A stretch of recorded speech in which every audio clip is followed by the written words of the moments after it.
Every day is a school day. Yes, when you think about it.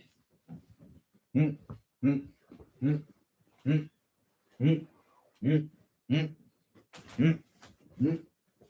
Jesus Christ. Jesus Christ. Jesus Christ. Oh my God. Mm, mm, mm, mm, mm, mm, mm, mm.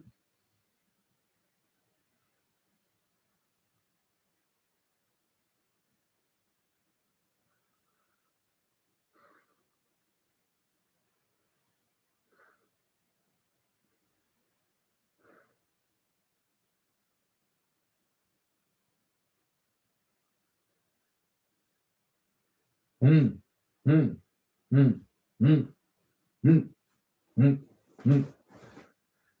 Oh, God.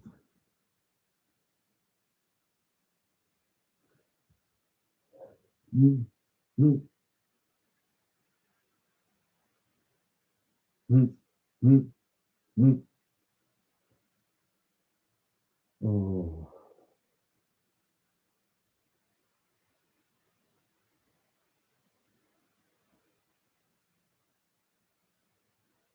oh. Mm, mm, mm, mm, mm. Oh, Jesus Christ.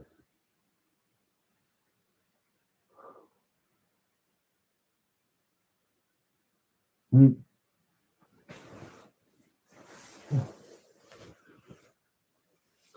mm, mm, mm, mm, mm, mm, mm, mm. Oh, mm, mm. Oh,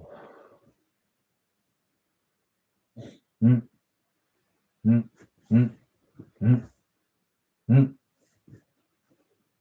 Oh,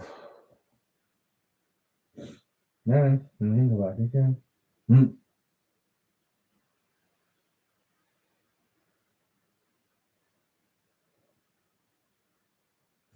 mm, mm, mm, mm. Oh, Jesus Christ. Mm, mm, mm. Hello, buddy. Mm, mm, mm, mm, mm, mm, mm, mm, mm, mm, mm. Ow! Ouch. A little bit. Yes, when you think about it. Yes, that's what they say. That's what they say, buddy. Yes, when you think about it. Yes. Yes, well, it's a true story. That's just what they say. Mm, mm, mm. Ah, good night, buddy. Sleep well. I hope you do.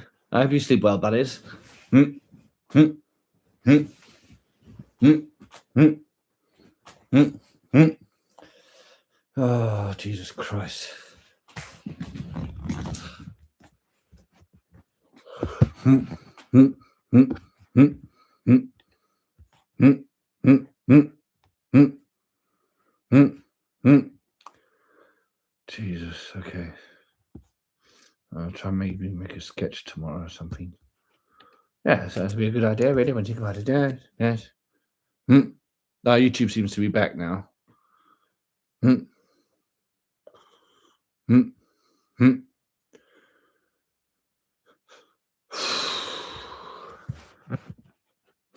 Mm. Well, bless you. Yes.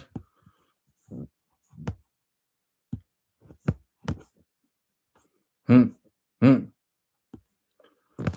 Mm. Mm. I don't know. I don't know. I'm not sure. I don't know. Today was very difficult. Today was very difficult.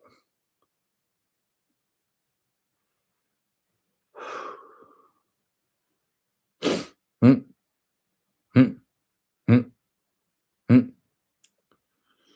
see how it goes. I'll work it out when you think about it. Yes. When you think about it, why not?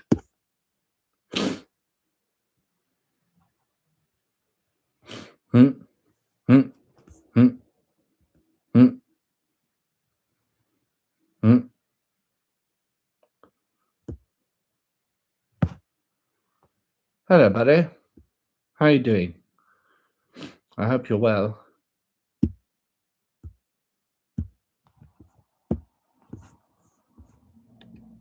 Viggo Mortensen, who's terrific, is nominated for Best Actor for his performance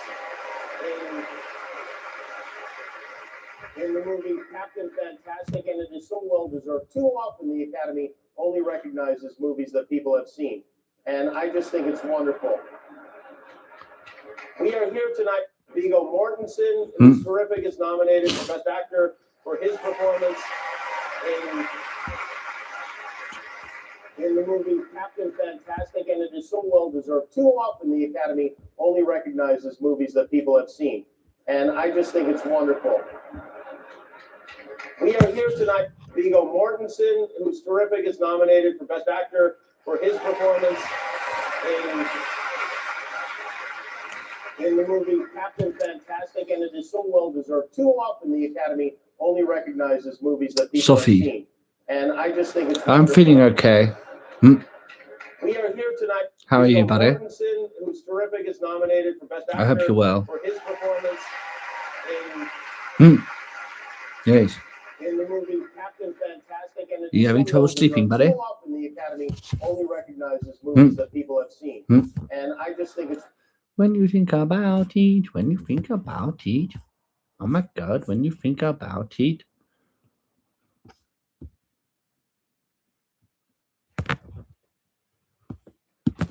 I really wanted to meet Christian as well because he's exciting. He's a massive draw to work with. But when I saw him first time when I got to LA, we were doing the squid test. I was training the bay out there, and I put on some weight and I felt strong.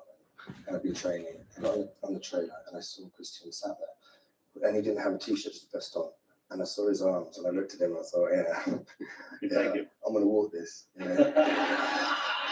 I was like, how are you? Good, lovely to meet you. He said, hello Tom, how are you? And I sat down, I got changed into my outfit, and I went on set and we were doing the turns, and that's where the photo is taken from that screen test. And then this huge looming figure turned up on set. You know what I mean? It was about 10 foot tall and about 8 foot wide with huge pointy ears. And he was looking at me like, oh yeah. Yeah. I'm Batman. He's terrifying, Batman. And then he looked me dead in the eye and I thought, I'm never going to be able to survive the onslaught of this Christian Bale or Batman. And actually, he's a really tough boy. I really wanted to meet Christian as well because he's exciting. He's a massive draw to work with. But when I saw him first time when I got to LA, we were at this test, I was training the bay out there, and I put on some weight and I felt strong. And I've been training. I got on the trailer and I saw Christian sat there, and he didn't have a t-shirt, just a vest on. And I saw his arms and I looked at him and I thought, yeah.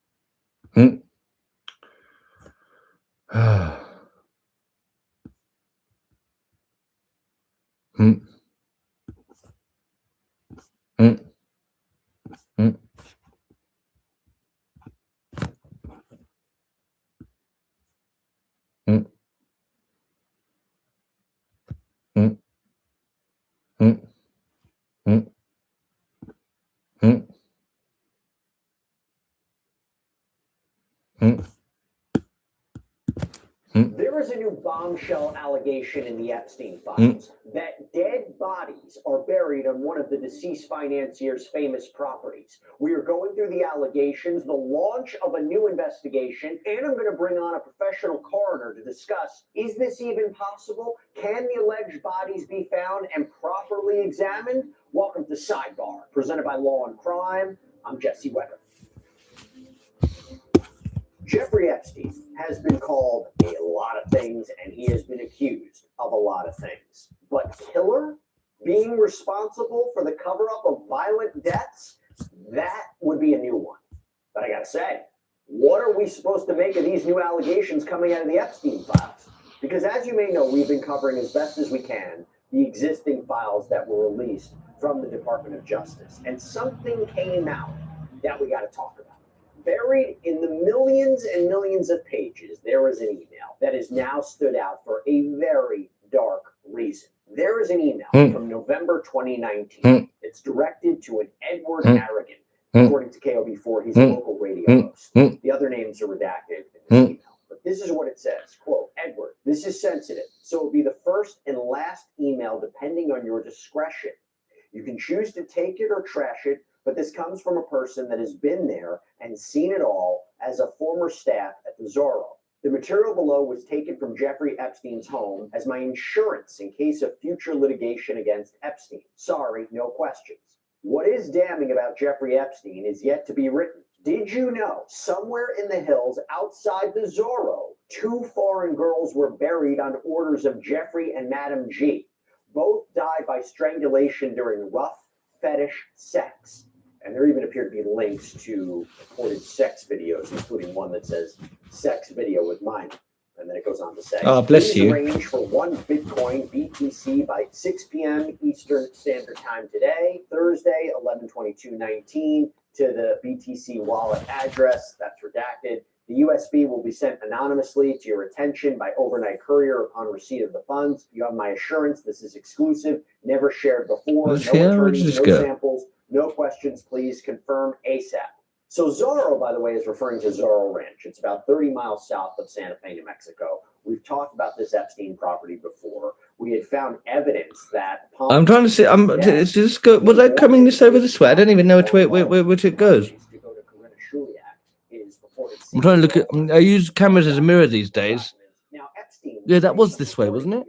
Apparently purchased the 7,500 acre property from former New Mexico Governor Bruce King in 1993.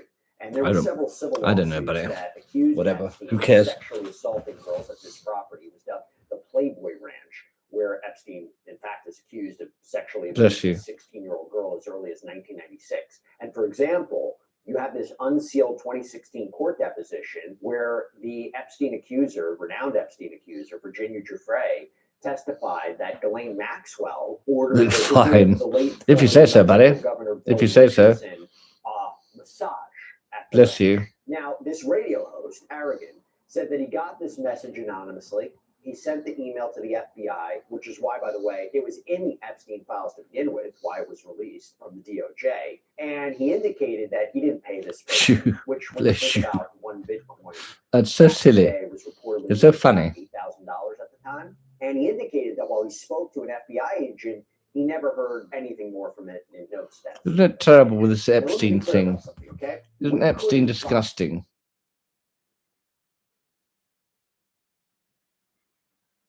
Ah, you're also a redhead. Cute. Oh, so nice. So silly, so cute. Yes, when you think about it. I like it. I like having longer hair. When I get some money, I might get some, because I don't like that I'm going a bit bald here. I might get some implants in or something. Because I like having long hair. It's nice.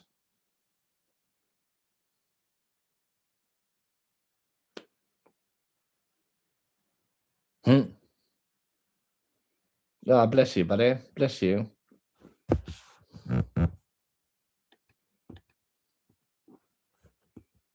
You like my hair? Thank you so much. Oh, so cute.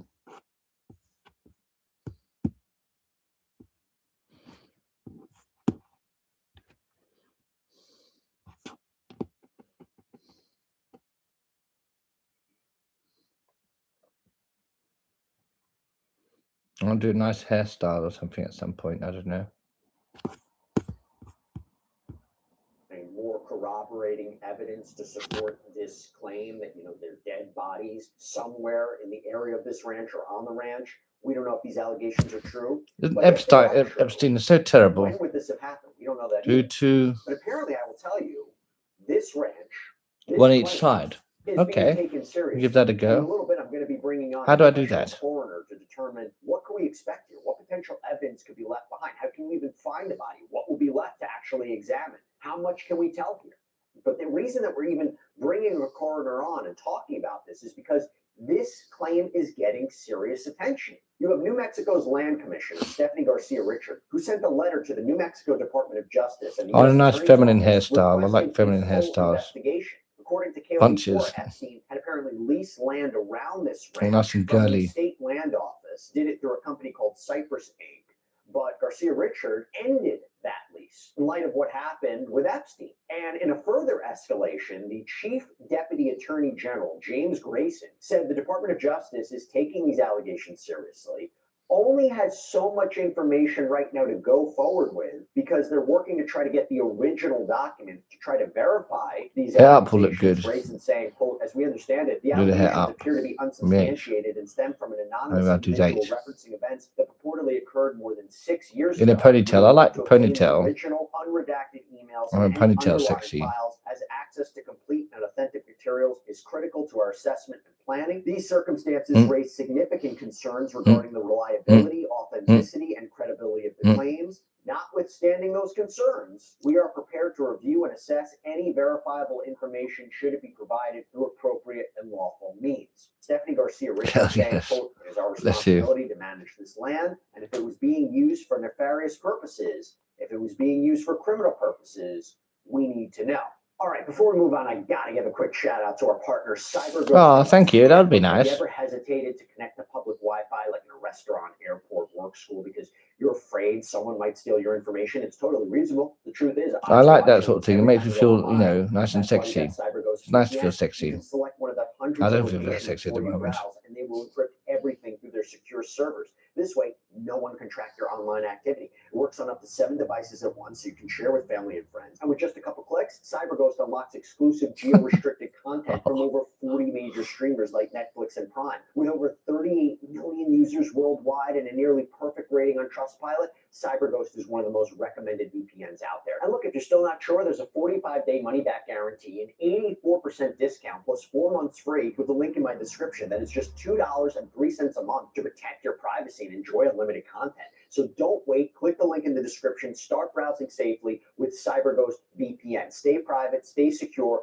I'm inside and out. Oh my. CyberGhost VPN now with Inside and out. 84% off plus Oh 4 my months goodness. free, risk-free with a 45-day Oh, flipping me. money-back guarantee. Oh, so Click the sad link in the story. description and start protecting your digital life today. Now, in some latest reporting, the New Mexico Department of Justice apparently sent a letter to the feds seeking the unredacted copies of this email. And you had the New Mexico Department of Justice Chief of Staff, Lauren Rodriguez, telling Source New Mexico in a statement, quote, while we have not yet received a Don't fret, response bless to our you. letter sent last Friday, we are reviewing all Yeah, I appropriate want to avenues like to look and feel investigate the sexy. allegations raised, I don't feel as very well as sexy at any the moment. additional ones that may emerge. It's nice to feel We also attractive. continue to engage with the Truth Commission leadership to ensure coordinated communication and meaningful participation in the ongoing. Yes, it's nice to feel fact-finding sexy mission. and attractive. Truth Commission in a minute. Yes. Now back to Garcia Richard. She said in an interview, while the state land office sent hundreds of pages of Zorro Ranch leasing records. I love New girly Mexico things. Attorney I think I General find in girly things really 2019, sexy and attractive. Garcia Richard said, I have a lot of frustration that we are now 7 years beyond the initial cancellation of the leases. And to my knowledge, not one member of law enforcement has investigated. I had the so many plans clothes they that were ran. thrown away And as in well her at my letter old to the place. DOJ, she added,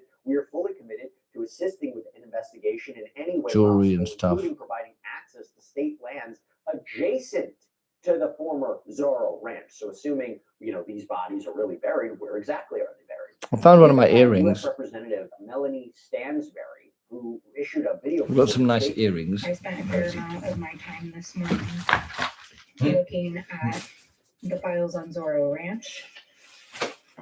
There's some dark stuff there, and I think it's. I need to really, find the other ones for them. Where's it gone? Important that our colleagues, state house representatives, Mariana Anaya and Andrea Romero. I got this one with like feathers. The other one's somewhere. I like that one a lot. I got two of them, obviously. And there's this one blue one.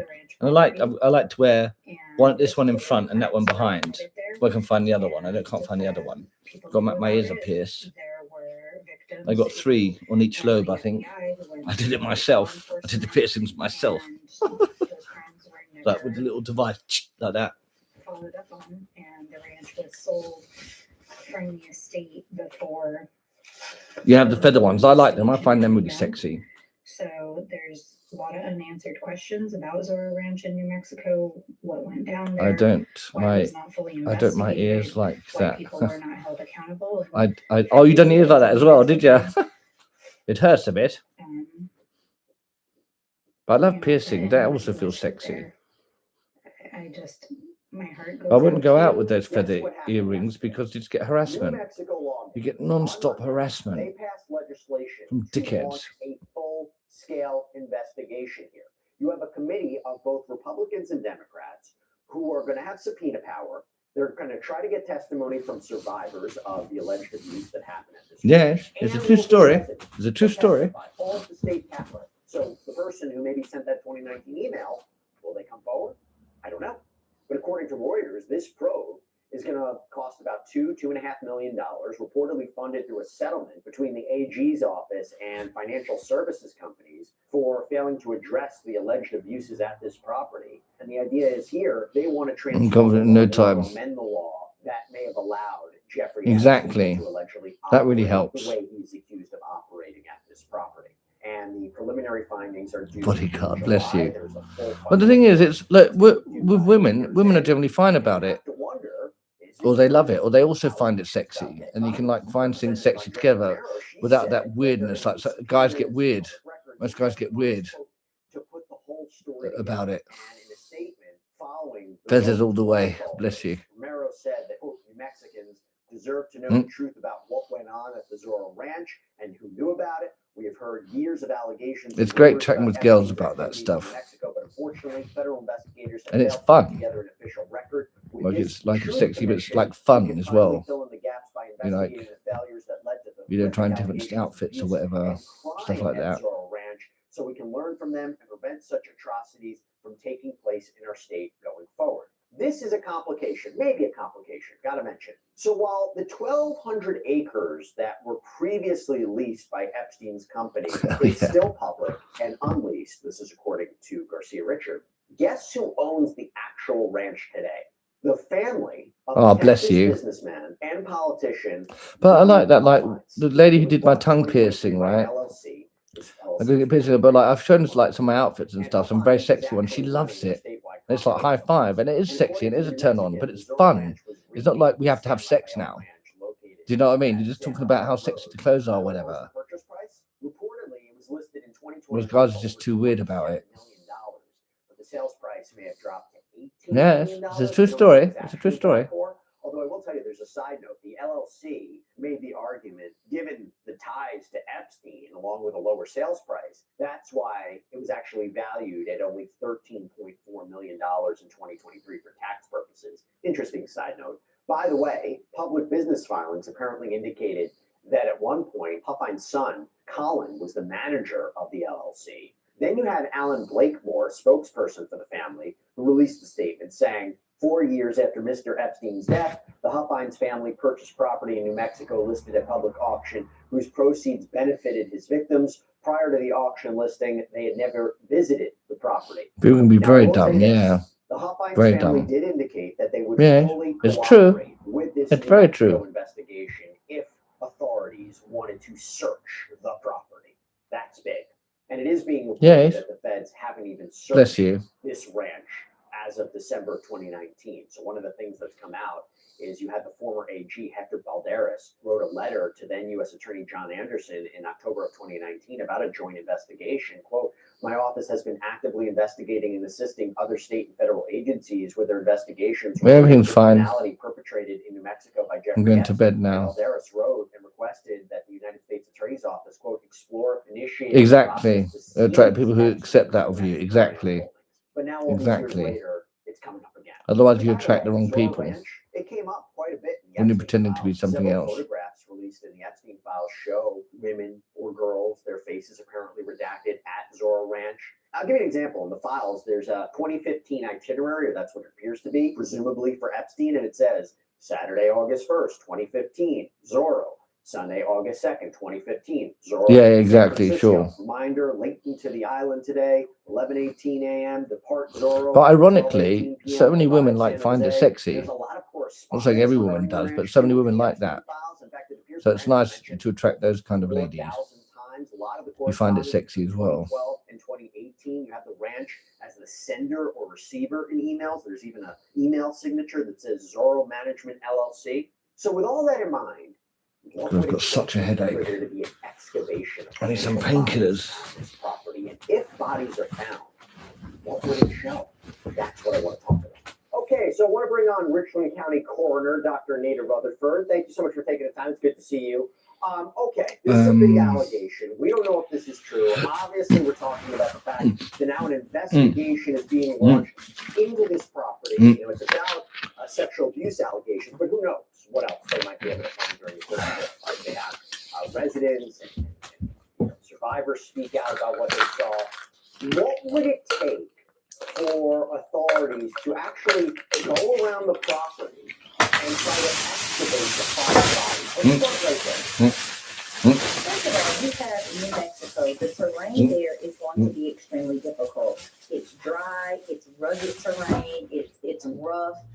So any excavation that's going to happen, they're going to need to have some idea about where this could possibly take place on this property, unless they're going to dig up the entire property, which is not very prudent of them. So they would need some sort of ground penetrating devices that could help to look and see if there's some sort of grave there, if they put this person in a box, if they buried them with something special that's not supposed to be in the ground naturally. So they're going to need a lot of technology first before they just go digging around this property. And it's a big property. It's a big property. And this allegation is not even clear about when these people were allegedly buried there, which makes me wonder, even if you were digging, what could you potentially find? What would be left over?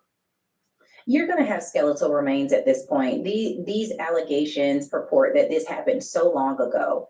And so not only did they say that these are possibly minors, so you have smaller bodies that are potentially buried. You have scavengers that are in this area, again, animals that are indigenous to this area that are... Again, it is very hard to dig a grave unless you have special equipment. So, and especially on that type of terrain. So did they have special equipment? We know that, supposedly these people have a lot of money. They have a lot of resources. So if they tapped into those resources, they could have done this properly. But again, that's why the technology It's so awesome. Bless you. To be able to see where they could have possibly buried. No, I remember when I and then the amount of first started going out trying different women's clothes and stuff. Loads of women in the shops wanted to see me in it, see how I looked. No, and they loved it. It was so much fun. And it made me feel really sexy.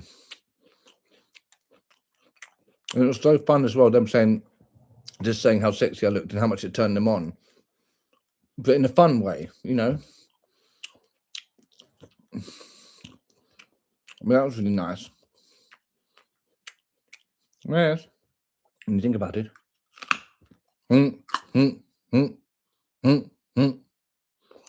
Yeah. Oh my God, so good. Would you like some carrot, buddy? Well, Colin does the same. Oh, wicked. Yeah, he said, yeah. Bless him. I hope he didn't feel embarrassed saying that. I said it the other day.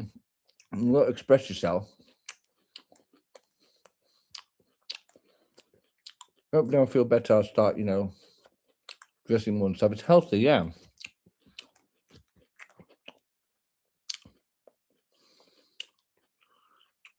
I got some hummus to go with the carrot. Bless you. But I love it. I like to have like my whole body shaven and whatever. When I kick myself, I like to have my whole body shaven, be nice and smooth and stuff. And it feels so much nicer and wear like sexy clothes and stuff. Oh yes, lovely carrots.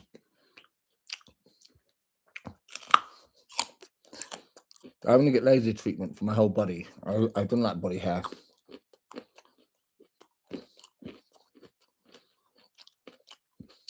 Well, when you think about it. Hummus is so tasty. Hummus and carrots is nice. Maybe I should make some hummus sometime. Silky smooth, 100%.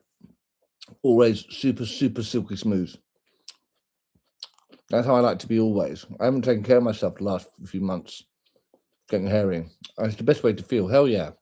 It's so much sexier. But it feels so nice. And it looks nice as well. When you think about it. Yes.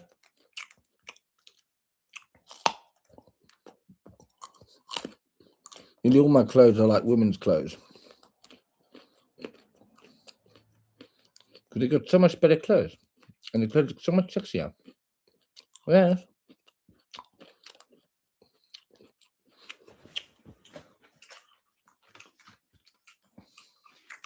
I mean, there's so many guys that would like to be like that anyway. It's like when if I go dressed up or whatever and go out, there's so many guys hitting on me, but in not a nice way. And then they act like they're, or they'll like try and insult you, but then like try and get with you or whatever. It's just pathetic. It's like, fuck off, you dickheads.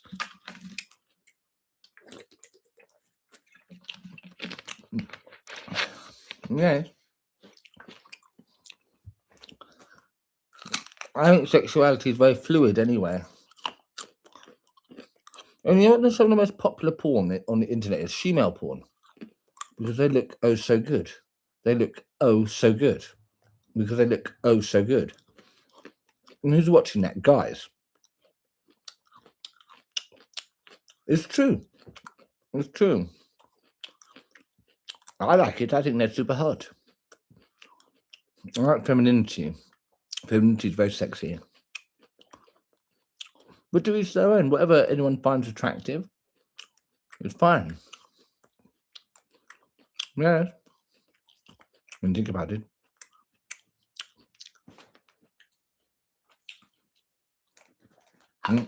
Where's my water going? There.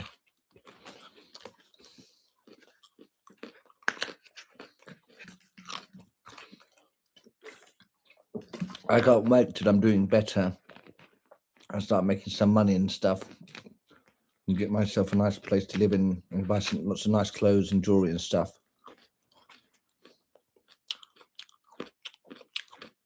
Hell yeah, I'd love to get some tips. I've got my makeup all in there. I like put on makeup and stuff. I had some nice wigs as well at home, but I want to grow my hair naturally. Look very feminine and sexy. I'd love to get some makeup tips. Definitely.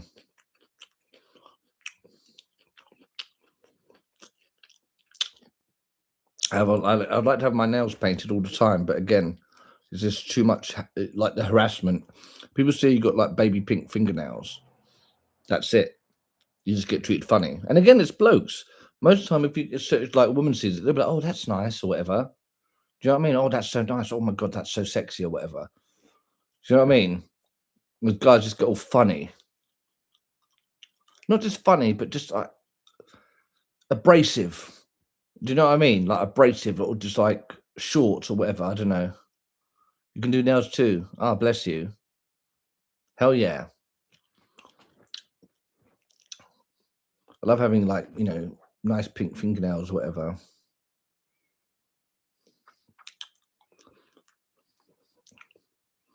I love all that stuff.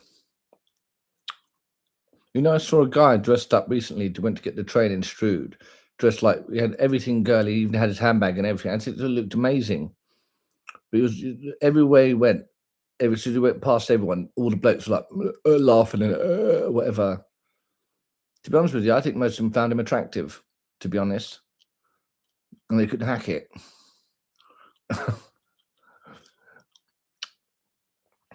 It's true. It's true, buddy, when you think about it.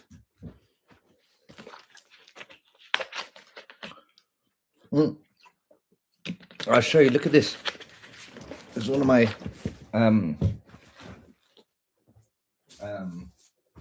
this is one of my favorite dresses. I've got another one tucked away, which is really, really super, like elegant and sexy. But that's in the suitcase over there. It's like super sexy and elegant, and it's got a nice slit like down one of the legs, so it shows one of your legs as well. I got this from a charity shop. This one, it's quite a nice one. It's not that special necessarily. There's a Yves Saint Laurent one, but from a charity shop. Where was it? This one's quite nice. I like this one. I like to wear that one out in summer. I need to get all my clothes washed and stuff. But I've got a very like sexy, elegant one somewhere else. That God, I really hurt my bloody thing today. I don't know what I did. It was when I was crying earlier. I hurt my arm somehow. Yes, it's nice, that one.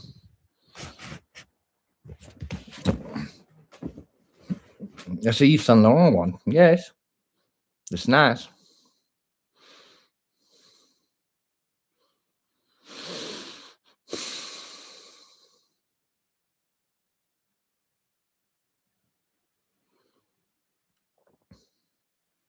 I love chatting to girls about that stuff.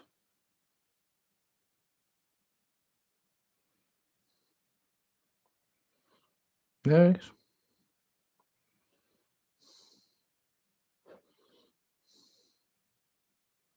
When you think about it.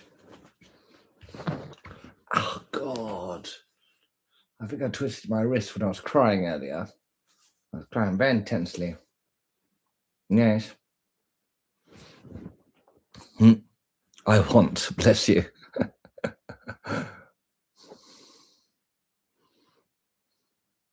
Yes, I know. I don't know how. I was crying very intensely. Life's not always easy, is it, buddies?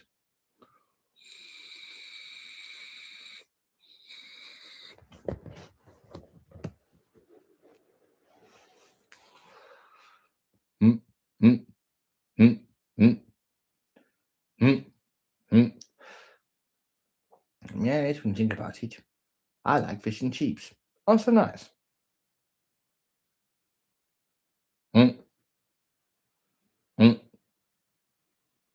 See, I'm getting hairs on my arms and I don't like it. I like to be smooth all over. It feels really nice. Still love you. Bless you.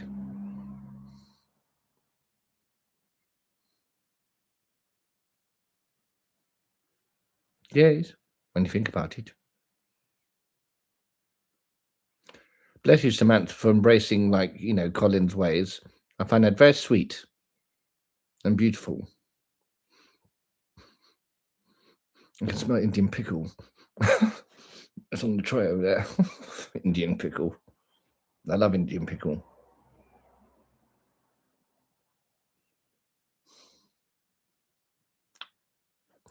When you think about it. Oh my God, when you think about it, we.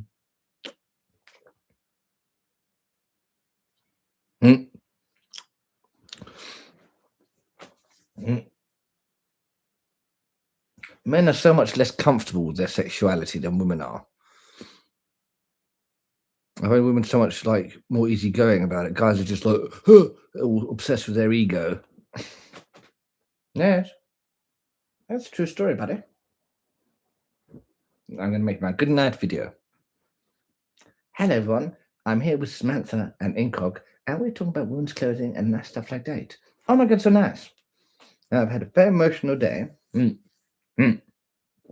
I don't know what I'm going to do tomorrow. Yes. When you think about it. But I've got my friends. Good night. Yes, a little TikTok video there, of course. Hello, everyone. I'm here. Oh, how I love my fans.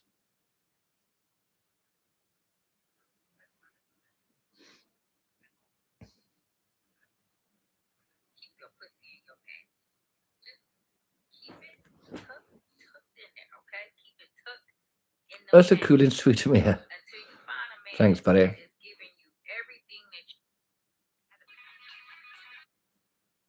When you think about it, heady beady beep.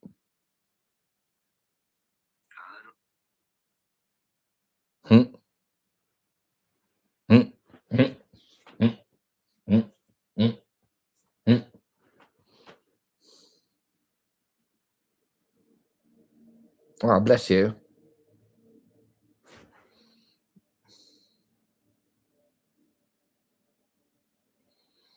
Oh, the head keep popping up. I think I'm on Facebook. I haven't been on there for ages. I don't know. I'll have to find out. Yes. I don't know how to relax. I don't know how to relax.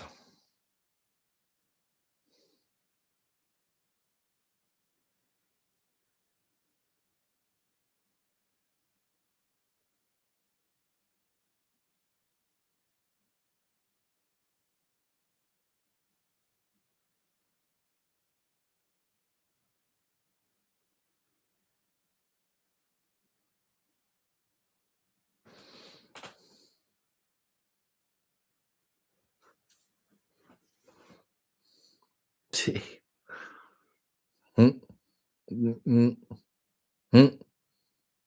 Maybe I have a tea. Oh no, I have a chamomile. Maybe.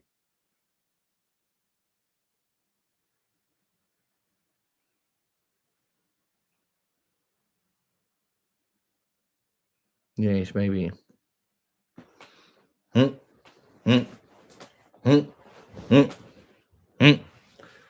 Jesus Christ. Oh man. What a funky life.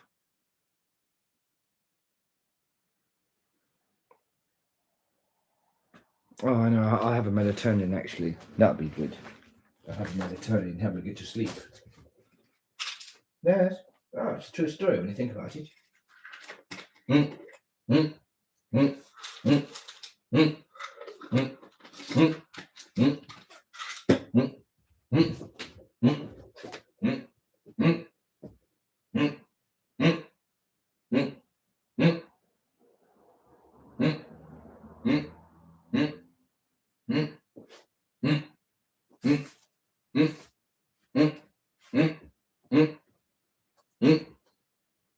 We'll get the water.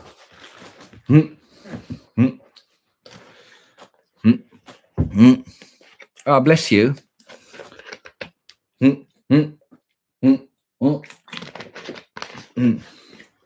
I'll take a picture of that so I don't forget it. It is. There we go.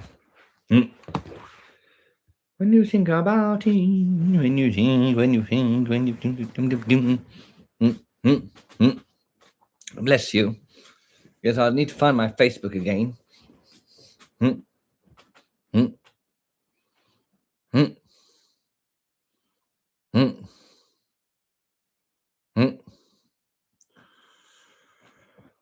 Man.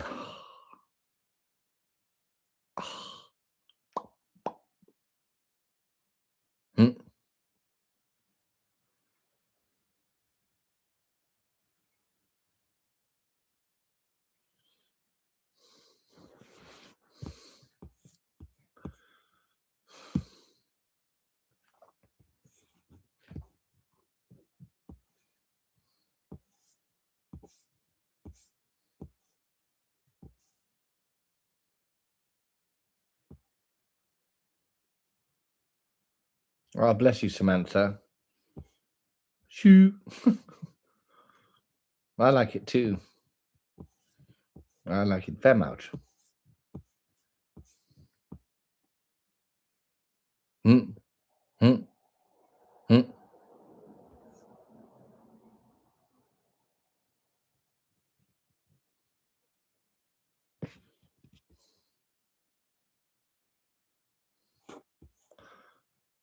When I said say shoo. Exactly, it's the best thing to say. Shoo.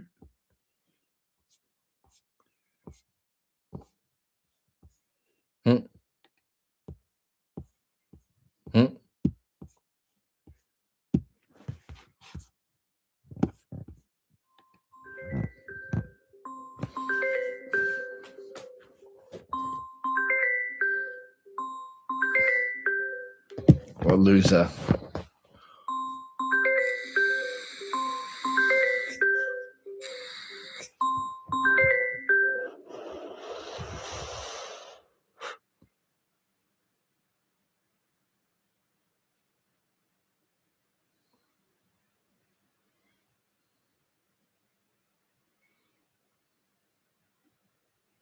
I know. I was trying to get to sleep.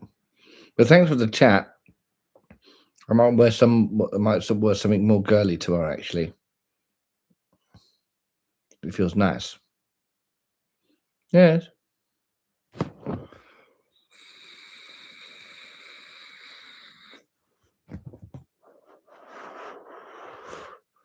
Thanks for the chat and encouragement. I really appreciate it. It's very nice. Bless you. What a loser. Yes, I will do.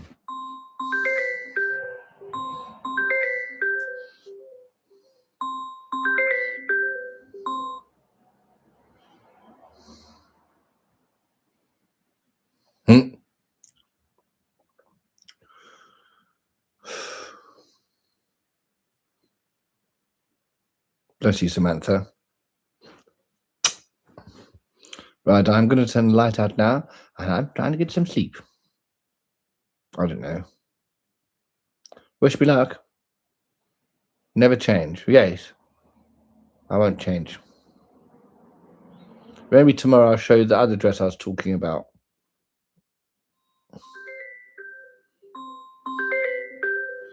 Good night. Thanks for the chat. What a loser. Bless you, everyone. Good night. In a way, think about it. Filming in Scotland. I didn't get to go to Skye, which is where some of those great shots were, some of those great helicopter shots with Chris and Sean are. Didn't get to go to the beach where Sean is. Jason. I saw Jason recently, Sean's son. He tells his story that after that scene on the beach where Sean is describing the quickening and he goes running along the beach and everything, he gets a call from Jason gets a call from Sean. Jason, I think, was shooting like Robin Hood or something like that. Great guy, Jason. And he says, yeah, my dad called me and he said, I'm getting too old for this. He says, I just spent the day running full speed along the beach. Filming in Scotland. I didn't get to go to Skye, which is...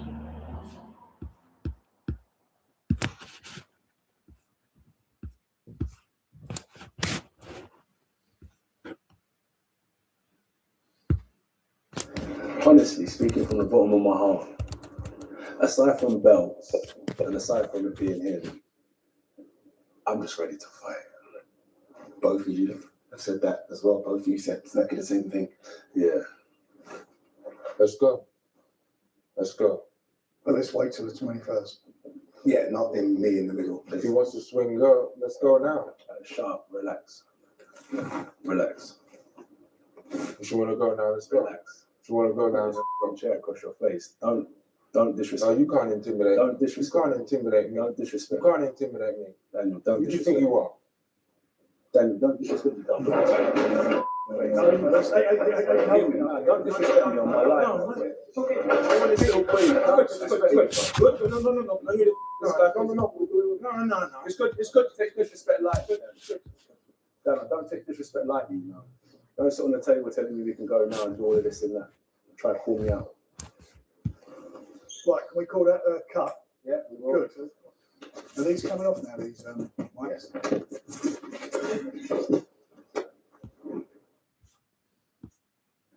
Honestly, speaking from the bottom of my heart, aside from belts and aside from it being him, I'm just ready to fight.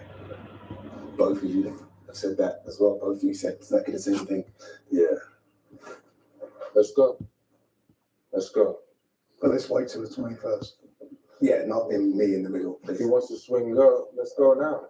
Sharp, relax. Relax.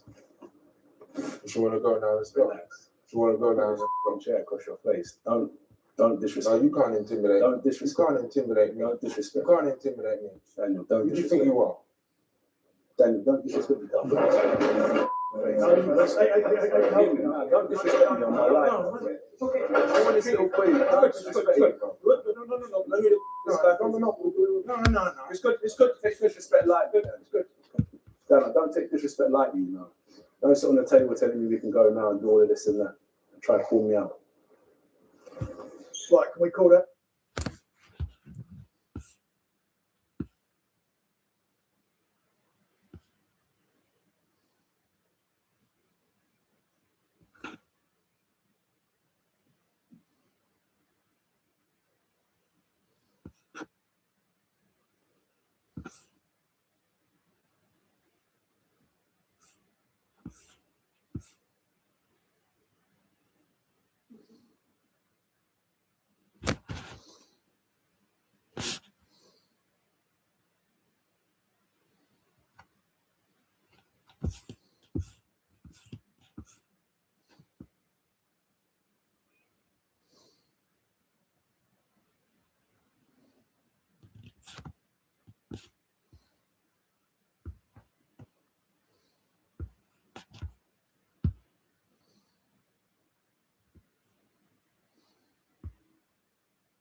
Hello there, and welcome to Life Beyond Seen, where curiosity drifts slow and steady, and science is less about sharp edges and more about the gentle hum that helps you rest.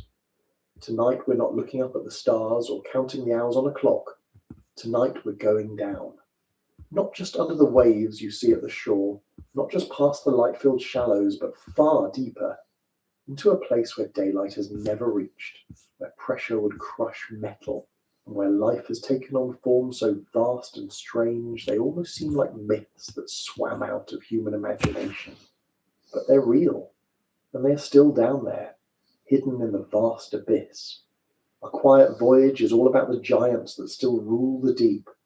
When I say giants, you probably think of whales or sharks, and yes, they are enormous, but the deep sea has its own champions, beasts with eyes the size of dinner plates, crustaceans stretched longer than a grown person is tall, creatures with bodies built for a world we will never walk in, yet they rule it as calmly as we stroll through a park. Some of them we've only seen a handful of times, caught on cameras that creak under the weight of all that water.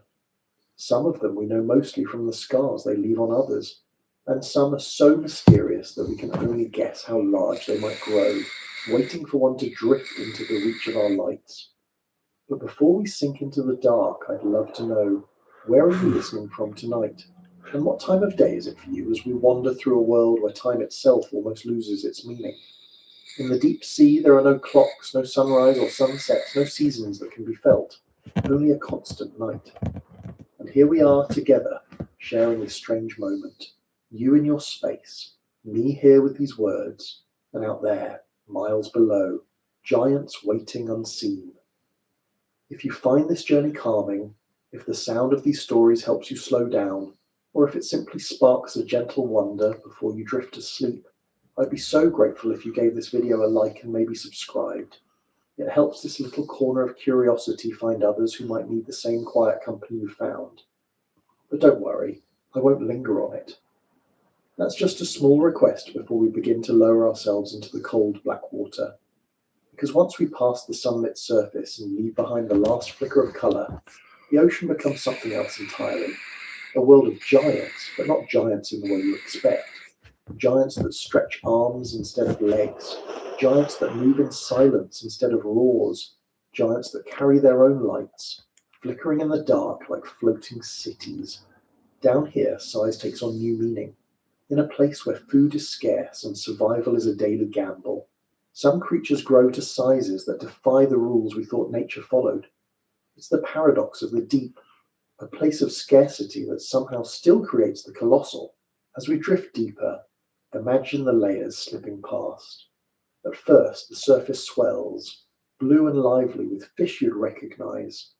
Then the twilight zone, where light fades to dim silver and colors blur. Deeper still, into the midnight zone, where the sun's reach has ended forever. Beyond that, trenches and plains where the pressure rises to hundreds of times what your body could bear, where the cold sinks close to freezing, and where life should, by all rights, give up. Yet it doesn't. Instead, it flourishes in forms that seem sculpted from dreams and nightmares, and among them are the rulers, the giants, the beings that make us realize how small we are, not because of their size alone, but because of how little we truly know. The first of these rulers we'll meet is one you may already know by name, but not by nature. It hunts where no sunlight shines, using sound instead of sight. It's a giant, but it breathes air like we do, and yet it spends most of its life in a realm you can barely touch. This is the sperm whale, the largest predator that has ever lived, larger even than any dinosaur that ever hunted on land. But let's not rush there just yet. Part of the wonder of this kind of journey is the descent itself. You see, the deep sea doesn't reveal itself all at once. You don't simply drop into the black and immediately find a squid longer than a bus waiting for you. No, the descent takes time. Time for the light to fade. Time for the silence to settle in. Time for your senses to adjust to the thought that you're going into a place where human bodies were never meant to survive. And in that gradual slide downward, you begin to feel the scale of what we're about to encounter. Even the water itself changes. At the surface, it is warm, stirred by sunlight and currents. A little lower, it begins to chill. Go deeper still, and it becomes a world of cold, so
spermaceti, once hunted by humans to be used in lamps, lubricants, and even cosmetics.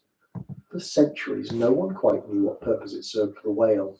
Some thought it gave the animal buoyancy, helping it sink or rise. Others suggested it was a shock absorber, cushioning that enormous head as the whale rammed prey or rivals. Today, most scientists believe the spermaceti organ is part of the whale's sonar system, an acoustic tool so powerful it borders on the unbelievable. Sperm whales navigate and hunt using echolocation. They send out clicks that travel through the water, bouncing off objects and returning as echoes. But these aren't just ordinary clicks. They're the loudest biological sounds on Earth. Louder than jet engines, louder than rock concerts. A sperm whale's click can reach over 230 decibels. For comparison, a shotgun blast is about 150. These sounds are so powerful that some researchers believe they can stun or disorient prey. Imagine living in darkness so complete you can't see your hand in front of your face. In that world, sound becomes vision. For the sperm whale, the clicks create a three-dimensional map of everything around it, from the faintest fish to the largest squid. It doesn't just hear the world, it sees with sound. And what prey could demand such a system? The answer lies in one of the most elusive animals known, the giant squid. Sperm whales are among the very few predators large enough, strong enough, and determined enough to pursue them into the depths. While we rarely witness the battles between whale and squid, the evidence is carved into the whales themselves. Many sperm whales have long scars, circular marks left by the suckers and hooks of squid. Sometimes these scars are the size of dinner plates, proof that the squid were not only enormous but also fought back. It's a duel between titans, hidden in black water far below where sunlight dies. And though the squid are rarely seen alive, sperm whales bring back the proof in their stomachs. Giant squid beaks, indigestible and unyielding, often pile up inside them, silent records of hunts carried out in a realm humans can barely enter. To reach such prey, sperm whales dive deeper than almost any other mammal. While most whales spend their lives near the surface, these giants plunge thousands of feet down. Typical dives last about 45 minutes, but some recorded dives have stretched past 90. At depths of over 3,000 feet, the pressure is unimaginable. Every square inch of the whale's body feels the weight of hundreds of atmospheres. If a human diver were to descend that far without protection, their lungs would collapse, their body crushed in seconds. But the sperm whale has evolved to endure it. Its rib cage can flex inward, its lungs collapse safely to avoid damage, and its blood carries enormous amounts of oxygen. Hemoglobin in its blood and myoglobin in its muscles store oxygen reserves, allowing it to keep swimming, keep hunting, even while holding its breath for what would be a lifetime for us. And when it finally rises back toward the surface, it does so in stages, resting as it descends to avoid problems with gases dissolving in its blood. Divers call it decompression sickness, or the bends. For the whale, the risk is real too, and studies suggest they may pause during their ascent to let their bodies adjust. Even giants have to be careful. What fascinates scientists almost as much as their biology is their culture. Because sperm whales don't just hunt and dive, they communicate. Those same clicks they use for echolocation can also form codas, patterns of sound shared between individuals. These codas seem to vary between groups, like dialects in human language. A whale born in one group may have a slightly different set of calls than a whale born in another. These variations aren't random. They're passed down, taught and shared, suggesting that sperm whales like us live in cultures. Families of whales called pods stay together, led often by older females. They raise calves collectively, protect one another, and share hunting grounds. Males may roam farther, but females and young stay bonded, forming societies that stretch across the oceans. That bond may even extend to memory. Sperm whales live for decades, perhaps more than 70 years. Some may remember encounters from long ago, including with humans. During the height of the whaling era, they were hunted relentlessly for their oil, spermaceti and ambergris, a substance produced in their intestines that was once prized in perfumes. Ships armed with harpoons pursued them across the globe. Entire populations were decimated, yet they survived. And in the last century, with protections in place, their numbers have begun to recover, though not to what they once were. Even now, we're not certain how many roam the seas. They spend so much of their lives deep underwater that accurate counts are hard to make. But we know they're still out there, still diving, still hunting, still ruling the dark with thunderous sound. Ambergris itself is a reminder of just how strange these animals are. It forms when indigestible squid parts, like beaks, irritate the whale's intestines. Instead of passing through, The material becomes coated with waxy secretions, forming a lump that may eventually be expelled. When it washes ashore, ambergris can look like a dull grey stone. But once refined, it carries a musky scent that perfumers once called liquid gold. Whole economies once relied on it, all because a whale ate a squid. To study sperm whales is to face limits. We can tag them with instruments that record their dives, their sounds, their movements.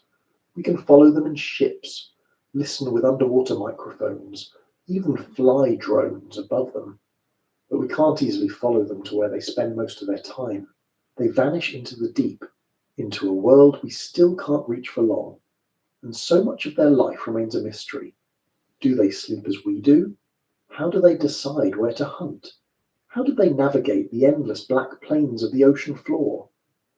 Some evidence suggests they may rest vertically, hanging in the water in groups, drifting in silence. Imagine coming across that. A wall of whales standing still in the water, like silent statues in a cathedral of black. In recent years, scientists have tried to decode their clicks, to see if meaning lies within the coders. Could it be that whales share information in ways we barely grasp? Could their societies be more complex than we ever dared to believe? We know their brains are the largest of any animal on Earth. A sperm whale's brain can weigh over 17 pounds. That doesn't automatically mean intelligence as we measure it, but it does suggest a capacity for complex thought, for memory, for communication. And when you combine that with their long lives and social bonds, it's hard not to imagine that their world, hidden from us, is richer than we've realized. When sailors first saw them, they called them monsters, but the more we learn, the more we see them for what they are.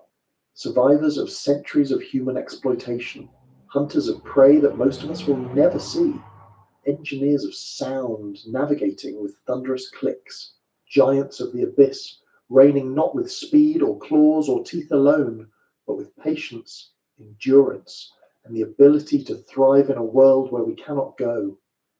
And yet, the sperm whale is not alone in its kingdom. As we leave its massive shape behind, there are other giants waiting in the dark. Giants without bones, giants with arms that stretch longer than buses, giants that leave scars on the very skin of whales. The deep holds not one ruler, but many. And the next we meet is the phantom of the black water, a creature so elusive that for centuries it was considered a myth. In the vast darkness of the ocean, there is one creature that has haunted human imagination more than any other. Sailors spoke of it in whispers, explorers feared it, and for centuries no one could quite prove it was real. The giant squid has been called a sea monster, a kraken, a phantom that drags ships under with its endless arms. The truth, as it turns out, is not far from the myth. Because the giant squid is real, it is still out there, and it remains one of the most mysterious giants of the deep. The giant squid belongs to a group of animals called cephalopods, relatives of octopuses and cuttlefish. But while most cephalopods are small, quick and clever, the giant squid takes everything to another scale. Its body can stretch more than 40 feet from the tip of its mantle to the end of its two long feeding tentacles. Some unconfirmed reports suggest they can grow even larger, perhaps over 50 or 60 feet. But since they live in a world we rarely see, we still don't know their true limits. What we do know is that they are among the largest invertebrates on Earth, rivaled only by their close cousin, the colossal squid.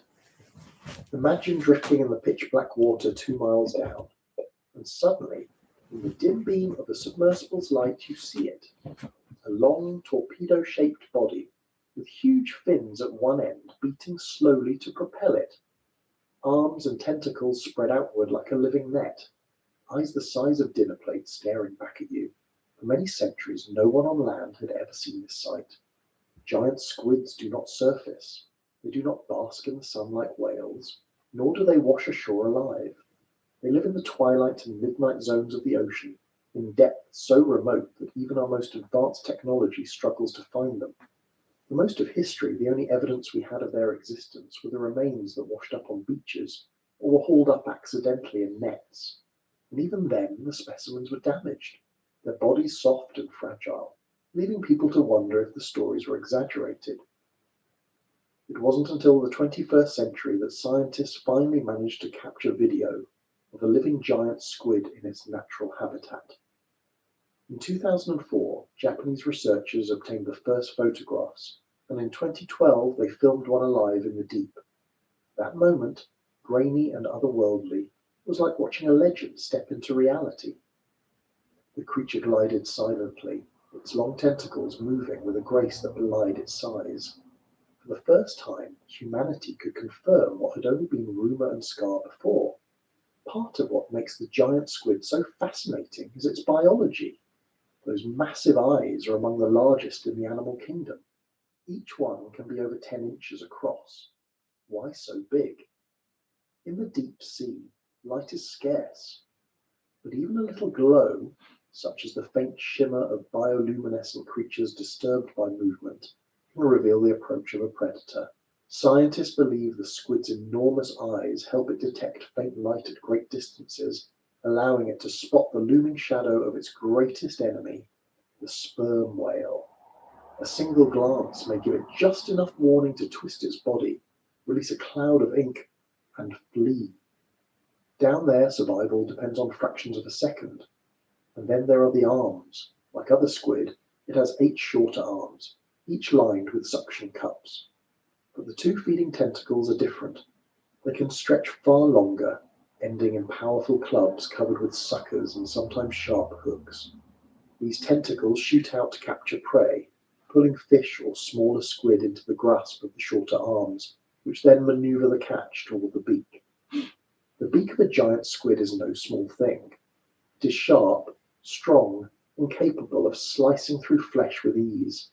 Even though the squid has no bones, no skeleton, this beak gives it the ability to tear apart prey that would otherwise be too large to swallow, and prey there must be.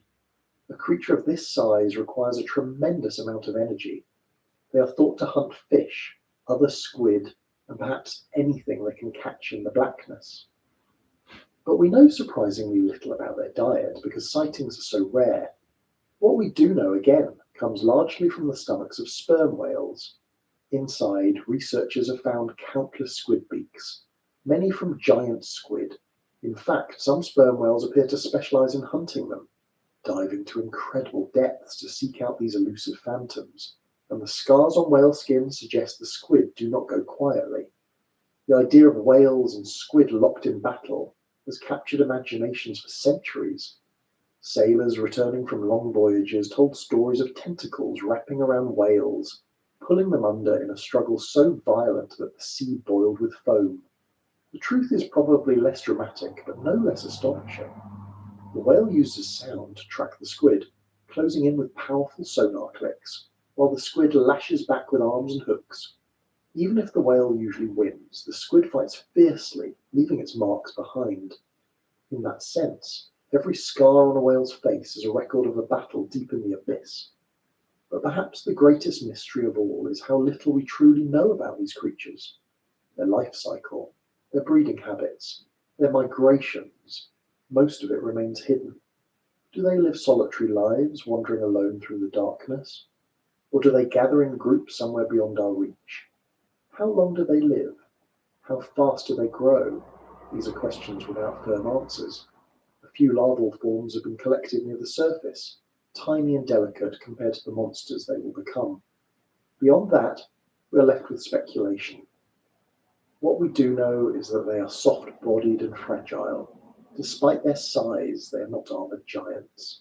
Their bodies are made mostly of water, with little protection beyond speed and stealth. The giant squid cannot survive being dragged to the surface by nets. The change in pressure and temperature is fatal. That is why so many specimens wash ashore in poor condition, their bodies bloated and broken. It is one reason why our understanding of them remains so limited. To study them alive, we must go where they live, and that is something we're only just beginning to achieve. It's worth pausing to consider how much of their mystery is preserved by the ocean itself. The deep sea is not just another environment, it is a barrier. Pressure, Darkness and distance shield its inhabitants from us. A whale may surface and breathe, a shark may swim near coasts, but the giant squid almost never enters our world. It remains locked in its own. Every rare glimpse reminds us of how incomplete our knowledge is. For all our satellites and technology, for all the maps of Mars and images from distant galaxies, there are still giants here on Earth that we barely know. Some of the earliest myths of sea monsters probably began with the giant squid. The Norse spoke of the kraken, a creature so huge it could wrap itself around ships and drag them to the bottom. Medieval sailors feared tentacles rising from the water without warning. Even in the 19th century, naturalists debated whether such a creature could exist, and when carcasses did wash ashore, they were often dismissed as exaggerations or misidentified as other animals. It took science a long time to accept what folklore had already suggested, that in the deep ocean, monsters are real, and the giant squid is not just a monster, it is an apex phantom. Not the top predator, since whales can bring it down, but a predator nonetheless. It hunts with stealth and speed, using tentacles as weapons, eyes as searchlights, and a brain surprisingly complex for an invertebrate. Cephalopods are known for their intelligence. Octopuses solve puzzles, escape tanks, and use tools. Squid too have large nervous systems. We don't yet know how intelligent the giant squid may be, but the size of its brain compared to its body is greater than many animals. In the deep, where light is gone and sound carries forever, intelligence may take on forms we have not yet recognized. The first time scientists saw a living giant squid on film, they described the moment as humbling. After centuries of searching, there it was, moving not like a beast of chaos, but like a creature perfectly at home in its world. It was not attacking ships or lashing wildly. It was simply gliding, arms trailing, eyes scanning, doing what it has likely done for millions of years, surviving, hidden, vast, and indifferent to our presence. It's possible that even larger species exist waiting to be discovered. The ocean is full of hints.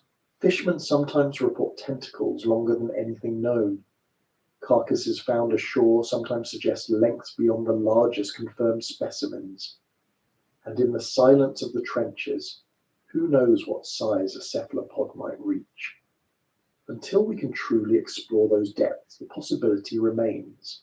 For now, the giant squid rules not by numbers, not by dominance, but by mystery. It is a giant that still escapes us, a reminder that some secrets are not easily given up. Every time a submersible descends, every time a camera drifts in the dark, there is the chance of another encounter. And every encounter deepens the sense that the ocean is far stranger than we imagine. And as elusive as the giant squid is, it has a cousin even more formidable. Thicker, heavier, with eyes even larger, and arms armed with swiveling hooks instead of suckers alone. While the giant squid is a phantom, its cousin is a brute. To find it, we must travel south into the cold waters near Antarctica, where the colossal squid waits in the dark. In the cold waters of the Southern Ocean, where the sun barely rises above the horizon in winter and icebergs drift like mountains, there lives a creature even more formidable than the giant squid. If the giant squid is the phantom of the abyss, then the colossal squid is its shadow, heavier, stronger, and in some ways even stranger. For years, many people assumed the giant squid was the ultimate cephalopod, the final word in size and mystery. Then evidence began to emerge of something even larger, and it quickly became clear that our understanding had only just begun. The colossal squid is sometimes confused with its giant cousin, but it is not the same. Where the giant squid grows long and slender, with arms trailing like ribbons through the water, the colossal squid is built differently. Its body is thicker, more compact, almost stocky by comparison. Its mantle alone can be more than twice as heavy as that of a giant squid of the same length. In fact, the colossal squid holds the record as the heaviest invertebrate known to science. Estimates suggest fully grown adults can weigh over 1,000 pounds, with some possibly reaching 1/500. That's heavier than a polar bear, heavier than a cow, heavier than nearly any other animal without a backbone. And then there are the arms. Like its cousin, the colossal squid has 8 arms and 2 longer tentacles, but here the similarities end. Instead of just rows of suction cups, the colossal squid's limbs are lined with rotating hooks. Some are sharp and swiveling, designed to dig in and tear. Imagine the difference between grabbing something with sticky pads versus grabbing it with grappling hooks. When this creature lashes out, it doesn't just cling, it cuts. The thought of it lurking in black water, arms bristling with hooks, is enough to explain why even the sperm whale, its greatest predator, emerges from battle scarred and battered. Its eyes are another marvel. If the giant squid's eyes are large, the colossal squids are enormous. Each one can measure over 1 foot across, the largest eyes of any animal alive today. Think about that. Bigger than the eyes of an elephant, bigger even than the eyes of the great whales that dwarf it in length. These eyes are so big that they're almost hard to imagine fitting into a living creature. Why would an animal need eyes that size? Scientists believe it's to detect faint light at extreme depths. In particular, the glow of bioluminescent organisms stirred up by the approach of a predator like a whale. With such sensitive vision, the colossal squid may be able to sense danger long before it arrives, buying precious moments to flee into the darkness. Despite its terrifying equipment, the colossal squid is not a monster in the way stories once claimed. It is a predator, yes, but like all predators, it hunts to survive. Evidence suggests that it feeds on large fish, including the Patagonian toothfish, a species that itself can grow over 6 feet long. Some commercial fisheries in Antarctic waters have hauled up colossal squid that were hooked after attacking these fish on the lines. That's how some of the first intact specimens came to light. But those encounters are rare, and for the most part, this animal remains hidden far below the surface, in waters too deep and too cold for us to visit easily. One of the most famous discoveries occurred in 2007, when a New Zealand fishing vessel accidentally caught a colossal squid in the Ross Sea. The animal was immense, weighing nearly 1/2 ton, with eyes the size of dinner plates and arms bristling with hooks. Preserved and studied, it gave scientists one of the first real opportunities to examine this giant up close. Yet even then, questions outnumbered answers. Was this a fully grown specimen, or could they grow larger still? How often do they encounter whales? How long do they live? For each piece of evidence gathered, the mystery only deepened. Part of the fascination with the colossal squid is that it challenges our sense of scale. We're used to thinking of invertebrates as small bugs, crabs, jellyfish, things you can hold in your hand. To imagine one weighing as much as a car is to realize how little we know about the deep. The phenomenon of deep-sea gigantism plays a role here, just as it does with other abyssal creatures. In the cold, dark waters of the Antarctic, growth is slow but steady, with fewer natural predators besides whales, and with the stability of an environment that changes little over millennia. Animals like the colossal squid can reach sizes beyond what seems possible elsewhere. And yet, for all its bulk, the colossal squid is soft. Like the giant squid, it has no bones, no armor, no shell. Its body is mostly water, fragile outside its natural pressure. When pulled to the surface, its tissues deteriorate quickly, leaving researchers with little more than damaged remains. That's why our best understanding of this animal comes not from capturing it alive, but from indirect evidence. Fishermen's reports, stranded carcasses, and the stumps of whales. Time and again, when scientists have examined the contents of sperm whales, they found beaks from colossal squid. Some of these beaks are so large that they suggest specimens bigger than any we've seen. It is humbling to think that the greatest evidence we have of these creatures is what remains after they've been eaten. There is another layer to this mystery. Unlike the giant squid, which is spread across much of the world's oceans, the colossal squid seems to be confined to Antarctic waters. That makes it harder to study, since those regions are among the most remote and hostile on Earth. Icy storms, floating ice, and extreme cold make exploration difficult. Submersibles and research ships can only spend so long there, and so the colossal squid remains a rare encounter, glimpsed in flashes, never fully understood. Some myths have grown around it, as they did with the giant squid. Stories of tentacles dragging ships under, of monsters lurking beneath the ice. But what we know so far paints a different picture. This is not a mindless destroyer, but an apex predator perfectly adapted to its environment. Its hooks, its eyes, its bulk, all are tools for survival in a place where life is harsh and competition is fierce. The question of its maximum size is still open. The largest confirmed specimens are already massive, but the beaks found in whales suggest that bigger individuals may exist. Could there be colossal squid weighing a ton, longer than any yet recorded? Possibly. Until we find one, the speculation will remain, and that uncertainty is part of the allure.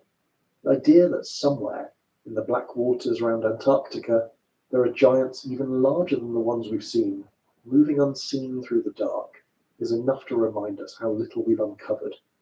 For scientists, every fragment of data is valuable. A piece of tissue, a photograph, a video clip, each helps build a picture of how these animals live. But there is so much we don't know.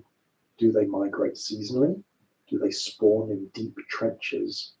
How did the young survive in such a hostile environment? Even the basic details of their biology remain guesses, and so the colossal squid stands as a symbol of the ocean's mysteries, not extinct, not mythical, but alive and powerful, just beyond our reach. Perhaps the most striking thought is that these creatures have been here all along. Long before humans learned to sail, long before we began mapping the coasts, colossal squids swam the southern seas. They battled whales, hunted fish, and drifted through the dark, unseen and unstudied. Only now, with our technology, are we beginning to catch up. But even with all our efforts, they still hold the advantage. They live where we cannot. They thrive where our machines falter. They remain, in every sense, shadows larger still. And the deeper we go into this hidden world, the more we realize that colossal squid are only part of the story. Because in the deep sea, size takes many forms. Some giants are predators with teeth and hooks. Others are slow, ancient wanderers that have ruled the darkness since long before we walked the earth. Sharks have been with us for hundreds of millions of years, long before the first trees stood on land, before the continents drifted into their current shapes. Sharks were already swimming. They have seen entire worlds rise and fall. They watched dinosaurs appear, flourish and vanish, and they remained. They have outlasted ice ages, mass extinctions, and changes that reshaped the entire planet. If whales and squid are the headline giants of the deep, then sharks are its ghosts, ancient, enduring, and older than continents themselves. When most people think of sharks, they picture great whites slicing through the surface, or hammerheads cruising tropical reefs. But these are the familiar ones. The ocean holds others, ones that never rise into the sunlight, that live their lives in the depths where the water is black and the pressure relentless. These are the deep sea sharks. They are not always the biggest in length, though some grow impressively large. Their power comes instead from survival. They are living fossils, reminders of a time before mammals, before birds, before flowering plants.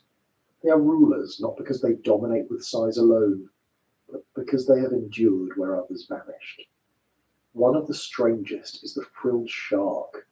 At first glance, it looks more like something from the fossil record than from today's oceans.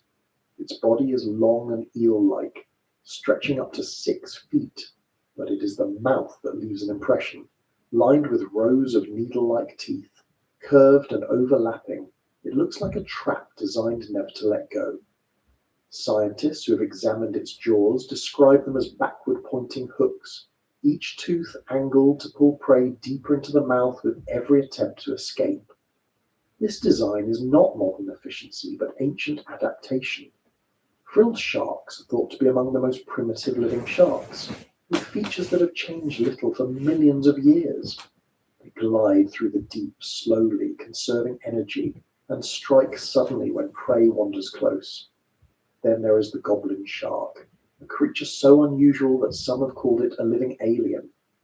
With its long, flattened snout and jaw that can shoot forward like a spring-loaded trap, it is not built for speed, but for ambush. Found in depths of over 4,000 feet, goblin sharks spend most of their time in the dark, waiting for the chance to snap at fish or squid. When it attacks, its jaws extend outward faster than the eye can follow, grabbing prey with needle-sharp teeth. Its body is soft, its muscles weaker than shallow water species, a common trait of deep-sea animals. But in the world it inhabits, brute strength is less important than surprise. Another ghost of the deep is the blunt-nosed six-gill shark.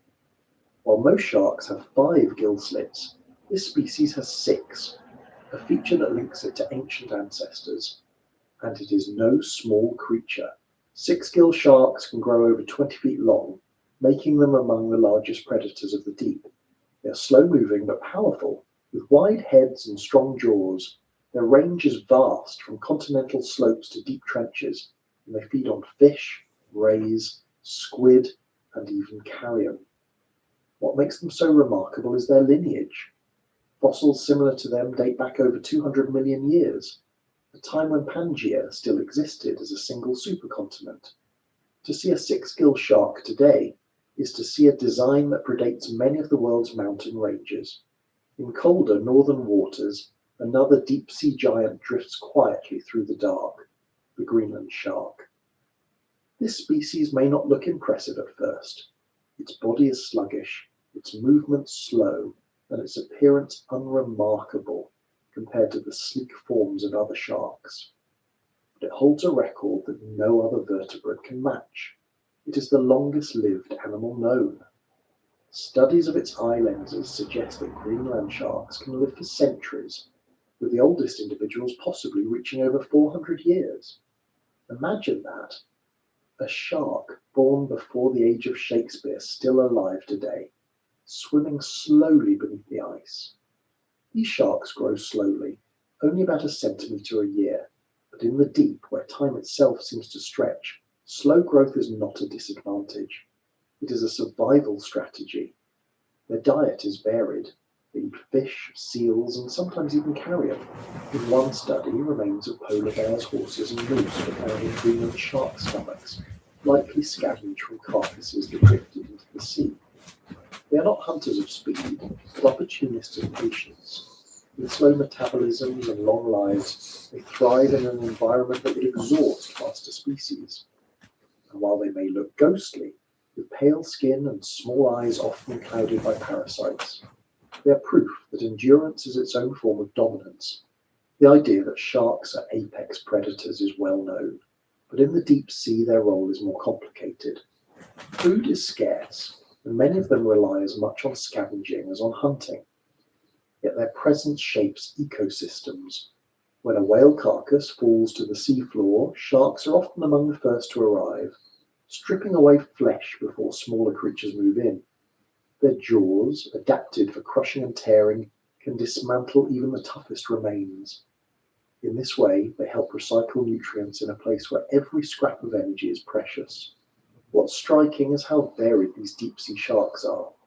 Some, like lantern sharks, are small, glowing with bioluminescent patches along their bodies. These lights may help them camouflage in the faint glow of the twilight zone, or signal to others of their kind. Others, like the cookie-cutter shark, are infamous for biting perfect circular chunks from larger animals, including whales, dolphins, and even submarines. At just a foot long, the cookie-cutter hardly qualifies as a giant in size, but its audacity makes it a giant in reputation. Imagine being a whale, vast and powerful, only to find yourself scarred by a bite from a shark the size of a loaf of bread. Even in the deep, scale does not always decide importance. The endurance of these species raises questions about what it takes to survive in the deep.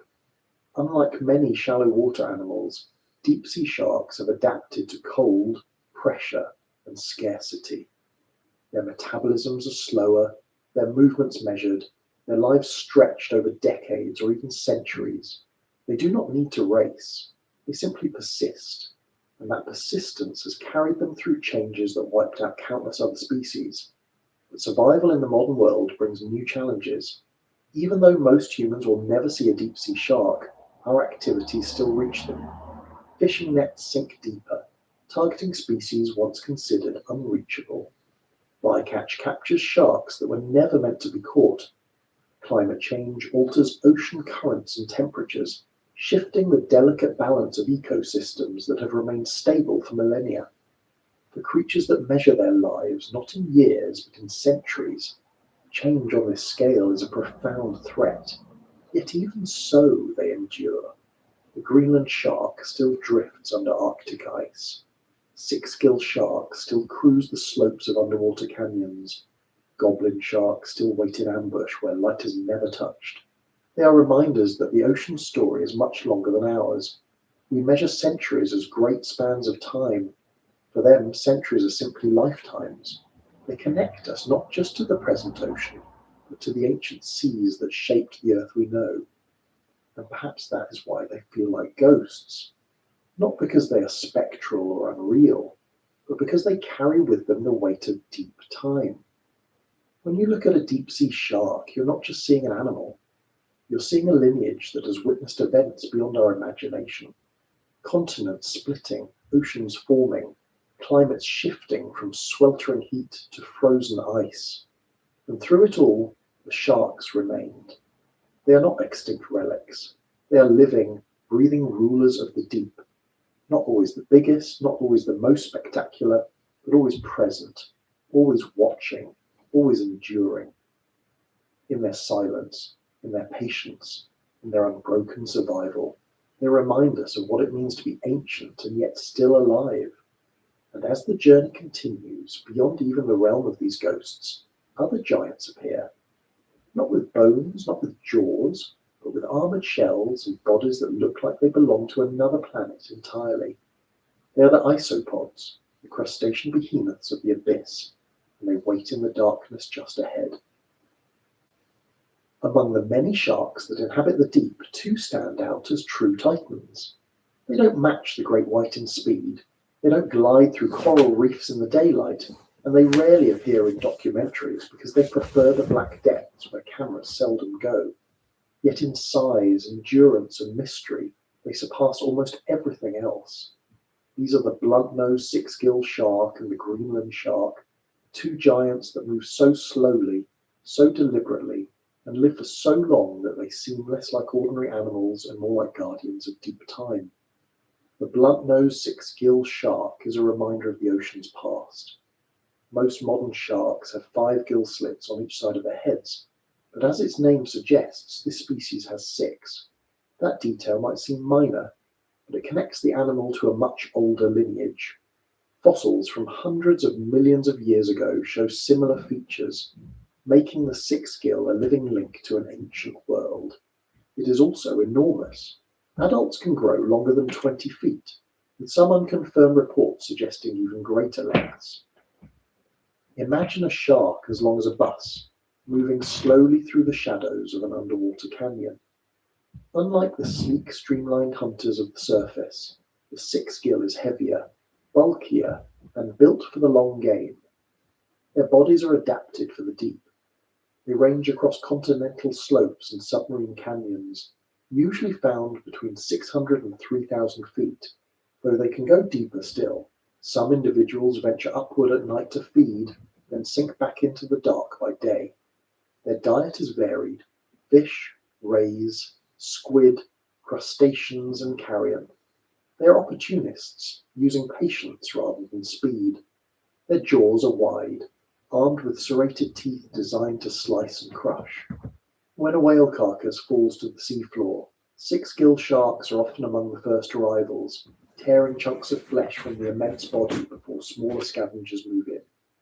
Despite their size, encounters with them are rare. They are not aggressive toward humans. but divers who have been lucky enough to meet one describe the experience as humbling. To see a six-gill emerge from the gloom, its pale eyes reflecting the light, its body larger than a car, is to glimpse something primal. It is not flashy or fast, but it radiates presence. It is a giant that has survived by being patient, by conserving energy, by outlasting rather than outpacing. If the six-gill represents endurance through size and ancient design, the Greenland shark takes endurance to another extreme. Found in the icy waters of the North Atlantic and Arctic, this species may be the slowest moving shark of all, yet it holds a record unmatched by any other vertebrate: lifespan. Scientists studying the layers of proteins in their eye lenses have estimated that Greenland sharks can live for centuries. Some may reach ages of 400 years or more, making them the longest lived vertebrates known. That means a shark alive today could have been born in the early 1600s, before Newton's laws of motion, before telescopes revealed Saturn's rings, before modern science even existed. They grow slowly, adding only a centimetre or two each year. Females don't even reach reproductive age until they are well over a century old. That pace seems unimaginable compared to our own lifespans, but in the deep, where everything moves at a different rhythm, it works. The cold water slows their metabolism, the scarcity of food demands efficiency, and their bodies seem built for a life measured not in decades, but in epochs. Despite their slow movement, Greenland sharks are predators as well as scavengers. They feed on fish and seals, and they are known to take advantage of weakened or sleeping prey. Some studies suggest they may ambush seals by drifting silently near the surface ice, waiting for an opportunity. They also scavenge freely, consuming carrion that drifts into their path. Their stomachs have revealed some surprising finds: remains of reindeer, polar bears, even horses, likely from animals that died near the coast and ended up in the water. Nothing goes to waste in their environment, and the Greenland shark is perfectly adapted to make use of whatever it finds. They're not graceful creatures. Their skin is rough, their movements sluggish, their eyes often clouded by parasitic copepods that cling to the cornea and feed on tissue. These parasites may leave them nearly blind, but in the dark waters they inhabit, sight is not the primary sense.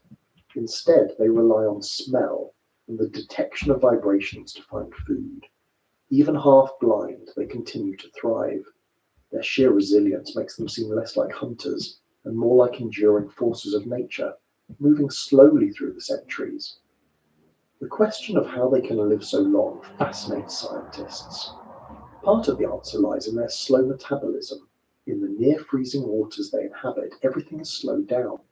Heart rate, growth, cellular processes all run at a pace that reduces wear and tear. Fewer damaged cells, fewer opportunities for age-related decline, but even that does not fully explain it. Their longevity is still a mystery, one that could teach us about aging not only in sharks, but in vertebrates in general. Studying them may hold clues about how to extend healthy lifespans, though capturing and keeping such giants is nearly impossible. Most of what we know comes from specimens caught accidentally in nets. There is a sadness in that too. Greenland sharks are not targeted for food in most places, but they are sometimes caught incidentally. In the past, they were hunted for their liver oil, which was used in lamps and machinery. Today, bycatch remains a threat.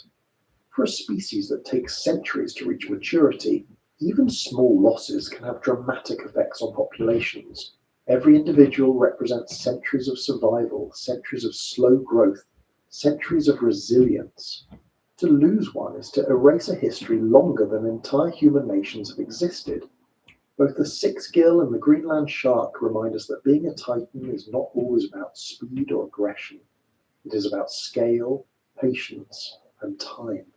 The six-gill connects us to the ancient past, a design that has worked for hundreds of millions of years and still thrives in the depths. The Greenland shark connects us to endurance itself, an animal that turns centuries into a single lifetime. They're giants, not just in body, but in the stories they carry, the story of survival through ages of change, through pressures that crush steel, through darkness where almost nothing else can endure. Divers who have met six gills describe the experience as otherworldly, as though a shadow from prehistory drifted close.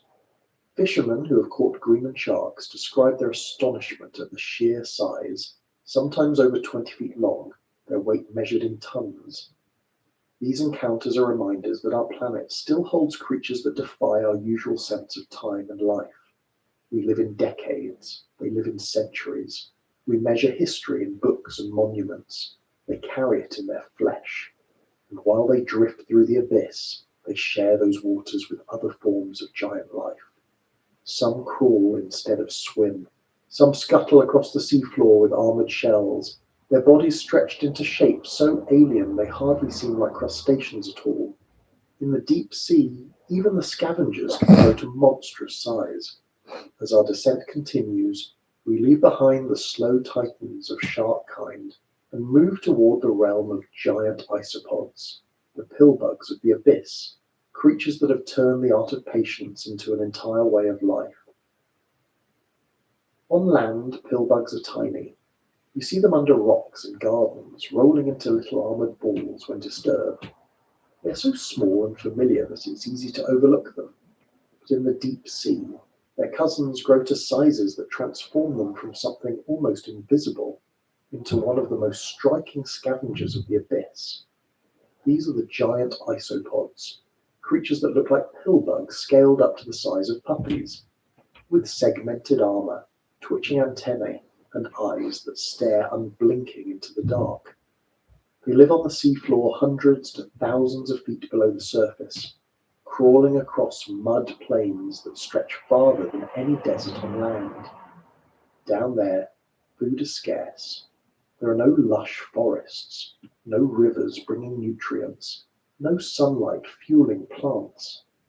Life relies on what falls from above, scraps of organic matter, dead fish, carcasses of whales, and even the occasional shower of tiny particles drifting down from the upper layers of the ocean.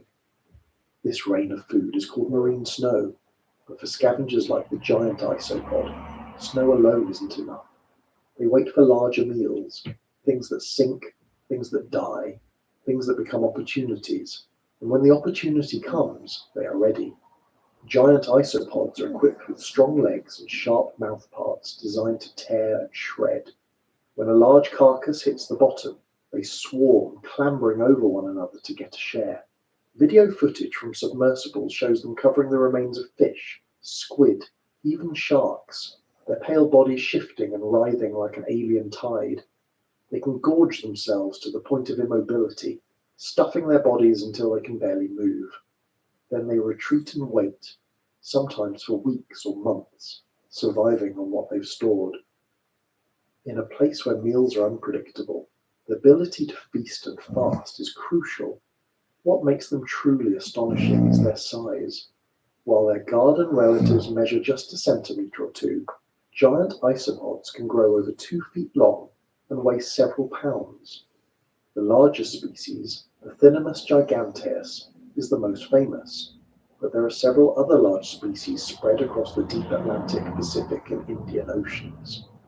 Their size is thought to be another example of deep-sea gigantism, the trend where some invertebrates grow far larger in the abyss than their shallow water relatives. Cold temperatures, high pressure, and scarcity of predators all play a role, but the exact reasons remain debated.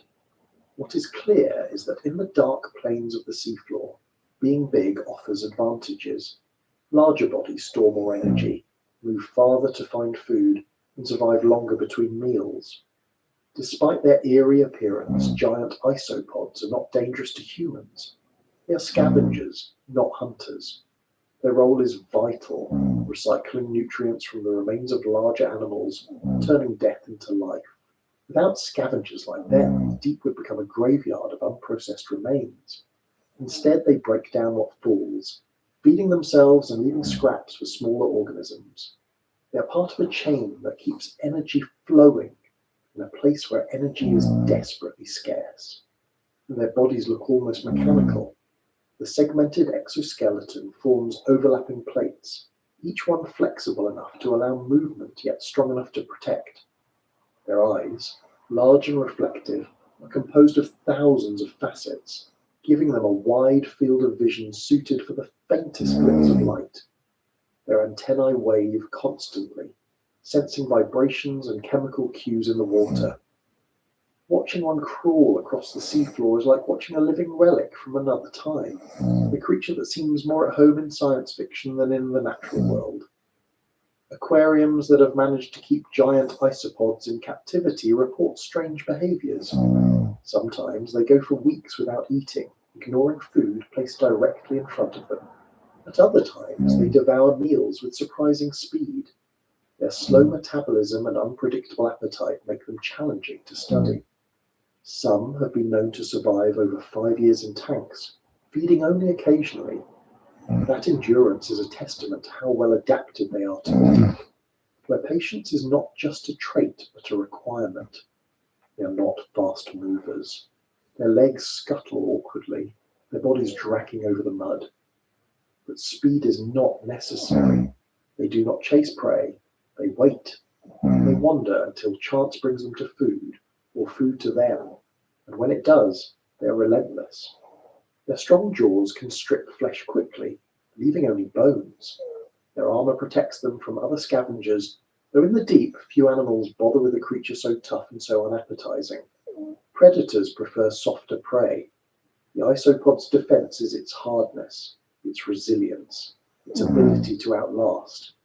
The idea of a pill bug the size of a small dog unsettles some people. But in a way, it is simply nature repeating a pattern at a different scale. The same design that works in a garden works in the abyss.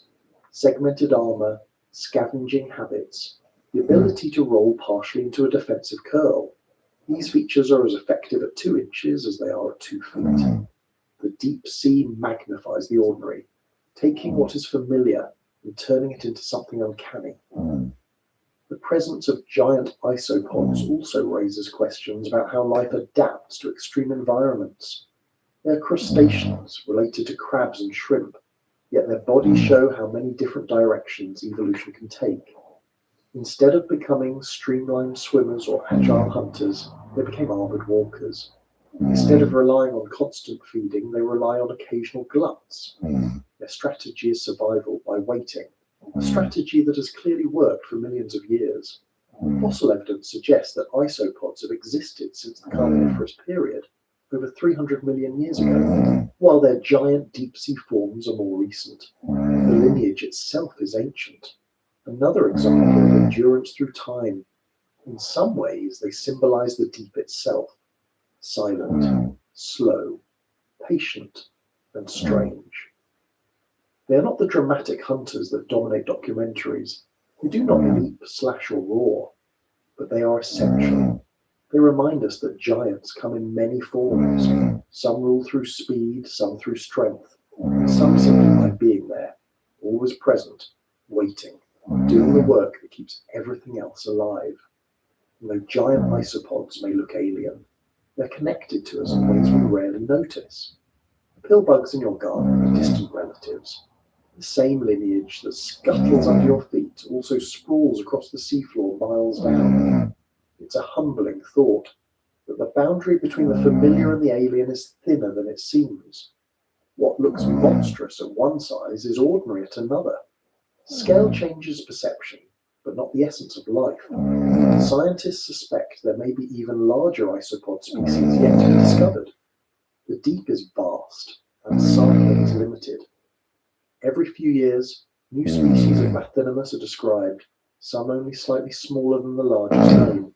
If larger ones exist, they are waiting in trenches and plains we have not yet explored. Considering that much of the deep sea remains unmapped, the possibility of even greater scavengers crawling in the dark is real.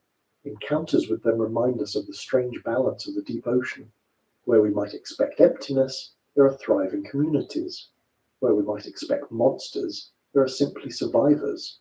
And the giant isopod, though it looks like a creature from a nightmare, is nothing more than a patient recycler, a custodian of the abyss, turning death into the fuel of life. The sight of one crawling across the seabed might unsettle the imagination, but it is also oddly calming. It does not lunge or attack. It does not hurry. It just moves methodically across the endless plains of the sea floor, doing what it has always done. In that way, it represents a kind of quiet certainty, a certainty that even in the darkest, most hostile places, life finds a way to endure. And as we follow it across the mud, we begin to notice other shapes. Not armoured ovals, but long, spindly legs stretching out like walking scaffolds. Another kind of giant emerges from the dark, not rolling into a ball, but striding across the bottom with a span so wide it seems impossible. Ahead of us waits the spider crab, a giant that wears its skeleton on the outside like steel beams, reminding us once again that in the deep, scale and form can take any shape. Among all the creatures of the deep, few look stranger than the Japanese spider crab.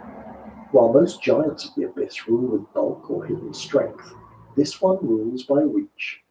Its body is not large compared to whales or squid, but its legs stretch outward in a lattice of impossible span. Fully grown, its legs can reach across 12 feet from tip to tip. Imagine a dinner table, then picture it walking, slowly, across the seafloor. It is the largest arthropod alive today, and it looks like a piece of scaffolding come to life, a walking web of steel that roams the dark waters of Japan. The Japanese spider crab is not a new discovery.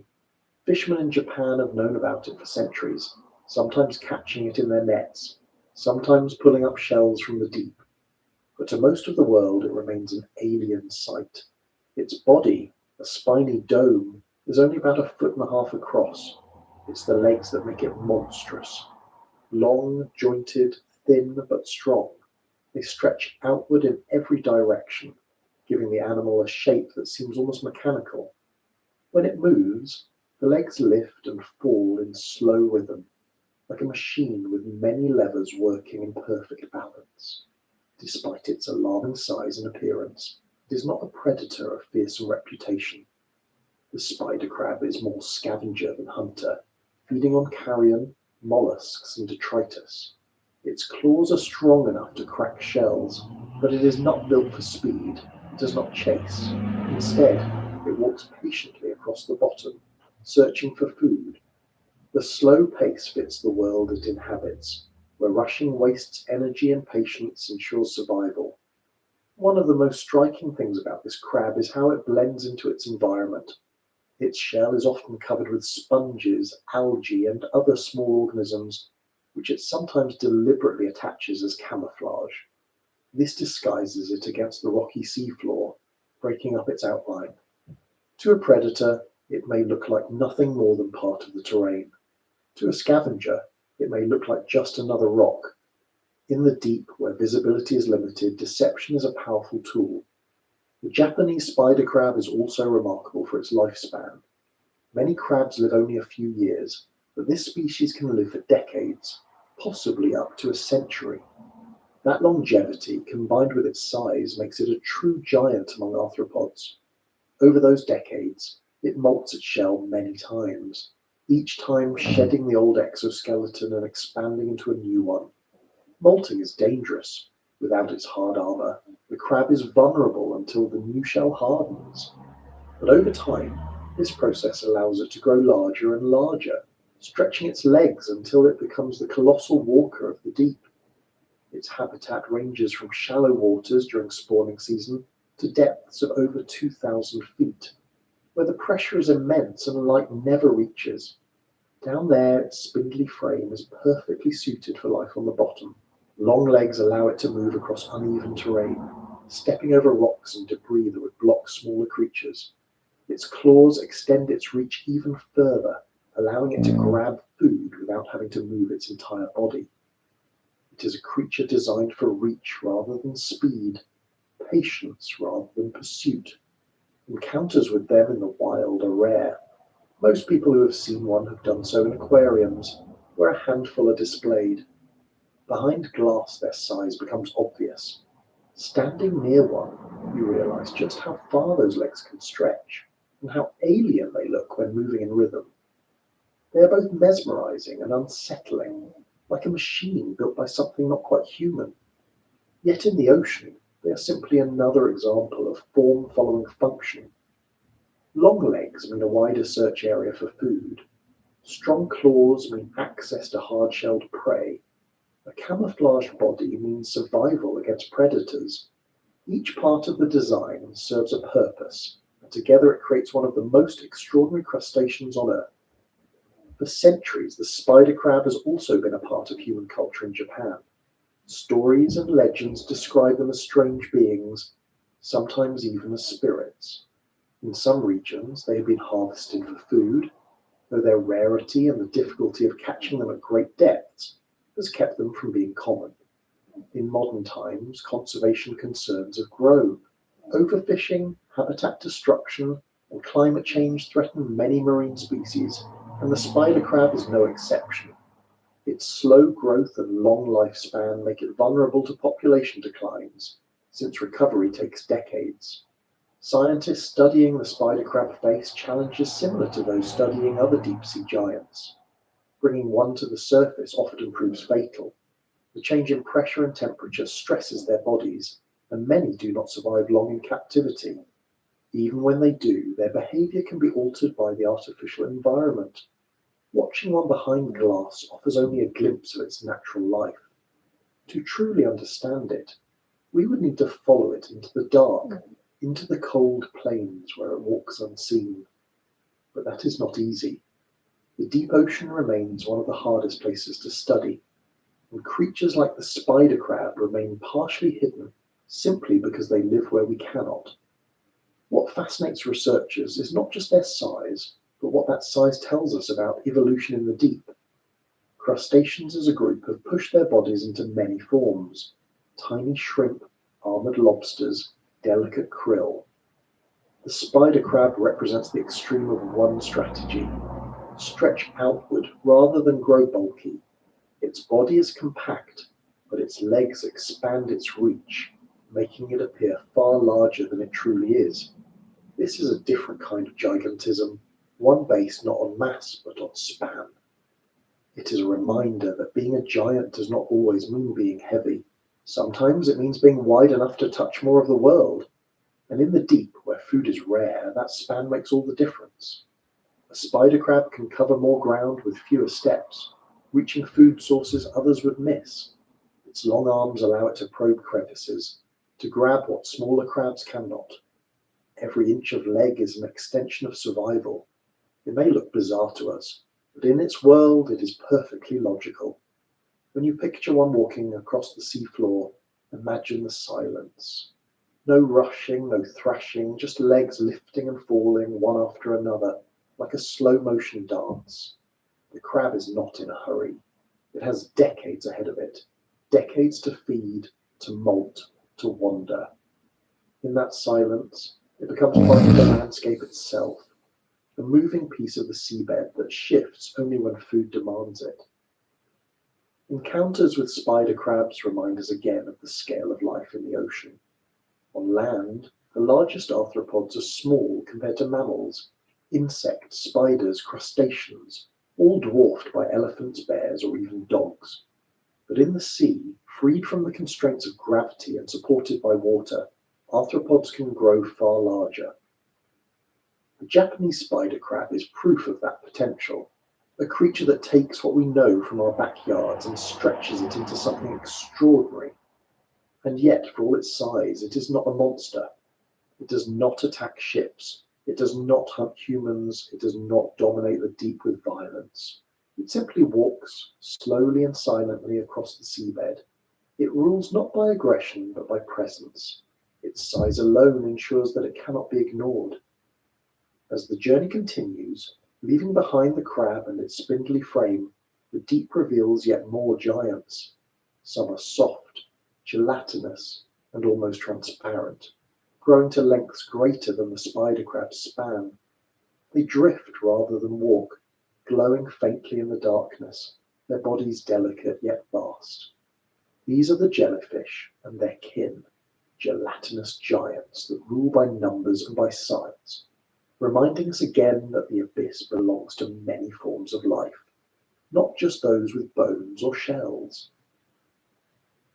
In the twilight of the deep ocean, where the last traces of sunlight have long disappeared and the water becomes a permanent night, there exists a creature with a name that sounds like it was invented for horror stories: the vampire squid. Its name suggests something monstrous, a blood-drinking predator with wings of darkness. The reality is stranger, and perhaps even more unsettling, because the vampire squid is not a bloodsucker at all. It is something else entirely, a survivor with features so unique that scientists had to create a new order just to classify it. The vampire squid lives at depths between 2,000 and 3,000 feet, in waters known as oxygen minimum zones. These are places where oxygen is so scarce that most animals cannot survive, but the vampire squid can. Its metabolism is slower than almost any other cephalopod, allowing it to endure in conditions that would kill others. Its blood contains copper-based hemocyanin, which binds oxygen more efficiently in the cold and low oxygen water. It is, in every sense, adapted to a world where almost nothing else can breathe. Its appearance explains the name. The body is small compared to the giants we've met so far, usually around a foot long, but it looks like something stitched together from nightmare fragments.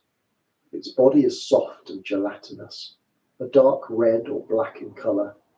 Between its arms stretches a web of skin, like a cloak. When threatened, it can invert this cloak, wrapping its arms around itself and exposing rows of spiny projections. In this defensive posture, it looks like a sinister umbrella, spines outward, body hidden. Early scientists who saw preserved specimens were reminded of bats and vampires, and the name stuck. But instead of drinking blood, the vampire squid survives on something far less dramatic.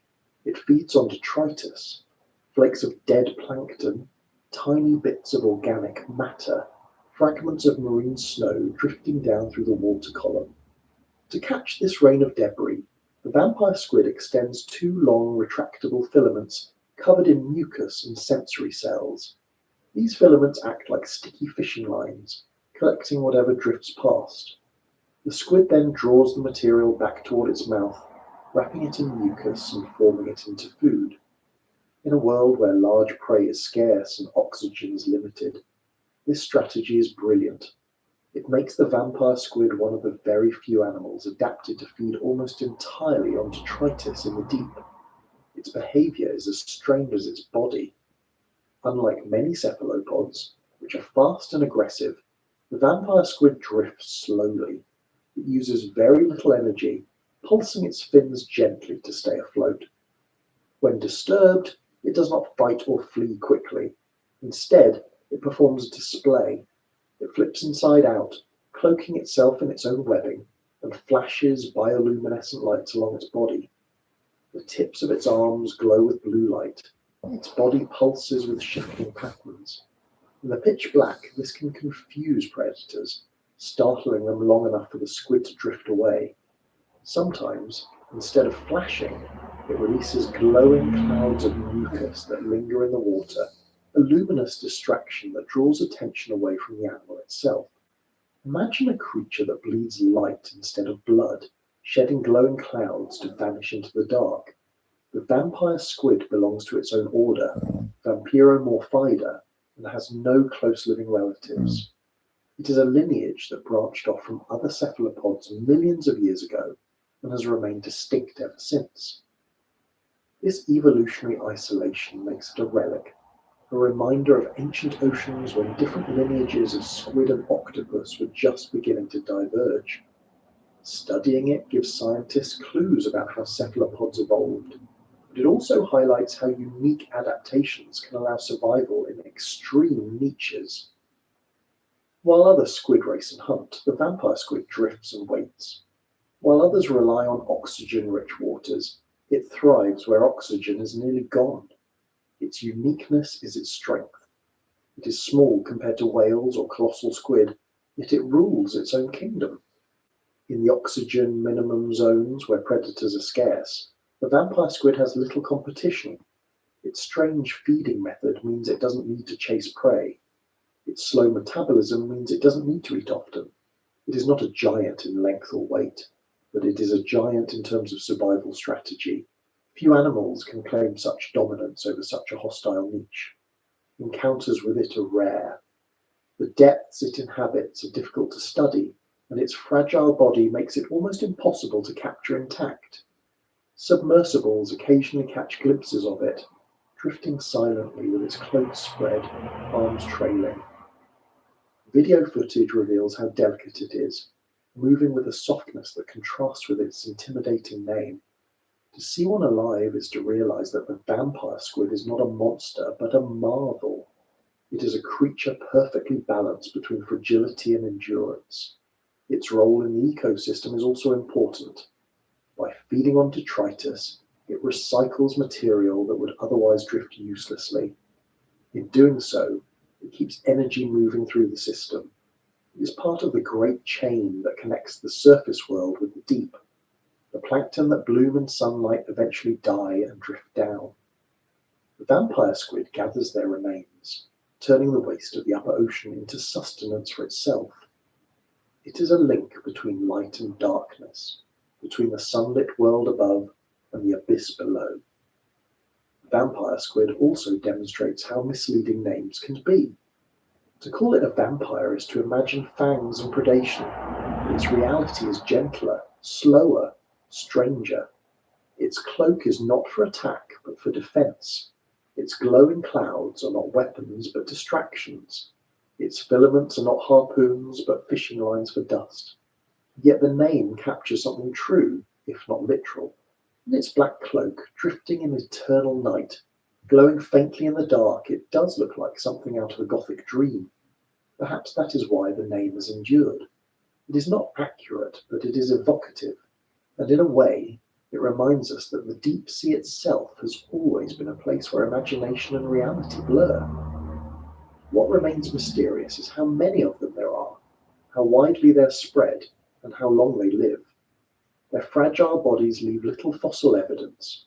Their soft tissues decay quickly when they die. Much of what we know comes from rare captures and video recordings. For all we have learned, they remain elusive, drifting in silence where our eyes cannot follow. They are not giants of bulk, but they are giants of endurance, specialists in a niche that seems impossible. They remind us that not all rulers of the deep are massive hunters or armored scavengers. Some are small, patient, and subtle. Their reign is quieter, but no less impressive. And as we leave them behind, still drifting under their cloaks of darkness, another shape begins to stir in the gloom. Something long, ribbon-like, with a body so thin it seems impossible, yet stretching longer than almost any other fish alive. This is the Orfish, the great serpent of the twilight zone, a creature so strange and so long that it gave rise to legends of sea serpents in every culture that encountered it. In the twilight zone of the ocean, where dim light still filters faintly from the surface above but true darkness lies just below, there lives a creature so long and so unusual that it has been mistaken for a sea serpent for centuries. Sailors told stories of it rising from the depths like a silver ribbon, undulating across the surface, stretching longer than any fish they had ever seen. These stories were often dismissed as exaggerations or myths. Yet, as with so many ocean legends, the truth was stranger still. The Orfish is real, it is immense, and it is one of the strangest giants to inhabit the mid-water world between light and darkness. The Orfish is the longest bony fish alive today. Confirmed specimens have reached lengths of around 30 feet. An unverified report suggests they may grow even longer, perhaps over 50 or 60 feet. Unlike the sharks and squid of the deep, the Orfish has no bulk or hooks or teeth designed for tearing apart prey. Instead, its body is thin and ribbon-like, as if a strand of silver fabric had come alive. Along its entire length runs a dorsal fin, beginning just above its eyes and continuing all the way to the tail. The fin undulates constantly, creating ripples that push the fish gently through the water. It does not dart or thrash. It glides, moving with the slow, steady rhythm of something that has no reason to hurry. Its head carries a crest of red fins, long and delicate that resemble streamers. In the gloom of the twilight zone, these crimson banners add to its strange, almost ceremonial appearance. To sailors who saw one near the surface, it must have looked otherworldly. A long silver serpent with blood-red plumes rising and falling in the swells. No wonder so many cultures considered it an omen, a messenger from the deep, or even a monster. Unlike many deep-sea creatures, the Orfish does not confine itself entirely to darkness. It is a denizen of the mesopelagic zone, between 650 and 3,300 feet deep, though it has been recorded deeper. Every so often they appear near the surface, particularly when sick, dying, or disturbed by storms and earthquakes. When they do, they often end up washing ashore, their immense bodies creating a spectacle. Photos of these strandings circulate quickly, sparking fascination and fear. People see a fish longer than a car, thin as a ribbon but impossibly long, and it feels like an encounter with myth-made flesh. For a long time, very little was known about their behavior. They're fragile, with soft bodies that are easily damaged, so catching and studying them is difficult. Their scales are tiny and reflective, giving them a silvery sheen, but their flesh is watery and weak compared to other fish. They are built not for combat, but for drifting. Their mouths are small, toothless, and designed for eating plankton, krill, and tiny fish. They do not chase prey, but simply open their mouths and take in what passes. It is a strategy of patience, relying on the constant rain of life in the ocean's middle depths. Their reproductive habits are still not fully understood. It is believed that females release buoyant eggs into the water, which then drift with the currents. Larvae hatch near the surface and gradually descend as they grow, joining the twilight world of their parents. Sightings of juveniles are extremely rare, leaving much of their early life cycle shrouded in mystery. What makes them stand out most beyond their size is the way they move. Unlike most fish, which propel themselves with tails, the Orfish swims by creating waves along its long dorsal fin. This allows it to hover almost vertically in the water, head pointed upward, body trailing below like a drifting banner. Submersible footage has captured this posture, revealing a fish that seems less like an animal and more like a living ribbon suspended in space. To see it is to be reminded that the ocean often produces shapes that defy expectation, forms that look more like imagination than reality. Throughout history, Orfish have been linked to sea serpent legends. From the Mediterranean to the Pacific, sailors spoke of long, snake-like creatures rising from the depths, glinting silver, sometimes stretching as far as the eye could follow. These accounts often match the appearance of Orfish perfectly. In some cultures, they were considered omens of earthquakes or tsunamis, their rare appearances interpreted as warnings from the deep. While there is no scientific basis for that belief, the association persists. The mystery of why they occasionally surface has only added to their legend. Encounters with the living Orfish are so rare that each one becomes an event. In 2013, two washed up in California within days of each other, sparking headlines worldwide. Divers and researchers who have glimpsed them alive describe them as ethereal, moving with slow grace, their bodies shimmering like mirrors in the dim light. Unlike sharks or squid, which exude raw power or alien menace, the Orfish exudes strangeness. It does not fit the patterns we expect from fish. It does not hunt. It does not flee quickly. It simply exists, stretched out like a silver thread across the water column. From an evolutionary perspective, their design makes sense. In the deep, energy efficiency is everything. A long, thin body requires less muscle to maintain buoyancy. Feeding on plankton means they do not need powerful jaws. Their slow swimming conserves energy. They are not built for fighting or chasing, but for endurance in a world where food is scattered and movement is costly. Their gigantism, then, is not about strength, but about reach. A longer body can support more thin surface, more ability to drift and maneuver gently through the water. For humans, though, the appeal of the Orfish lies not in its efficiency, but in its mythic quality. It looks like a dragon. It looks like the very image of a sea serpent. In every culture that has seen it, it has sparked imagination. And yet, unlike the monsters of legend, it is harmless. It drifts. It feeds quietly. It avoids confrontation. It is a giant that rules not by force but by presence. Its appearance alone is enough to inspire awe. The Orfish reminds us that the ocean's giants take many forms. Some are predators with jaws and hooks. Some are scavengers armored in shells. Some are drifters that glow faintly in the dark. And then there is the Orfish, a ribbon that threads through the twilight zone, its body shimmering silver, its fins glowing red, its presence both real and mythic. As we follow it deeper, letting its long body vanish into the gloom, the lights of other creatures begin to appear. Pinpricks of blue and green, flares of sudden brightness, entire bodies glowing softly like lanterns in the dark. These are the bioluminescent giants of the abyss, fish with jaws that can unhinge, bodies that stretch wider than they seem, and lights that guide them through eternal night. Ahead waits the Gulper eel with its impossible mouth, and the lanternfish, rulers of the twilight in numbers beyond counting. Among the most surreal of the deep-sea creatures are the ones whose bodies seem designed around exaggeration. Nothing demonstrates that better than the Gulper eel. It is not a predator in the sense of speed or strength. Its body is thin and ribbon-like, its tail stretching behind it like a whip. But at the front, its mouth opens into a cavern so large it looks impossible compared to the rest of its frame. The Gulper eel's head and jaws can balloon outward, creating a mouth big enough to swallow prey nearly its own size.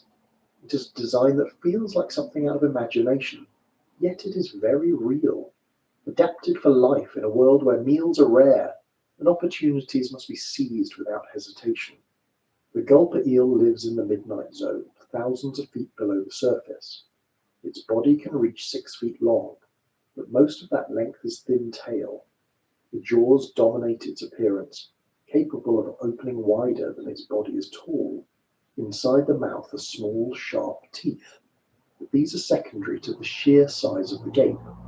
Instead of chasing prey, the Gulper eel drifts and waits, lunging suddenly when a fish or squid passes close enough. The mouth expands like a net, engulfing the water around the prey, and then snaps shut. Even if the meal is large, the stomach can expand to accommodate it. In a world of scarcity, the ability to swallow big saves energy and increases survival. Its tail adds to the strangeness. At the end is a bioluminescent organ, a small glowing bulb that can emit pink or red light. The Gulper eel uses this as a lure, wriggling the glowing tip to attract curious fish or invertebrates. In the perpetual night of the deep, light is an irresistible signal. Creatures that approach the glow find themselves suddenly inside the cavernous mouth of the eel. It is a strategy seen elsewhere in the deep. Anglerfish carry lures above their jaws, but the Gulper eel combines the tactic with its immense mouth, making it one of the most bizarre ambush predators in the ocean. Despite its unsettling appearance, the Gulper eel is fragile. Its body is soft, its muscles weak, its bones light. It is not built for battle or for powerful swimming. It survives by efficiency, conserving energy and striking when the chance arises. This design means it cannot be easily studied.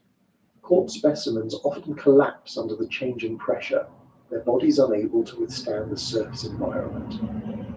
What we know of them comes from rare deep-sea footage, trawls that bring back damaged specimens, and occasional lucky encounters. Each glimpse adds to our understanding, but the full picture of their lives remains hidden. They are not alone in their realm, sharing the midnight zone are lanternfish, among the most numerous vertebrates on Earth. Individually, they are small, usually only a few inches long, but in terms of biomass, they may be the most abundant fish in the world. Some estimates suggest that lanternfish as a group make up more weight than any other vertebrate species combined. Their numbers are staggering, and in the twilight and midnight zones, they are the true giants, not in body size, but in influence. Lanternfish are named for the bioluminescent organs that line their bodies. These tiny lights glow in patterns that vary between species. Some use them for camouflage, matching the faint glow of the surface above so predators below cannot see their silhouettes. Others use them for communication, signaling to mates or members of their shoals. In the deep, where sight is limited, light becomes language, and lanternfish speak fluently in it. Every night, lanternfish perform one of the greatest migrations on Earth. As darkness falls, they rise from the deep, sometimes thousands of feet upward, to feed on plankton near the surface. At dawn, they descend again, retreating to safety in the dark. Billions of lanternfish participate in this daily cycle, moving so much biomass that they influence entire oceanic systems. Submariners in World War II once mistook their dense shoals for false seafloors on sonar. So thick were the clouds of fish that they reflected signals like the seabed itself. Scientists call this phenomenon the deep scattering layer, the zone where light and sonar bounce back, not from rocks, but from the bodies of countless animals. Lanternfish are the backbone of this layer, creating a false floor of life that shifts upward and downward with the sun. Their role in the ecosystem cannot be overstated. They feed on plankton and in turn are preyed upon by squid, larger fish, whales, and seabirds. They are the great middle link of the ocean, transferring energy from the smallest producers to the giants above. Without them, the chain would collapse. Their abundance fuels the lives of predators across the globe. And yet, despite their numbers, they remain mysterious. Studying them is difficult because they live deep by day and scatter widely at night. Nets capture some, sonar tracks their movements, but their true scale remains only partly known. The contrast between gulper eels and lanternfish shows the diversity of strategies in the deep. One grows enormous jaws to swallow whatever it can catch, relying on sudden opportunity. The other thrives in staggering numbers, tiny bodies forming vast armies of light and movement. Both are giants in their own ways, one by exaggeration of form, the other by sheer abundance. Together they demonstrate that dominance in the abyss is not limited to size alone. Influence, strategy, and adaptability all play roles in determining which creatures rule the dark. For humans, encounters with these animals remain rare. Gulper eels, when brought up from the deep, often arrive bloated and distorted, their delicate structures destroyed by pressure change. Lanternfish, while sometimes caught in large numbers by fishing nets, are too small and scattered to be easily studied alive. Submersibles and cameras have captured fleeting images, gulper eels drifting with their jaws agape, lanternfish glowing faintly in shoals, but most of their lives remain hidden. We know them through fragments and glimpses, and perhaps that is fitting. The deep sea does not reveal its secrets easily. Still, the evidence we do have is enough to remind us of their importance. The gulper eel, with its cavernous mouth and glowing lure, is a symbol of how strange evolution can become when shaped by scarcity. The lanternfish, with its glowing organs and mass migrations, is a reminder of how abundance can exist even in darkness. One is rare, one is common. One inspires unease, the other barely registers in our imagination. Yet both are essential, both are rulers of their own domains. As we pass them by, drifting deeper still, the forms become stranger. Fish with transparent heads and upward face and eyes, jelly-like bodies with organs floating inside, creatures that look less like fish and more like experiments in light and glass. Ahead waits the barrel eye with its crystal dome of a skull and other gelatinous marvels that show us how far life can stretch its designs in the black heart of the ocean. In the endless dark of the deep, where pressure squeezes and light has long since vanished, eyes become everything. Most creatures down here either lose them entirely or adapt them into strange forms that capture every glimmer. But among all of them, none looks stranger than the barrel-eye fish. It is a creature that seems almost too bizarre to be real, with a head that is transparent like glass, and a pair of eyes glowing green set inside the dome. To look at it is to feel like you're looking at an unfinished design, a prototype that somehow escaped into the real world. And yet, it has survived for millions of years, thriving with an adaptation so unique that it still astonishes every scientist who studies it. The barrel-eye fish, also known as Macropina microstoma, is not large compared to whales or squid. Its body measures only a few inches long, about the size of a human hand, but its head changes everything. The dome on its skull is filled with clear fluid, and through it you can see the strange tube-like eyes pointed upward toward the surface. The first time scientists captured video of it alive, it looked like a science fiction creation. A living, breathing fish with a transparent head and emerald orbs moving inside like the lenses of a telescope. For decades, this fish was known only from damaged specimens pulled up in nets. Those specimens always arrived with the transparent dome collapsed, leaving researchers with only partial clues about its anatomy. Drawings and descriptions suggested odd structures, but no one could confirm them. It wasn't until submersibles captured one alive in 2009 that the full picture became clear, and when it did, it shocked even those who had spent lifetimes studying the deep. The living animal floated calmly, its head glowing faintly as light refracted through the dome, its eyes moving within like tiny telescopes, rotating inside the transparent shield. Suddenly, what had been mystery became reality. The designer's genius in its own strange way.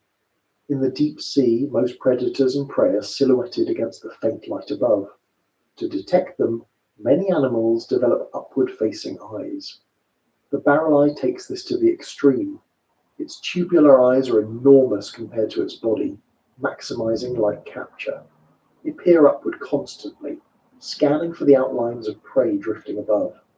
Transparent domes around the eyes protect them from stings and damage, particularly from the tentacles of siphonophores, colonies of jelly-like animals that drift through the water with long venomous threads.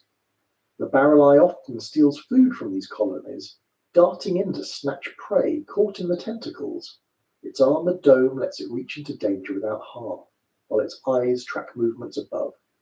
Even stranger, the eyes are not fixed. They can rotate inside the dome, pointing not only upward but also forward.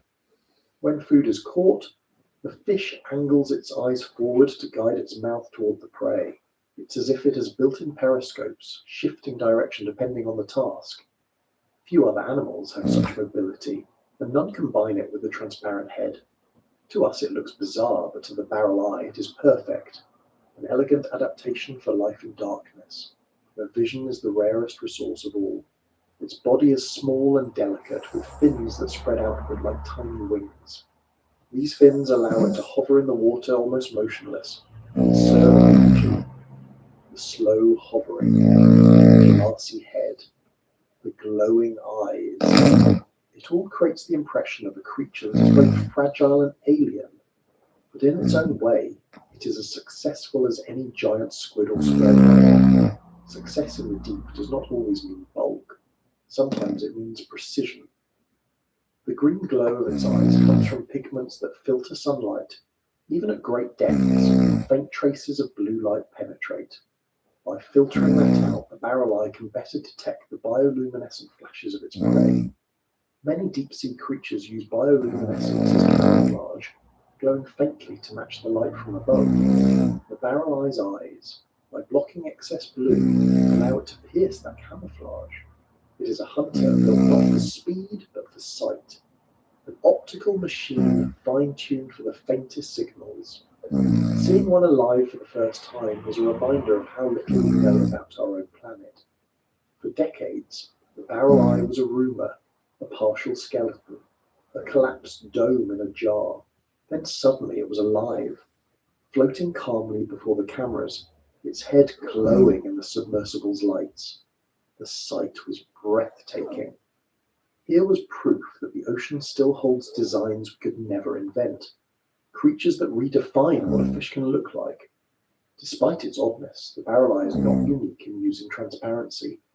In the deep, where hiding places are scarce, some animals simply make their bodies see-through. Transparent shrimp, transparent jellies, transparent fish, all drift unseen. But the barrel eye takes transparency and turns it inward, not just hiding its body, but revealing its organs. Its head dome exposes its eyes, protects them, and gives them room to rotate. It is a combination no other known animal has achieved. It is also a reminder that giants of the deep are not always measured by size. The barrel eye is small, but in terms of adaptation, it is immense. It represents a giant leap in design, a giant success in survival strategy, a giant reminder of how flexible life can be. To encounter one is to see proof that life in the abyss is not limited by our imaginations. It invents forms we would never expect. For humans, the fascination lies partly in how alien it appears. The clear dome makes it look artificial, as if built rather than grown. The glowing eyes resemble machine lenses, not living tissue. To look at it is to question whether it belongs to Earth at all, and yet it has been here for millions of years, evolving quietly in the black depths, long before we even knew such places existed. Very little is known about its behavior beyond what has been glimpsed in short recordings. How often does it feed? How far does it travel? Does it live solitary or in groups? Its fragile body makes it almost impossible to keep in captivity, so each observation is fleeting. Most of what we know is inference, pieced together from anatomy and behavior in the wild, and perhaps that is fitting. Some creatures are meant to remain half hidden, revealed only briefly, enough to remind us of their existence, but not enough to take away their mystery. In many ways, the barrel eye represents the deep itself, fragile, strange, transparent in some places, opaque in others, a realm where what you see is never the full story, and what you don't see matters most. The glass head is a metaphor in itself, showing us the insides, but hiding the rest, reminding us that life is not bound by what we expect. And as we let the barrel eye hover in our minds, with its emerald eyes rolling inside its glass dome, we drift onward. The light of bioluminescence begins to increase, not from single points, but from entire bodies. Ahead, great gelatinous forms pulse and drift, jelly-like creatures larger than a person, larger even than rooms, glowing softly in colours no sunlight ever touches.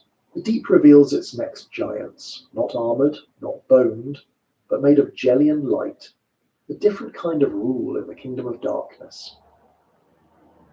In the deep sea, not all giants wear armour or carry teeth. Some rule with nothing more than jelly. Transparent, fragile, pulsing softly in the dark, they look more like living lanterns than animals. These are the gelatinous giants, comb jellies, true jellyfish, and their relatives, that drift endlessly through the abyss. To see them is to realize that size does not always mean solidity. Sometimes it means emptiness. Sometimes it means delicacy stretched to improbable scale. Comb jellies, or ctenophores, are among the most mesmerizing. Unlike true jellyfish, they do not sting. Instead, they capture prey with sticky cells that trap plankton and small animals drifting past.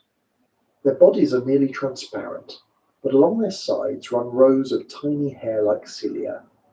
When these cilia beat, they scatter light into rainbows, shimmering in blues, greens, and pinks as they move. In the black of the deep, this rainbow flicker looks like a magic trick, a body painting the dark with moving light. Some comb jellies are small, delicate globes no larger than a marble. Others stretch into forms many feet long, trailing ribbons that glow faintly. A few species grow to lengths that rival whales if you count their fragile feeding tentacles. These tentacles can extend dozens of feet, fine as spider silk, drifting invisibly through the water. Any plankton or small fish that brushes against them becomes trapped, reeled back toward the body. In this way, a single jelly can command a feeding space larger than a room, larger even than a small house.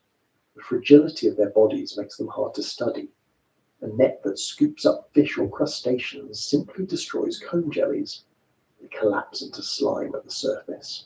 Only with modern submersibles and gentle collection methods have scientists been able to watch them alive. What they've found is a world of delicate giants that challenge our assumptions about survival. With bodies that are 95% water, with no brain, no bones, no heart, how can such creatures dominate so much of the ocean? The answer is in their efficiency. Jelly costs little energy to build. Transparency hides them from predators. Bioluminescence warns or confuses enemies, and drifting with currents saves effort. They're masters of doing more with less. True jellyfish add another layer to this story. While some are tiny, others grow immense. The lion's mane jellyfish, for example, can reach a bell diameter over 6 feet across, with tentacles stretching more than 100 feet. That makes it longer than a blue whale, the largest animal on Earth. These tentacles are armed with millions of stinging cells, each capable of paralyzing small prey. In the deep, similar giants drift unseen, their bodies glowing faintly, their tentacles forming nets larger than anything humans have ever built. A whale swims with power. A squid strikes with speed. A jellyfish simply waits, letting its tentacles do the work. The role of gelatinous giants in the ecosystem is immense. They are both predators and prey.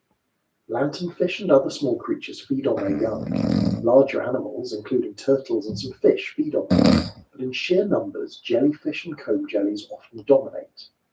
In some regions, they form blooms so dense that they fill entire stretches of water, pulsing together in waves. These blooms alter ecosystems, outcompeting fish, clogging fishing nets, even overwhelming power plant intakes. In the deep sea, where blooms are less common, their dominance is quieter but just as important. They recycle plankton, they form a key part of the diet for larger predators, and they move nutrients vertically as they migrate with the day-night cycle. Bioluminescence is central to their survival.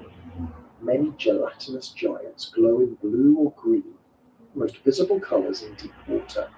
Some produce steady glows, others flash in pulses, and a few release glowing particles when disturbed. These displays serve multiple purposes: to confuse predators, to attract prey, to communicate. In some species, light cascades across the body like a waterfall, turning the animal into a moving chandelier in the dark. For humans watching from submersibles, it is one of the most mesmerizing sights in nature. The ocean seems to light itself from within, with creatures that are little more than jelly carrying entire light shows inside their bodies.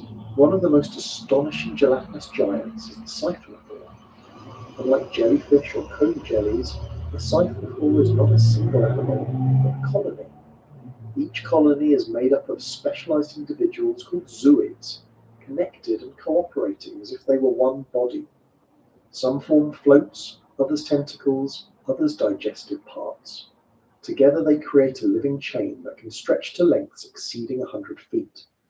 In 2020, researchers in Australia discovered a siphonophore estimated at 150 feet long, one of the longest animals ever recorded. It stretched in a spiral, glowing faintly, a colony so vast it seemed endless. Unlike a whale or squid, it was not one giant but many, fused into one drifting entity. In the deep, even individuality bends to the rules of survival. Watching siphonophores in action is both beautiful and eerie. Their tentacles trail behind like fishing lines, armed with stinging cells that capture whatever drifts into them. Each zooid does its part. One paralyzes, another digests, another absorbs. It is division of labor so complete that none of the zooids can survive on its own. Together they create a superorganism, a drifting empire of jelly. To encounter one is to realize that size in the ocean is not always about one body. It can be about many working as one. Despite their dominance, gelatinous giants are fragile. Waves destroy them, nets shred them. Changes in water temperature and oxygen can wipe out populations. Yet they rebound quickly, reproducing in bursts, turning scarcity into abundance almost overnight. This resilience, combined with their efficiency, makes them some of the most successful animals on Earth. Even as human activity reshapes the oceans, jellyfish often thrive, sometimes expanding as fish populations decline. It is a reminder that survival does not always belong to the strongest. Sometimes it belongs to the simplest. For humans, jellyfish and comb jellies often provoke unease. Their alien forms, their stings, their sudden blooms, all create discomfort. Yet in the deep sea where they rule quietly, they are more than nuisances. They are builders of ecosystems, recyclers of energy, and evidence that fragility can itself be a strength. They prove that giants do not need bones, claws, or teeth to dominate. They can drift, glow, and pulse, and still shape the ocean's story. To watch one drift in the dark is to witness something both calming and uncanny. Its body pulses rhythmically, its lights flicker gently, its tentacles trail endlessly.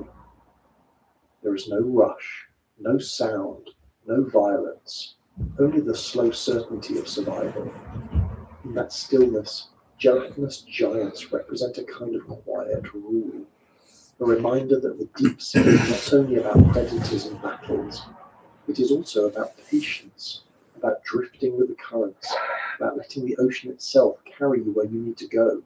And as we drift past them, leaving behind their glowing forms and trailing ribbons, the scene changes again. Ahead, the seafloor begins to rise into ridges and vents, places where heat and minerals pour into the cold. Here, another kind of giant waits, not soft and transparent, but rooted in place, building entire forests of tubes from nothing more than chemical energy. The hydrothermal fields are alive with creatures that challenge everything we thought life required, and among them, tube worms rise like red-tipped towers in the dark. On the abyssal plains, the seafloor is often quiet, a cold desert stretching endlessly, broken only by slow drifters and the occasional carcass that falls from above. But in certain places, the silence gives way to something extraordinary. Cracks in the Earth's crust open, releasing jets of superheated water rich with minerals. These are hydrothermal vents, deep-sea chimneys that billow black or white plumes into the darkness. Around them, life flourishes in a way that seems impossible, not fueled by sunlight but by chemistry. And among the most striking inhabitants of these vent fields are tube worms, behemoths of a world without sun, rising in colonies like forests of red-tipped spires. Tube worms were a shock when first discovered in the late 1970s. Until then, biologists believed that all ecosystems on Earth depended directly or indirectly on sunlight. Plants and algae capture light energy, animals feed on them, predators feed on prey, and so on. But when submersibles explored hydrothermal vents along the Galapagos Rift, they found dense communities of life thriving in total darkness. Towering white tubes, each topped with a crimson plume, clustered together in colonies that looked like underwater gardens. Yet no sunlight reached here, no plants grew here, no photosynthesis was possible. The discovery rewrote our understanding of life itself. The tube worms grow to remarkable sizes. Some species, like Riftia pachyptilla, reach lengths of over 8 feet, thicker than a person's arm. Entire colonies can cover large stretches of vent fields, creating living thickets of pale tubes swaying in the current. The red plumes at their tips are gill-like structures, rich in hemoglobin, which absorb oxygen, hydrogen sulfide, and carbon dioxide from the water. These gases are delivered to internal bacteria living inside the worm's body, and it is those bacteria that do the real work. Instead of photosynthesis, they use chemosynthesis, drawing energy from chemical reactions involving hydrogen sulfide. They convert these chemicals into organic molecules, feeding the worm in a partnership so complete that adult tube worms have no mouth, no stomach, no digestive system at all. They're entirely dependent on their bacterial symbionts, turning poisonous gases into food. It is a relationship unlike anything found in sunlight ecosystems, and it demonstrates that life can thrive on energy sources far removed from the sun. The sheer size of the tube worms adds to their mystery. In a world where food is usually scarce, they grow as tall as a person and live in dense colonies. Constant supply of vent chemicals fuels their growth, allowing them to become true giants of the deep. Some live for over 100 years, standing tall on the seafloor decade after decade, absorbing chemical energy from the Earth itself. Their size and longevity make them rulers of their environment, foundations upon which entire vent ecosystems are built. Crabs, shrimp, clams, and fish cluster among their tubes, feeding on scraps and on each other. Remove the tube worms and the community collapses. The vents themselves are dramatic. Black smokers spew superheated water filled with iron and sulfur, staining the plumes as they rise. White smokers release lighter minerals, creating ghostly towers of carbonate. The water jets out at temperatures over 700 degrees Fahrenheit, yet just a few feet away, the surrounding ocean is near freezing. Life here exists in razor-thin margins, balanced between lethal heat and lethal cold. The tube worms thrive at this edge, their colonies hugging the vent openings where chemicals are plentiful but temperatures survivable. The discovery of tube worm colonies had implications far beyond marine biology. If life could exist here, independent of sunlight, then perhaps it could exist elsewhere in the universe, on planets and moons where light never reaches the surface.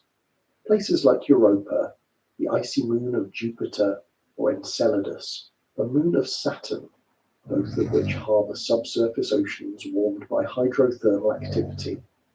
The tube worms prove that life does not require the sun.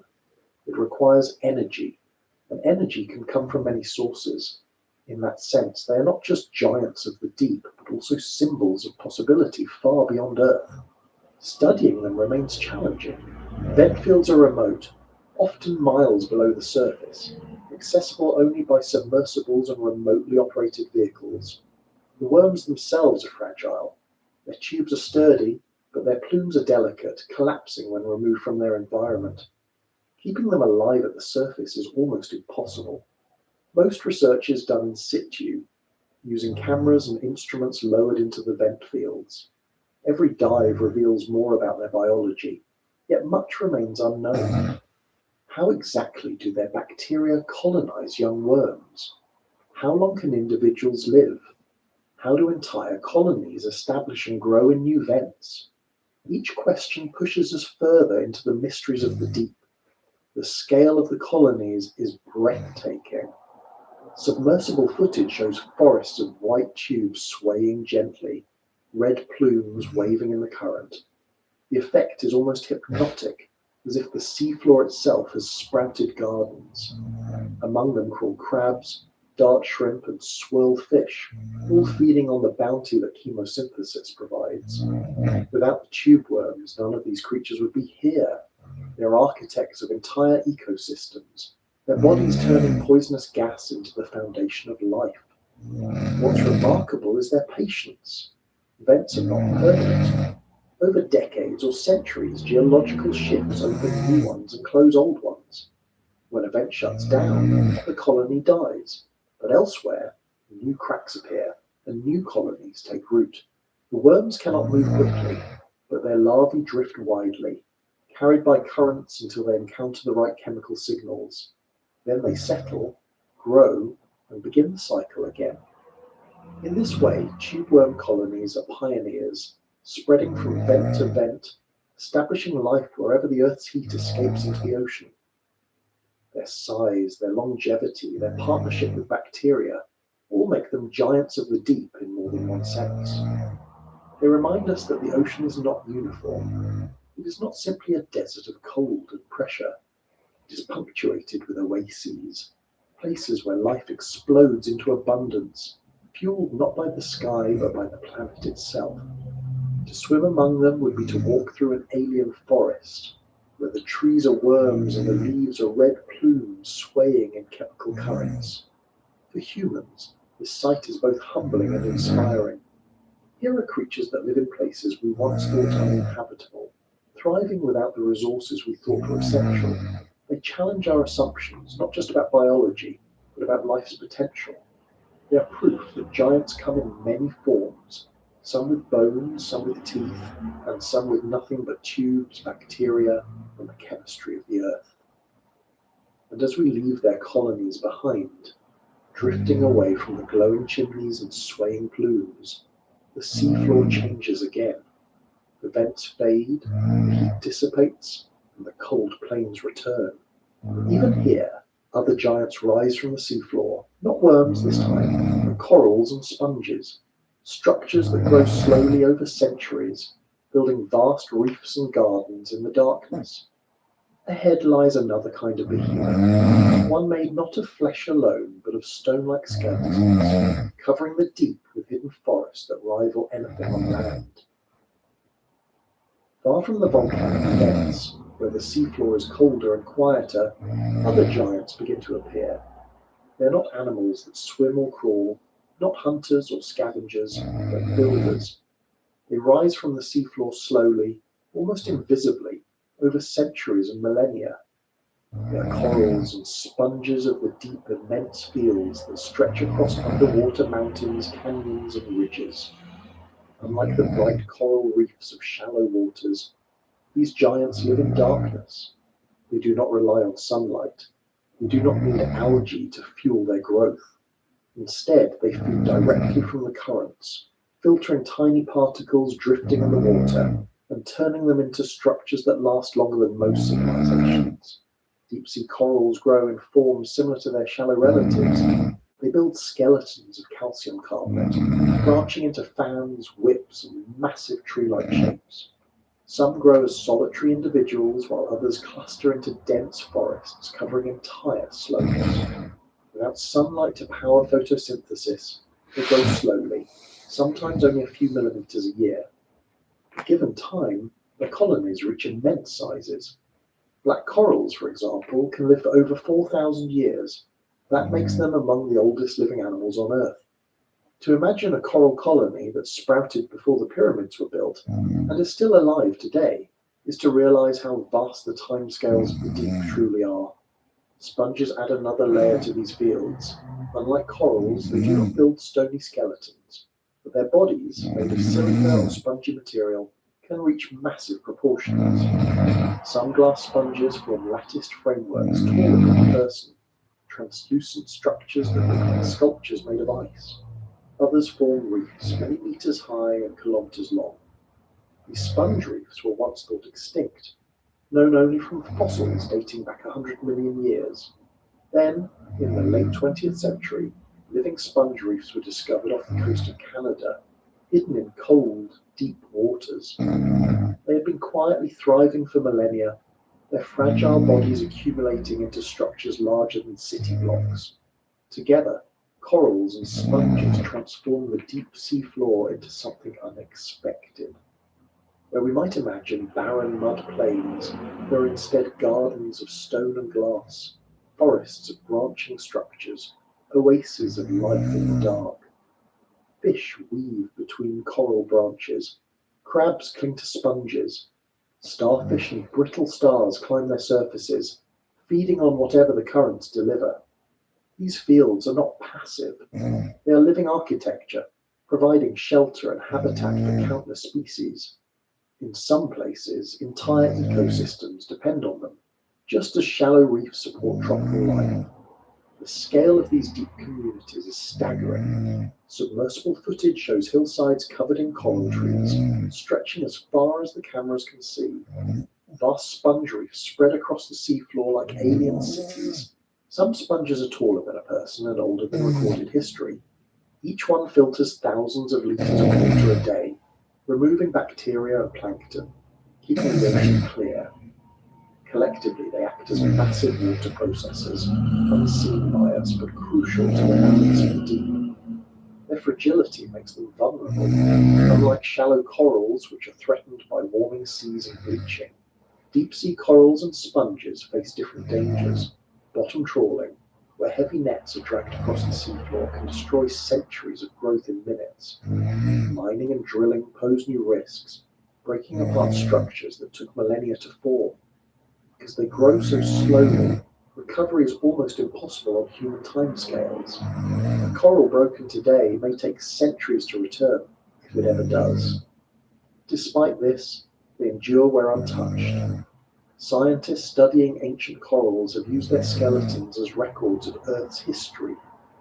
The layers of calcium carbonate store chemical signatures of past ocean conditions, temperatures, currents, even climate shifts. By analysing these skeletons, researchers can reconstruct thousands of years of environmental change. In this way, corals are not only giants of the deep, but also archives of the planet's story, recording events long before we kept written records. Sponges tell a different story. Some of the compounds found within them have proven useful in medicine. Antiviral, antibacterial, and anti-cancer drugs have been derived from sponge chemicals. These slow-growing giants, hidden in the deep, may carry answers to diseases we struggle with on the surface. Each one is both a filter and a potential pharmacy, a reminder that the ocean holds more secrets than we realize. For those who encounter them by submersible, the sight of deep coral and sponge fields is surreal. Instead of the expected emptiness, the cameras reveal forests of white and red, branching upward like trees in a midnight landscape. Fish drift among them like birds in a canopy. Crabs scuttle over branches like squirrels on limbs. It is a world that mirrors the forests of land, yet is entirely separate, powered not by sunlight, but by the ceaseless delivery of nutrients on the currents. What makes them giants is not just their size, but their persistence. They survive in places where resources are minimal, where light never shines, where growth is painfully slow. And yet they endure, not for years or decades, but for millennia. Each colony is a monument to patience, each sponge a testament to survival by waiting. While predators come and go, while giants like squid and whales rise and vanish, the corals and sponges remain. They are the quiet background against which the drama of the deep unfolds. In their presence, time takes on a different meaning.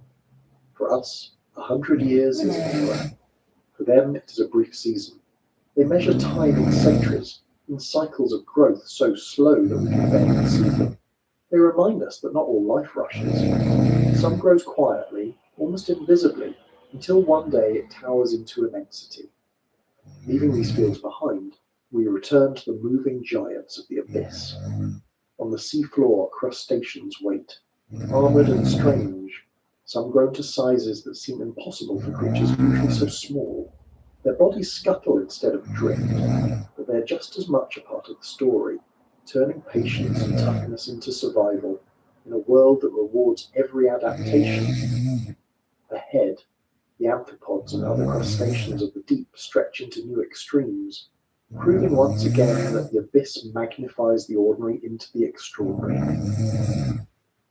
On land, most crustaceans we know are small, crabs scuttling sideways on beaches, shrimp in aquariums, pillbugs rolling into tiny balls under rocks. They're creatures of modest size, often overlooked. In the deep, as with so many other lineages, size takes on a different meaning. The same groups that stay small near the surface can become immense in the abyss. Giant amphipods, lobsters of impossible shape, shrimps with glowing eyes, and crabs that seem almost skeletal appear out of the dark. They are strange in ways that make them look alien, yet they are part of the same crustacean family tree we know from our dinner plates and tide pools. Amphipods are a good place to begin.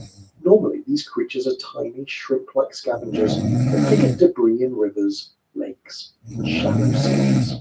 A few millimeters long, they're abundant but easy to ignore. In the deep trenches of the ocean, however, they grow to sizes that transform them completely. Amphipods collected from the Mariana Trench and other abyssal regions have been found over a foot long. Imagine a shrimp swollen to the size of a loaf of bread, translucent and ghostly, drifting in water so dark and pressurized that few other animals survive. These amphipods feed on whatever reaches them. It's fish, sinking algae, even scraps from whale carcasses that fall into the trench. Their gigantism is linked to the conditions of the deep. Cold water, immense pressure, and slow metabolism favour growth over time. Without many predators to keep them in check, amphipods simply grow larger. Their bodies, soft but armoured with thin exoskeletons, are perfectly adapted for drifting and scavenging. They are living proof of deep-sea gigantism, the trend that produces so many of the giants we've already met. What is small above becomes enormous below. But amphipods are not the only crustaceans exaggerated by the abyss. Shrimps in the deep take on strange forms. Some carry bioluminescent organs, glowing like tiny lanterns to confuse predators or to signal to each other. Others develop long, spindly legs to crawl across the mud plains in search of scraps. Still others drift in swarms so dense they resemble clouds, feeding on marine snow as it falls.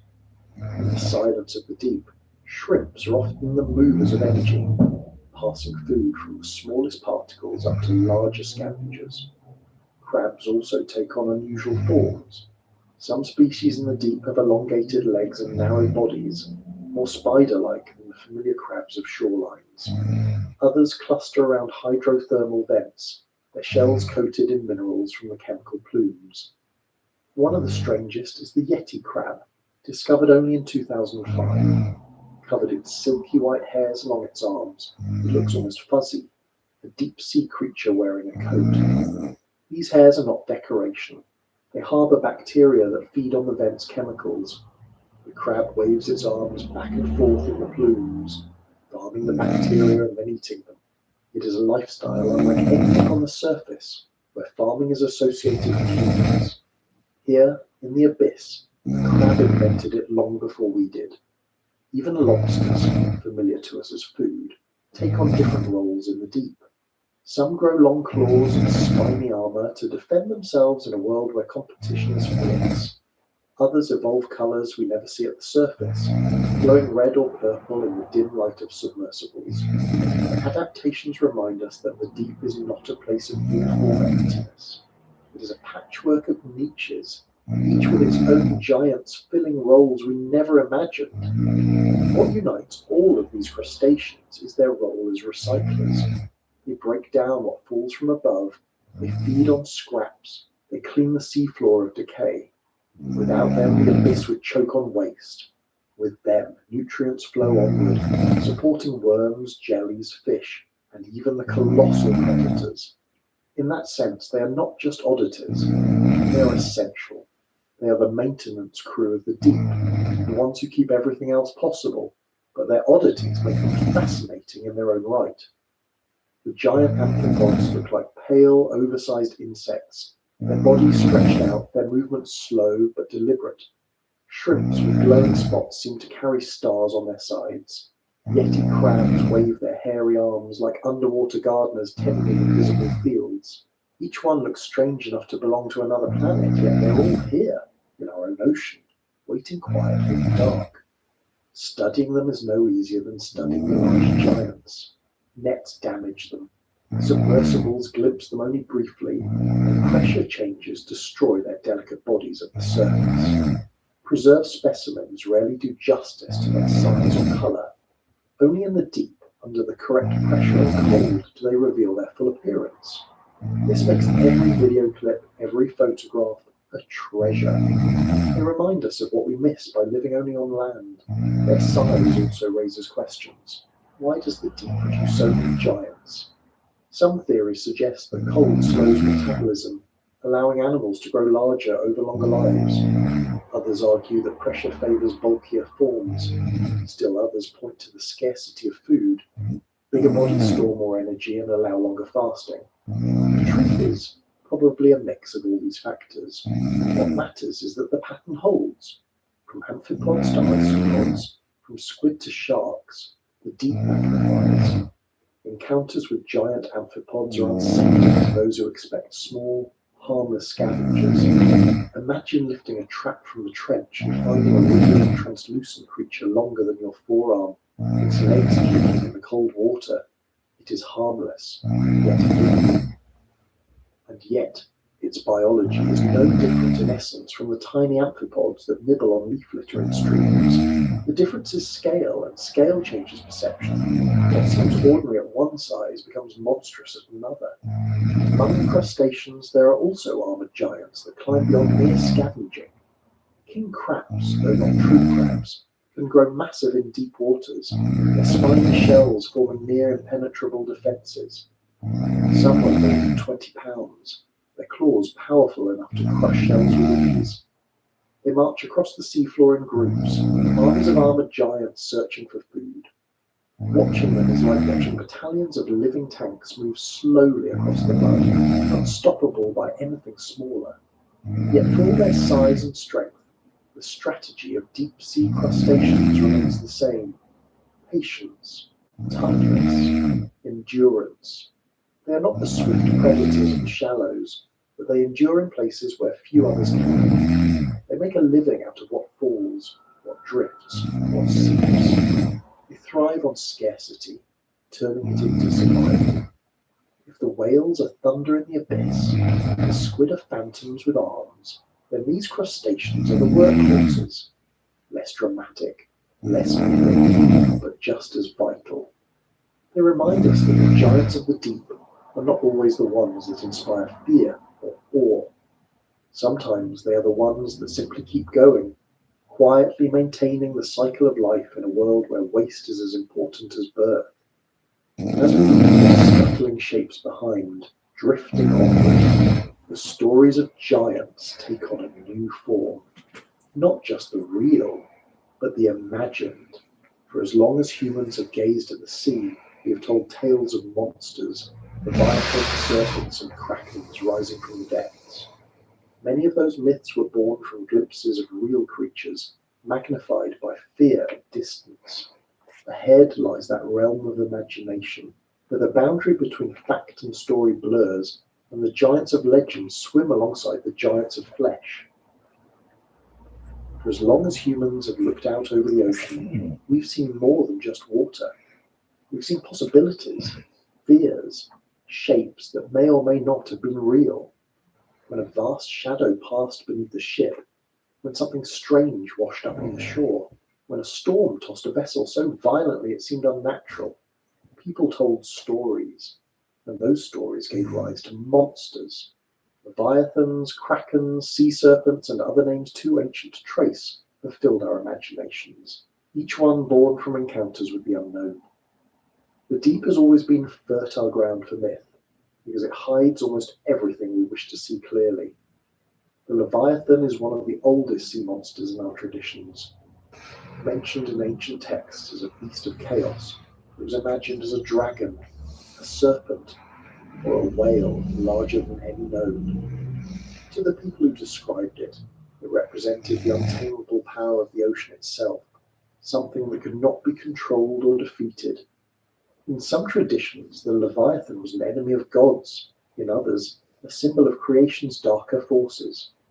Whether literal or metaphorical, it gave form to the deep's unpredictability, and while no real creature matches its description exactly, whales, especially sperm whales, probably inspired it.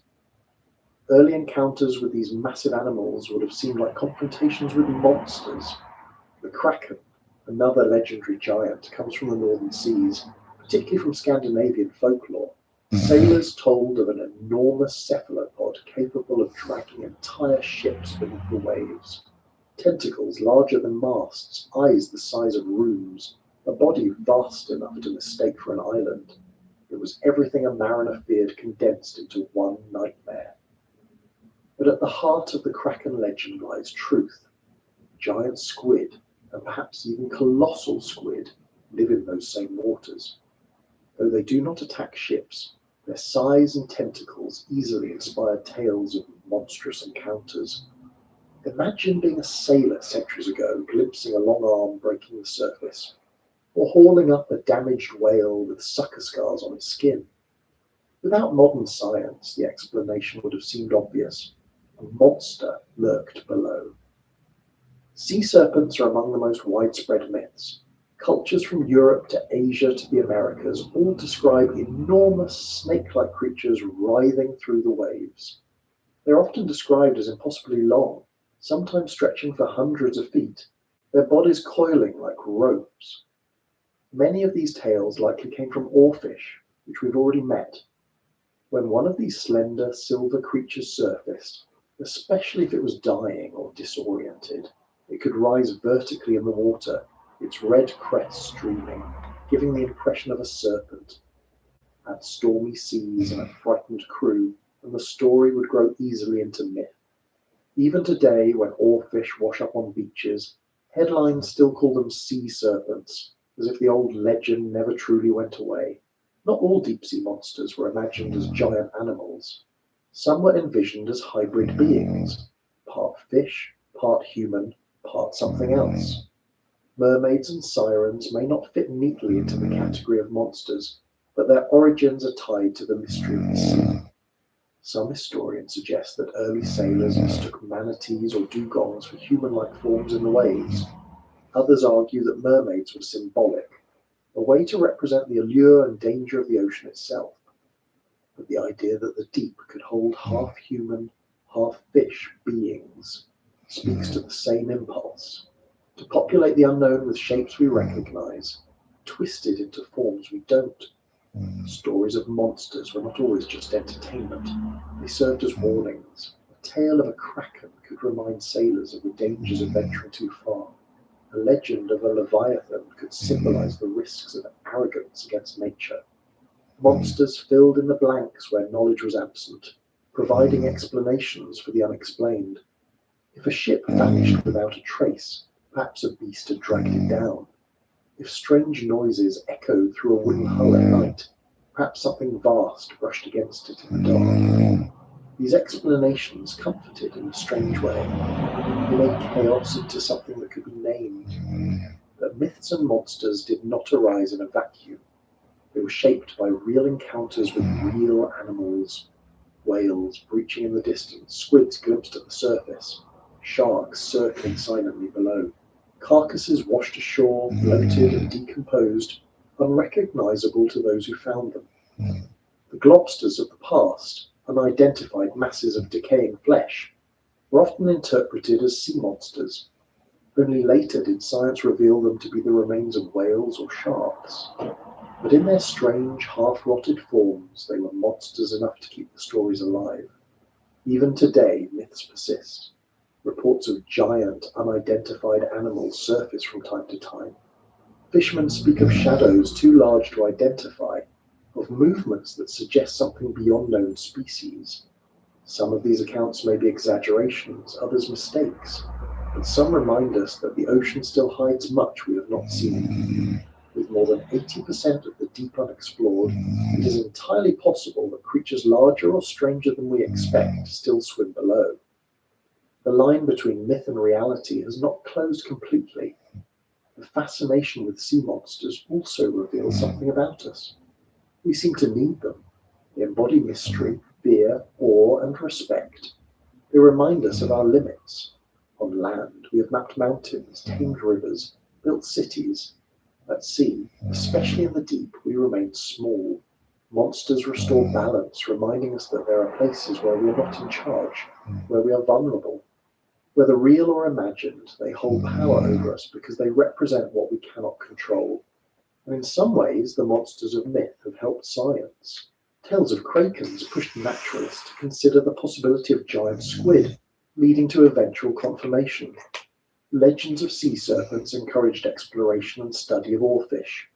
Even today, reports of unidentified animals keep interest alive in the deep. Myths may not be accurate, but they often point toward truths we haven't fully uncovered. What matters most is that the deep has always inspired stories. Every culture with access to the ocean has created its own versions of monsters, shaped by the creatures they glimpsed and the dangers they faced. These stories span thousands of years, across continents and languages, yet they share common themes: size beyond comprehension, power beyond control, and mystery beyond explanation. That universality suggests that the deep itself is the monster, the unknown that waits just out of sight, swallowing ships, hiding secrets, demanding respect. As our knowledge grows, some myths dissolve. We now know that giant squid exist, but they're not ship-dragging demons. We know Orfish exist. They are not endless serpents. And yet, the awe remains. Seeing them alive, real, and stranger than myth only deepens the sense of wonder. Reality does not kill the monster. It simply replaces fear with fascination. And so we keep telling stories. We imagine Leviathan still lurking, Kraken still waiting, serpents still twisting in the waves. They may not exist as we once thought, but they exist in our culture, our imagination, our art. They remind us that the deep is not just a place of biology, it is also a place of myth, a mirror for our fears and hopes. The monsters born of the deep may not live in flesh, but they live in us. Leaving behind the realm of myth, the journey shifts back toward the real, to creatures shaped not by stories but by machinery. For as much as we imagine monsters, we also build our own. The machines we send into the abyss, submersibles, robots, harvesters, giants in their own right, intruding into a world that never knew us. Ahead, the story of giants takes a new turn, as humanity itself becomes part of the deep, sending metal behemoths into places once reserved for legends. For most of history, the deep was untouchable. Sailors saw only the surface, and even scientists could only guess at what lay below.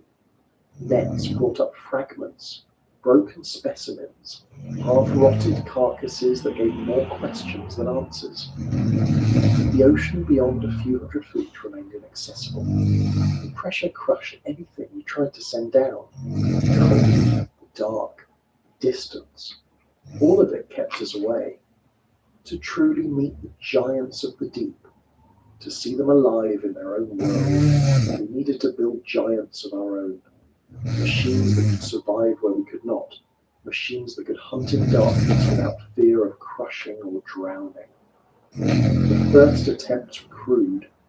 In the 1930s, naturalist William Beebe and engineer Otis Barton built the bathysphere, a steel ball lowered by cable into the deep waters off Bermuda. It had thick walls, small windows, and barely enough room for two people. They could not steer it or move it. It simply hung on its line, lowered slowly into the dark. Yet what they saw through those tiny windows was astonishing. Fish that glowed like stars, jellyfish that drifted like alien ships, shadows larger than anything they had imagined. For the first time, humans had glimpsed the deep alive. The bathysphere was not a predator of giants, but it was the first machine to follow them into their world. In the decades that followed, machines grew more advanced. Submarines capable of diving thousands of feet opened the deep further. The Trieste in 1960 became the first vessel to reach the bottom of the Mariana Trench. Its crew, Jacques Picard and Don Walsh, descended nearly 7 miles into the Earth, inside a pressure sphere carried by a massive float. When they reached the seafloor, they saw life, tiny fish, shrimp-like creatures thriving even there. It was proof that the abyss was not empty, that even at the greatest depths life endured. Modern machines have taken the hunt further still. Remotely operated vehicles, or ROVs, now roam the deep freely. Tethered to ships by long cables, they carry cameras, lights, and robotic arms. They can hover above vent fields, explore canyons, and capture images of animals never seen before. Submersibles like Alvin, operated by humans, dive to depths of over 14,000 feet, carrying scientists to study ecosystems firsthand. These machines are our eyes and hands in the dark, extending our reach far beyond what our bodies allow. The encounters they've made possible have transformed myth into reality. It was submersibles that first filmed giant squid alive, drifting with arms outstretched in the midnight zone. It was ROVs that revealed vampire squid cloaking themselves in their webbing. that recorded barrel-eye fish with their glowing emerald eyes. Without machines, these giants would remain legends and half-rotted carcasses. With machines, they become living beings, captured in their own element. Machines themselves giants too, in a way. Props can be the size of cars, bristling with thrusters, cameras, and lights. Manned submersibles are thick-walled spheres with life support systems packed tightly inside, like mechanical hearts keeping their human passengers alive. Even larger are the research ships that launch them, floating platforms that carry entire labs and crews. To send a machine into the deep is never simple. It requires teams of people, miles of cable, and millions of dollars. Every dive is a project of immense scale, a demonstration of how much effort it takes to reach the ocean's true rulers. But machines are not only for study. Increasingly, they're used to exploit. Deep-sea mining companies design robotic harvesters, massive crawlers that scrape minerals from the seafloor. These machines are not subtle hunters of life, but extractors of resources, nickel, cobalt, rare earths. They're giants of metal that threaten to destroy the habitats of the living giants we've been following. Tube worm colonies, coral fields, sponge reefs, all vulnerable to machines that plow through them. The deep, which has remained untouched for billions of years, now faces intrusion not from monsters of myth, but from machines of our own making. Even fishing fleets use machines to hunt giants. Deep-sea trawlers drag nets across the bottom, catching orange ruffy, grenadiers, and other fish that live for centuries. The nets destroy corals and sponges in their path, erasing habitats in minutes that took thousands of years to grow. Here, the machine is simple, just a weighted net, but its effect is immense. The giants of the deep are not hunted by spears or harpoons anymore. They are hunted by machines that catch them in silence, far below where anyone can see. And yet, machines also preserve. Without them, we would not know the deep as we do. We would not know the shape of Orfish, the glow of siphon falls, the forests of tube worms. Every discovery has come from a camera low in the dark, every revelation from a robot drifting through the abyss. They're both our greatest threat and our only connection. For scientists who descend in submersibles, the experience is transformative. To sit inside a small sphere surrounded by crushing pressure, lights cutting into the black, and then to see a whale fall on the seafloor, or a jellyfish glowing in colours never seen on land, that is to glimpse another planet. We describe it as humbling, as if the machines are not just tools but doorways. Without them, the ocean remains a myth. With them, it becomes reality. The giants we build are not perfect. They still fail. ROVs lose power, tethers snap, submersibles must surface after only hours. But with each advance, we push further. Autonomous vehicles now dive without cables, mapping vast stretches of seafloor on their own.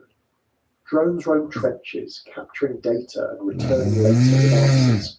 As technology improves, our giants grow more capable and the abyss grows smaller.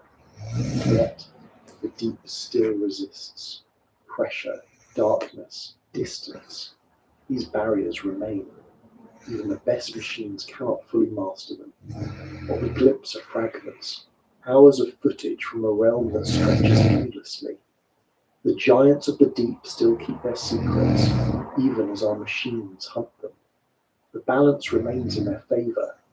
It is easy to imagine a future where our machines are everywhere in the deep, crawling across every ridge, mining every field, recording every creature. But it is also easy to imagine the cost. The deep is fragile. It grows slowly. It recovers over centuries. The machine can erase it in minutes. We face a choice. Use our giants to learn or use them to consume. The difference will decide what survives. As we leave behind the machines, their lights fading into the black, the thought lingers. For all our technology, we are still outsiders. The true giants of the deep live without steel, without engines, without lights. They endure in ways we can only study but never match. And some of them remain hidden still, never filmed, never caught, never proven. Ahead lies the mystery of the giants we may never see, the ones that haunt our imagination and remind us that the deep is always larger than our reach. For all the creatures we've named, filmed, and studied, the truth is that most of the deep remains unseen.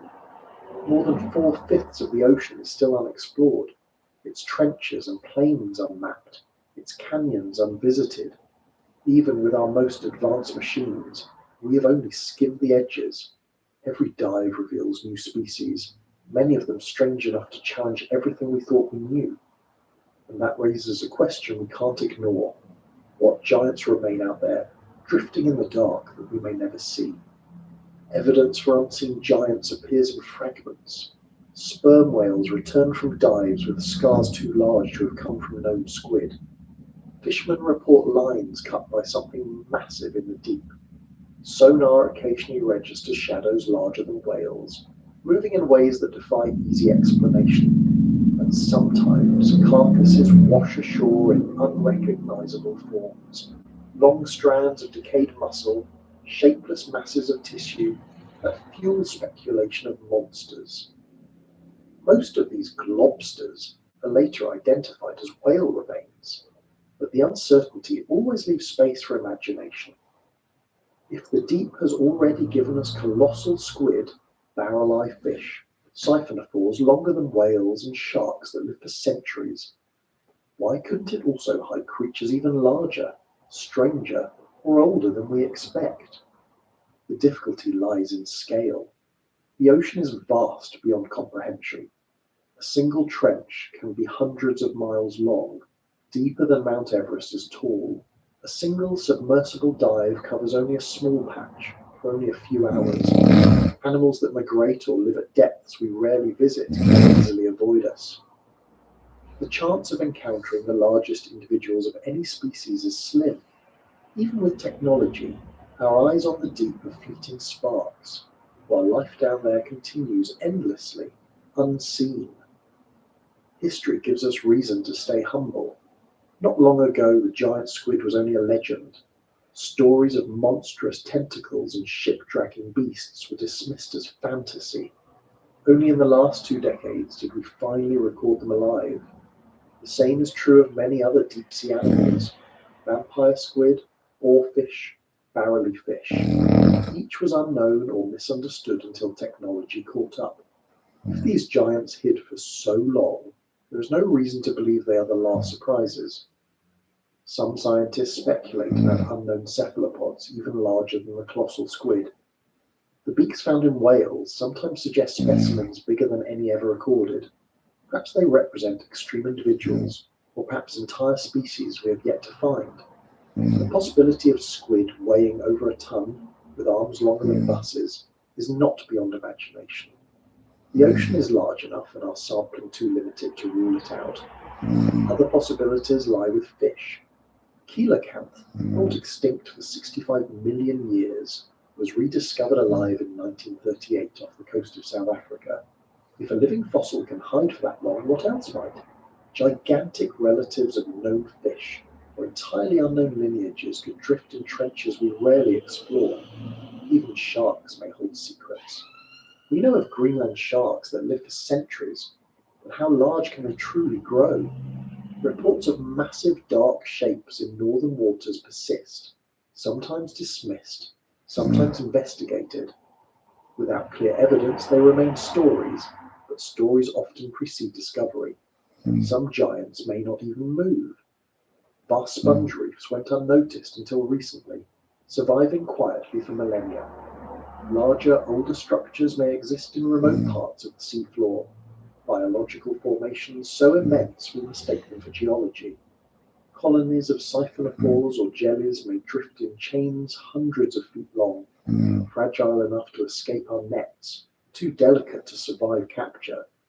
Their presence would leave almost no trace, yet they could be among the largest organisms on Earth. Then there are the truly speculative ideas. Could there be creatures in the trenches that grow far beyond what we think possible? The pressure is immense, but life has already proven it can adapt. Amphipods grow to a foot, isopods to the size of puppies. Exaggerate that trend, and who knows what could emerge. We have no evidence of fish or squid the size of skyscrapers, but the deep has a way of humbling certainty. The line between possible and impossible is blurred by how little we know. Even if such giants exist, we may never see them. The ocean is not designed for us. Darkness, pressure, and distance make it a fortress. Our machines reach only in short bursts, with limited light and time. A truly massive creature could remain hidden simply by avoiding the few spots we visit. If it lives deep in trenches, migrates rarely, or dies in places where carcasses never rise, it could pass through history unnoticed. For us, the unknown giants are as much about imagination as about biology. They remind us that mystery still exists in a world we've mapped from satellites and catalogued with databases. The idea that somewhere in the dark, unseen forms stretch larger than whales, or stranger than any myth, is part of why we keep exploring. It fuels curiosity, funding, and fascination. Even if we never prove them, the possibility keeps the deep alive in our minds. And in some ways, the giants we may never see are already real, not in flesh, but in effect. They live in our stories, our speculation, our caution. They influence how we approach the ocean, reminding us to expect surprises, to respect the unknown. They are symbols of humility, warnings that no matter how far we push, the deep will always keep secrets. To imagine them is to extend the story of life. Perhaps there are cephalopods heavier than anything we know, sharks that grow longer than buses, siphonophores stretched for miles. Perhaps there are entirely new forms, neither fish nor squid, that have evolved in silence, their adaptations hidden from us. The ocean is old enough, vast enough, and secretive enough to hold them. Whether we see them or not, they shape how we think about the sea. As we drift away from this realm of speculation, one truth remains.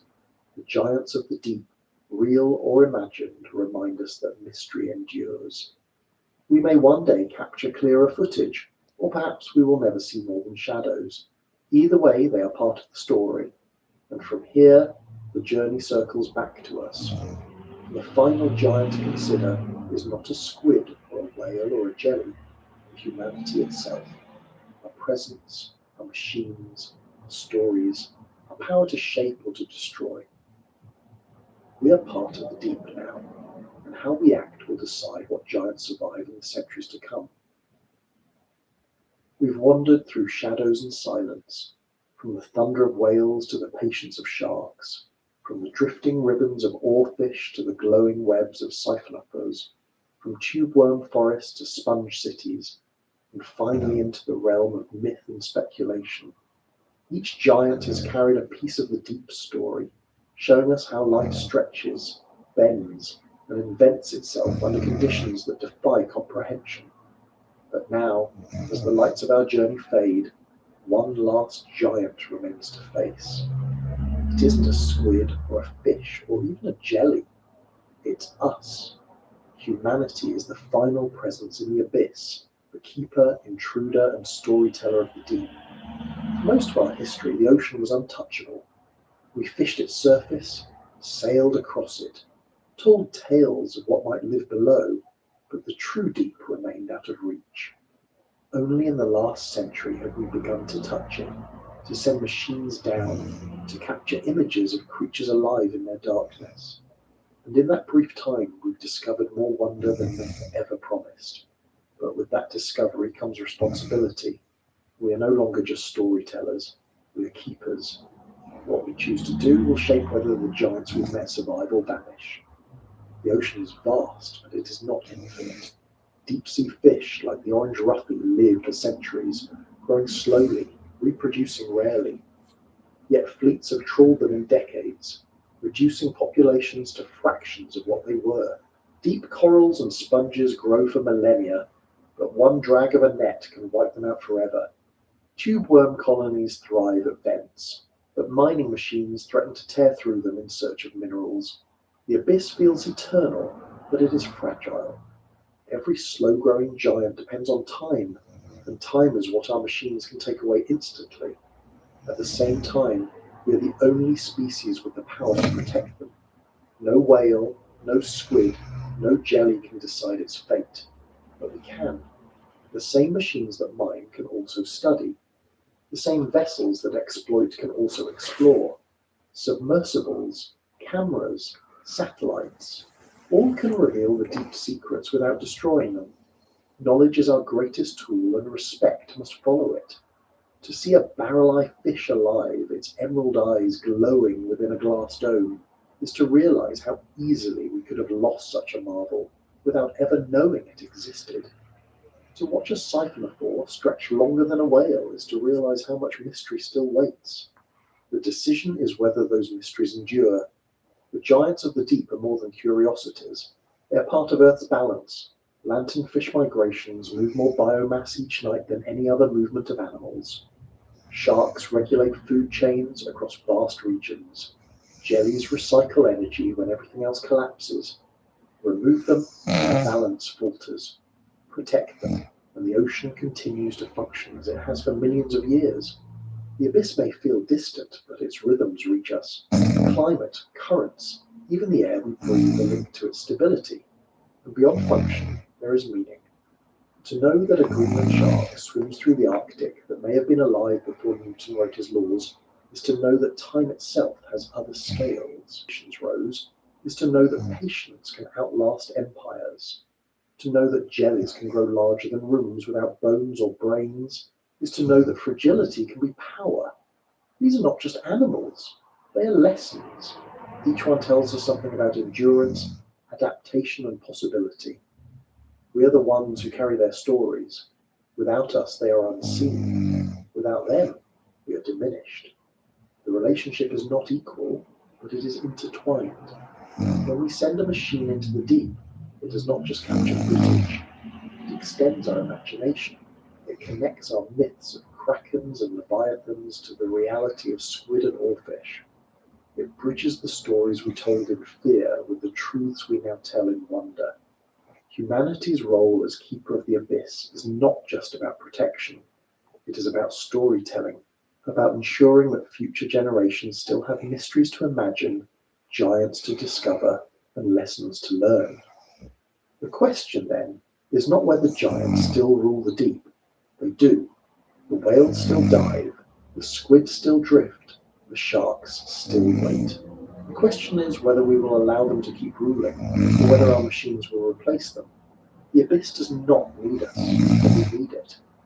Without its giants, the world above would lose its balance, its mystery, its reminders of humility.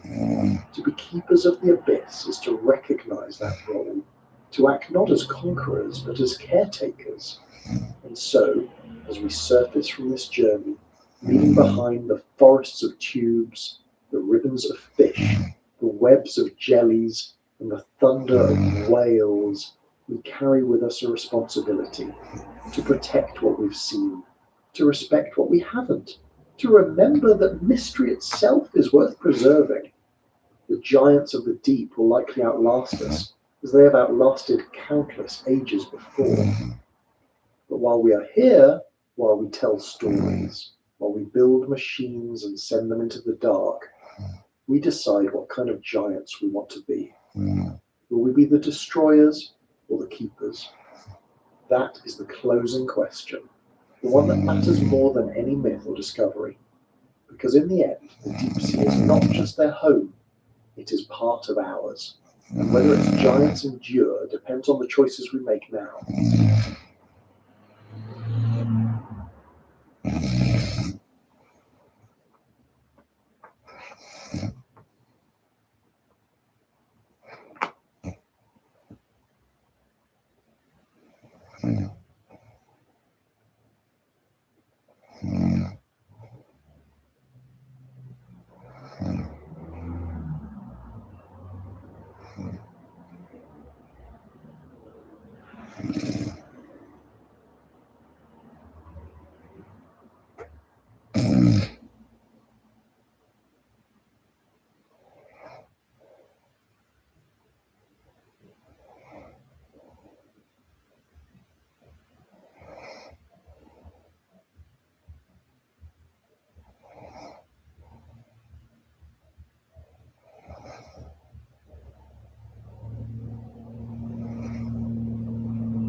Hello there, and welcome to Life Beyond Seen, where curiosity gets cozy and science drifts gently down the river of wonder.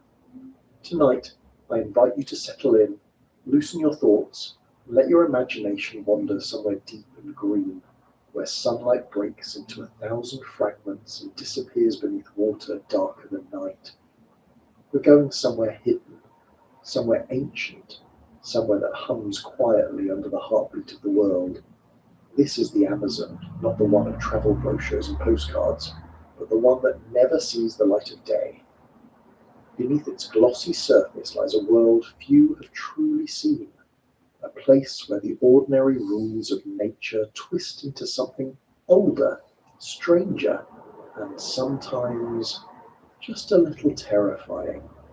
Before we dive beneath those waters, I wonder, where are you listening from tonight?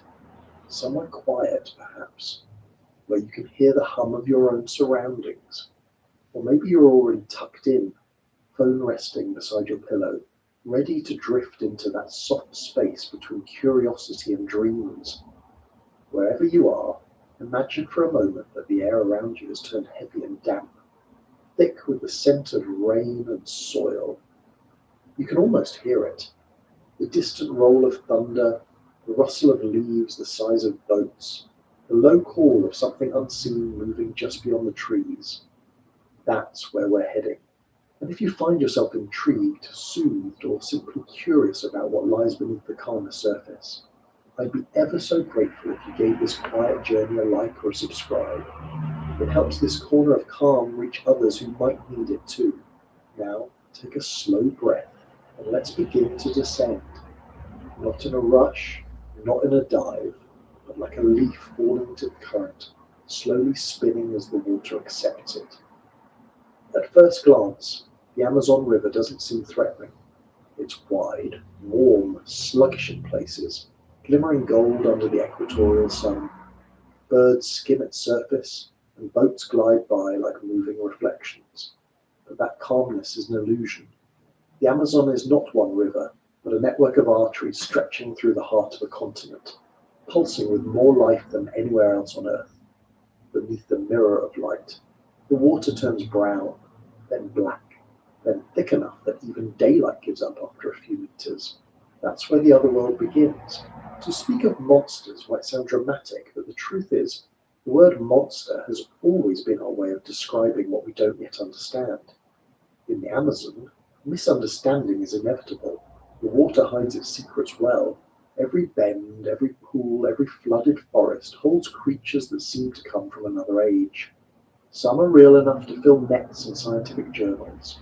Others exist only in whispers carried through the villages, in stories told beside smoky fires, in warnings to children who wander too close to the river's edge. But even the scientists admit no one has mapped it all. No one has truly seen every shape that moves beneath those waters. The Amazon River system stretches for more than 6,000 kilometers, winding through 9 countries and more ecosystems than most continents combined. In 1 square kilometer of its water, there may be more fish species than in all the rivers of Europe. Yet to look at it, you'd never guess. The surface gives nothing away.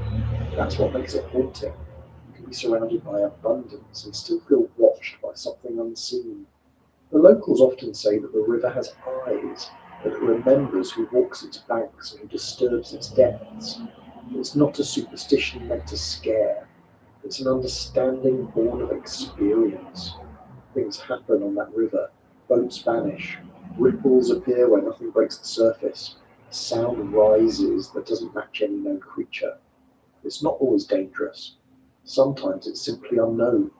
There's a particular kind of darkness that belongs only to water. It isn't just the absence of light, but the absorption of it. When you look into the Amazon, you're not looking at emptiness. You're looking into history, into a body that's been collecting stories for millions of years. Before there were people, there were these waters, and before the waters, there were the rains that fed them. When scientists take sediment samples from the riverbed, they find layers that tell a story of continents drifting, seas rising and falling, forests growing and burning and growing again. The Amazon has seen worlds begin and end, and yet its creatures still move in the same shadows, guided by instincts older than memory. Imagine, for a moment, lowering a camera into that murky water. The first few meters are clouded with drifting sediment, tiny bits of leaf and soil and microscopic life. Then, as the light dims, movement begins. Something large stirs in the distance, too slow to be a fish, too deliberate to be a current. The sound equipment picks up faint clicks, a rhythm of pulses. The footage blurs, and then the camera shakes as if something brushed against it. When it's pulled back up, the glass dome is scratched, not broken, just marked, as if to say you may look, but you won't see everything. The Amazon doesn't reveal its monsters easily because most of them aren't monsters at all. They're survivors, species that adapted to low light, slow currents, and competition so fierce that every evolutionary trick becomes a necessity. Some have grown massive, others nearly invisible. Some deliver electric shocks strong enough to knock a grown man unconscious. Others glide silently with teeth fine as needles. Some, like the arapaima, are almost prehistoric, covered in scales that shimmer with red and green, their bodies stretching longer than a man is tall. They rise to the surface to breathe air, their gulp echoing like a deep exhale, and for a moment it feels like the river itself is alive. But there are moments when even the scientists hesitate. A few years ago, an expedition working in a remote tributary recorded vibrations unlike anything they'd heard before. The water around their boat rippled in perfectly timed intervals, though nothing was visible. They assumed it was the movement of a large school of fish. Then one of the sensors dipped below the surface and came back with a deep gouge through its casing. No one saw what did it. Later, one researcher suggested it might have been a massive catfish, possibly Brachyplatystoma filamentosum, known to grow longer than most humans and capable of swallowing smaller fish whole. Others weren't so sure. The pattern of the marks didn't match teeth, more like scraping from bone or armor. Whatever it was, it vanished back into the silt without a sound. For locals, that story would hardly raise an eyebrow. They've lived beside these waters long enough to know the rules. You respect the river, you listen to it, and you never assume you've seen everything it has to show. There are creatures that come out only when the floods rise, when the jungle floor itself becomes a second river, when roots become perches and fish swim between tree trunks. During those months, the Amazon expands its reach, swallowing forests and villages, spreading across plains until it's hard to say where land ends and water begins. The creatures that thrive there aren't bound to one world or the other. They move between them with ease. Amphibians, reptiles, insects, fish with lungs, birds that dive like arrows. To the untrained eye, it looks like chaos. To nature, it's perfect rhythm.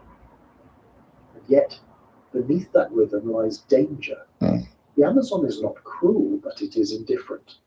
The same current that carries life also takes it. One slip, one misstep, and you're part of the cycle again. That's what gives the stories power. When villagers speak of monsters, they're not just describing creatures with teeth. They're describing the river's moods, the sudden flood, the hidden whirlpool, the sound that comes from nowhere and leaves no trace. To call something a monster is to admit that it's beyond our control. And in the Amazon, almost everything is. But the river isn't all menace, it's also strangely forgiving.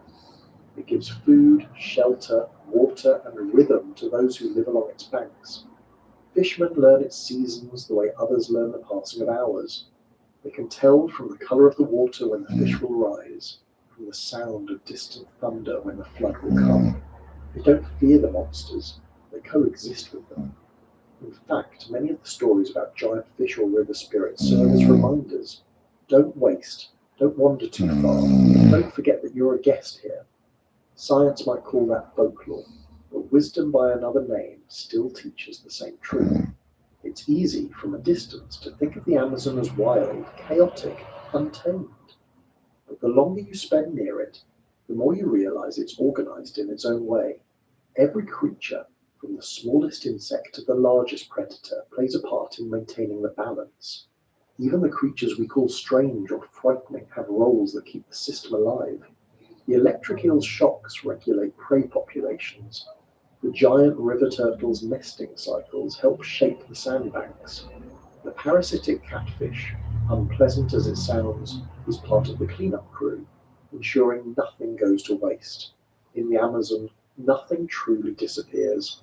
Everything returns, changes, becomes something else. So when we ask what monsters are hiding in its depths, maybe the better question is, what does the river consider a monster? To the fish, we might be the intruders, the strange beings that pull them from their home, study them, then leave again. To the river, perhaps, we're just another passing ripple, curious but temporary. That perspective softens the fear. It replaces the question of danger with one of understanding. The monsters are real, but they are natural. The legends are born from encounters with reality, filtered through awe and caution. As the night deepens and the forest hums louder, the boundaries between fact and myth blur. The water below reflects the stars, but the reflection is broken, scattered, like 1,000 eyes blinking up from the deep. Something moves beneath the boat, slow and heavy. The sound is low, like breathing. It's not a ghost or a spirit, but it feels like one. The surface trembles, then stills. Silence returns. That's how it is in the Amazon. The moments between sounds are as important as the sounds themselves. They make you listen harder. They make you realize how alive the silence is. And as you listen, you start to sense that everything is connected. The insects in the air, the fish in the mud, the vines reaching down like fingers to touch the current. Even the rain that falls endlessly isn't separate. It begins in the sky, but the trees summon it, the river feeds it, and the air carries it back again. The whole system is one vast, breathing organism, and we're just visitors tracing the outline of its lungs. Soon we'll travel deeper, beyond the soft ripples and the familiar names, into the darker waters where the light never reaches. There, the creatures are older, stranger, adapted to a world that feels more alien than earthly. Some glow, some hum, some simply wait, motionless, the world to drift by. They aren't nightmares. They're reminders of how much life can change and still endure. For now, let the image linger, the green canopy above, the slow river below, the faint hum of life between them. The Amazon is waiting, as it always has, its secrets safe in the dark. The next step is simply to look a little closer, to listen a little longer, and to remember that sometimes the greatest mysteries aren't found in the stars, but in the water beneath our feet. The air above the Amazon feels almost alive, thick enough that every breath carries a taste of green. You can stand on the bank, watch the river slide past, and swear that it isn't just moving water, it's something greater, something that exhales and inhales in its own rhythm. Every ripple seems to respond to the pulse of the forest around it. When the wind stirs the canopy, the surface quivers. When rain begins to fall, it swells as if taking in a long, deliberate breath. To call the Amazon a river is convenient. It's not quite right. It is a system, a living circuit that connects sky, soil, roots, and every creature that depends on them. It doesn't flow in one direction. It cycles. It exhales mist into the air that rises, condenses, and returns as rain. It is its own weather, its own heartbeat, its own body. Scientists often say that the Amazon creates half of its own rainfall. That simple fact means that when you feel the first drop land on your skin deep in the forest, you're touching water that may have been part of the same river only a few days earlier. It rose as vapor, drifted into clouds, and came back down again, pulled by gravity and the whisper of leaves. Every droplet carries memory. That cycle of breath has been repeating for millions of years, long before people came with nets, motors, or notebooks. To live here, Every organism, from the smallest insect to the tallest tree, must breathe with the river. At dawn, mist rises like smoke. From a distance, it looks peaceful, but beneath that calm surface, currents twist in ways no map can capture. They carve invisible paths through mud. They loop around sandbanks. They curl into whirlpools that form and vanish in seconds. A stick dropped in one spot may appear again many kilometers away. The water doesn't just carry life. It moves entire forests, dragging seeds, branches, and even islands of vegetation downstream. There are places where trees drift for months, their roots still clinging to soil, boosting frogs, snakes, and insects that treat the floating mass as a temporary world. When those islands ground themselves in shallow water, new forests begin. The Amazon doesn't simply flow, it builds. Beneath that surface, oxygen levels drop quickly. The deeper you go, the more the water begins to resemble a heavy liquid shadow. Yet life thrives there. Some fish have evolved labyrinth organs that let them breathe air. Others gulp oxygen directly from the surface before sinking again.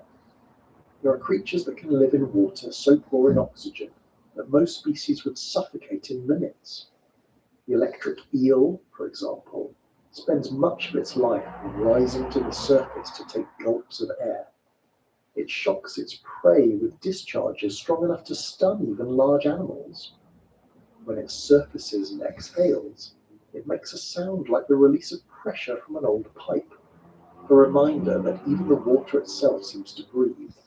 When the rains arrive, the river changes character.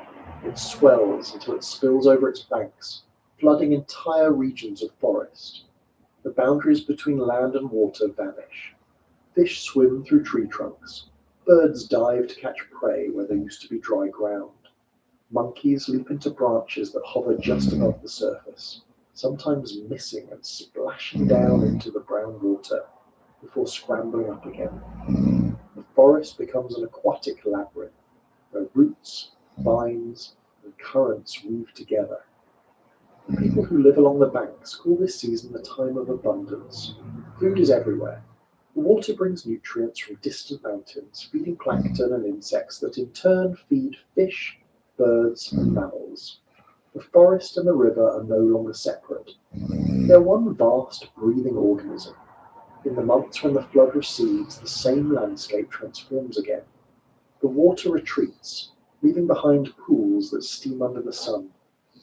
Fish trapped in these pools often burrow into the mud or lie still, their bodies slowed by heat and lack of oxygen. Some species have learned to survive by shutting down most of their metabolism, a kind of biological waiting. They wait for rain the way others wait for morning. When it finally comes, they stir again, rising with the first new surge of the current. To them, time is measured not in days or hours, but in floods. Each season is a breath, each year a heartbeat. If you walk along the banks at night, you can hear it, the low murmur of water meeting roots, the quiet slap of waves against mud. Occasionally, a deeper sound echoes through the darkness, like an underwater sigh.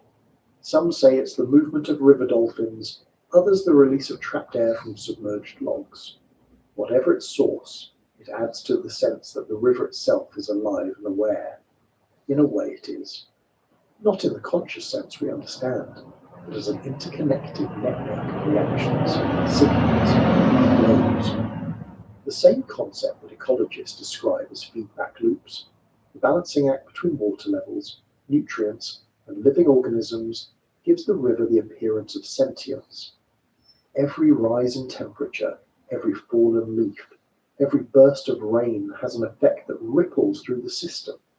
To the communities who live along its banks, this breathing quality is not metaphorical. They speak of the river as something that wakes, sleeps, and occasionally dreams. When the current runs slow and the surface glimmers like glass, they say the river is resting. When it swells and churns after storms, it's restless. When it floods beyond its usual bounds, it's dreaming. These expressions may sound poetic, but they describe real cycles of behavior that locals have observed for generations. Their language for the river carries both science and spirit. They notice changes in watercolor that signal new mineral flows, shifts in fish behavior that predict rain, and the way certain bird calls coincide with the river's pulse. Long before researchers used satellites to track the hydrological cycle, people living there already understood that the Amazon breathes. Deep beneath that living current, countless species form the lungs of the system.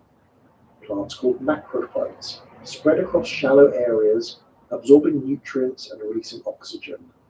Bacteria process decaying matter, breaking down leaves, dead insects, and fallen fruit into material that other organisms can use. It's a constant exchange.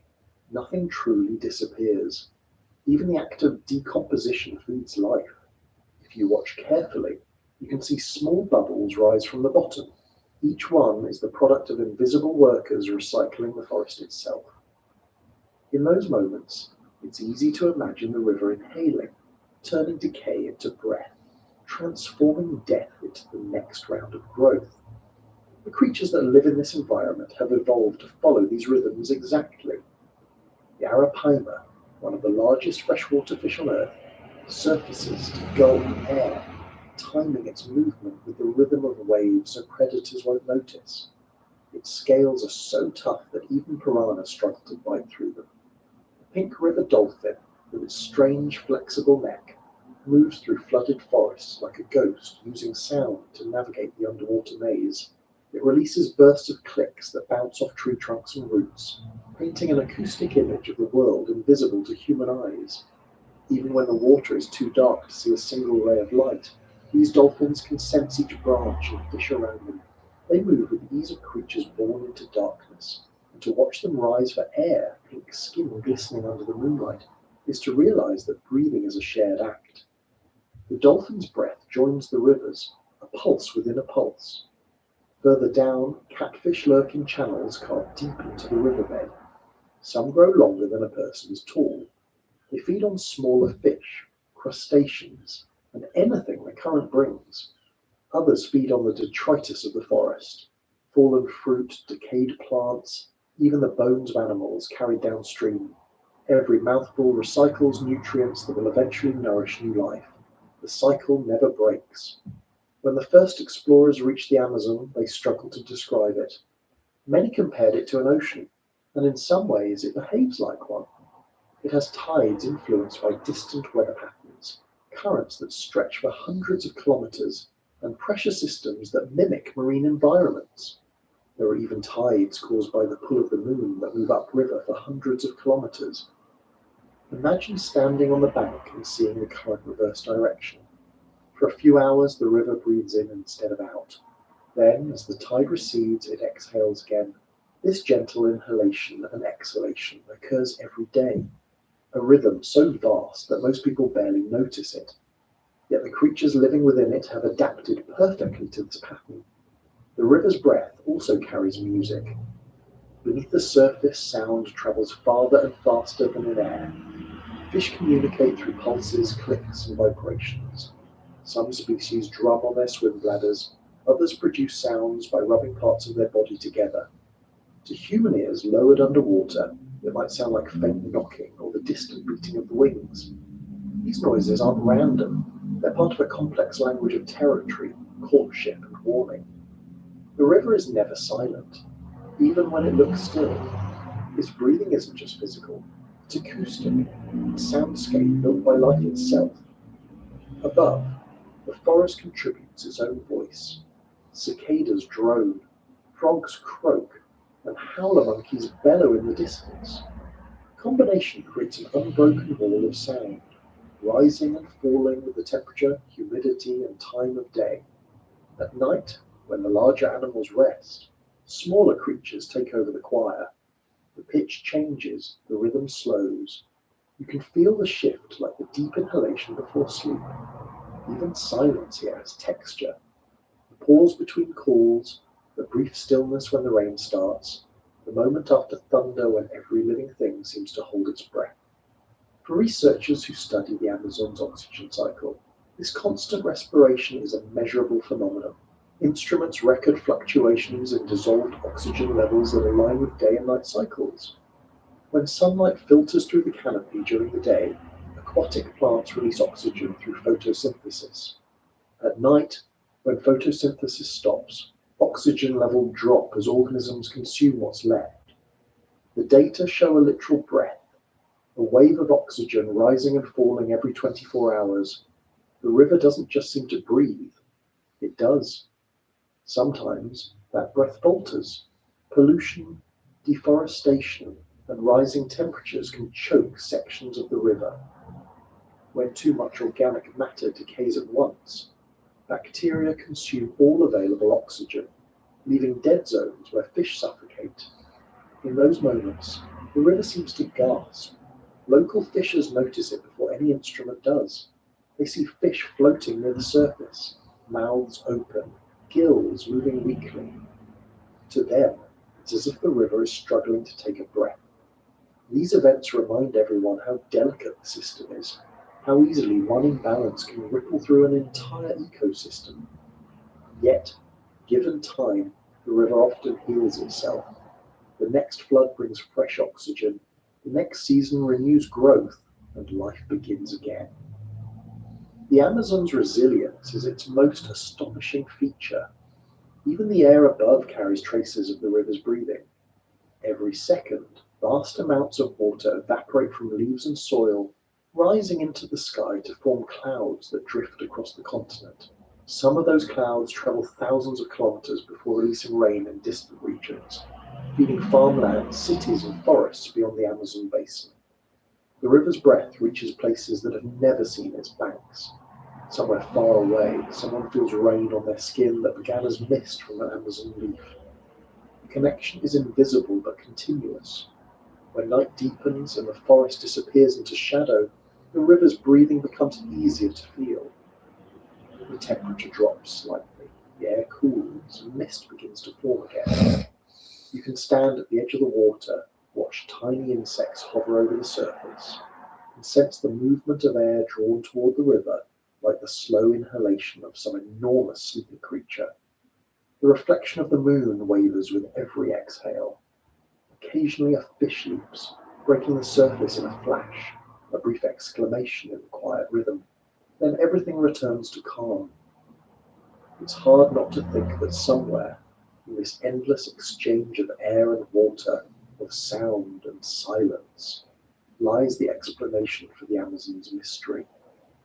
The monsters people speak of, the strange creatures that hide in its depths, may be nothing more than expressions of this living breath. To see a giant fish rise from the dark or to hear a deep thud beneath the water is to witness the pulse of a system so large that it feels alive. We call these moments strange because they remind us that the world operates on scales we rarely notice. The Amazon is vast enough to make even human imagination feel small. Still, every encounter with that immensity brings a kind of calm, knowing that the same air you breathe might have been drawn through 1,000 leaves, that the moisture on your skin could have fallen as rain centuries ago, connects you to something continuous. It strips away the sense of separation between observer and observed. The river breathes, and so do you. The rhythm sinks for a moment, then drifts apart again. And as we follow that breath deeper into the currents, the world beneath grows darker, stranger, and more ancient. The calm we feel on the surface hides a labyrinth of movement, lightless corridors where the water itself seems to think. In that depth live the creatures that inspired legends, those that glow faintly in the dark, those that hum with stored electricity, those that can swallow prey larger than themselves. They exist because the river's breath allows them to, because the oxygen that rises and falls shapes their every motion. Each exhalation from the forest feeds them. Each inhalation carries them forward. Somewhere below, a shadow drifts upward. It's large, slow, confident. Maybe it's a manatee, maybe a giant fish, maybe something no one has named yet. It moves with the rhythm of the river itself, guided by currents older than any map. For a brief second, its outline catches a glimmer of light from the surface before vanishing again into the brown depths. The ripples spread outward, merging with the flow, disappearing into the endless breath of the Amazon. The water quiets, the forest hums, and the air grows thick again. The river continues its long inhale, readying itself for the next exhale that will carry us further into its hidden world, toward the darker regions where the ordinary ends and the unknown begins. The deeper you go, the more the world changes. The light fades first, swallowed almost instantly by the brown haze of silt and drifting debris. It doesn't vanish suddenly, but fades like a candle burning low. The outlines of branches blur, colours dissolve into shades of greenish grey, and even sound begins to dull as the water thickens. Down here, below the surface, it isn't quiet in the way people imagine. It's heavy, dense, filled with a muffled kind of noise that doesn't come from any single source. It's the sound of life moving slowly. Tiny fish flick past like sparks. Current presses against stones and roots with the weight of unseen hands. Every inch of this place feels occupied. You can't see what's around you, but you can feel it watching back. When light disappears, vision becomes useless, and other senses take over. The creatures that live here don't rely on sight the way we do. They sense pressure changes, vibrations, tiny fluctuations in electric fields. To them, darkness isn't an obstacle. It's the normal state of things. For humans, though, it's disorienting. Even with powerful lights, visibility rarely extends more than a few meters. The water absorbs color and scatters it, turning beams into dull cones that fade to brown before they reach anything solid. In that dimness, every movement looks larger than it is. A swirl of mud could be a massive shape. A reflection could be an eye. The mind starts to fill in what the eyes can't confirm. Explorers who have dived into these waters often describe a strange feeling. Not exactly fear, but unease. The Amazon isn't like the open ocean, where visibility stretches endlessly in blue. Here, everything presses close. The water feels thick enough to touch. The temperature stays almost the same top to bottom, warm enough that your body relaxes, but never comfortable enough to forget where you are. Each breath through a regulator or snorkel feels borrowed, each sound exaggerated by the liquid around you. And then there's the sense of presence. You can't help but feel that you're never alone. Something always moves just out of sight, its motion slow, deliberate, uninterested in your intrusion. For the fish and other animals that live here, this darkness isn't frightening, it's protection. Many species are almost colourless, their scales reflecting little or no light. Some are translucent, their internal organs faintly visible through thin skin. Others produce their own faint glow, not bright enough to see by, just enough to communicate or warn. Most, however, have adapted by abandoning sight entirely. Their eyes are small, reduced, or hidden under skin. They sense the world through motion, pulse, and flow. To humans used to vision as the dominant sense, that kind of awareness feels alien, but it's perfectly suited to this place. In the darkness, energy moves differently. Sunlight doesn't reach this far, so photosynthesis can't support life. Instead, the ecosystem runs on decay. Everything that dies above, leaves, fruit, insects, animals, eventually sinks again. The riverbed becomes a soft layer of decomposing material that releases nutrients back into the water. Bacteria feed on it, microscopic organisms feed on the bacteria, and so the chain continues upward. The monsters we imagine at these depths, the great unseen forms, depend on that cycle. They are scavengers, opportunists, predators of the slow and the sleeping. One of the first creatures you might encounter in this zone is the black ghost knife fish.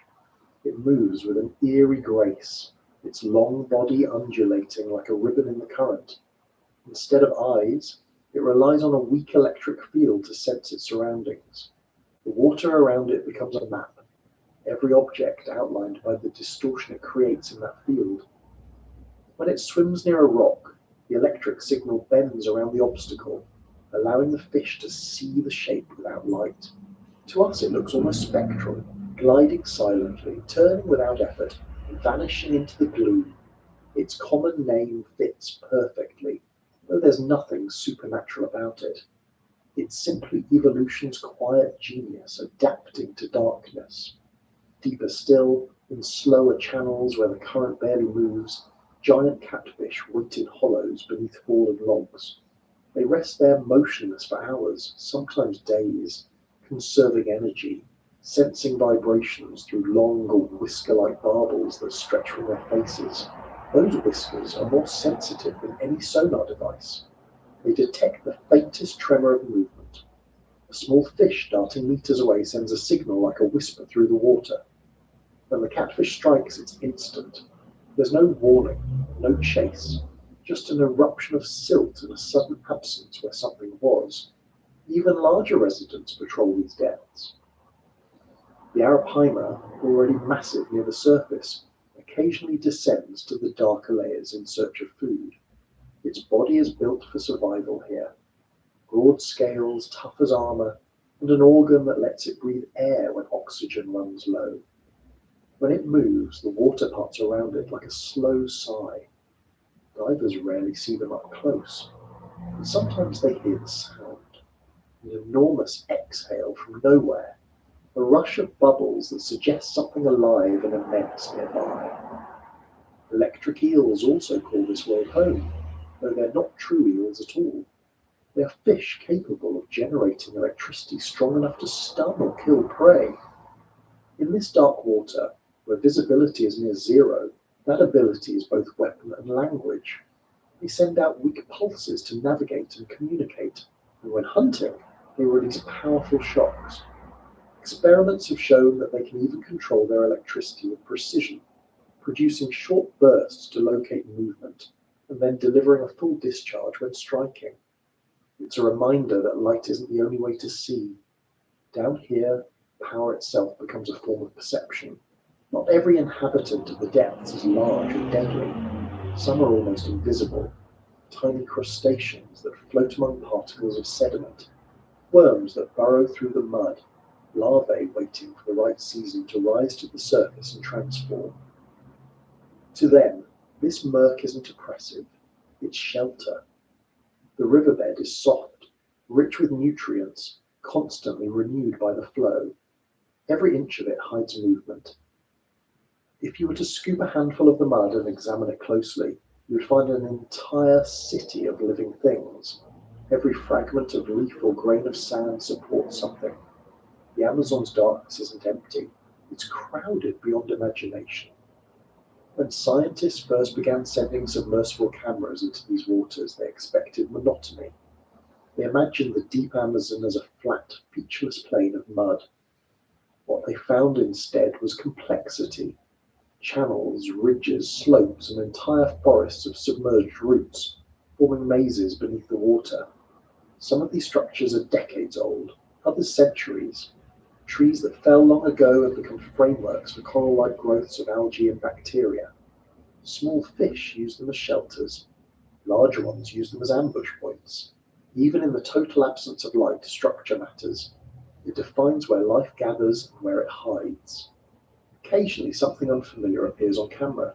A thin shape that doesn't match known species. A sudden flash of reflection from something metallic looking. A slow shadow that passes just beyond the edge of visibility. Most of these are tricks of the water, refractions, drifting debris, but not all. New species are discovered here every year, often by accident. A fish caught in a net that no one recognizes. A fragment of DNA found in a water sample that doesn't match any database. The Amazon's darkness keeps its secrets well, but it can't hide them forever. Each discovery reminds scientists that there's far more life here than anyone has catalogued. For locals who fish or travel these waters, the unknown is part of daily reality. They tell stories of fish that drag nets under, of shadows that pass beneath canoes large enough to rock them, of sudden surges that pull animals, or people, into the depths without a trace.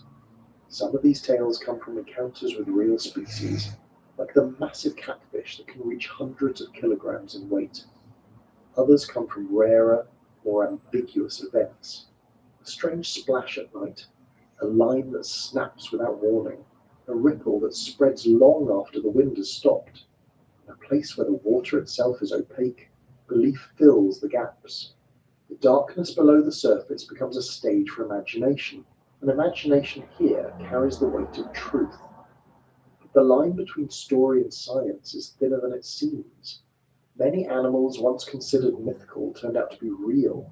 The pink river dolphin, once thought to be a shape-shifting spirit by local cultures, was confirmed by biology as a distinct species with behaviors that genuinely appear mysterious. It can flex its neck, navigate through submerged trees, and emit clicks too subtle for human ears. Other species, like the electric eel or the candiru, were surrounded by fear and exaggeration until careful study revealed the facts. The darkness doesn't lie, but it makes everything uncertain until someone looks closer. Still, there are moments that defy easy explanation. Divers have reported seeing flickers of light far below where sunlight could reach. Some describe them as pale blue glows, others as quick flashes like distant lightning.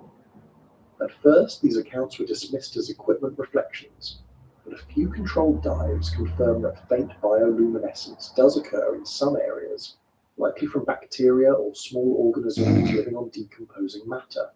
In a few cases, fish appear to carry the glow themselves, though it faded quickly when brought to the surface. Whether these are true luminous species or temporary effects remains unclear. The idea that light could be born in such darkness feels fitting.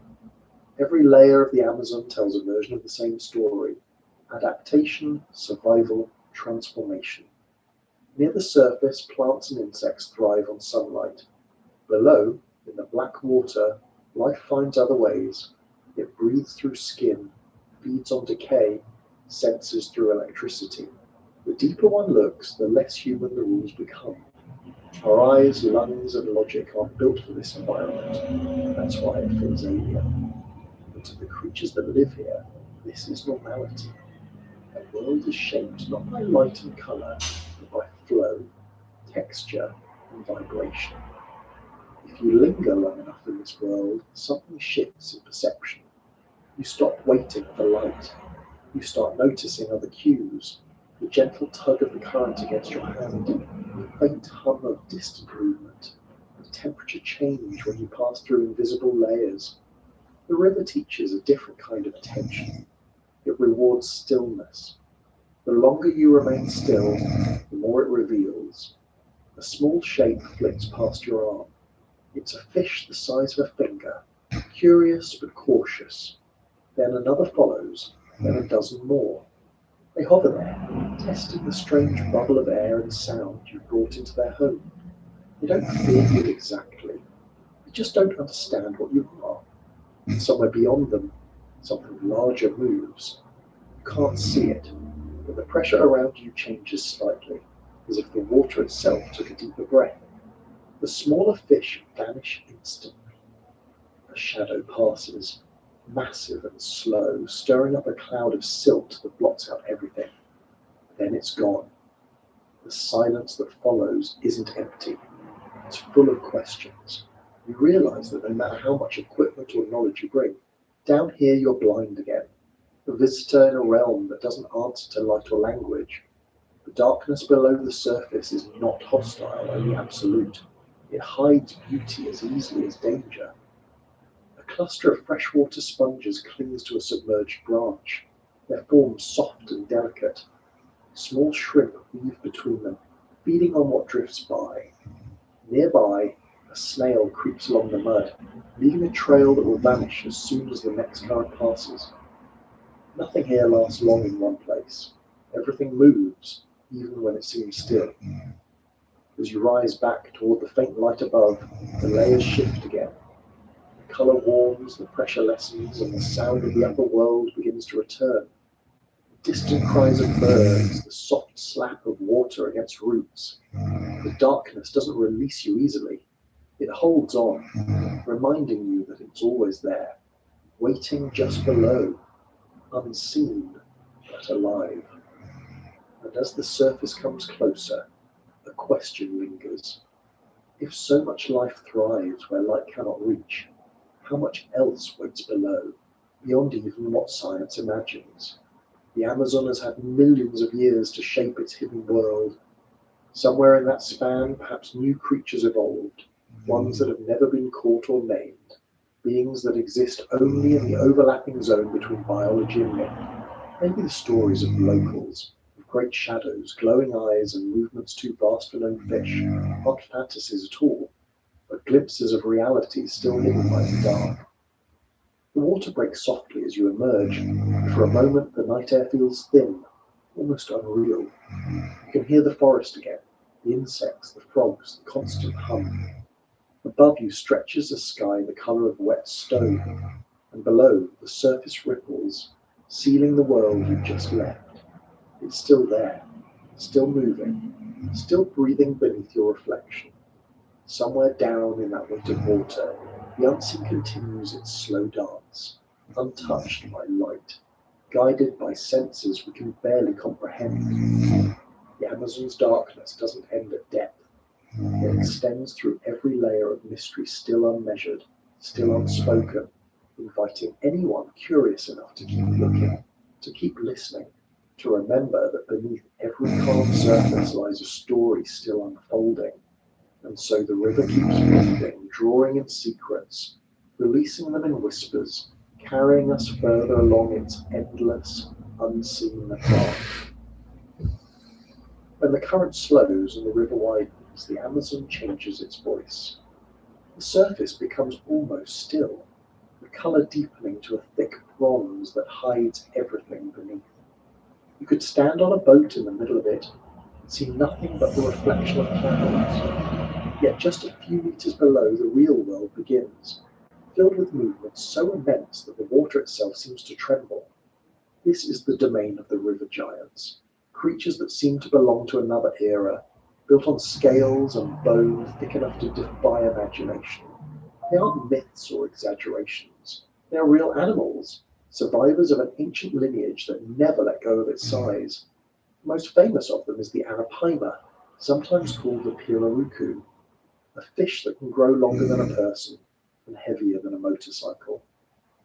At a glance, it looks like a relic from prehistory, a living sphere of armour, its scales shimmering between bronze, red and green when the light hits just right. But what makes it extraordinary isn't just its size, it's the way it breathes. Unlike most fish, the arapaima must rise to the surface every 10 or 15 minutes to gulp air.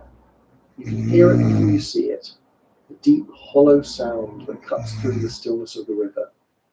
In some parts of the Amazon, that sound is as familiar as the call of a bird.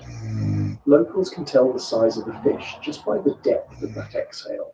When you first hear it, it's unsettling, like something larger than life surfacing for a brief moment before vanishing again. The arapaima has lungs of a sort, a modified swim bladder lined with blood vessels that extract oxygen from air instead of water. This adaptation allows it to thrive in oxygen-poor environments where other species would suffocate. During the dry season, when isolated pools shrink and stagnate, the arapaima survives while others perish. It feeds on whatever moves, smaller fish, crustaceans, even the occasional bird that lands too close to the surface. Despite its power, it moves with a strange calmness, a creature entirely sure of its place in the world. It has no natural predators once fully grown. Its only threat has been humans, who for centuries hunted it for its meat and scales. Even now, though protected in many areas, it remains a prize for fishermen who claim to feel the entire boat shift when one strikes. To see an arapaima up close is to confront something both ordinary and alien. Its head is broad and flat, its eyes small, its mouth framed by bone plates that could crush almost anything it bites. Yet there's intelligence in its movements. It watches. It seems to weigh decisions. When it surfaces to breathe, it does so in silence except for that single exhale, as if testing the air before returning to its quiet kingdom, Divers who have encountered them describe the sensation as meeting something that recognizes your presence, not with fear, but curiosity. For a few seconds it drifts near, then turns away, the slow beat of its tail stirring the water like the passing of a submarine. But the arapaima isn't alone. The Amazon's depths hold many giants, some well known, others rarely seen. One of the most formidable is the piraeba, a species of catfish that can grow to more than 3 meters in length. With a head shaped like an anvil and a mouth wide enough to swallow a small animal, it rules the deeper channels where few other creatures dare to linger. Stories about the piraeba have circulated among river communities for generations. Fishermen speak of lines snapping like thread, of boats nearly pulled under, of shadows passing beneath the hull that could only belong to something massive. When caught, the fish's weight can exceed 200 kilograms. Even then, the stories say, it fights until the very last moment, thrashing with enough force to break oars and crack wooden planks. Its diet includes smaller catfish, crustaceans, and anything unlucky enough to drift near the bottom. Some claim it scavenges drowned animals, even humans, though scientific evidence for that remains uncertain. What's undeniable is its strength. The piraeba is muscle wrapped in armor, a reminder that in the Amazon the line between predator and legend is thin. Another catfish, the jam, though smaller, has an equally fierce reputation. It's known for its stubbornness. Once hooked, it refuses to surface easily, dragging lines deep into the water and forcing fishermen into hours-long battles. Its flesh is prized, but catching it demands patience bordering on obsession. Locals say that a Joe can feel the pull of a line and swim directly against the current to resist it, a feat that turns every catch into a contest of endurance. To outsiders, these fish might seem monstrous in scale and behavior, but to those who live by the river, they're part of its character, expressions of the water's strength. Then there's the electric eel, another of the Amazon's strange rulers.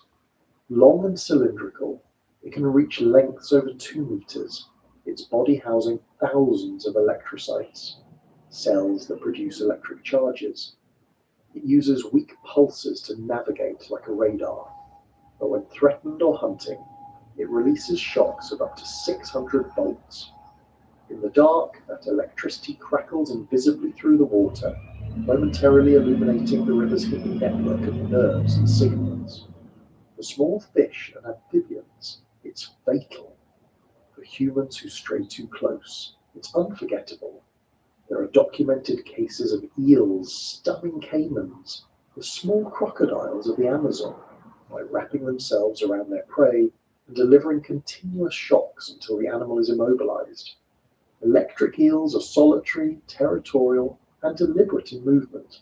They rest buried in mud, emerging at night to feed.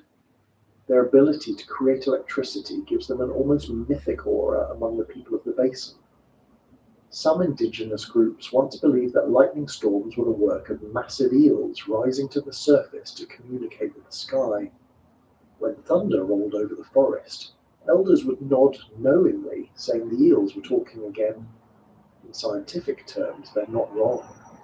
The discharge patterns of electric eels share the same frequency range as certain atmospheric phenomena. Nature's logic and folklore overlap more often than we admit. But even among these giants, there are mysteries that resist easy explanation. In certain remote tributaries, fishermen speak of fish larger than any known species, creatures that rise briefly during floods and vanish before they can be captured. They describe them as grey or black, with ridged backs and small eyes. Some claim to have heard their calls, deep resonant vibrations that travel through the hull of a boat like distant thunder. Scientists tend to dismiss these accounts as exaggerations, but given the Amazon's immensity, it's hard to be certain. New species of the large fish are still discovered every decade.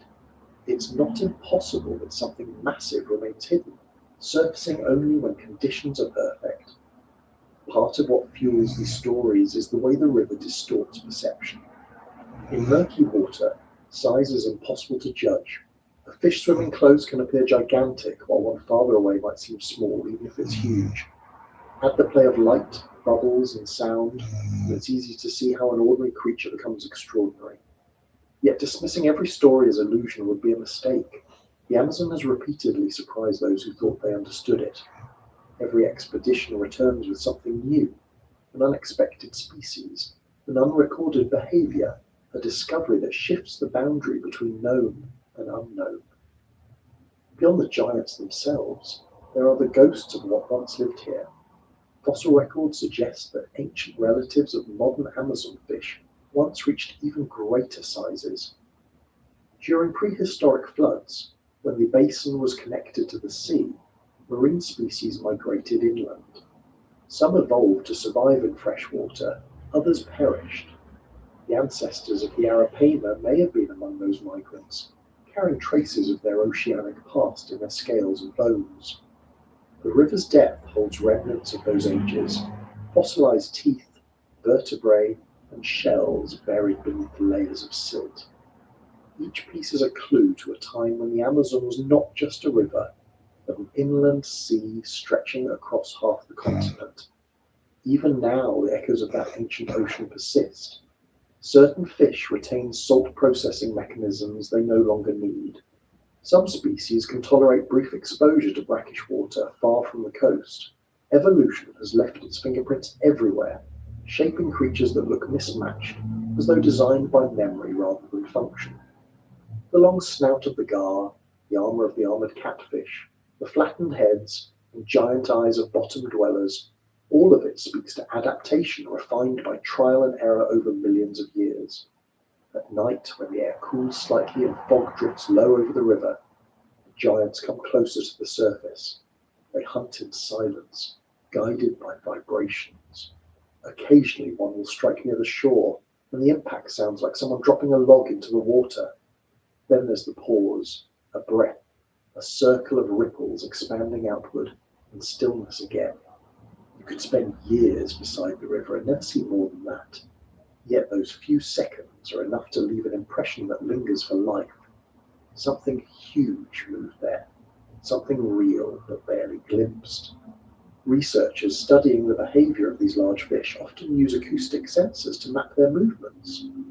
The readings show patterns that seem purposeful, migration routes that align with flood cycles, feeding zones that shift with temperature changes, breeding grounds hidden in flooded forests. The data confirm what locals have always known. These animals follow rhythms deeper than any map. They're guided by water levels, lunar cycles, and chemical cues invisible to us. When the river rises, they move inland. When it falls, they retreat to deeper channels. Their migrations are so precise that generations of people have learned to predict them without instruments, relying solely on observation passed down through memory. For those who fish for survival, these patterns mean everything. Knowing when and where the giants move determines whether a village eats well or goes hungry.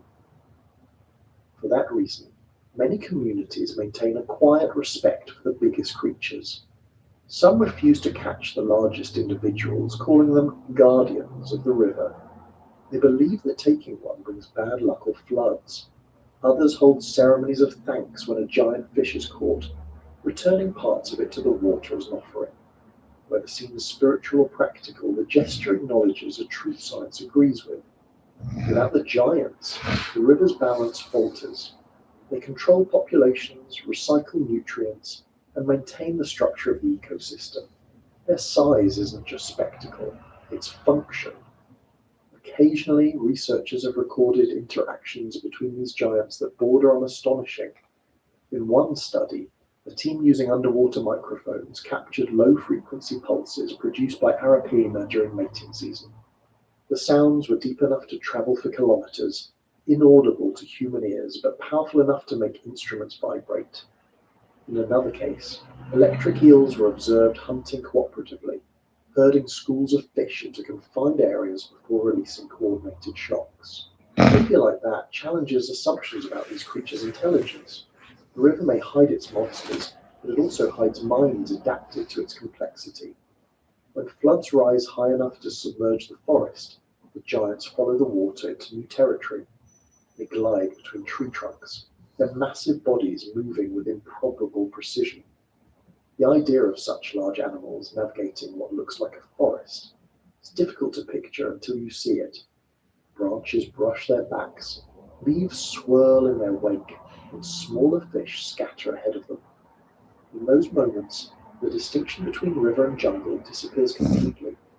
It's one continuous habitat, breathing and shifting, with the giants as its slow-moving heartbeat.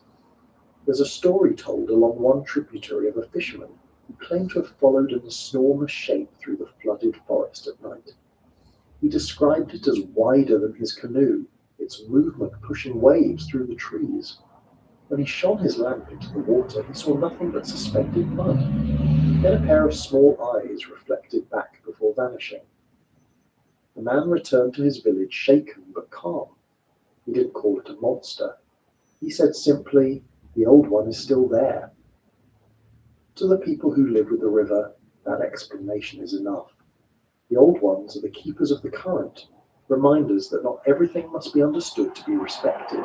Standing on the surface, it's hard to imagine that below you swim creatures that can rival anything in the sea.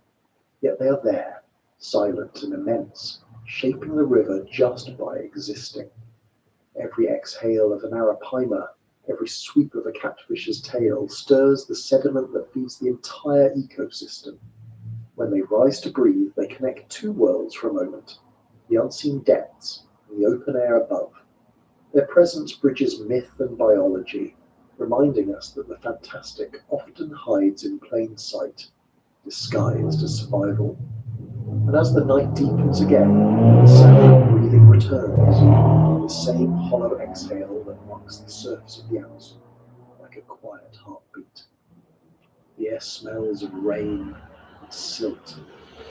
Somewhere in that darkness, the river giants move unseen, keeping time with the pulse of the water. Every current they cross leaves a signature that fades too quickly to follow, but it's there, repeating endlessly beneath the calm. The surface may seem still, but the truth lies below, where the river never sleeps, where giants glide through the dark like shadows made of flesh, and where every breath from the depths carries the memory of something older than memory itself. And as the current carries you further along, the line between myth and reality continues to blur, leading you deeper into a world where both feel exactly the same. The deeper one learns about the Amazon, the clearer it becomes that its most feared inhabitants are not always the largest. Sometimes the most unsettling legends grow around the smallest creatures, the ones almost invisible to the eye yet powerful enough to shape stories that endure for centuries. Among these, none has captured the imagination or dread of people quite like the candiru. To speak its name along the river still draws nervous glances, half from superstition and half from genuine respect. It is said to be the fish that can enter the human body, the parasite that hunts by scent, the invisible horror of the Amazon's dark waters. Stories about the candiru are told in the same careful tone as warnings. Fishermen mention it only when describing certain dangers of bathing or urinating in the river. Elders speak of men who ignored the old advice and vanished into the forest in agony. Outsiders hear these tales and imagine a monster, a snake-sized predator that leaps at victims with intent. In truth, candiru, or Vandellia serosa, is barely the length of a finger, a translucent fish that spends most of its life hidden among sand and silt. Its body is almost transparent, its movement nearly invisible, yet its reputation has travelled farther than any of the Amazon's giants, feeding a legend that still unsettles even seasoned biologists. The truth and the myth are tangled together as they so often are in the Amazon. Scientifically, the candiru belongs to a group known as parasitic catfish. It feeds not on flesh, but on blood, attaching itself to the gills of larger fish. Using sharp spines near its head, it anchors itself in place and extracts small amounts of blood from the host. In its natural cycle, this act causes no lasting harm. The larger fish swim on, the parasite feeds, and and the ecosystem continues its quiet balance. The story becomes darker only when humans enter the equation. For generations, people living along the river have warned that the candiru can mistake a human for a host, entering through bodily openings and lodging itself inside. It's a tale that's spread through books, films, and rumours, each retelling more dramatic than the last. Early European explorers wrote of it in horror, describing incidents where victims required desperate surgery to remove the fish. But those accounts were often based on hearsay rather than direct evidence. The first detailed report came in the 19th century, when a physician named George Bastos claimed to have removed a candiru from a man's urinary tract. His account described a painful and bloody procedure that quickly gained notoriety. The story was retold in countless variations, transforming a small parasitic fish into one of the most infamous creatures on the planet. Modern research, however, has found little proof that such incidents occur naturally. Studies conducted over the last century have repeatedly failed to confirm the candiru's ability to enter a human body in the way legends describe. The fish is attracted primarily to water currents and chemical signals from gill openings, not urine or other substances as once thought. In laboratory settings, candiru do not actively seek out mammals or respond to human scent. What's more, their size and physiology make it unlikely they could penetrate or remain lodged in human tissue without being noticed immediately. Scientists who have studied them closely tend to classify the old stories as misunderstandings mixed with exaggeration. Yet, as with many Amazon legends, the persistence of the story suggests something deeper. The fear of the candiru isn't really about a single species. It's about the unease that comes from realizing how vulnerable the human body becomes in an environment so alien. In a place where water hides everything, where vision and control fade instantly, the smallest creature can feel like a threat. The legend of the candiru grew not only from biology, but from psychology, a reflection of how people make sense of invisible dangers. Still, that doesn't mean the candiru is harmless. Its parasitic habits make it one of the most efficient feeders in the river. The spines near its head are sharp enough to pierce tissue, and once embedded, it can be difficult to remove. Fishermen cleaning their catches sometimes find them lodged in the gills of larger fish, their bodies swollen with blood. To see one up close is to understand how evolution can create precision instruments from necessity. The candiru's body is smooth, nearly frictionless, its movements quick and direct. When it detects a host, it aligns itself perfectly with the current, darts forward, and locks into place in a fraction of a second. In that instant, survival becomes a matter of speed. Locals have long known how to deal with them. Certain plants are used in traditional medicine to repel or kill parasitic fish. Their extracts are poured into water to drive them out. Some tribes use fine mesh nets or specific bathing spots where the current runs strong, reducing the chance of encounter. These practices aren't born from superstition alone. They reflect generations of observation and understanding of how to coexist with a world that demands respect. In the Amazon, every creature, no matter how small, teaches something about limits. When scientists began studying the candiru in detail, they discovered that its biology tells a story as remarkable as its myth.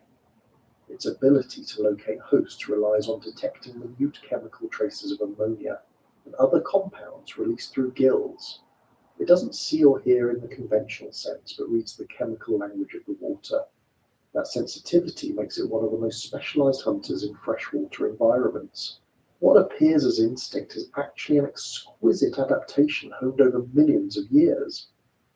Despite its reputation, the candiru plays a vital ecological role.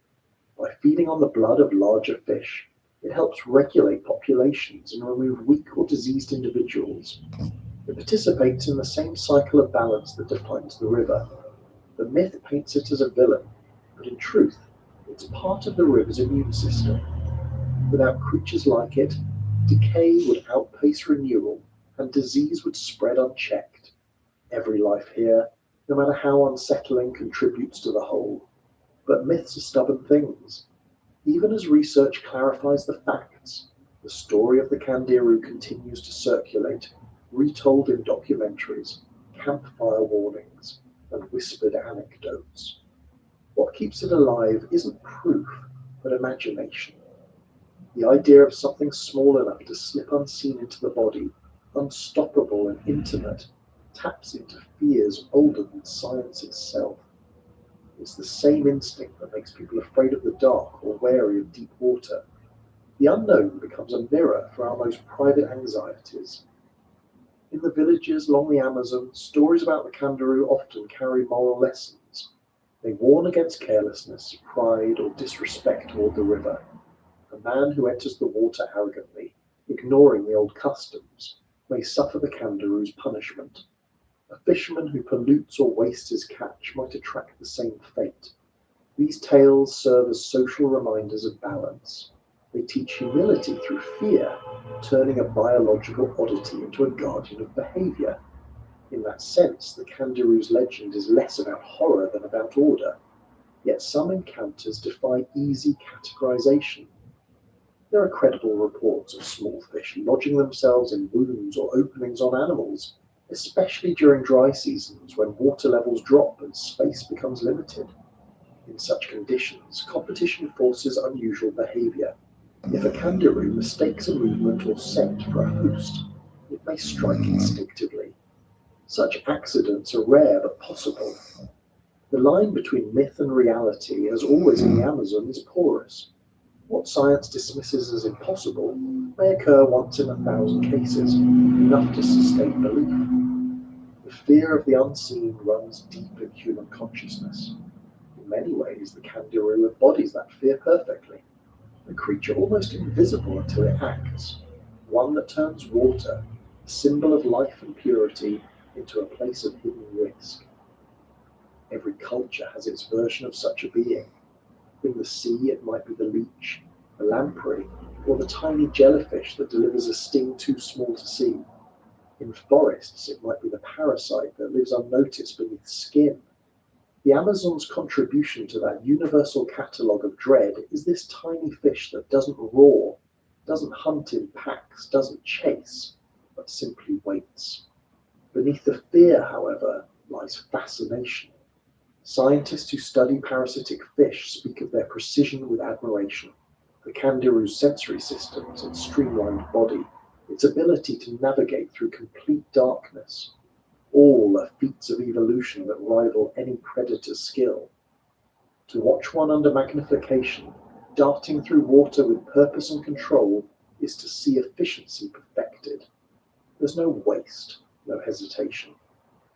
Its design answers a very specific question posed by its environment: how to survive when everything around you is larger, faster, and stronger. The solution is subtlety. Instead of fighting, it hides. Instead of chasing, it infiltrates. Its strength lies in invisibility. For the people who live along the Amazon, that lesson is not lost. They know that survival here depends not on dominance, but on understanding. The river punishes arrogance and rewards attention. Candiru, in its small way, symbolizes that truth. It reminds everyone that power doesn't always announce itself. Sometimes it glides unseen through the current, waiting for the careless. When night falls and the river grows quiet, the idea of such a creature becomes more vivid. The air cools, the mist thickens, and the surface of the water reflects nothing but the pale shimmer of stars. You can hear frogs calling from the banks, insects buzzing, a faint splash of fish breaking the surface. Somewhere in that immense expanse, millions of tiny forms move unseen: larvae, minnows, parasites, hunters. The candiru is just one of them, indistinguishable from the rest until it acts. To think about that while the river slides past is to feel the weight of invisibility. The Amazon's danger doesn't roar, it whispers. Yet even here, the line between threat and wonder blurs. Candiru's world is one of intricate balance. It survives because the river allows it to, because every drop of water carries the chemical trace of life. It's part of a conversation that never stops, a network of signals exchanged between species. When we call it a parasite, we impose a moral judgment that nature doesn't recognize. To the river, the candiru is neither evil nor cruel. It is efficient, necessary, inevitable. Scientists continue to study it not out of fear, but curiosity. Its ability to detect chemical changes in the water has applications in research beyond biology. Understanding how it senses ammonia could lead to new environmental monitoring techniques or medical sensors. Even the creature that once inspired terror might one day help protect the ecosystem it calls home. The irony of that transformation isn't lost on those who study it. Legends cast it as a villain, but science may yet turn it into an ally. Meanwhile, the stories persist because they serve a purpose. Stories always do. They make sense of what can't be seen. In a world as vast and opaque as the Amazon, fear becomes a kind of map. It outlines the boundaries of knowledge, showing where caution belongs. To speak of the candiru is to acknowledge the river's complexity, to admit that even now, with all our tools and data, much remains hidden. That humility, uncomfortable though it may be, is what keeps curiosity alive. So the next time someone mentions the candiru, it's worth remembering both truths. There is the real fish, small, precise, necessary. And there is the legend, vast and haunting. Between them lies the space where science and imagination meet, the same space that gives the Amazon its power. The myth bites back, not because it's true, but because it carries a truth of its own. That in the natural world, fear and respect are often the same emotion. Somewhere under the surface, as the current slides over sand and shadow, a tiny shape drifts. It moves without sound, guided by signals we can't perceive. It is not hunting us. It is simply following the rhythm of its existence, part of a system that has no villains, only participants. The river breathes around it, vast and indifferent. The legend remains above, where people tell stories by firelight, passing them from one generation to the next, and between them, in that endless exchange of fact and fear, the candiru continues to glide, unseen but unforgettable, one more thread in the fabric of a world that never stops moving. And as the night stretches on, the water cools, and the forest hums softly, the smallest of the river's monsters continues its quiet work, reminding anyone who listens closely that the most powerful stories often begin not with what we see, but with what we can't. The water turns darker as the river bends, a kind of darkness that doesn't come from night, but from life itself. Tiny fragments of soil, leaves, and decaying matter drift endlessly, turning the current into something closer to liquid shadow. Light disappears so quickly here that even at midday it feels like dusk below the surface. If you sink your hand beneath, you can watch it vanish inch by inch until it's gone completely, swallowed by the brown-green haze. It's a strange kind of invisibility, not empty, but filled with movement. Fish, insects, and drifting plants slip through it unseen. This is where the rules of vision change, where sight no longer means what we think it does. For most of the creatures that live here, the murk is not a problem. It's home. They've evolved in it for millions of years, long before the first human eyes ever peered into the river. They don't rely on vision the way we do. To them, seeing isn't about color or detail, but about sensing change. The flicker of a shadow, the shift of a current, the vibration of movement. In this darkness, the eyes that matter most aren't always visible. Some belong to creatures that barely need them, others to those that have turned blindness into precision. To understand how life thrives in near darkness, it helps to start with light itself. The Amazon's rivers carry enormous loads of sediment. Rain falls constantly, washing minerals and organic debris from the forest floor into the water. Every storm adds another layer of opacity. Even where the current looks clear from above, visibility drops sharply below. In some tributaries, sunlight penetrates less than a meter. Deeper than that, color fades entirely. Red and yellow vanish first, then green, until everything becomes blue-gray. Beyond that depth, even blue dissolves. The result is a world where sight offers little advantage and other senses take over. The eyes that survive in such a place are specialists. Many fish have pupils that adjust rapidly to changing light, expanding wide in murky water to capture the faintest glimmer. Some have lenses shaped to focus on objects just a few centimeters away, trading distance for detail. Others have developed layers of reflective tissue behind the retina, amplifying whatever light remains. That's why, at night, if you shine a beam into the river, you sometimes see small reflections blink back like distant sparks. They aren't ghosts or spirits, but real eyes, evolved to use even the weakest light. Among the most remarkable of these are the eyes of the arowana. Sleek, silver, and strong, the arowana spends much of its time near the surface, hunting insects and small animals that fall from overhanging branches. Its vision is precise enough to detect movement above the water. It can leap more than a meter into the air to snatch prey, guided by the faintest flicker of motion. Its eyes are angled upward, giving it a constant view of what passes overhead. To it, the boundary between air and water is just another layer to pierce. It sees both worlds at once. In the dim conditions of the Amazon, that adaptation makes it one of the river's most efficient hunters. Deeper down, other fish use a completely different strategy. The red-bellied piranha, for instance, relies on contrast rather than clarity. Its eyes are adapted to detect sudden changes in brightness. A moving shadow signals a potential meal, even if the details are lost. Contrary to popular belief, piranhas are cautious creatures. They rarely attack without reason. Their eyesight helps them judge movement quickly, distinguishing between a wounded fish and a passing leaf.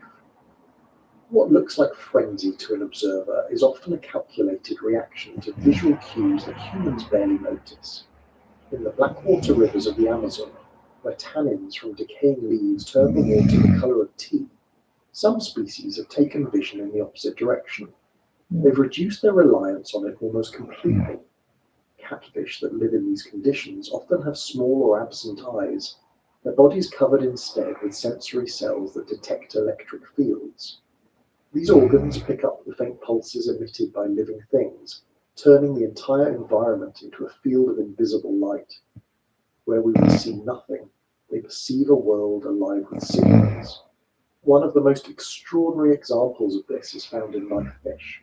Their bodies generate a continuous weak electric field, and any disturbance in that field tells them about the shape, distance, and movement of nearby objects. It's a kind of vision without eyes, a way of mapping space through invisible energy.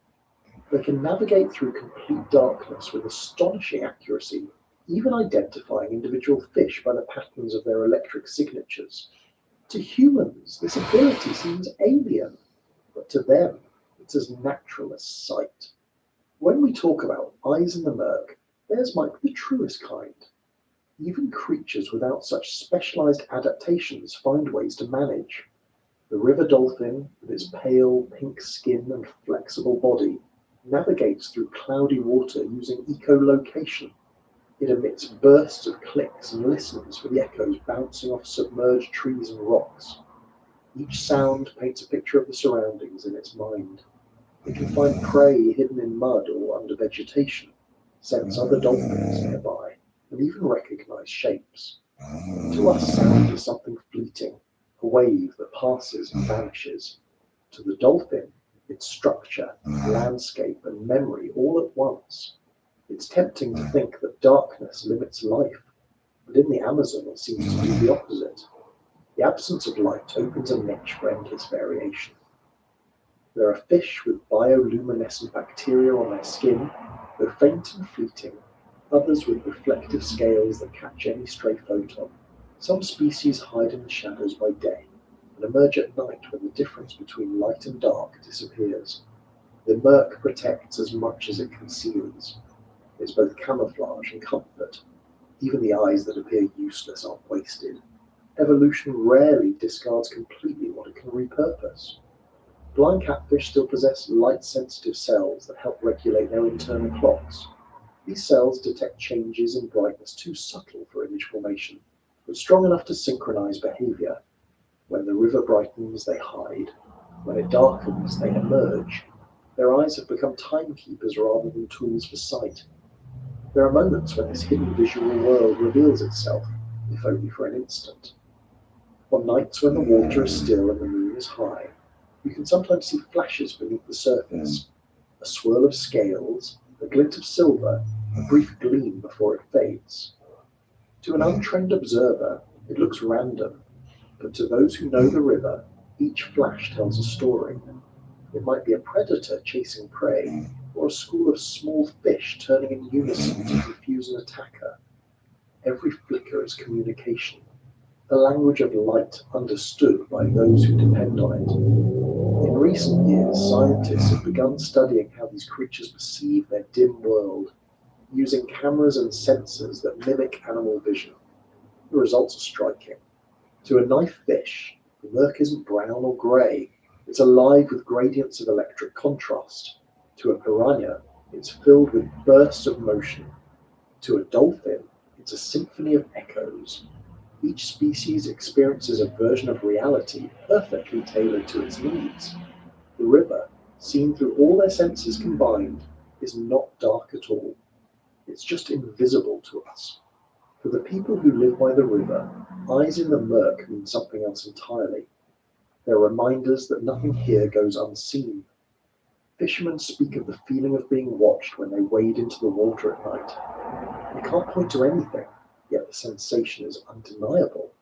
Maybe it's the way the current shifts, or the faint glimmer of reflected eyes, or just instinct. Whatever it is, it creates a sense of connection, a realization that in this place, observation runs both ways. Humans are not the only ones who look. There's an old saying among some communities along the upper Amazon: the river sees before it gives. It means that the river, through its creatures, knows who approaches, who takes, and who respects its flow. The eyes beneath the surface belong not just to fish, but to the river itself. Whether taken literally or not, the sentiment carries weight. The more one learns about the Amazon, the more it feels like an organism that perceives in ways we can't measure.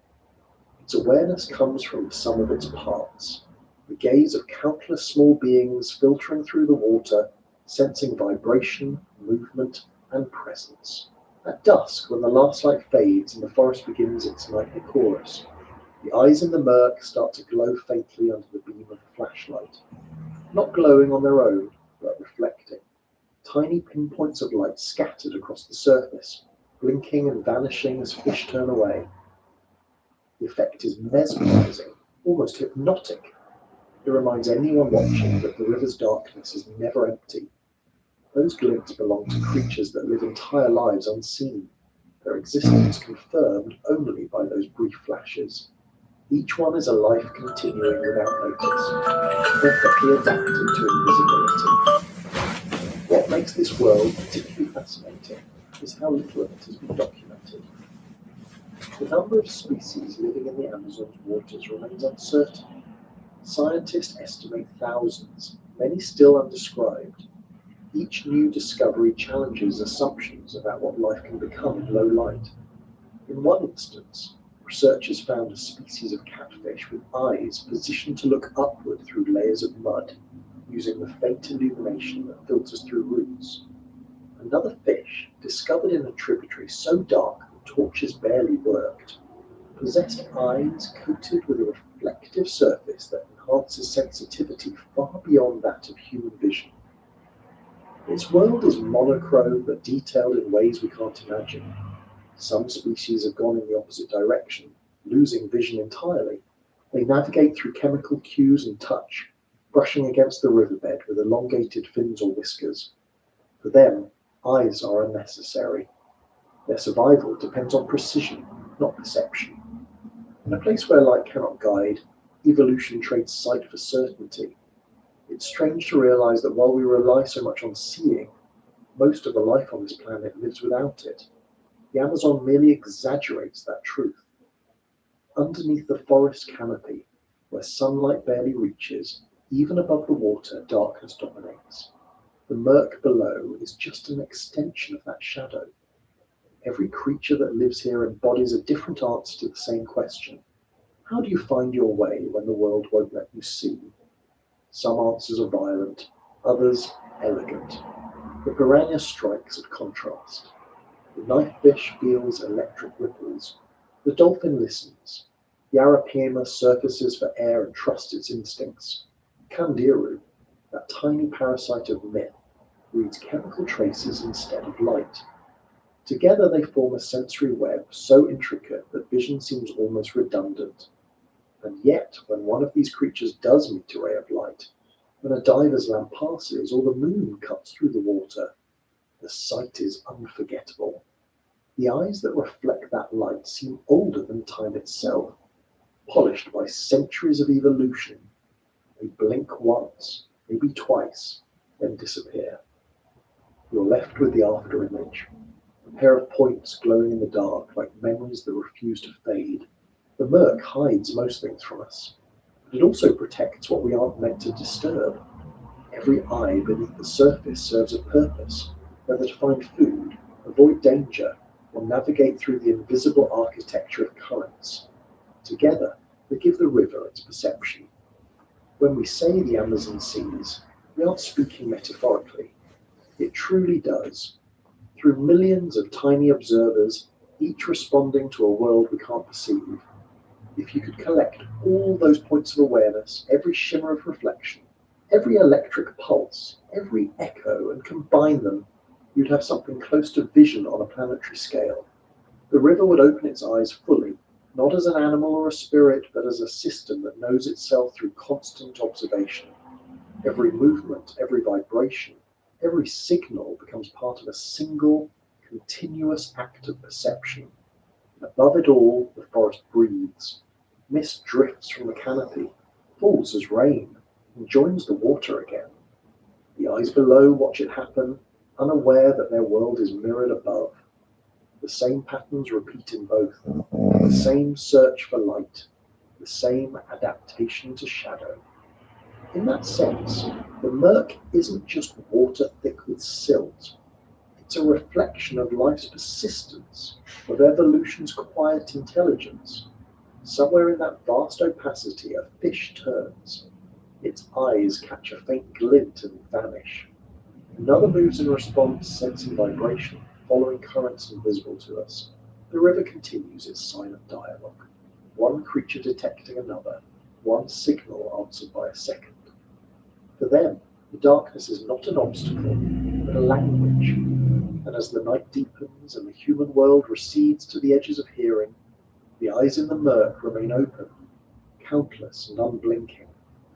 They mark the hidden life of the Amazon, the silent awareness that fills every drop of its water, and the steady truth that in this place, what cannot be seen is what keeps everything alive. The river carries with it the weight of deep time. Every drop that moves through its channels has passed through countless lives before, through eras when the forest looked nothing like it does now. Beneath the flowing water and dense canopy lies a history written not in stone, but in flesh. There are creatures in the Amazon that seem unchanged by the passing of ages, survivors of worlds that no longer exist. They are the ancient ones, living remnants of ages when reptiles ruled the land and fish with lungs swam in primeval swamps. They never went extinct because they never needed to. Evolution shaped them once and then left them alone. When people first see one of these beings, the reaction is often disbelief. Some look too strange, too primitive, as if they should belong to a museum exhibit rather than the living river.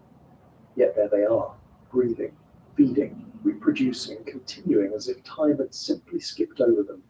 The Amazon shelters such creatures in part because of its stability. For millions of years, this basin has been a refuge, spared from the most violent shifts of climate and geography. While other environments froze or dried, the rainforest endured, preserving pockets of ancient lineages like memories trapped in amber. One of the clearest examples of this endurance is the lungfish, found in parts of the Amazon and several other continents once connected by the supercontinent Gondwana. The lungfish is a bridge between worlds, half fish, half something else. It breathes through gills when the water is high, but switches to lungs when the rivers shrink during the dry season. Its ability to gulp air allows it to survive in stagnant pools where oxygen levels drop to nearly nothing. When the water disappears completely, it burrows into the mud and seals itself inside a cocoon, slowing its metabolism to almost zero. It can remain that way for months, even years, waiting for the rains to return. When the first drops fall, it wakes, breaks through the dried shell of earth, and swims again as though nothing happened.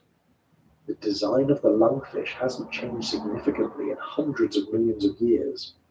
Fossils from the Devonian period show the same elongated body, the same paired lungs, the same primitive fins that resemble the beginnings of limbs. To look at one today is to see evolution pause midway through an idea. A creature that could have walked onto land but chose not to. It found a way to exist between two realms and never left. That decision, if one can call it that, ensured its survival through extinctions that erased most of its contemporaries.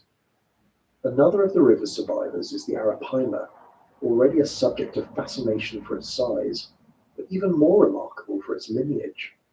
Its ancestors date back tens of millions of years to a time when much of South America was covered by a shallow inland sea. The structure of its skeleton, the pattern of its scales, and even the way it breathes all hint at that ancient origin. Its scales are layered like natural armor, combining flexibility with strength. Microscopic analysis reveals that each scale consists of multiple composite layers designed to absorb and disperse force. Piranhas can bite through almost anything else in the river, but not through the arapaima's hide. This defense mechanism is so effective that material scientists have studied it to develop new forms of lightweight protection for humans.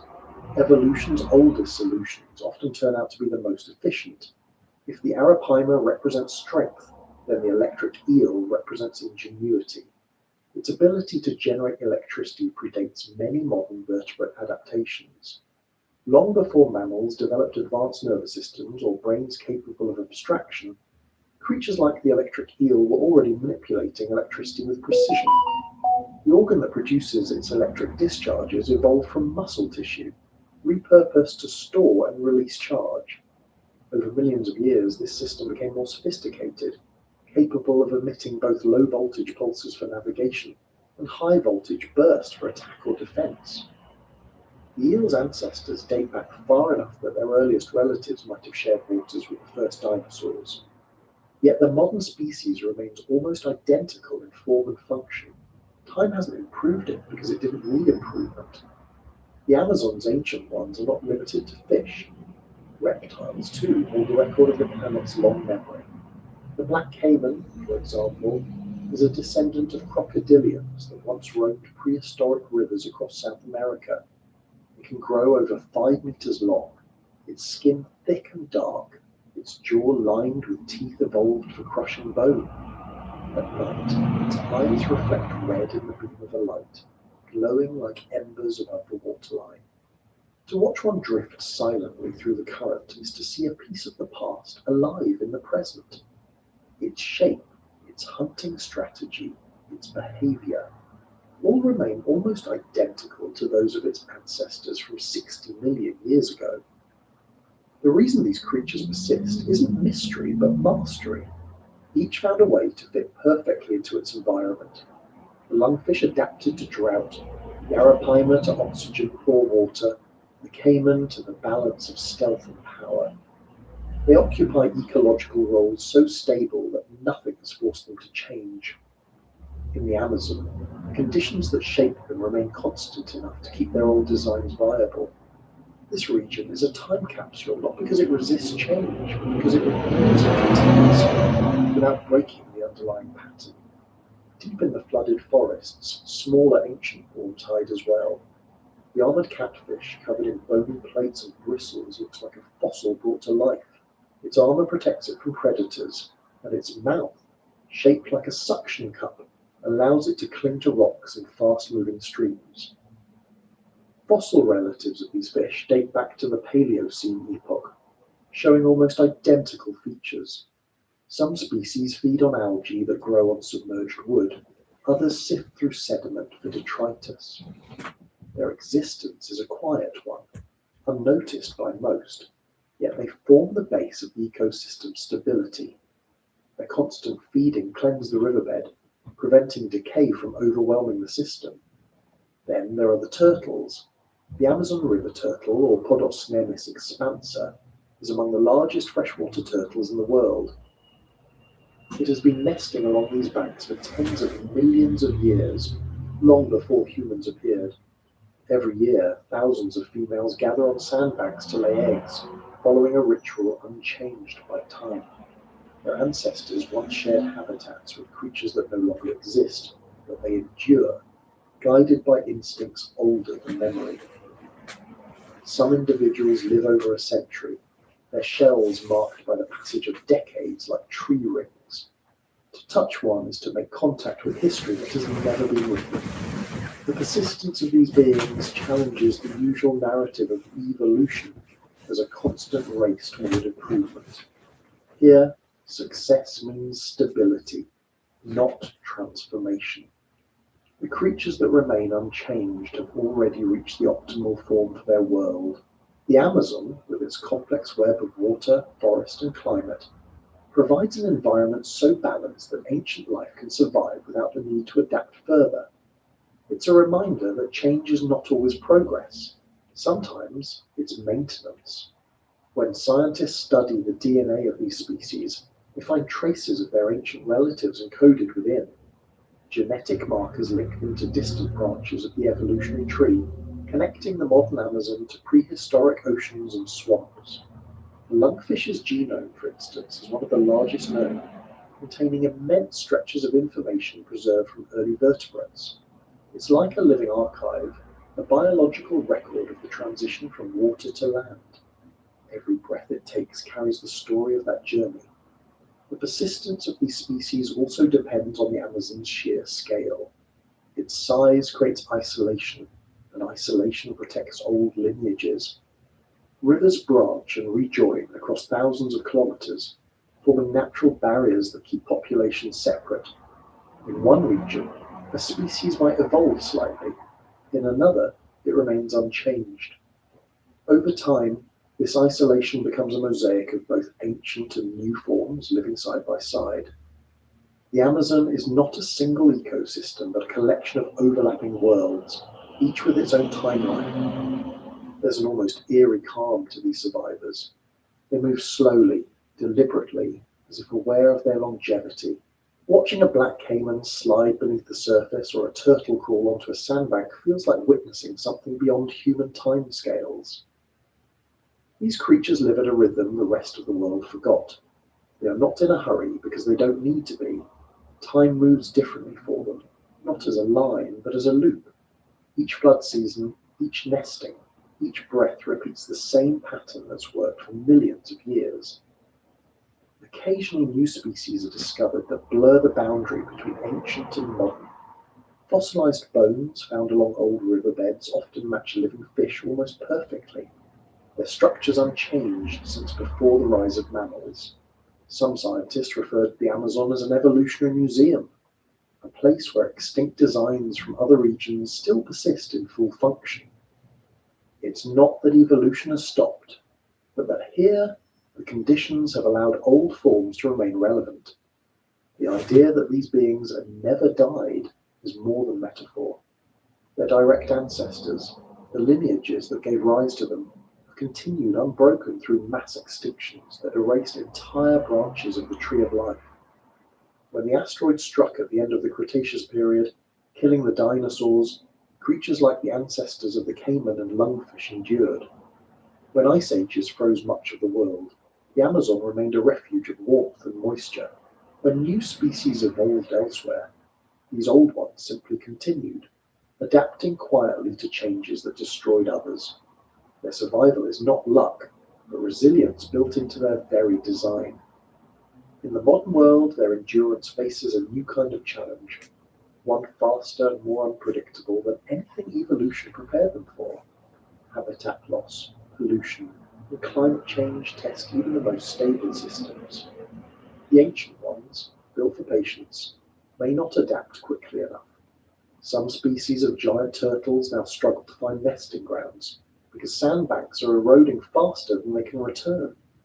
Certain populations of Arapaima, once abundant, have dwindled due to overfishing. The irony of losing creatures that have survived 60 million years to human activity measured in decades is hard to ignore. Yet even in this, resilience shows. Conservation efforts guided by both science and traditional knowledge have helped restore numbers in some regions. The river's memory is long, and recovery, though slow, remains possible. For the people who live beside these creatures, their presence carries spiritual weight. Many indigenous groups consider them ancestors or teachers. The lungfish, with its habit of sleeping in the mud, symbolizes endurance. The turtle represents patience and continuity. The caiman, strength and guardianship. These interpretations mirror the scientific truth in their own way. Each creature's traits, longevity, adaptability, calm persistence, reflect the same qualities that ensure survival over geological time. In the stillness of certain backwaters, where fallen trees create natural pools, you can sometimes find ancient ones resting together. Turtles half buried in silt, fish motionless near the bottom, a caiman drifting at the edge of shadow. Nothing moves fast, yet everything is alive. The air smells of earth and slow decay, the kind that gives life back to itself. In these places, time feels thick. You could stand there for an hour and sense no change. But beneath the surface, processes continue that have been repeating for eons. If you were to follow the current back through history, the image would stay the same. Lungs rising to the surface, scales gleaming under filtered light, shells scraping against sand. The creatures of that ancient river would look much like they do now.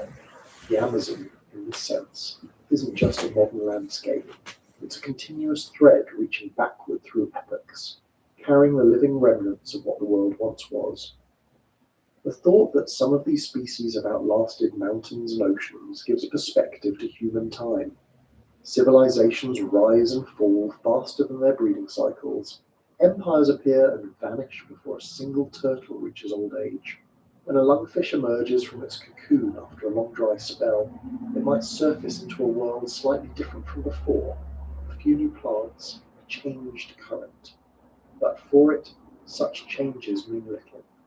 Its rhythm continues, unbroken. As nights settle again over the river, the calls of frogs and insects rise, blending with the quiet hum of life that never stops. Somewhere below, the ancient ones move slowly, their outlines invisible in the dark. They have seen this world through countless variations of itself, through shifts in stars and climates, through the birth and disappearance of species. They don't carry memory in the human sense, yet their very existence is memory. Biological proof that survival is not always about change, but about knowing when not to. The river keeps flowing, carrying silt from ancient soils, feeding forests that have grown and fallen 1,000 times, and within it, those that never died continue to glide, breathe, and feed as they always have, unaware that the world calls them ancient. For them, there is only the present moment, repeating endlessly, as if time itself were just another current to follow. When the rains return, the river begins to rise, and with it the forest changes shape. What was once solid ground becomes a mirror of moving water. Roots that clung to soil now stand submerged. Branches dip into the current, and animals accustomed to walking begin to swim. The Amazon doesn't flood like other rivers, it transforms. Over weeks, the water climbs silently, swallowing the forest floor, spreading into valleys, pushing through the undergrowth until the trees seem to grow straight out of the river. Locals call this transformation the Vasia, the flooded forest. It is not a season of destruction, but of renewal.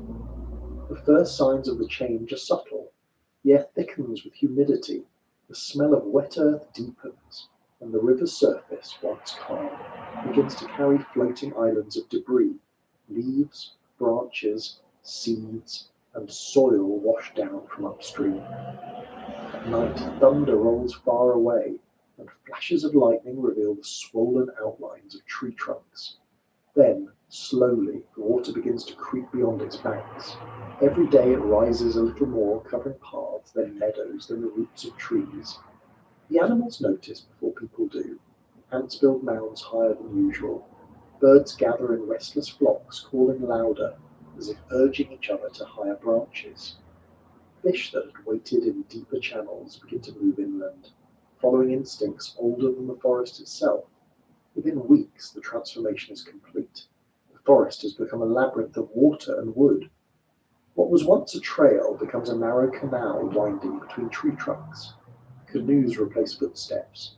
The ground disappears, replaced by shifting reflections. Leaves float where flowers once bloomed. The sound of the forest changes too.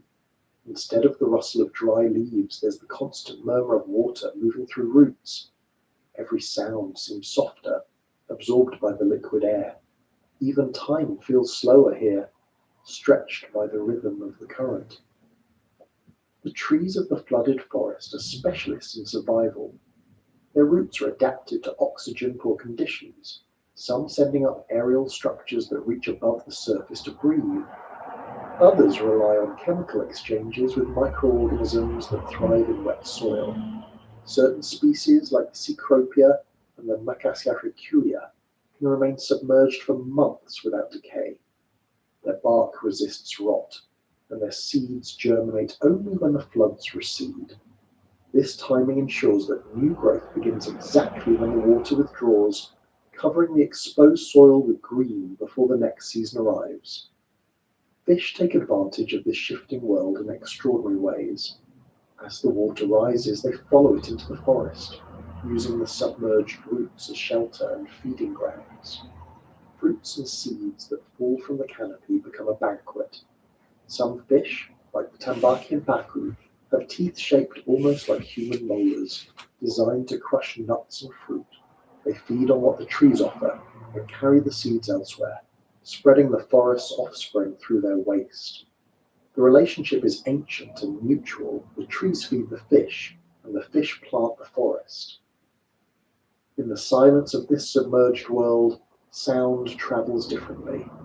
You can hear the splash of a fish echo between trunks, the distant call of a bird distorted by water and distance. Sunlight filters through the canopy and hits the surface in fractured beams, breaking into patterns that shift with the wind. Small insects skate across the water's film, their legs dimpling it without breaking through. Everywhere, life adjusts. Sloths cling to branches that now float meters above the forest floor. Monkeys leap from tree to tree, their reflections rippling below. The forest becomes an upside-down world where the boundary between land and river dissolves completely. For the people who live along these waters, the flooded season is both a challenge and a gift. Villages built on stilts rise with the tide, their wooden homes anchored in place by thick poles sunk deep into the mud. Daily life moves by canoe. Children paddling to school, farmers visiting fields now transformed into shallow lakes. In some regions, people fish directly beneath their homes, dropping lines through openings in the floor. The flood connects everything, turning isolation into mobility. Places that were days apart by foot become accessible within hours by water. This transformation also brings abundance. The floods spread nutrients across vast distances, enriching the soil. When the water finally retreats, it leaves behind a layer of fertile sediment, perfect for growing crops. Farmers plant maize, beans, and cassava in the wake of the flood, timing their work with precision learned from generations of observation. The river in this sense is both farmer and harvester, feeding the land before taking it back again. Beneath the surface, the flooded forest becomes a breeding ground for countless species. Fish use submerged roots as nesting sites. Insects lay eggs on floating leaves, their larvae hatching directly into the water. Even birds take part, building low nests in branches now surrounded by water, safe from ground predators. The air buzzes with mosquitoes, dragonflies, and beetles. Frogs call from hidden perches, and their voices echoing in overlapping rhythms. Life multiplies with every centimetre the water climbs. In this world, vision distorts. What looks like still water might be several metres deep, or just a thin layer covering mud. Light bends and reflects from every angle. Objects seem closer or farther than they are. For anyone unfamiliar with it, moving through the flooded forest feels like wandering through a dream. The sense of direction dissolves quickly. Every tree looks like the next. Every path leads back to water. People who navigate it learn to read subtle signs. The pattern of current against a trunk, the sound of distant birds, the smell of certain leaves carried by the wind. To them, the forest is not disorienting, it's alive with clues. The animals know the map even better.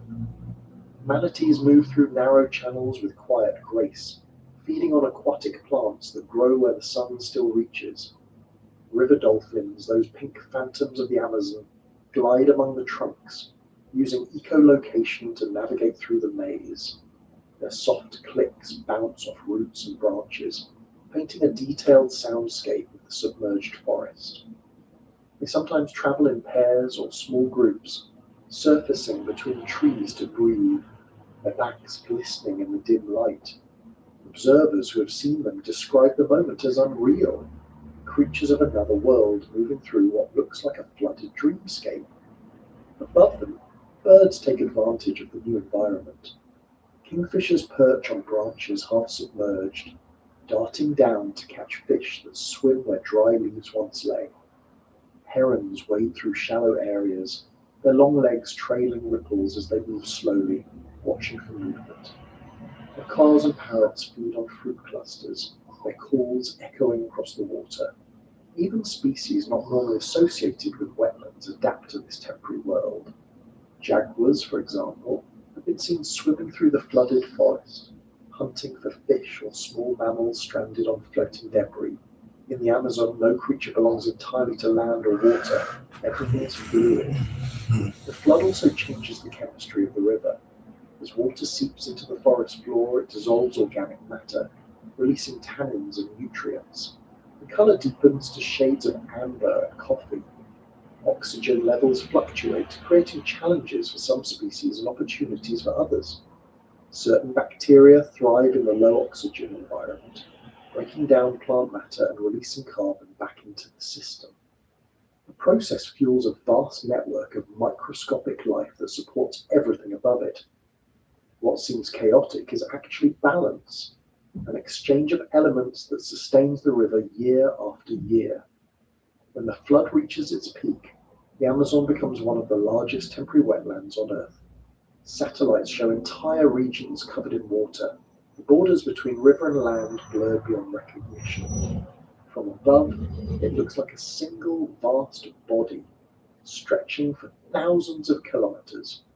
But to those within it, the scale feels intimate, a world of reflections and echoes, where distance is measured not in kilometers, but in the time it takes to paddle from one tree to the next. In this submerged landscape, the concept of home shifts. Animals relocate with the water, following familiar routes. Humans move their livestock to higher ground or build floating pens. Even plants adjust, bending with the current, shedding leaves, waiting for the return of air. Every organism here has evolved not to resist the flood, but to live with it. The rhythm of rise and fall defines existence more than the passing of days or seasons. There's something almost deceptive about the calm of the flooded forest. It appears serene, peaceful, even fragile. But beneath that stillness lies immense energy. The flood carries seeds, nutrients, and entire ecosystems from one place to another. It is the mechanism by which the Amazon regenerates itself. Without it, the river would stagnate, the forest would age without renewal. The flood is not destruction, but respiration, the exhale of the river's long breath. At night, the flooded forest glows faintly with reflected light from the sky. Fireflies blink in slow patterns above the surface. The air vibrates with the sound of insects and frogs, a living chorus that never fully stops. Occasionally, a splash breaks the rhythm, a fish leaping for prey, or perhaps something larger stirring in the depths. The sound echoes among the trunks, returning distorted and unfamiliar. Every noise in the flooded forest carries mystery, because every sound has travelled through layers of water, wood, and mist. For researchers studying this ecosystem, understanding it means surrendering to its cycles. Measurements and maps have to adapt to a landscape that changes shape every year. A site marked as forest one season might be open water the next. Instruments must float, records must shift, and patience becomes the main requirement. Yet those who spend time here speak of the experience with reverence. It's one of the few places where you can watch life reinvent itself in real time, where every flood erases and redraws the boundaries of the world. In the dry months that follow, when the water finally recedes, the transformation reverses. The forest floor reappears covered with a layer of rich, dark silt. Fish retreat to deeper channels. Animals return to their usual paths. The air grows lighter, the sound sharper. But traces of the flood remain. You can see them in the marks left on tree trunks, in the tangled roots coated with dried algae, in the smell of earth that lingers long after the water is gone. The forest remembers the flood, and the flood remembers the forest. They are two halves of the same organism, each defining the other. Even after the land dries, the rhythm continues invisibly. Seeds carried by the flood begin to sprout. Insects that hatch during the high water now emerge as adults, continuing their brief cycles of life. The fish that fed on fruit and seeds will return the next year, following the same currents. The trees, too, anticipate the next flood, growing roots that can endure months underwater. The system works not by resisting change, but by expecting it. And as the river prepares for its next rise, the forest waits. The patterns repeat. Rain, swelling, submersion, renewal. It has been this way for longer than anyone can remember. The flooded forest doesn't mark the end of a season or the beginning of another. It's simply part of the river's endless breathing. One long inhale, one slow exhale, a rhythm that keeps the Amazon alive. Somewhere within that pulse, under the canopy that touches the water and the roots that reach into the current, everything moves in quiet agreement. The fish, the trees, the people, the soil, they all adapt, adjusting to the eternal shift between water and air. And as the last drops of rain fall into the rising river, the transformation begins again, unnoticed by most, inevitable as the tide, patient as time itself. When daylight fades in the Amazon, the world does not fall silent, it changes hands. The voices that fill the day, the calls of macaws, the chatter of monkeys, the buzz of insects under the sun, give way to a different soundscape. It begins quietly, almost imperceptibly, as the heat of the day softens. The air cools, the wind dies down, and in that suspended moment between sunset and darkness, a new rhythm begins. The forest clears its throat. Then the night starts to speak. It starts with the insects. A faint ticking, then a hum, then a vibration that spreads in every direction. Each tiny sound overlaps with another until the air itself seems to buzz. Crickets, cicadas, katydids, and beetles fill the silence with an unbroken wall of noise. It's not random. Each species has its own pattern, its own interval, its own tone. Some chirp in fast repetition, others drone in long, low pulses. Together they create a texture of sound that feels almost physical, like a net stretched across the forest. The human ear can't separate all the layers, but the creatures that live here can. They know which frequencies belong to them, and which don't. Amid that constant hum, other voices emerge. Frogs begin to call. Their songs are deeper, wetter, resonating through the flooded forest like plucked strings. Each note carries across the water and bounces off tree trunks. Some species croak in slow, deliberate rhythms. Others trill rapidly, a staccato pulse that echoes from every direction. During the rainy season, the chorus can grow so intense that it drowns out conversation. If you stand still long enough, the sound seems to move through you rather than around you. It's easy to imagine that the forest itself is exhaling through thousands of small throats at once. Then come the mammals. Bats flicker out from their roosts, their wings making no sound perceptible to human ears, but their voices fill the darkness in ultrasonic bursts. Each pulse maps the night, tracing the outlines of branches, insects, and open air. Their sonar is precise enough to detect a mosquito's movement. To them, the forest is an ever-changing landscape of echoes, a three-dimensional pattern that refreshes with every beat of their wings. What we experience as silence, they experience as vision. Deeper in the trees, the night monkeys wake. Their calls are soft, questioning murmurs that rise and fall in short bursts. They communicate in tones so low they almost blend with the insect hum. These primates, unlike their daytime relatives, have large reflective eyes that catch any stray light. Their sight is adapted to dimness, their behavior to caution. They move in pairs or small groups, whispering back and forth as they feed. Their world belongs to darkness, and their voices carry only as far as they need to. Above the canopy, another sound begins. The steady, distant calls of night birds. Owls hoot softly, and their tones travel in clean arcs through the air. Some species, like the spectacled owl, have deep, rhythmic calls that sound like slow breathing. Others emit high, piercing notes that seem to hover just at the edge of hearing. Occasionally, a burst of wings cuts through the pattern, the rush of air signaling a hunt. When the sound fades, silence returns for a moment, but only briefly. The night never stays quiet for long. The Amazon at night is not a peaceful place, though it feels tranquil to those who listen without understanding. Every sound is a conversation, a declaration, a warning, or a lure. The frogs sing to attract mates. The insects hum to claim territory. The owls call to mark their presence. Each noise has purpose, even if it blends into the whole. For the animals that live here, silence means danger. A sudden pause in the chorus is the forest's version of an alarm bell. It signals the approach of something larger, something predatory. When the night stops singing, even for a few seconds, every creature listens. Some of those listeners are predators themselves. In the dark water, electric fish send out pulses that double as communication and navigation. Each species has its own frequency range. The electric fields overlap but rarely interfere. When one fish encounters another, it adjusts its discharge slightly, avoiding confusion.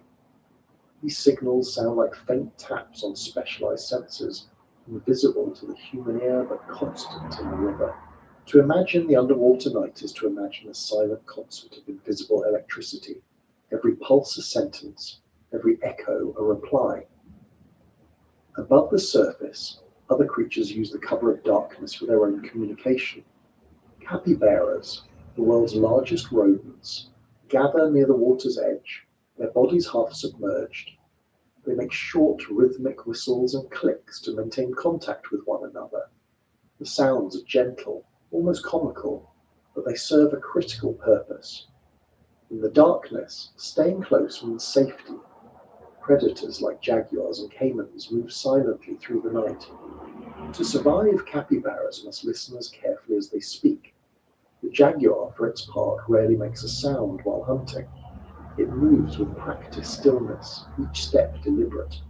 Its padded feet leave no trace, yet on rare occasions its voice breaks through the night, a deep guttural roar that seems to shake the air itself.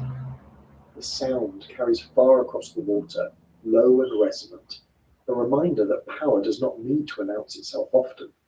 Those who hear it remember it. For the smaller creatures, it's a signal to hide. For the forest, it's another note in the long symphony of survival. Even the river has its voice. At night, the current sounds different, less like movement and more like breathing. You can hear the slow slap of waves against roots, the occasional rush of water displaced by something large. When the wind is still, even small disturbances carry far. A fish jumping, a branch breaking, a body sliding into the water. Each noise marks a story that unfolds in the dark. The river speaks not in words, but in weight and rhythm, and every creature knows how to read it. Fireflies drift among the trees, their light blinking in irregular patterns. Though silent, their glow adds to the forest's language. Pulses of light are courtship signals, messages exchanged across meters of air. Each species has its own rhythm, recognizable even to distant observers. Some flash in pairs, others in sequences that form repeating loops. The forest, already alive with sound, now becomes a conversation of light as well. To stand in the middle of it is to be surrounded by communication so dense that it feels like a living organism speaking through 1,000 mouths. There are moments during the night when the chorus shifts in tone. Around midnight, when the air is at its coolest, the frogs' calls deepen, the insects slow their rhythm, and the nocturnal mammals settle into feeding. The volume decreases slightly, but the texture thickens. Low frequencies dominate, creating a kind of hum that vibrates through the ground.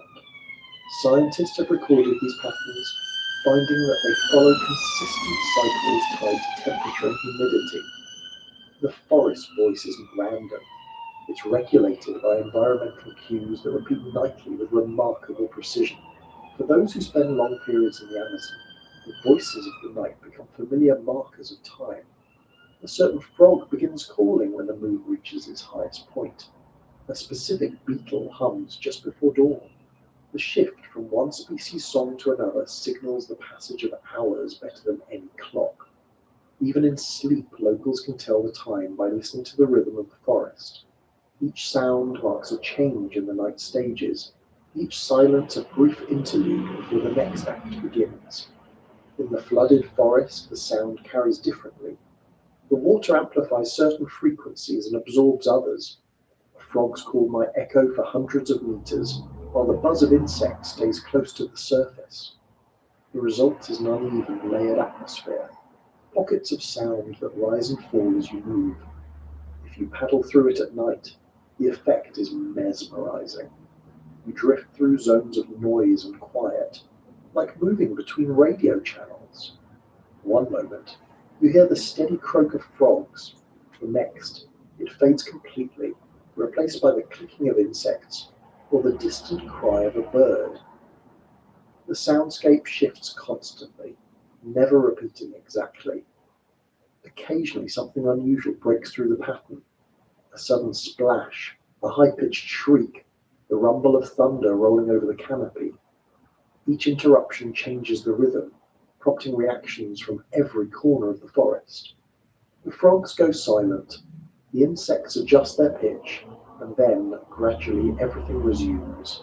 Balance reasserts itself, as if the forest collectively exhales. To a visitor, the constant noise can feel overwhelming, but to the creatures of the Amazon, it's a lifeline. The ability to hear and be heard determines survival.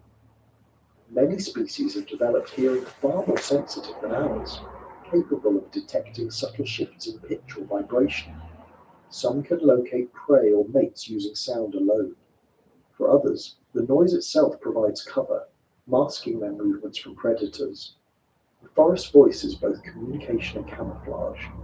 There's a peculiar comfort in realizing that the noise never truly stops. Even when the rain begins to fall, layering its own rhythm over the others, the underlying pulse continues. The drops hit leaves, branches, and water in millions of tiny impacts, each one distinct. The forest doesn't resist the sound. It absorbs it, folding the rain into its ongoing composition. Thunder rolls overhead, and for a moment the entire ecosystem pauses, as if listening. Then, as the echo fades, the insects resume, the frogs answer, and life continues. As the hours pass, a subtle anticipation grows. Toward the end of the night before dawn, the tone of the forest shifts once more. The frogs' voices thin out, the insects slow, and the first calls of diurnal birds begin. A faint grey light filters through the canopy. barely enough to see by, yet enough to trigger change. The night recedes slowly, not in silence, but in transition. The voices that rule the darkness step back, replaced by those that prefer the sun. But before they fade completely, there's a brief moment, perhaps only a few minutes, when both worlds overlap. Frogs still croak from the shallows, insects hum in steady rhythm, and birds begin their first songs. The result is a dense, layered harmony, the entire forest singing in both night and day. It's a sound that few notice consciously, yet it marks the hinge of time for everything that lives here. In that moment, the forest feels whole, every voice contributing to the same quiet declaration of existence. The night doesn't end so much as it transforms. The same pattern repeats endlessly, dusk into darkness, darkness into dawn, each cycle as vital as the flood and retreat of the river. The voices of the night are not background noise. They are the heartbeat of the Amazon after the sun goes down. Each call, each buzz, each pulse of sound reminds the listener that life here never stops speaking. Even when the human world sleeps, the forest keeps its conversation alive. Somewhere in the darkness, a frog answers another across a pool. A bat clicks and swoops after unseen prey. A capybara whistles to its young. The river shifts against a root, and above it all the endless hum continues, steady and indifferent, as if the night itself were alive and breathing through every living thing that calls it home. The longer you spend near the river, the harder it becomes to separate what is seen from what is imagined. The Amazon's scale, its depth, and the constant movement of life within it blur the line between reality and legend until both feel like parts of the same truth. The forest speaks in stories as much as it does in sounds. Every ripple, every splash, every reflection has a story attached to it, passed from one generation to the next, told in the quiet hours when the air is still and the water glows faintly under the moon. These stories are not told as entertainment. They are warnings, explanations, and memories, formed in a place where mystery is the rule rather than the exception. Among the most enduring tales is that of the pink river dolphin. To outsiders, it is simply another species, the Amazon's unique freshwater dolphin, its strange colour the result of blood vessels close to the skin, and perhaps a touch of age. But to the people who live along the river, it is more than an animal. It is a being that crosses the border between worlds. They say the dolphin is a shapeshifter, one that leaves the water at night and walks among humans. In the stories, it takes the form of a handsome man dressed in white, wearing a hat to hide the blowhole on his head. It appears at festivals, at gatherings, always at night, always near the river. It dances, it charms, it seduces. Then, before dawn, it returns to the water, leaving behind confusion, memory, and sometimes the beginnings of new life. These tales are told with seriousness, not as fantasies, but as observations. Many along the river still believe that children born with certain traits are the offspring of the pink dolphin. To mock or harm one is considered dangerous. The dolphins are treated with respect, even reverence. When a fisherman accidentally kills one in his net, he will often hold a small ceremony before returning it to the water, apologizing aloud. Whether the legend began as a moral story or as an explanation for mysterious disappearances, no one can say, but it persists because it fits the rhythm of the place. The river hides as much as it reveals, and anything that moves silently between its worlds seems capable of transformation. Scientists studying the pink dolphin often find themselves divided between data and awe. Its intelligence is undeniable, its social behavior complex. It navigates through flooded forests where no other large mammal can, twisting through submerged branches with eerie grace. Its flexible neck, rare among dolphins, allows it to turn its head fully, giving it an almost human quality when it looks directly at you. Its smile, an illusion of anatomy, seems deliberate. In daylight, its colour shifts between grey and pink depending on light and emotion. At times, its skin flushes brighter during excitement or agitation, as if the stories about its human nature were not entirely metaphorical. Not all legends about river creatures are kind. Some belong to the darker side of the water, to beings that lure, devour, or punish.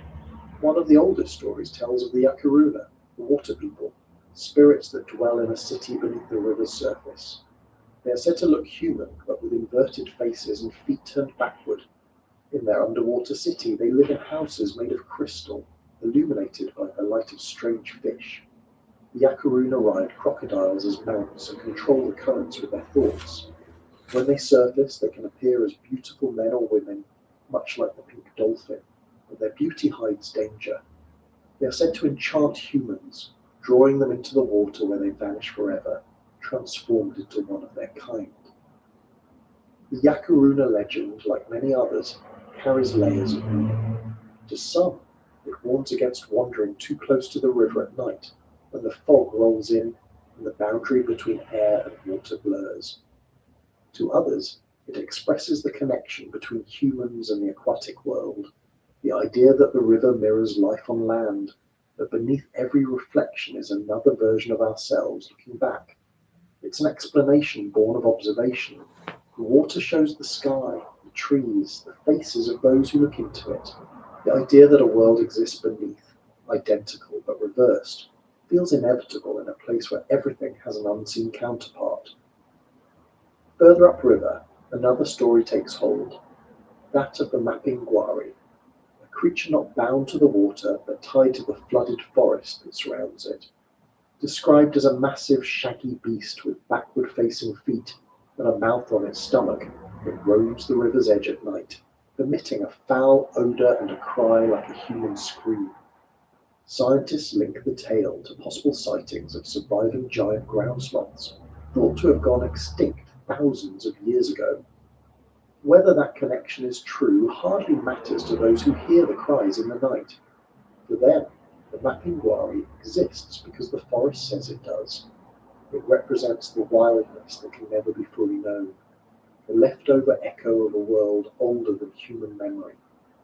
There are also smaller, subtler myths, creatures that whisper rather than roar. Fishermen tell of the Curupira, the guardian spirit of the forest with flaming red hair and feet that face backward. Its footsteps confuse hunters and loggers, leading them deeper into the woods until they lose their way. Though not a river being by nature, it often appears near water, protecting animals from overfishing and forests from destruction. The Curupira's presence in these stories reflects a simple truth. The Amazon protects itself. Those who harm it without care often find misfortune, whether through coincidence or consequence. Legends here are not static. They evolve with the river, absorbing new details with each retelling. In some communities, modern sightings of strange creatures are woven into older frameworks. A flash of light in the water becomes the eye of a yakuruna. A large shadow beneath a boat becomes a river serpent or a spirit whale. These stories grow because the environment allows them to. Visibility is low, distances are vast, and explanations are few. Where science offers uncertainty, imagination fills the gaps. But to the people who live within these stories, there is no distinction between the two. Both describe reality, one through observation, the other through meaning. Even researchers, accustomed to skepticism, admit that the Amazon invites belief. Too many things happen here without witnesses. Too many sounds echo through the night without identifiable sources. A splash can come from a fish, a branch, or something unseen. In a place where light is scarce and distances play tricks, it's easy to mistake the ordinary for the extraordinary. Yet sometimes, the extraordinary turns out to be real. New species are discovered each year, some so strange that they defy classification at first. A fish with transparent bones, a frog that changes colour with temperature, a snake that glides across the surface like smoke. Each new finding blurs the line between fact and fable a little more. The legends themselves serve a deeper function.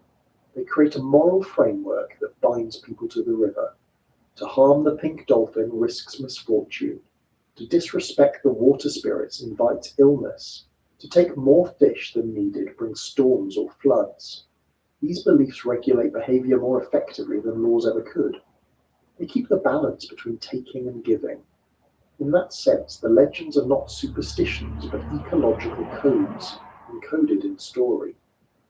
At night, when fog rises and the moon hangs low, it's easy to understand how such stories were born. The river reflects the sky so clearly that you can't tell where one ends and the other begins.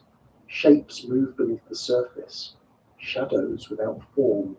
The water glows faintly in places, lit by microscopic organisms or the reflection of lightning far away.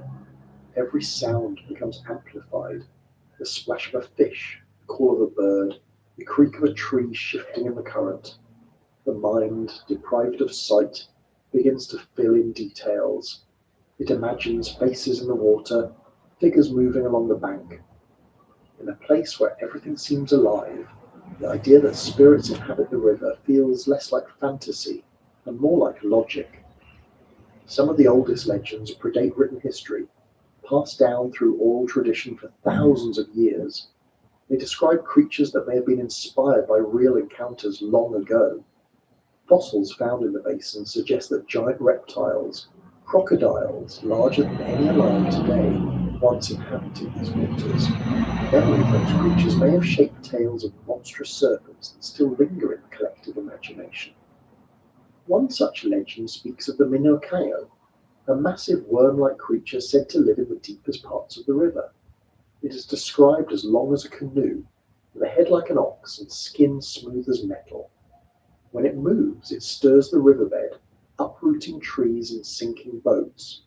Some say it causes whirlpools that swallow anything caught in them. Scientists interpret these stories as memories of landslides or the movements of giant anacondas, but for those who have seen the water churn without wind, explanation feels secondary to experience. The anaconda itself occupies a strange space between myth and reality. It exists, massive, powerful, undeniable, but its size in stories grows beyond what science confirms. Some accounts speak of snakes 30 meters long, thick as tree trunks, able to crush entire boats. Expeditions have found individuals over 8 meters, but none as large as the legends describe.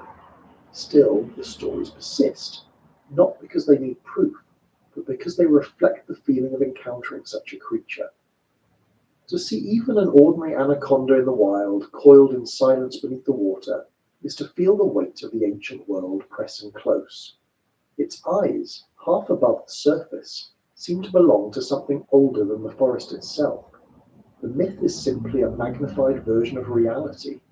In all these stories, the same pattern emerges. The river is alive, aware, and filled with beings that act as both guardians and reminders. They reward respect and punish carelessness. They exist to enforce balance, whether through mystery or morality. The details differ from village to village, but the core message remains the same. The Amazon is not an empty wilderness. It is a shared world, and everything within it has voice and intention. For travellers or outsiders hearing these stories for the first time, they can sound fantastical. But those who spend enough nights beside the river begin to understand their purpose. The forest is not silent. It hums, cracks, breathes, and shifts. It hides more than it shows. When you've listened to the same sound for hours, something moving through the water just beyond sight, you start to realize that belief isn't weakness here, it's survival. To imagine what might be there keeps you cautious, alert, and humble. Sometimes, even the most rational observers find themselves hesitating before entering the water at night. They remember the stories about dolphins that walk as men, about spirits that turn their faces backward, about serpents that drag boats under. They may laugh, but they look twice before stepping forward. The legends have power not because they are true, but but because they make you pay attention. In the end, the river doesn't reveal which stories belong to myth and which to memory. It carries them all with equal ease, blending them into its slow current. Every splash might be a fish, or it might be something else. Every ripple could mark the passing of a spirit, or simply the wind. The water doesn't clarify, it keeps its secrets, moving on as it always has. And so the people keep telling the stories, each generation adding new details, new meanings. The river listens, the forest echoes, and the shadows continue to swim just beyond the reach of light, where imagination and truth merge without conflict, as natural to this place as the flow of the water itself. By day, the Amazon is an open theatre of life. You can see the colour, the movement, the endless evidence of creatures working, hunting, or hiding. But when the sunlight fades, when the forest folds itself back into shadow, another world begins to move, one built not on sight, but on silence. The predators that rule the dark don't rely on strength alone. They depend on invisibility, patience, and the art of waiting. They are the hunters that no one ever sees. In this place, every form of life has its watcher. The stillness of the water hides movement that goes unnoticed, even by those who live on its banks. When night descends, the surface looks calm, almost serene, but beneath it the current stirs with intent. The invisible hunters glide quietly, guided not by vision but by vibration and scent. The water becomes their camouflage, their shield, and their weapon all at once. It's not the roar or splash that announces their presence, but the absence of noise itself. Among them, one of the most perfected hunters is the black caiman. Larger than any other predator in the river, it can weigh half a ton, with jaws strong enough to crush bone. Yet it hunts with a silence that defies its size. When it moves, it barely disturbs the surface. Its dark scales blend completely with the night water. Only its eyes betray it, two faint reflections glinting red in the beam of a lantern. Most of the time, even that sign vanishes as the caiman submerges, waiting just beneath the film of water where light cannot reach. It can stay motionless for hours, breathing through small openings at the top of its snout, invisible to everything around it. The black caiman hunts by patience. It doesn't chase, it observes. The splash of a fish, the ripple of a mammal swimming, the vibration of a careless paddle, all are signals. When it strikes, it does so without warning, moving from stillness to violence in less than a second. Its jaws close with a pressure that can crush a turtle's shell. Then it drags its prey under, holding it until the river goes quiet again. When it resurfaces, there's no trace of what just happened, only the calm resuming as if nothing disturbed it at all. It's difficult to grasp how such a massive animal can vanish so completely. But invisibility here isn't about colour, it's about behaviour. The caiman's success depends on merging perfectly with the rhythm of the river. The night water is filled with tiny motions, insects skimming the surface, leaves drifting, small fish breaking tension. Against that constant movement, stillness becomes camouflage. To move too soon is to reveal yourself. To wait is to survive. Not all invisible hunters rely on brute force. Some use deception. The electric eel, for instance, doesn't chase in the way most predators do.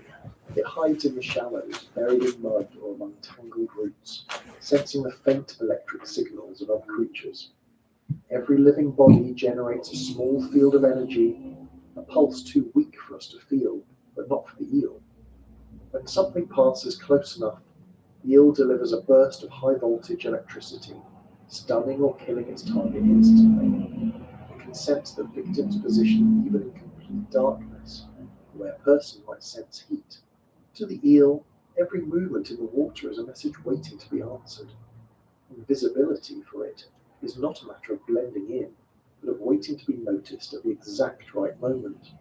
The eel's prey rarely realizes it's being hunted until the strike has already begun. Afterwards, moment the river goes still again, leaving only the faint smell of ozone drifting in the humid air. For the creatures that live near the banks, that scent is warning enough. There are smaller hunters that live by the same rule of silence. Catfish of countless species lurk at the bottom of the river, using whisker-like barbels to feel their way through silt and shadow. Their bodies are covered in receptors that detect vibrations too subtle for sound. They hunt by touch and pressure, finding food in complete darkness. Some, like the red-tailed catfish, grow large enough to swallow animals as big as ducks, yet they move with the same caution, as if the entire world were listening. Others, like the glass catfish, are almost completely transparent, their bodies reflecting nothing at all. Even when caught in a beam of light, they seem to vanish, leaving only the outline of movement before slipping away. In the trees above the water, another kind of hunter waits. The ocelot, smaller than a jaguar but just as efficient, uses the canopy as its cover. Its spotted coat breaks up its outline, blending perfectly with the dappled shadows. When night falls, it ascends silently, its padded paws barely bending leaves. It doesn't need to see clearly. Its ears and whiskers guide it. It can hear the faint rustle of a mouse or the ripple of a frog below. A single leap, a flash of teeth, and then stillness again. The forest doesn't even have time to register the loss. Higher still, the harpy eagle may hunt even in dim light, its vision sharp enough to catch the glint of scales or the movement of fur, but even it depends on quiet. When it dives, it makes almost no sound, a mass of power descending in near silence.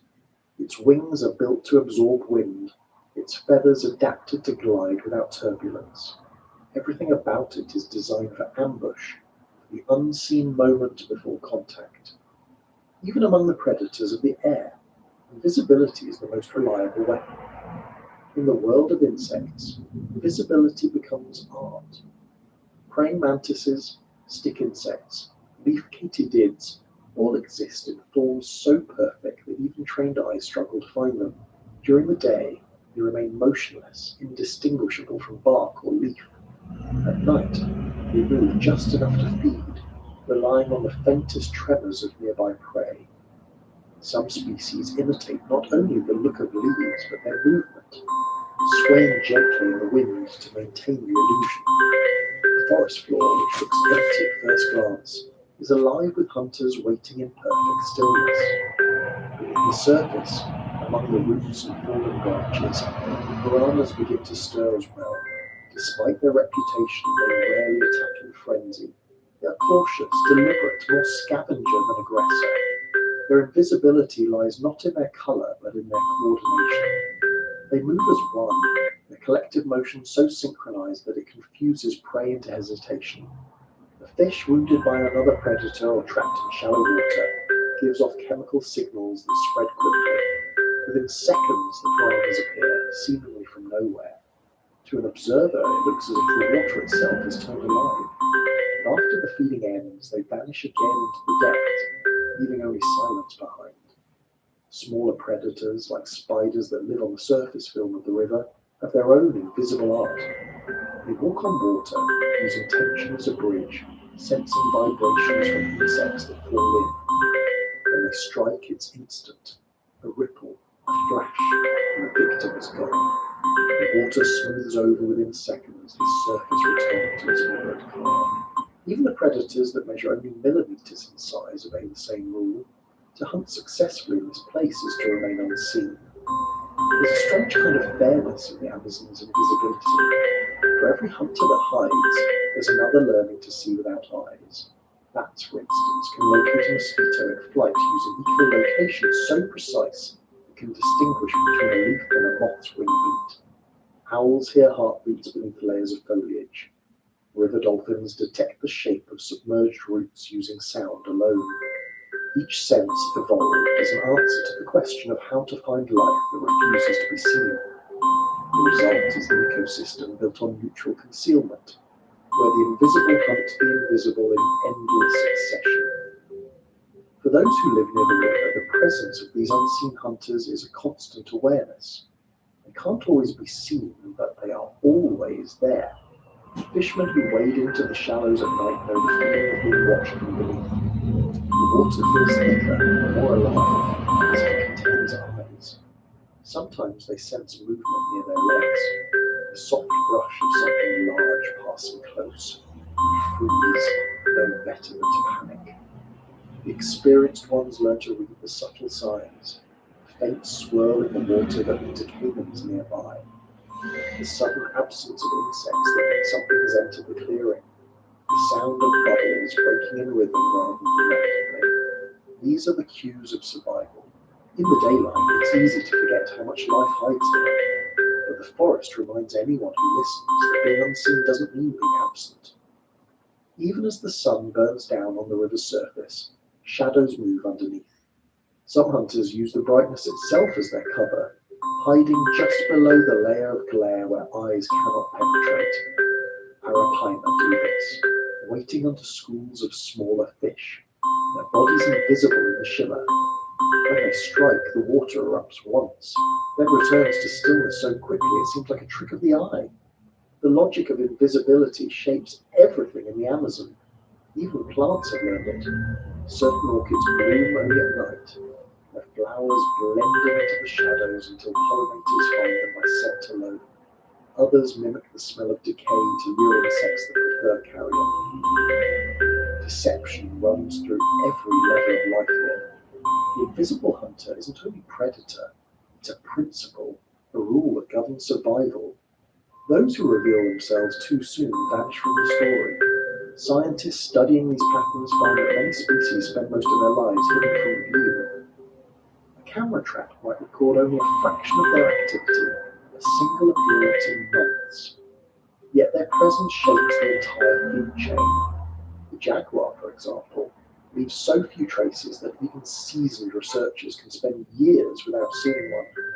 But its tracks, its scat, the absence it creates in prey populations, all mark its influence. The jaguar's invisibility is not a lack of existence, but a kind of dominance. It controls the rhythm of the forest precisely because it remains unseen. Locals understand this intuitively. They say the forest belongs to those who can disappear. To survive here, one must learn the art of being unnoticed. Hunters cover themselves in mud to hide their scent. Fishermen paddle without splashing. Children are taught not to shout near the water at night.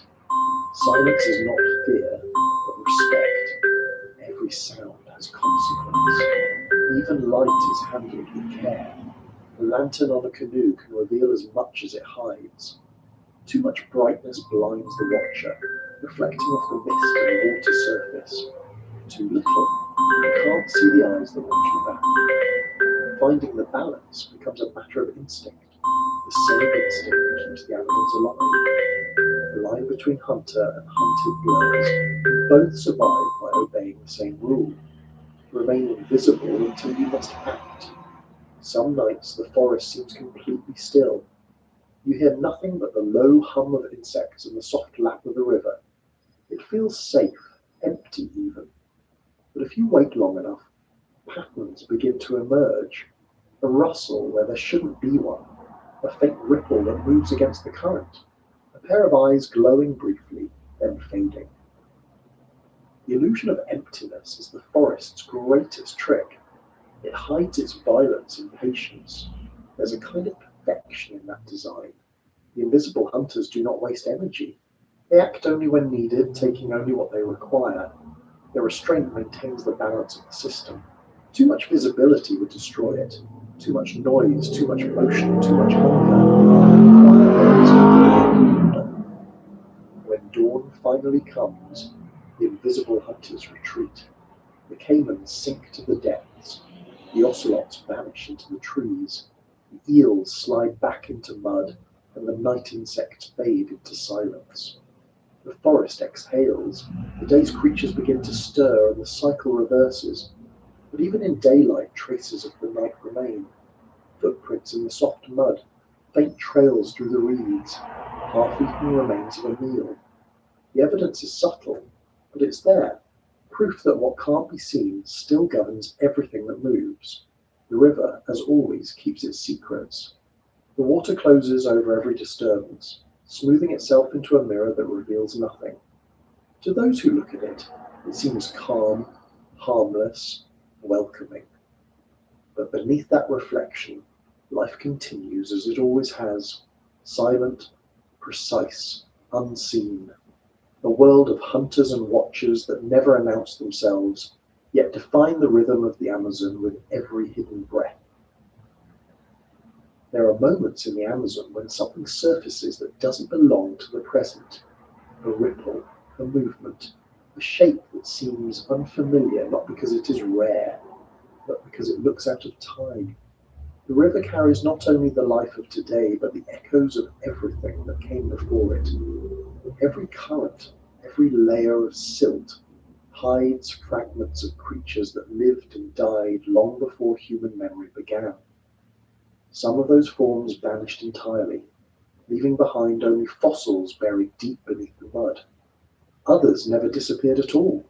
They kept their place in the system quietly, adapting just enough to survive, holding on to the designs that once ruled the earth. These are the strangers from the deep past, beings that link this world to the one that existed millions of years ago. To see one of them is to be reminded that time in the Amazon doesn't move in a straight line. It loops and folds, carrying remnants of ancient oceans and forests into the present. The river basin itself is a monument to survival. Long before it became a rainforest, it was part of an inland sea, a vast expanse of shallow water teeming with strange fish and reptiles. When the continent shifted and the seas retreated, the basin filled with fresh water. The creatures that lived there adapted or vanished. Those that adapted became the ancestors of the Amazon's most mysterious inhabitants. Fossil evidence shows that gigantic crocodile-like reptiles once ruled these waters. One species, Purosaurus brasiliensis, grew more than 12 meters long, with jaws capable of crushing the bones of prehistoric mammals. It lived in what is now the Western Amazon, feeding on anything that entered its domain. Though it disappeared billions of years ago, its descendants remain in the Black Caiman, smaller but shaped by the same design. To see a caiman sliding through the water is to glimpse the outline of that ancient predator still alive, refined by time but unmistakably familiar. There are others that tell the same story. The Amazon's freshwater stingrays, for example, trace their lineage to marine ancestors. Long ago, when the basin was still connected to the Atlantic by shallow channels, saltwater species began to adapt to freshwater life. Over time, their descendants lost the need for salt and developed entirely new physiology. Today, they patrol the sandy bottoms of the river like silent ghosts, their circular bodies blending perfectly with the sediment. When they bury themselves, only their eyes and spiracles remain visible. The way they move, the shape of their fins, the ripple that trails behind them, all are echoes of an ancient ocean that no longer exists. The lungfish too belongs to that deep history. It's one of the oldest vertebrates on Earth still living in recognizable form, part fish and part ancestor to all land-dwelling creatures. Its lungs, primitive but functional, tell a story of the first creatures that dared to breathe air. When the river dries and it burrows into mud, sealing itself away to wait for rain, it replays a survival strategy unchanged for hundreds of millions of years. Every movement it makes is a repetition of the same pattern that allowed its ancestors to survive the extinction events that wiped out nearly everything else. The lungfish is less an animal than a memory-driven form. Even the giant arapaima carries the weight of deep time. Its lineage reaches back into the ancient family of bony-tongued fish, a group that flourished when dinosaurs walked the earth. Its massive scales, its need to surface for air, and its body plan all point to an origin before mammals appeared. When it rises to breathe with that distinct gulping sound, the noise is older than the forest itself. It's a sound that predates the canopy, predates the rivers, predates humanity entirely. In every sense, the arapaima is a living fossil, continuing the design of evolution perfected eons ago. The connection between past and present is not only biological, the river itself itself moves through the remnants of ancient landscapes. Beneath the water and soil lie the petrified remains of trees that once grew in climates very different from today's. In certain regions, you can find fossilized wood embedded in sandstone, the mineral traces of forests that existed before the Amazon, as we know it, even formed. The basin has shifted repeatedly over tens of millions of years, yet its fundamental role as a cradle of life has never changed. It has absorbed extinction, flood, drought, and upheaval without losing its essence. Every now and then, scientists uncover reminders of that continuity. Fossilized shells from marine invertebrates appear deep in the forest, miles from any ocean. Bones of giant turtles, as large as small cars, emerge from riverbanks of the heavy rain. Each discovery pushes the historian's place further back, showing that what we call the Amazon has been forming, dissolving, and reforming since long before humans began knowing anything at all. The creatures that inhabit it today are not newcomers, but inheritors. Among the most haunting of these survivors are the armored catfish. Covered in plates that resemble prehistoric armor, they look as though they were built for a harsher world. Their structure is nearly identical to fossilized forms found in rocks millions of years old. Some species cling to rocks with suction-like mouths, holding steady against the current as though adapted for ancient seas. Their resilience has made them one of the most successful lineages in South America. They exist everywhere water flows, from mountain streams to slow, dark tributaries. They are the quiet descendants of a world that refused to vanish. The same can be said of the turtles that roam these waters. The Amazon river turtle, whose ancestors once shared ecosystems with extinct reptiles of enormous size, continues a pattern of life that stretched the Mesozoic era. The shape of its shell, the cycle of its nesting, even the texture of its eggs all mirror the fossils of its long-gone relatives. Its endurance is not luck but design, a balance between patience and adaptation that evolution rarely achieves. When the females crawl onto sandbanks to lay their eggs, their movements mimic those captured in stone impressions millions of years old. It's as if time folded in on itself, bringing the past forward to meet the present.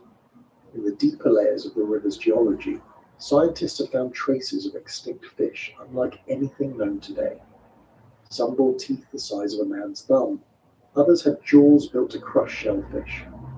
Their bones, when reconstructed, resemble strange hybrids between modern species, as though evolution experimented, made sketches, and left them behind. Yet the living descendants of those sketches still glide through the Amazon. You can see pieces of ancient anatomy in modern forms, a fin shape here, the jaw structure there. Every creature carries fragments of its predecessors, each adapted to the present, but retaining the signatures of the past. What makes these connections so powerful is that they remain visible in motion. When a black caiman slides through the water, when a stingray flutters across the riverbed, when a lungfish rises for air, you are seeing behaviors older than the rainforest itself. The forest that surrounds them is young compared to their lineage. Many of these species existed before the Amazon became a forest at all. They have watched continents shift and climates collapse, yet here they remain, unhurried, unchanged, except in the smallest details. For those who live by the river, the presence of such creatures has always inspired awe and unease. They seem to belong to another order of being, too old to be fully trusted, too familiar to be ignored. In local stories, they are often given the roles of guardians, watchers, or spirits of the deep. Massive turtles are considered ancestors, the arapaima the keepers of the water's breath, the caiman the judges of balance. Each belief, while poetic, carries an instinctive understanding that these beings represent continuity, the river's memory of what it has always been. The more scientists study these survivors, the more they find evidence of their ancient connections. DNA analysis shows that certain Amazonian species are closer in lineage to fossils from Africa than to any modern relatives nearby. This supports the theory that their ancestors migrated when the continents were still joined.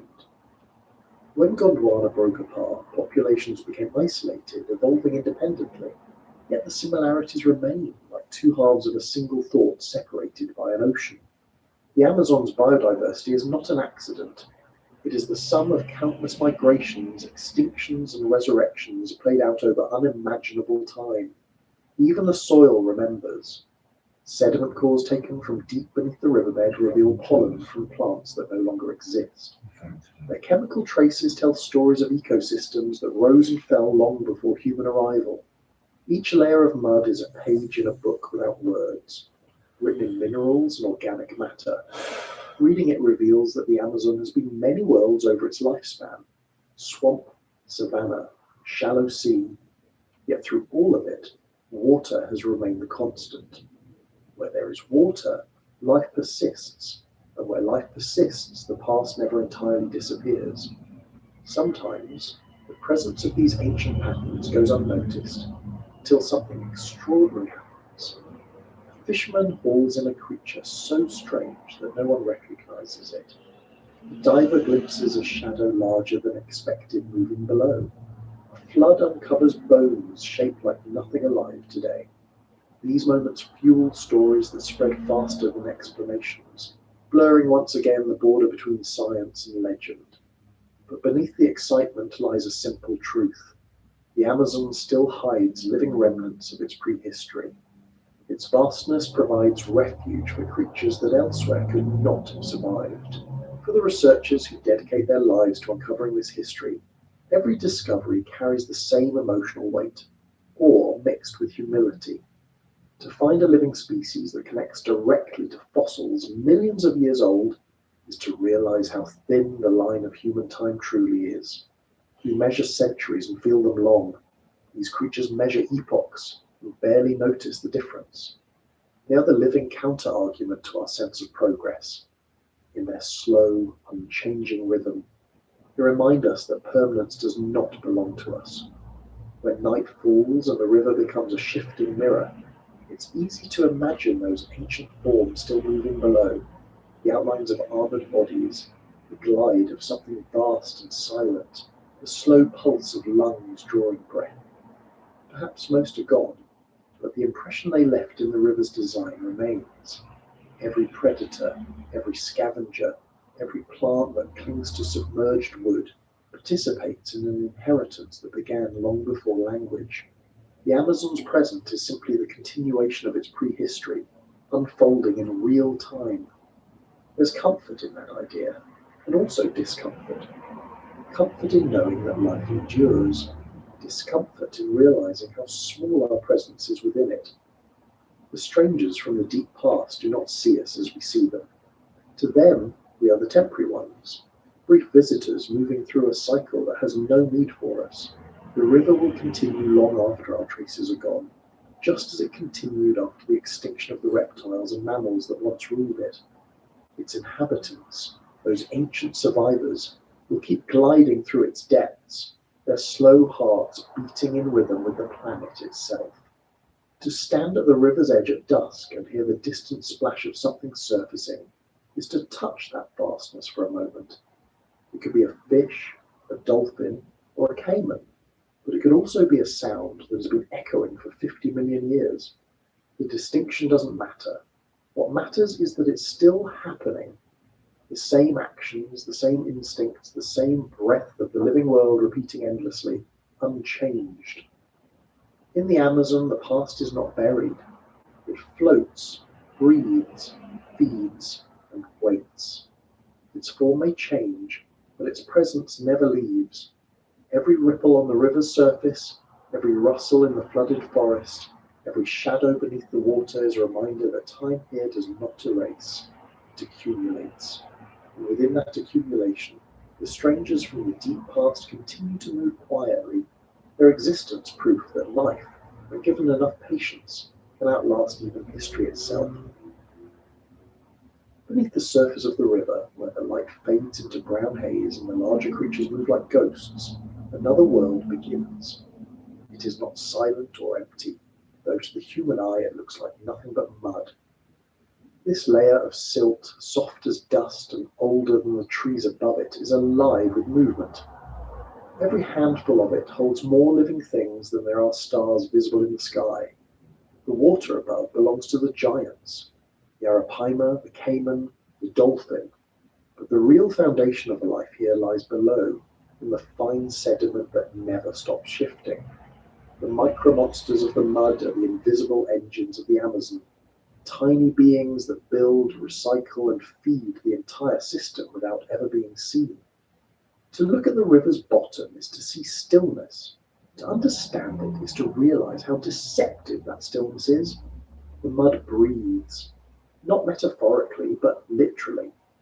Oxygen from the water seeps down through it, feeding bacteria and algae that release gases in return. This exchange creates an invisible pulse that moves through the riverbed like a heartbeat. The smell of the Amazon, the sweet, earthy scent that hangs in the air after rain, comes from these microscopic processes. Every molecule of that scent is evidence of something alive breaking something else down, turning decay into fertility. In the first few centimeters of silt where oxygen still reaches, the mud teems with single-celled organisms, protozoa, diatoms, and rotifers, feeding on particles of decaying plants and animal matter. They multiply endlessly, dividing and consuming, their lives measured in hours. Each one is smaller than a grain of sand, yet together they outweigh the largest fish in the river. When a leaf falls into the water and sinks, it disappears not through magic, but through millions of mouths too small to see. The process is so constant that the forest above depends on it for survival. Without these tiny decomposers, the Amazon's famous fertility would vanish within a few seasons. Deeper down, where oxygen can't penetrate, other organisms take over. These are the anaerobes, bacteria that thrive without air, transforming organic matter into methane and carbon dioxide. The bubbles that sometimes rise from the mud at low tide are their breath escaping. In their dark, airless world, they work as slowly as glaciers, breaking down what the oxygen-loving microbes cannot. Some of these bacteria are ancient lineages, unchanged for billions of years, their chemistry a relic of the early Earth when oxygen was still rare. They link the modern Amazon to the planet's earliest life forms, the same way the arapaima links it to the age of dinosaurs. Mixed among them are the microscopic animals, nematodes, tardigrades, water mites, and countless others that crawl, burrow, or drift through the fine sediment. A teaspoon of river mud might contain tens of thousands of them. Most are invisible to the naked eye, yet they have complex bodies, muscles, digestive tracts, nervous systems. Some graze on bacteria, some feed on each other, some scrape minerals from plant fibers like miners in an unseen city. They are the middle layer of life, bridging the gap between the microbial and the visible. Without them, the energy of decay would never reach the creatures above. The diversity of these beings is almost impossible to measure. Even in the most studied parts of the river, new species are found constantly. Some scientists estimate that only a small fraction has been identified, the rest existing in forms so small and so specialized that they escape detection entirely. Many survive only in particular microclimates, a specific temperature, a certain balance of minerals, a concentration of organic matter unique to one bend of the river. The mud of one tributary might host entire ecosystems unknown in the next. In that sense, the Amazon's biodiversity extends not just across distance, but through depth. Each layer of sediment is its own world, separate and self-contained. When researchers take samples from the riverbed and examine them under microscopes, what they see defies intuition. The mud becomes a moving landscape of translucent bodies, coiling threads and gliding forms. Some of the creatures move with mechanical precision, others flow like liquid.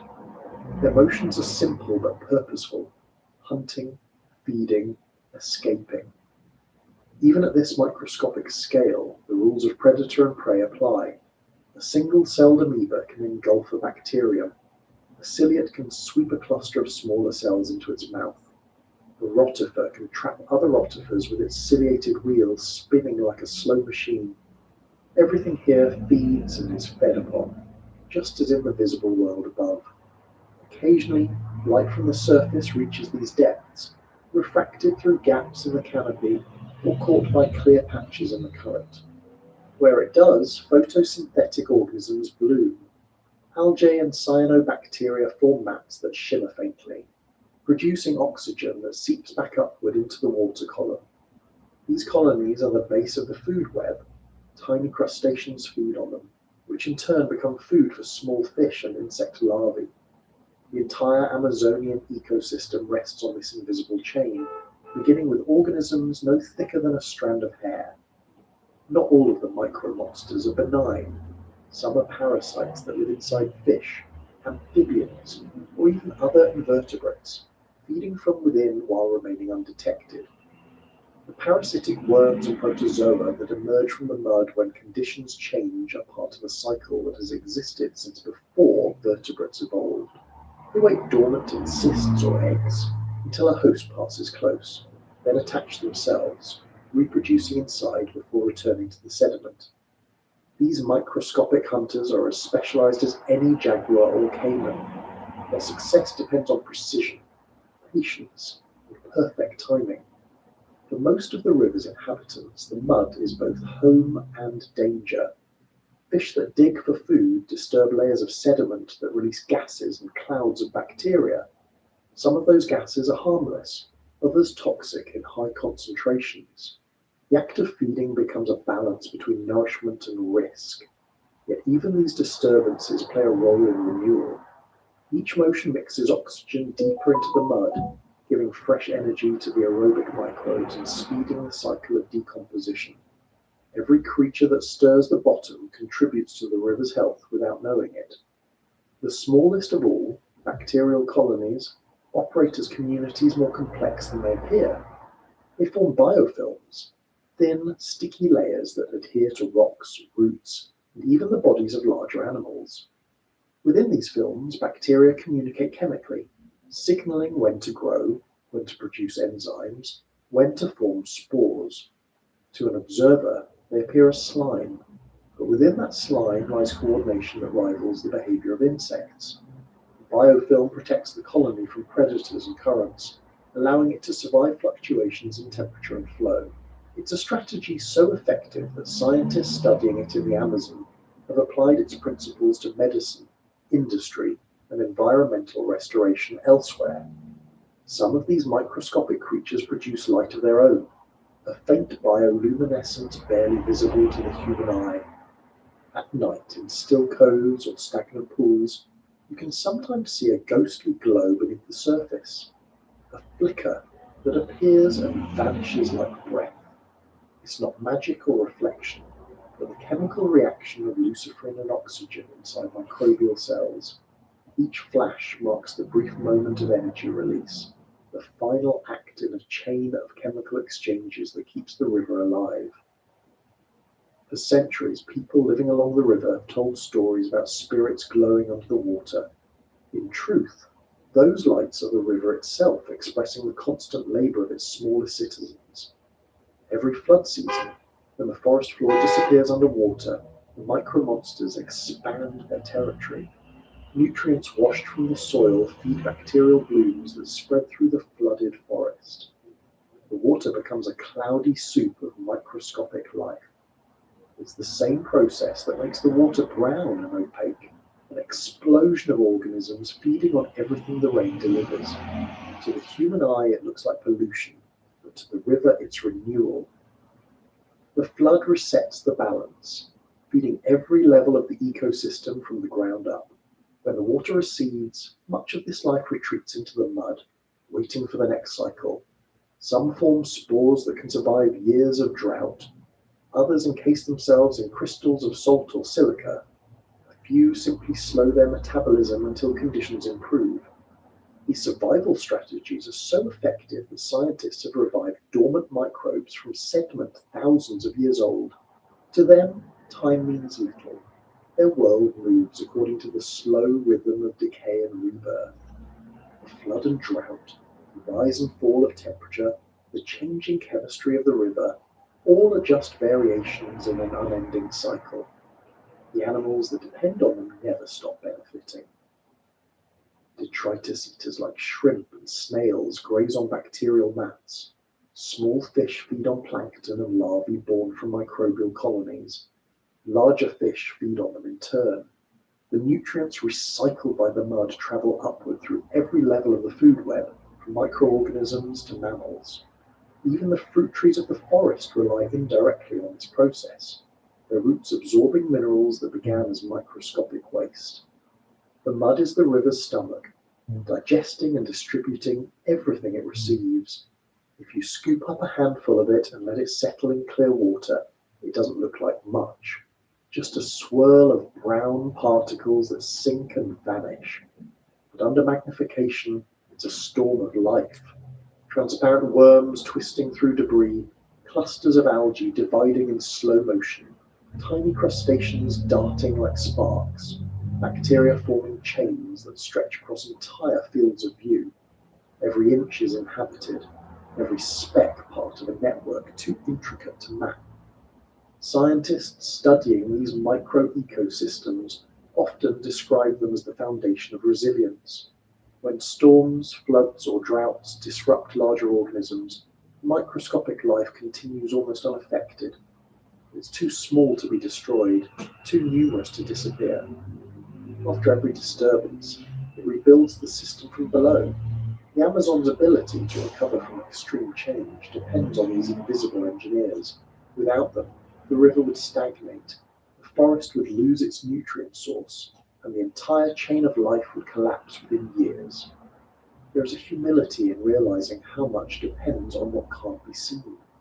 The jaguar and the caiman draw attention. The arapaima inspires awe. But it's the invisible organisms that sustain them all. The balance of oxygen in the water, the decomposition of leaves, the fertility of floodplains, the very smell of the forest after rain, all come from the quiet work of microbes. They are the constant background of existence, operating without recognition or rest.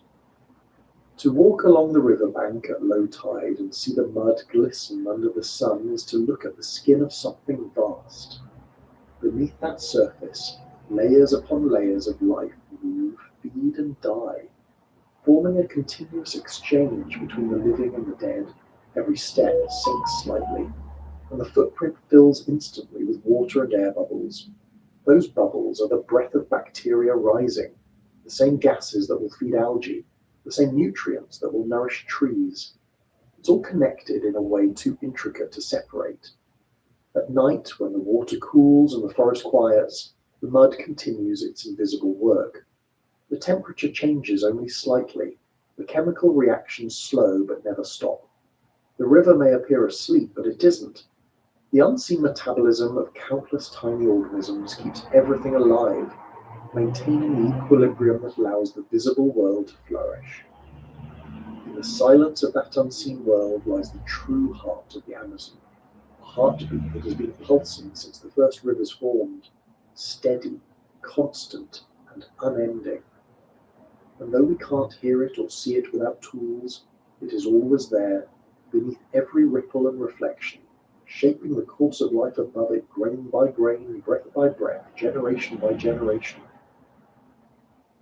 There are times when the Amazon stops looking like water.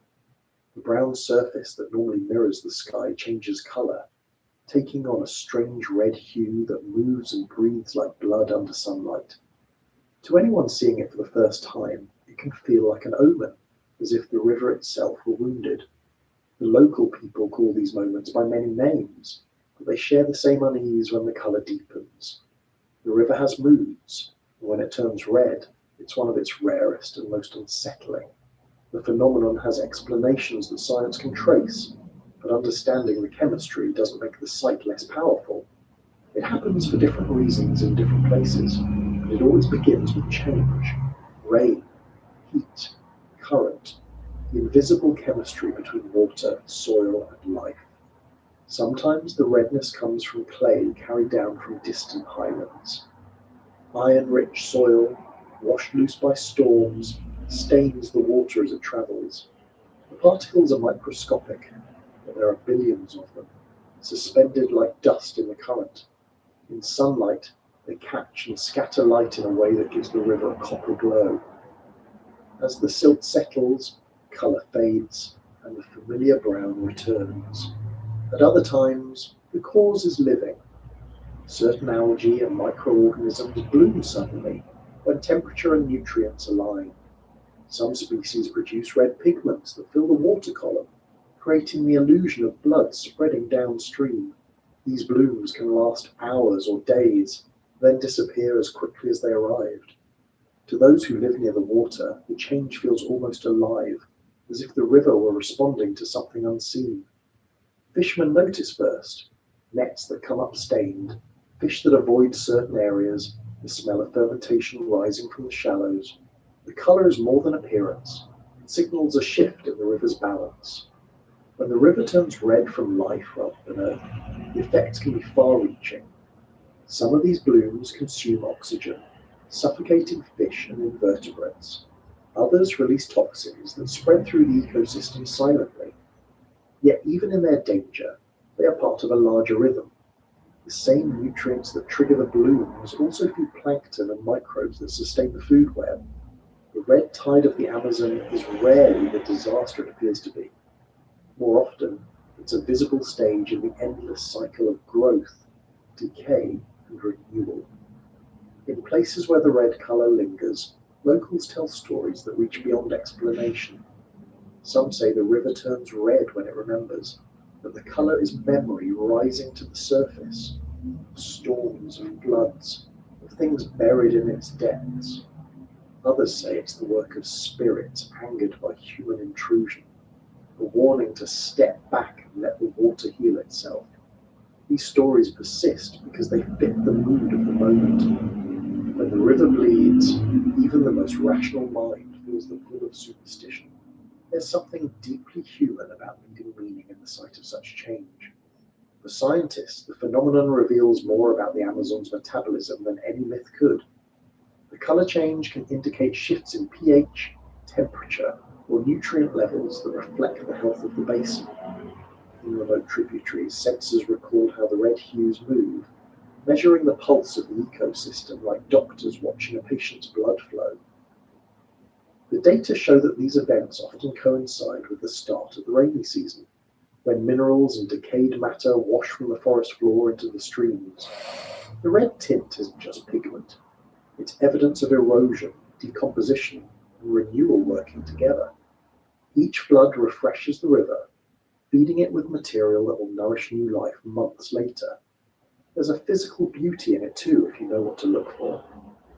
When the light hits the surface at certain angles, the water glows with layers of colour: rust, amber, crimson, and gold blending together.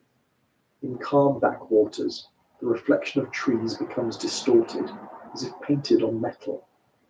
When wind moves across it, the surface shimmers like moving glass. It's a kind of beauty that resists comfort. The mind recognizes that something unusual is happening, something both natural and uneasy. The stillness feels alive, as though the river were breathing differently.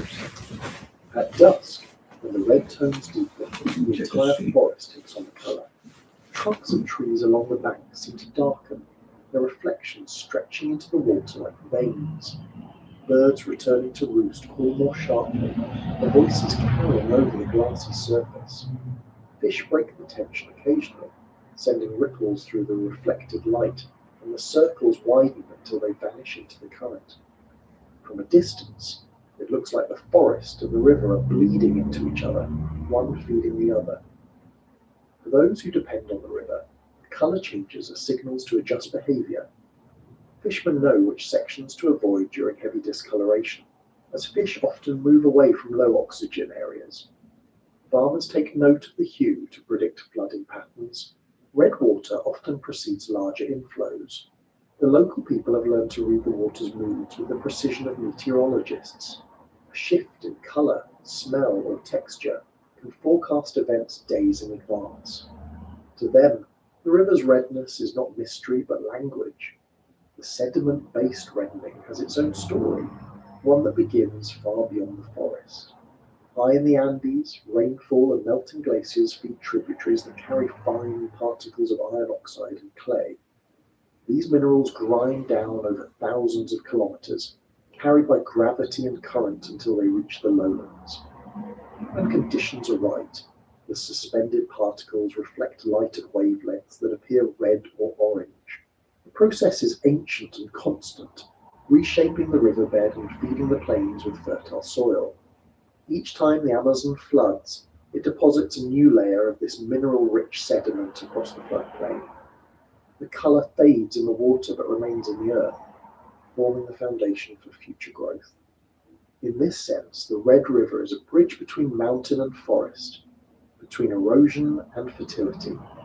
The soil that grows the forest trees once belonged to distant peaks.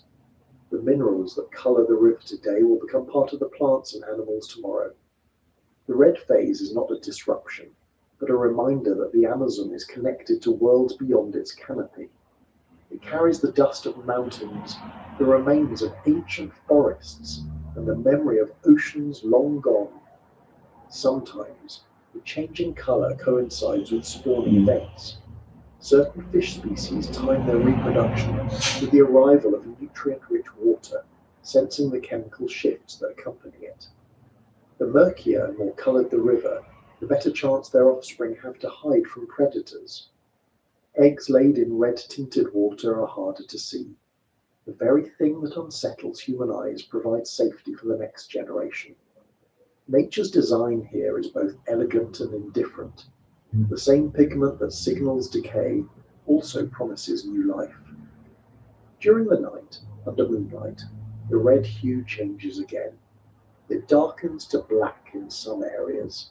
In others, it takes on a metallic sheen. The movement of the current turns it into shifting gradients, patterns that look almost deliberate.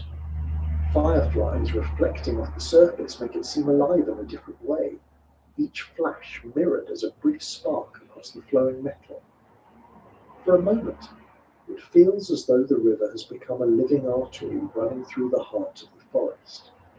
The metaphor isn't far from truth. The Amazon moves nutrients, energy, and memory through its veins in the same way blood moves through a body. There have been times when the redness has been caused not by natural cycles but by human action. Mining operations upstream sometimes release runoff rich in iron and other metals, staining the water far downstream. Deforestation contributes too, loosening soil that washes into rivers during rain. In these cases, the color becomes a warning, not a phase. Fish die in clusters, the smell changes, and the once living hue turns dull and stagnant. Locals recognize the difference instantly. Natural redness glows. Poisoned water dulls. The river tells the difference even if people choose to ignore it. To those who work on the water, the sight of red can mean opportunity or risk. Fishermen describe days when the catch disappears entirely, and others when the fish swarm near the surface as oxygen levels shift. The connection between life and death becomes immediate, one color signaling both. Researchers have observed that during these episodes, certain predators like dolphins and caimans alter their feeding grounds, following the movements of disoriented fish. Even the invisible hunters adapt to the change, as though every living thing understands that the rules of visibility have been rewritten. The people who live by the river rarely separate science from story. They accept that both can be true. When asked why the water turns red, they'll mention the iron in the soil and the blooms of tiny plants, and the anger of the river spirit in the same breath. None of these explanations cancels the others. Each addresses a different layer of understanding. The scientific view explains the process. The myth explains the feeling. The combination is what allows people to coexist with something so immense. When the color fades, as it always does, the memory of it remains.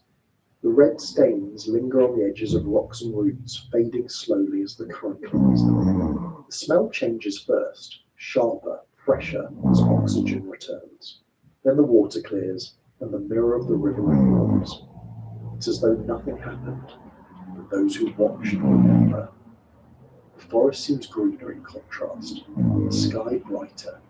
the ordinary brown water suddenly comforting in its familiarity. These cycles of colour reveal how alive the Amazon truly is. It isn't a single entity, but a system of transformations that repeat endlessly. Each change is part of a conversation between land, water, and life. The redness is one voice in that dialogue, a rare but powerful reminder that stability is an illusion. The river is always in motion, even when it appears still, and its shifts are as natural as breath. For travellers seeing it for the first time, the impulse is to photograph it, to capture the moment as proof. But photographs flatten it. They miss the way the light moves across it, the way it changes from minute to minute. The real experience lies in standing beside it, hearing the slow movement, smelling the metallic tang in the air, feeling the humidity rise off the surface. The red water has presence, and presence doesn't translate to images. It must be experienced in its time, then let go. As night deepens and the red fades into darkness, the river returns to its slower rhythm. The animals resume their habits. The frogs begin their calls. The insects pick up their chorus. The glow of the red tide becomes memory. Somewhere beneath the surface, the microorganisms that caused it begin to die off, sinking back into the mud with a few more replacements. The system resets. Nothing is wasted. What remains afterward is the awareness that even the largest, most stable forces here are constantly reinventing themselves. The Amazon does not stay one colour, one sound, or one scent for long. It evolves moment by moment, responding to the tiniest shifts in heat and chemistry. When the river turns red, it is not breaking its pattern, it is expressing it. Every hue, every bloom, every particle of silt is part of a process that never truly ends. The next time the rain comes and the water begins to swell, the same minerals will wash down again, the same organisms will wake, and the river will blush once more under the heavy sky. It will seem strange and new to those watching, but to the river itself, it's just another breath in its endless cycle of transformation. A reminder that what looks like blood is, in truth, life continuing exactly as it always has. There are places in the Amazon where silence feels heavier than sound, as though the air itself remembers something that once lived there. The forest is full of presence, but it is also full of absence. Traces of species that vanished long before anyone recorded their names. Most are gone without leaving bones or fossils, yet the emptiness they leave behind shapes everything that remains. People who live along the river sometimes speak of these absences as if they were spirits, invisible residents of the forest who no longer need bodies. The scientists who work here talk about extinction in numbers and timelines, but both groups are describing the same thing, the way life leaves echoes. The ghosts of extinction are everywhere, never visible in the trees or the water, but in the spaces between. The niches left unfilled, the behaviours that no longer make sense because the creatures they evolved for are gone. A bird that once depended on a certain fruit still calls for it. A tree still produces seeds that no longer have an animal large enough to carry them. The relationships remain long after one side disappears. The forest continues to act as though its old partners are still around. Long before humans arrived, this region was home to animals that would seem impossible today. Fossil beds along the ancient river terraces reveal bones of creatures that blurred the boundary between myth and reality. Giant sloths as tall as elephants, armored glyptodonts that looked like walking fortresses, prehistoric horses that roamed the open patches before the forest fully closed in. When the climate changed, they vanished.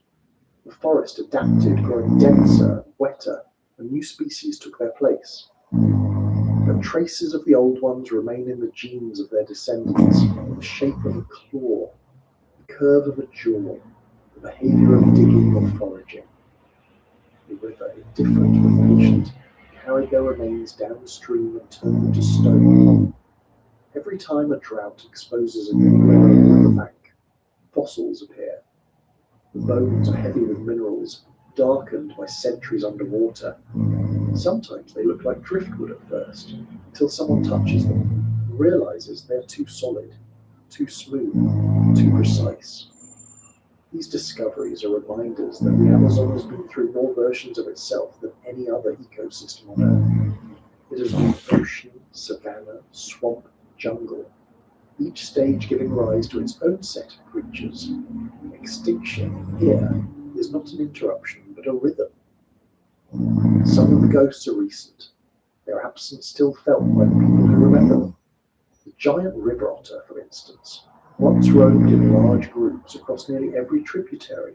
It still exists in small, protected areas, but vast stretches of its former territory have fallen silent. Older fishermen recall the sound they made, a series of barks and whistles that carried across the water like laughter.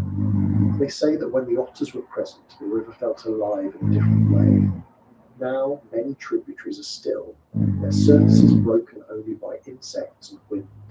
The otter's absence changed the behavior of the fish they once hunted, which in turn altered the feeding patterns of birds and reptiles.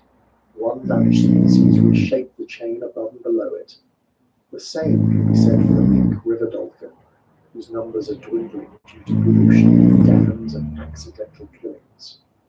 In areas where people disappeared, people say the water feels different, quieter, heavier. The myths that surround the dolphin persist, but their subjects are harder to find. The legend of the shapeshifter who walks among humans at night loses its anchor when the real animal no longer surfaces. Cultural memory remains, but the living counterpart fades, turning myth into something closer to reality. There are birds, too, that have gone from songs to silence. Some once nested along flooded forests that no longer flood as they used to. Others relied on particular tree species now logged out of existence. Scientists still search for a few of them, following faint rumors of sightings, recorded calls that might be misheard. Every rediscovery is a momentary reversal of extinction, proof that the ghost still breathes somewhere. But most searches end in confirmation of loss. Each disappearance is like a thread pulled from a tapestry. The pattern remains, but a hole is left behind, and over time the holes accumulate until the fabric weakens. The Amazon's immense scale makes these losses easy to overlook. A species can vanish from one area and survive unnoticed in another hundreds of kilometers away. But as deforestation advances, the gaps widen. Fragmented patches of forest isolate populations, cutting off genetic exchange. Some species shrink into tiny refuges, surviving for a few generations before their numbers collapse. To the untrained eye, the forest still looks full, but it's a fullness of repetition rather than diversity. The same adaptable species replacing a multitude of specialized ones. The ghosts grow more numerous, even as the forest appears unchanged. People sense these changes long before data confirms them. They notice when certain bird calls disappear from the morning air, when particular fish no longer appear in nets, when flowering seasons shift. For them, extinction is not a concept but an experience. It's the absence of sound, the stillness of water where movement used to be. They sometimes describe it as the forest forgetting its own language. Each missing species is a word erased, leaving sentences half finished. In some cases, the disappearance is not total, but nearly so. Creatures believed extinct occasionally return, like memories surfacing after long silence.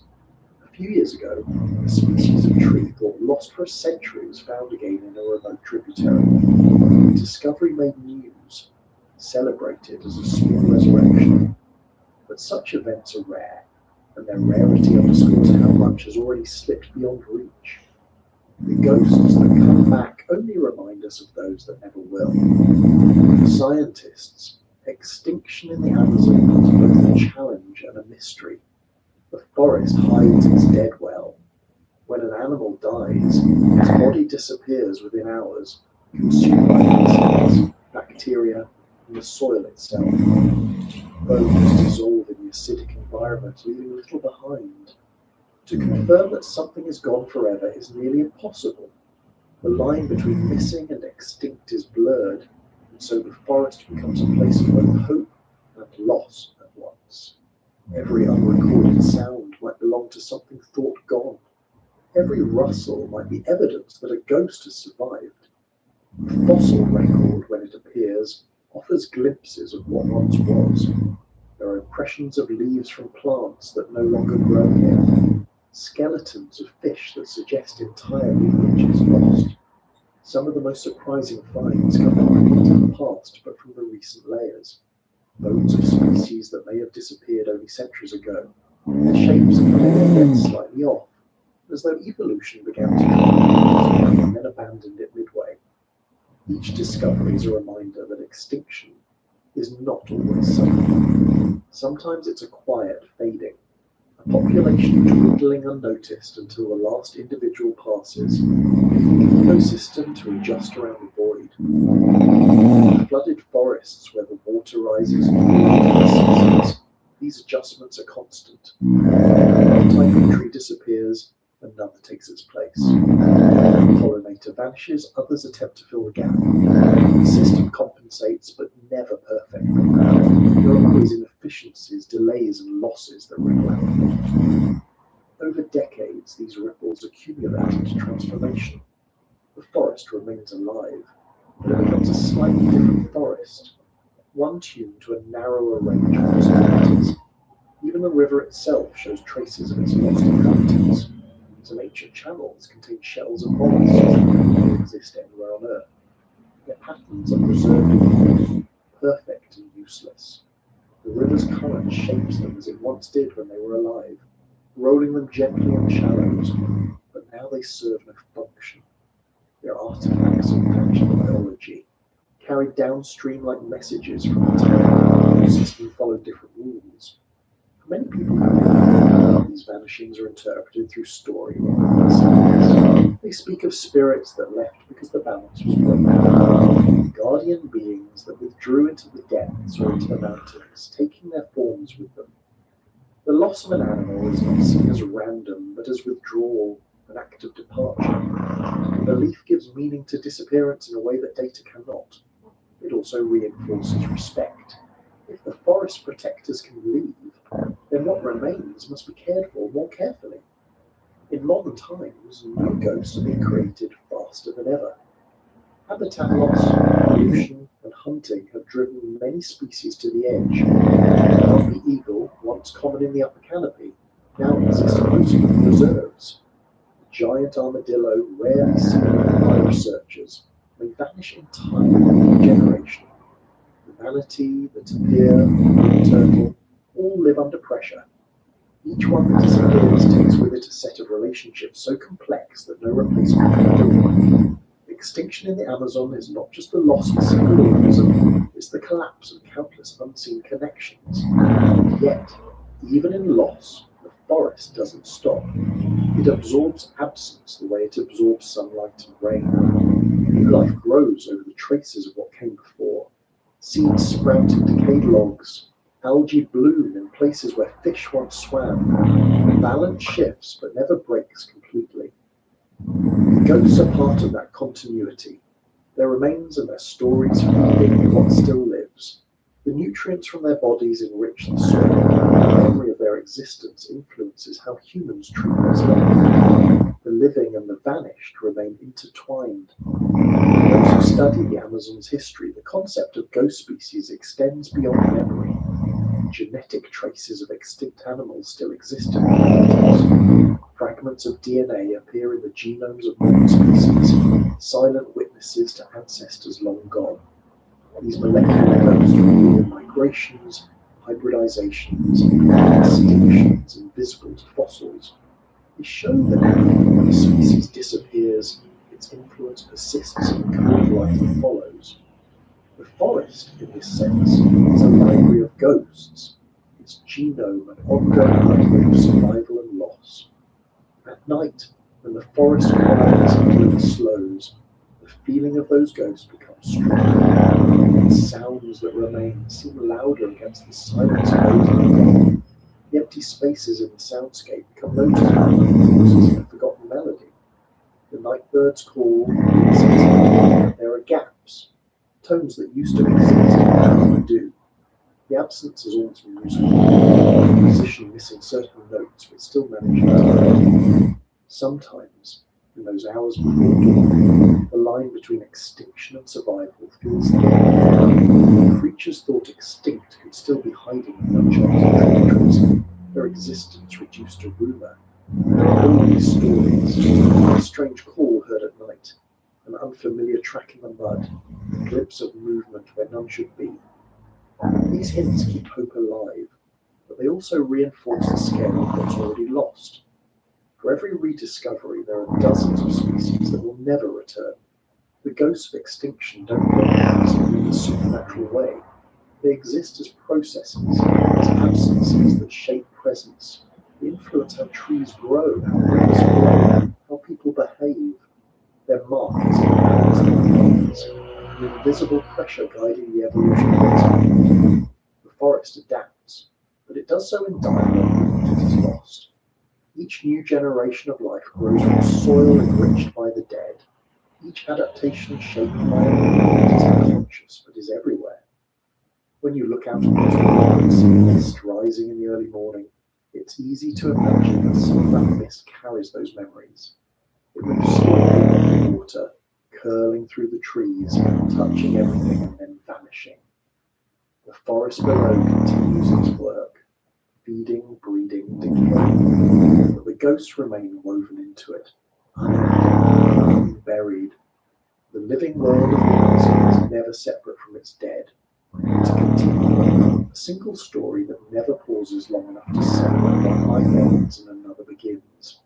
And so the forest keeps its ghosts close, carrying them not as burdens but as roots. Every leaf that falls, every creature that dies, every sound that disappears becomes part of the soil, the water, and the air. In time, all of it merges, indistinguishable. The ghosts of extinction do not linger as shadows. They persist as the quiet substance of the ensuring that even in loss, it continues to flow, unbroken, remembering what it never held. When the sun comes behind the trees and the last light drains from the sky, the forest becomes a mirror. The river reflects the faint glow of the moon, the surface so still it looks solid. Then, if you wait long enough and let your eyes adjust, you start to see them. Small points of light scattered through the darkness, glowing softly in pairs, vanishing when you move, reappearing when you stop. These are the eyes that glow back. The first time you see them, it feels as though the forest itself has started to look at you. The glow is simple physics, not magic. Most animals of the Amazon that hunt or move at night have a layer of tissue behind the retina, the tapetum lucidum. It reflects light back through the eye, amplifying what little illumination exists. When a beam of moonlight or the flash of a lantern hits it, it bounces straight toward the source, turning the eyes into mirrors. To the human observer, it appears as a sudden spark, a pair of small lanterns suspended in the dark. The colour varies: green, orange, red, gold, depending on the species and the angle. It's not intentional, just the byproduct of a world designed to see where humans cannot. The forest at night is full of these reflections. Along the banks, the eyes of caimans float just above the water, perfectly still. Their gaze follows movement with patience that seems deliberate, but it's instinct. The pure efficiency of a predator that doesn't need to blink often. In a flashlight's beam, their eyes burn red, like embers scattered across the river. Sometimes dozens appear at once, spaced evenly apart, each belonging to a body hidden entirely by darkness. To the human mind, the sight triggers a quiet unease. You are outnumbered and out of place, surrounded by things that can see you far better than you can see them. Higher up, the branches hide the eyes of nocturnal monkeys and opossums, glowing pale green for an instant before turning away. They move silently through the canopy, their reflections flashing like signals in secret language. A rustle here, a glint there, and then nothing. The forest seems empty again, but The eyes are still there, waiting for the next stray shaft of light. Even smaller creatures participate in this silent exchange. Spiders with reflective eyes crawl across leaves, their glimmers barely perceptible.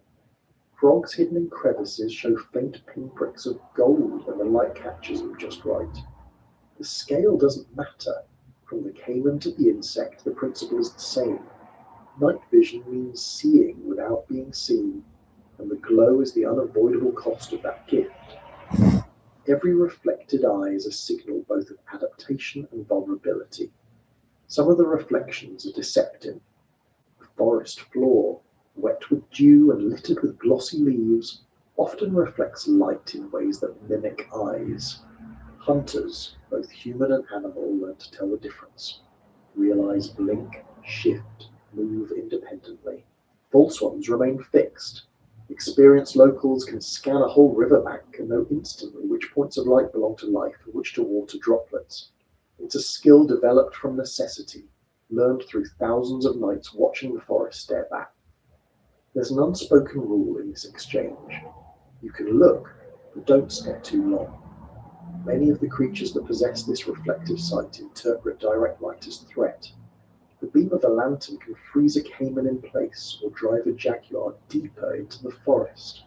To shine light into the darkness is to interrupt the rhythm of the night. The animals rely on that rhythm, on darkness that hides them, on light that moves gently and unpredictably. Too much illumination breaks the balance. It turns invisibility into exposure. Exposure in the Amazon means danger. The people who live by the river know how to move without announcing themselves. They use small lamps, dimmed and shaded, just enough to avoid tripping over roots. They let their eyes adjust naturally, trusting the faint glimmer of the moon and the soft bioluminescence of insects. Over time, human vision adapts too, picking up outlines, shapes, and movement where there once was only blackness. The eyes that glow back become guides instead of threats, reference points marking where life continues unseen. Every creature with night vision owes it to survival. The caiman's glow comes from a predator's need to see prey breaking the surface of dark water, the cat's from its hunt among shadows, the monkey's from its search for fruit under the canopy where starlight filters through like dust. The reflection is evidence of long evolution, each layer of the eye shaped by necessity. The color and intensity of the glow differ subtly across species, offering clues to biologists about their habits. Red often belongs to mammals, gold to reptiles, green to amphibians, though there are exceptions. The light reveals not just presence, but lineage. Sometimes the eyes don't belong to the usual creatures at all. Certain fish that swim near the surface show brief reflections from their retinas when they roll in the water. Lanternfish and hatchetfish, though mostly marine, have relatives in deeper freshwater systems that emit faint light from their bodies. Bioluminescent bacteria living on their scales enhance the effect, creating an illusion of glowing eyes even where no light reaches. The result is eerie, the suggestion of faces moving through black water, there and gone in an instant. Bioluminescence itself is rare in fresh water, but not absent. Some microorganisms and insect larvae emit faint light in the Amazon's still backwaters. The glow they produce is not enough to illuminate surroundings, but enough to signal or deter predators. The chemical process is the same one that powers marine organisms and fireflies, luciferin, acting with oxygen in the presence of an enzyme called luciferase. It's a biochemical conversation, one that's been taking place for hundreds of millions of years. When it happens under the water, it's easy to miss unless you're looking straight into it. In complete darkness, you might see a swirl of faint blue-green light where you disturb the sediment, the visual equivalent of breathing underwater. The glow of eyes and the glow of organisms share a connection. Both are ways the forest communicates with itself in darkness. To the animals, they are signals of life, the difference between friend and foe, between movement and stillness. To the observer, they are glimpses into how the night functions when human senses are inadequate. The forest is not asleep when we think it is. It's awake in a spectrum we can barely perceive.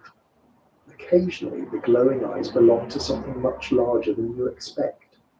A single flash near the ground could come from a small amphibian or from a jaguar crouched low, its pupils wide and reflective. The difference is impossible to judge until it moves. Jaguar's eyes glow with an orange-gold hue, steady and deep.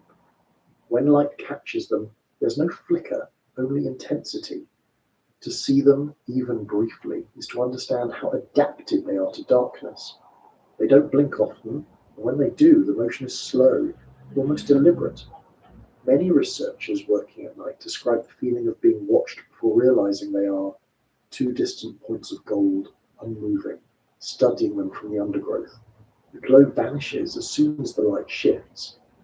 For smaller animals, glowing eyes are both advantage and liability. The same reflection that helps them see better also makes them visible to predators with light-sensitive vision. Evolution has balanced this trade-off carefully. The brightness of the tapetum lucidum varies across species, calibrated so that it improves night vision without revealing position too easily. Some frogs, for instance, have a reflective layer that functions differently depending on angle. From the front, their eyes appear dark. From above, when viewed by an airborne predator, they vanish into shadow. Nature modifies even reflection for survival. Humans have long been fascinated and unsettled by these glowing eyes. The sight appears in myths and warnings, often symbolizing spirits or beings that watch from the dark. In local stories, eyes that shine without fire belong to creatures not entirely of this world, river spirits, protectors, or omens. The belief is old and persistent, surviving even as people learn the scientific explanation. The feeling remains because the experience itself demands interpretation. To see the forest look back is to confront your own visibility in a world not made for you. There are practical uses for the glow as well. Hunters sometimes locate animals by scanning the forest with low light, catching the reflection before the body is visible. Researchers use the same method to count species at night, identifying individuals by eye color and spacing. The glow becomes data, a measurable, repeatable phenomenon. Yet even when reduced to observation, it still carries emotional weight. Every flash is a reminder that life surrounds you, silent but aware. In the water, the reflections can multiply in strange ways. A single pair of caiman eyes mirrored on the surface appears as 4, the symmetry doubling the impression of numbers. When mist drifts low across the river, the light refracts through droplets, spreading the glow into halos.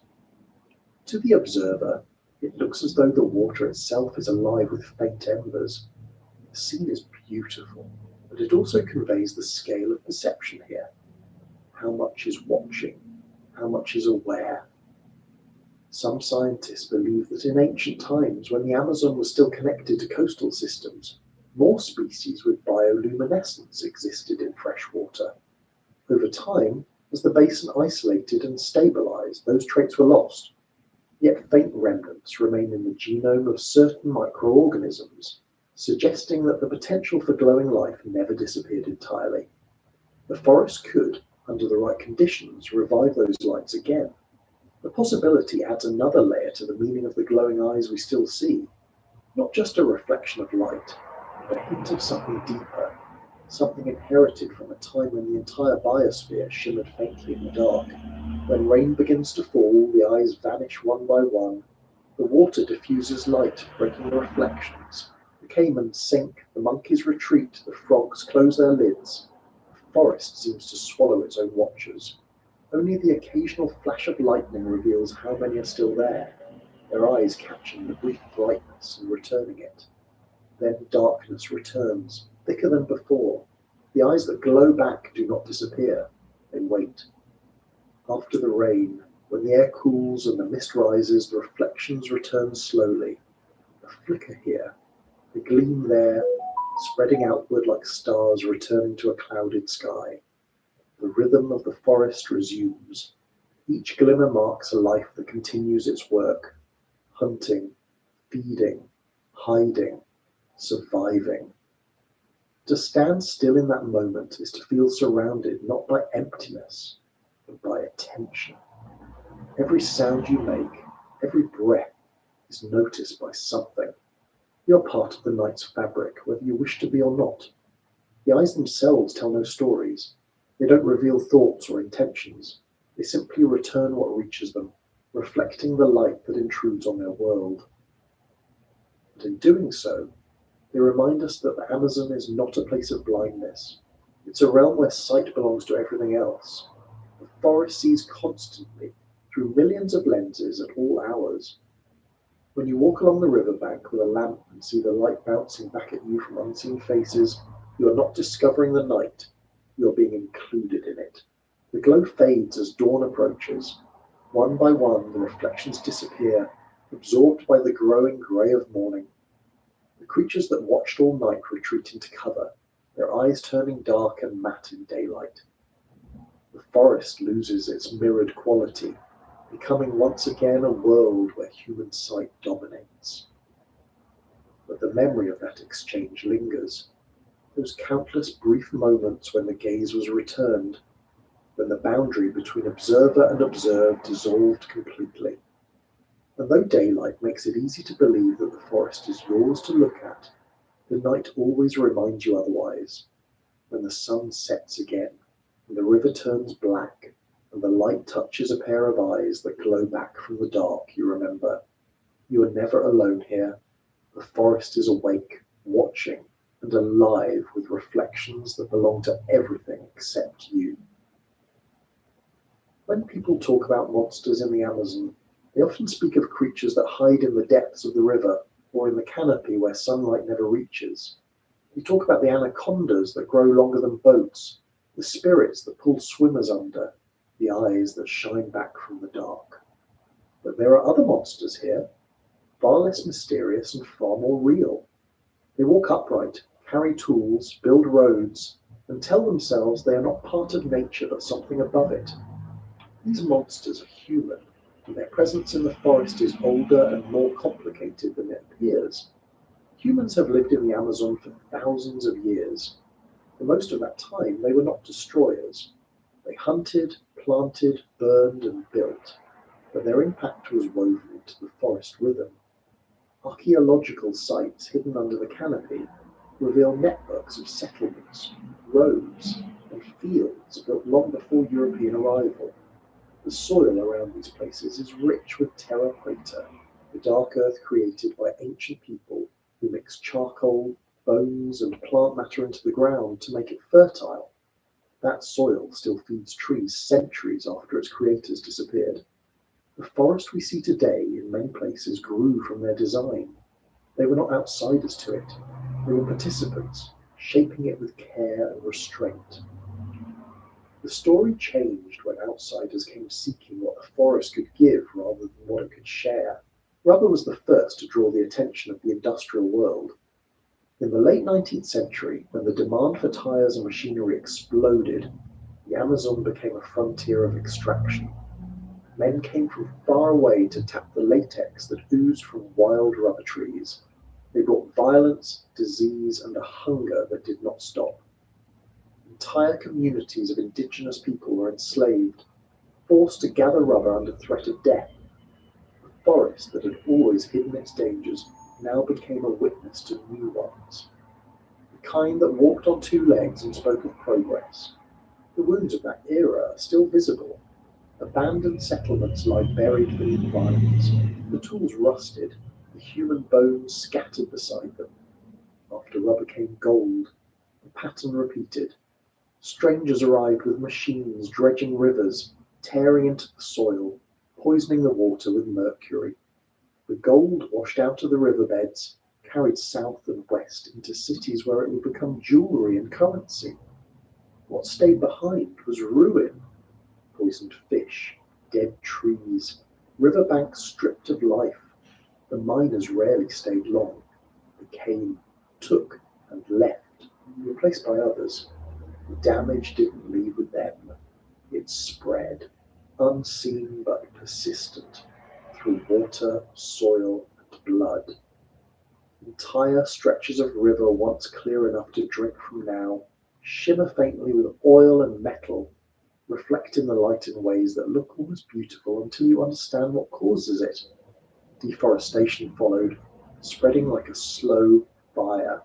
The forest that took millions of years to form began to vanish acre by acre, replaced by pasture, soy fields, and logging roads. The chainsaws came first, then the cattle. The air changed, humidity dropped, and the rhythm of rain began to falter. When a forest of that scale disappears, the weather doesn't just change locally. The rivers of air that carry moisture across continents weaken. What was once a self-sustaining system starts to break apart. The people who live here know this, even if they can't measure it. They feel it in the seasons that no longer arrive on time, in the rivers that dry too early, in the crops that fail where they once thrived. There are stories told now not about mythical beasts, but about machines. They begin with the sound of engines, the growl of bulldozers, the grind of saws, the whine of drones mapping the next spot to clear. The locals call them the new predators. They arrive with contracts and permits written in cities far away, stamped and approved by hands that will never touch the soil they destroy. These new predators don't need to hide. They operate in daylight, claiming legality as their armor. They move through the forest faster than any creature born in it, leaving behind scars visible from the sky. Some of the destruction is quiet. It doesn't come with noise or flames, but with chemicals. Pesticides used on crops near the river wash into the water, killing fish and frogs. Waste from mining camps seeps into tributaries. The toxins travel downstream, accumulating in animals that feed on smaller ones. The chain of life becomes a chain of contamination. Scientists have found mercury and heavy metals in species once considered clean, even in remote areas where no human settlements exist. The pollutants travel invisibly, carried by rain and air, marking everything in their path. For the communities that still live traditionally, these changes are slow but relentless. The forest they rely on for medicine, food, and shelter becomes less dependable each year. Plants that once grew predictably no longer flower when expected. Animals migrate differently or disappear entirely. The rivers, once the lifelines of villages, now carry both sustenance and danger.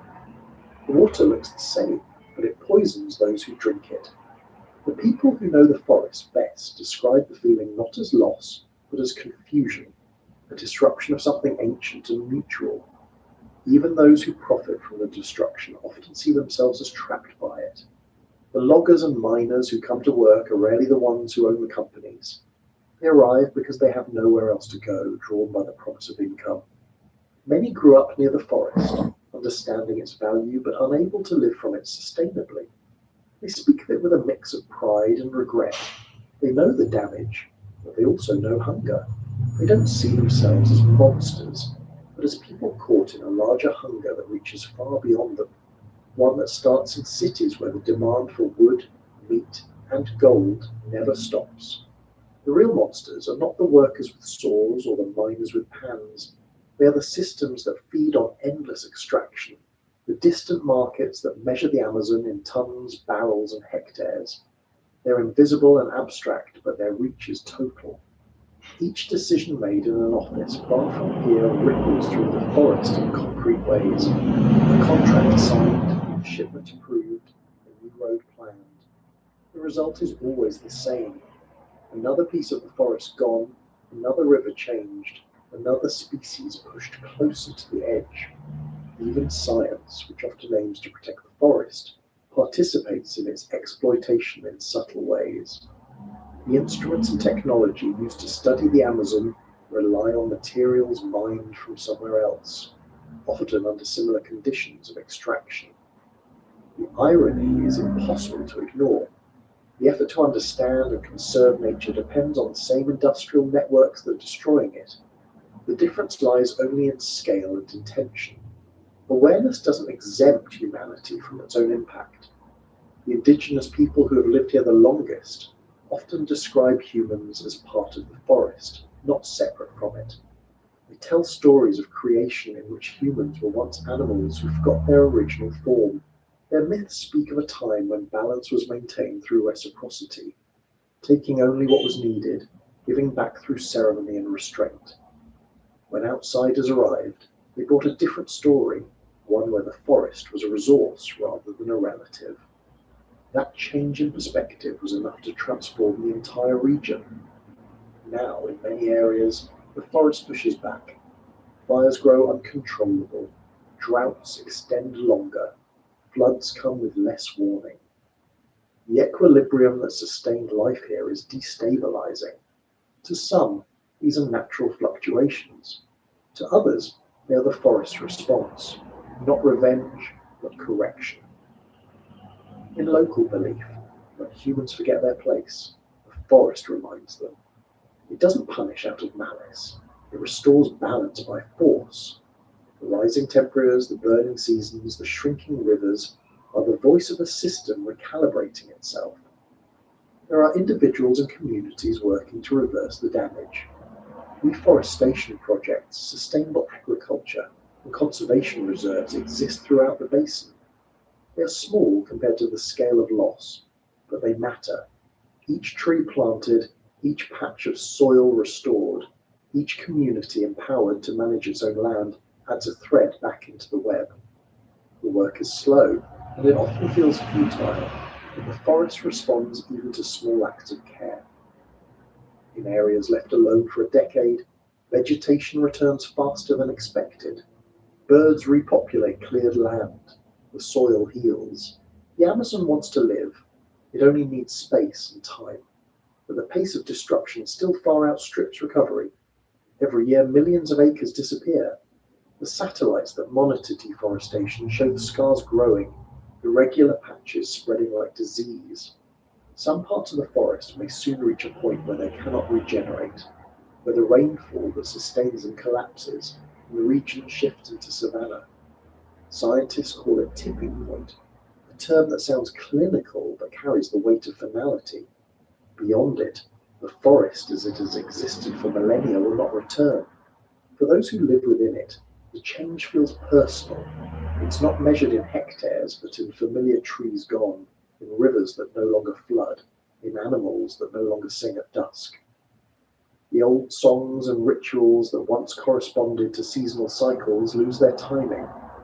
The stories of spirits and monsters that protected certain areas begin to fade, not because belief is lost, but because the places those spirits inhabited no longer exist. The myths themselves start to die, leaving only silence where there was once story. The human monsters do not come from outside the species.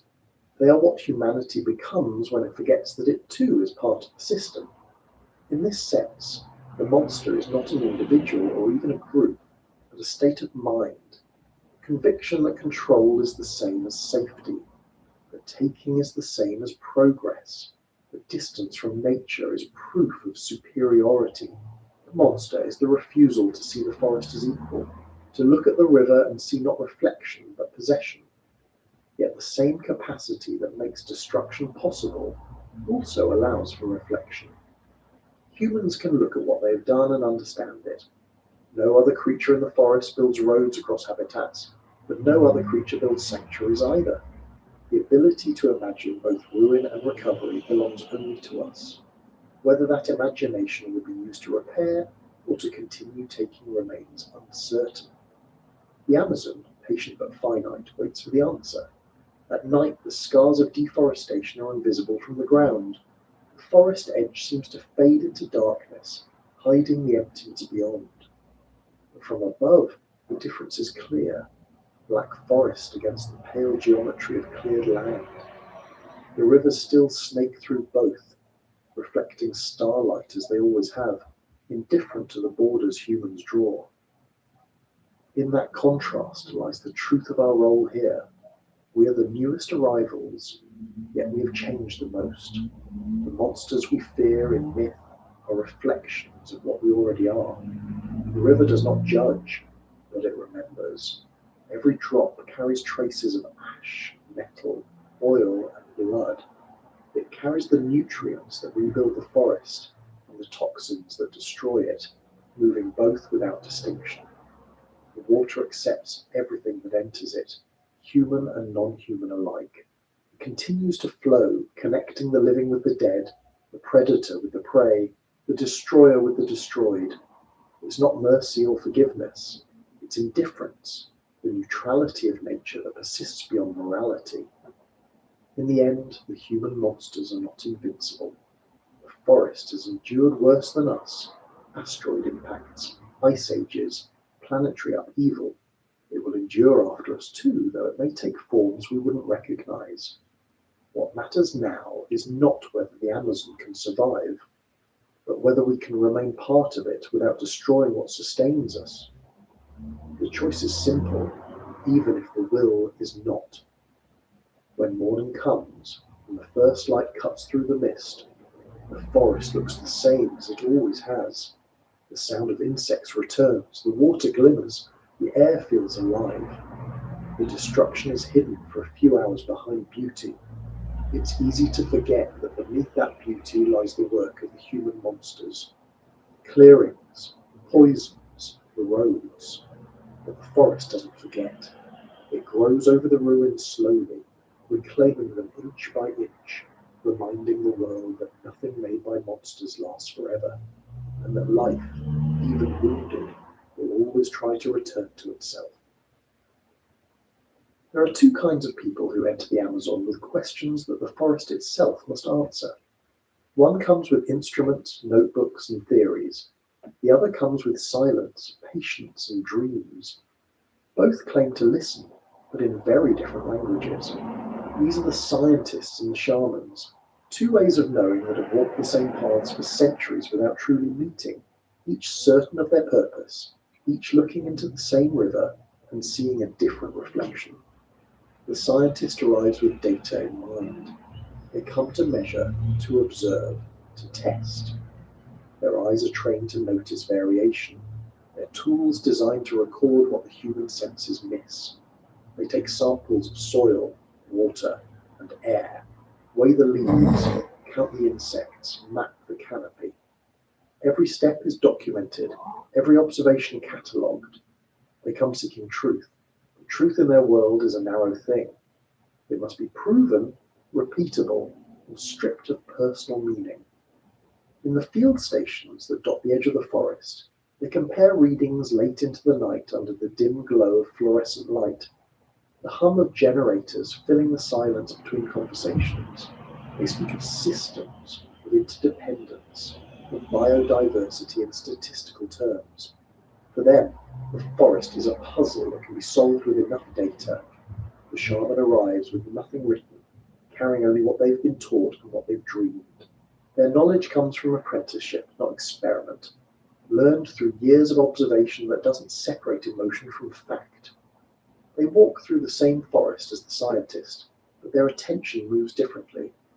Where the scientist sees species, the shaman sees personalities. Where the scientist collects samples, the shaman collects stories. Every plant is an ally, every animal a messenger. The line between human and non-human dissolves in their worldview, replaced by a network of relations that includes everything that breathes, moves, or waits. When the scientist finds a plant with medicinal potential, they analyze its chemical structure, isolate compounds, test for efficacy. When the shaman finds the same plant, they listen to the conditions under which it grows, the type of soil, the season, the moon. They say the plant speaks to those who approach it with respect. It offers its healing only when asked correctly. The scientist seeks the molecule, the shaman seeks the permission.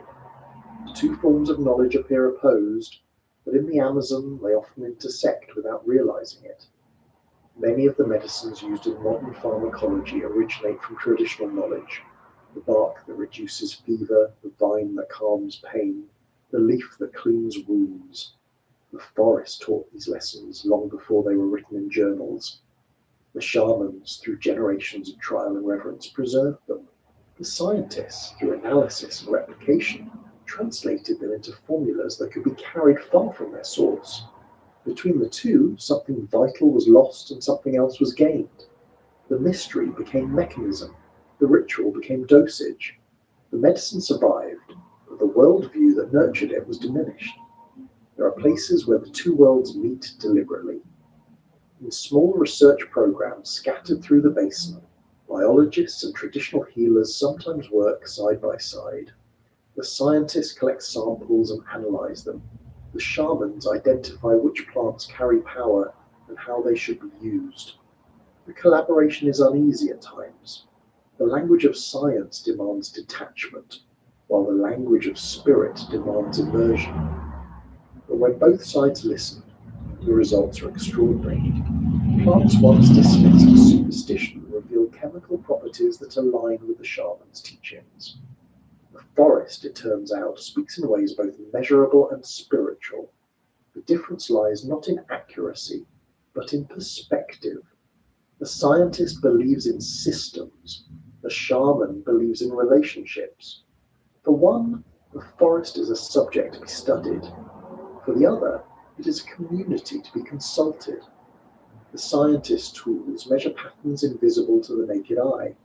Carbon cycles, nutrient flows, population dynamics, but they rarely account for emotional reciprocity. The shaman's understanding includes those elements as essential. Gratitude, ceremony, and restraint are not superstition in their view. They are ecology practiced through behavior. Both are forms of knowing, one quantitative, the other qualitative. The tension between them grows sharper as the forest shrinks. Scientists argue that understanding the Amazon's mechanisms is the key to saving it.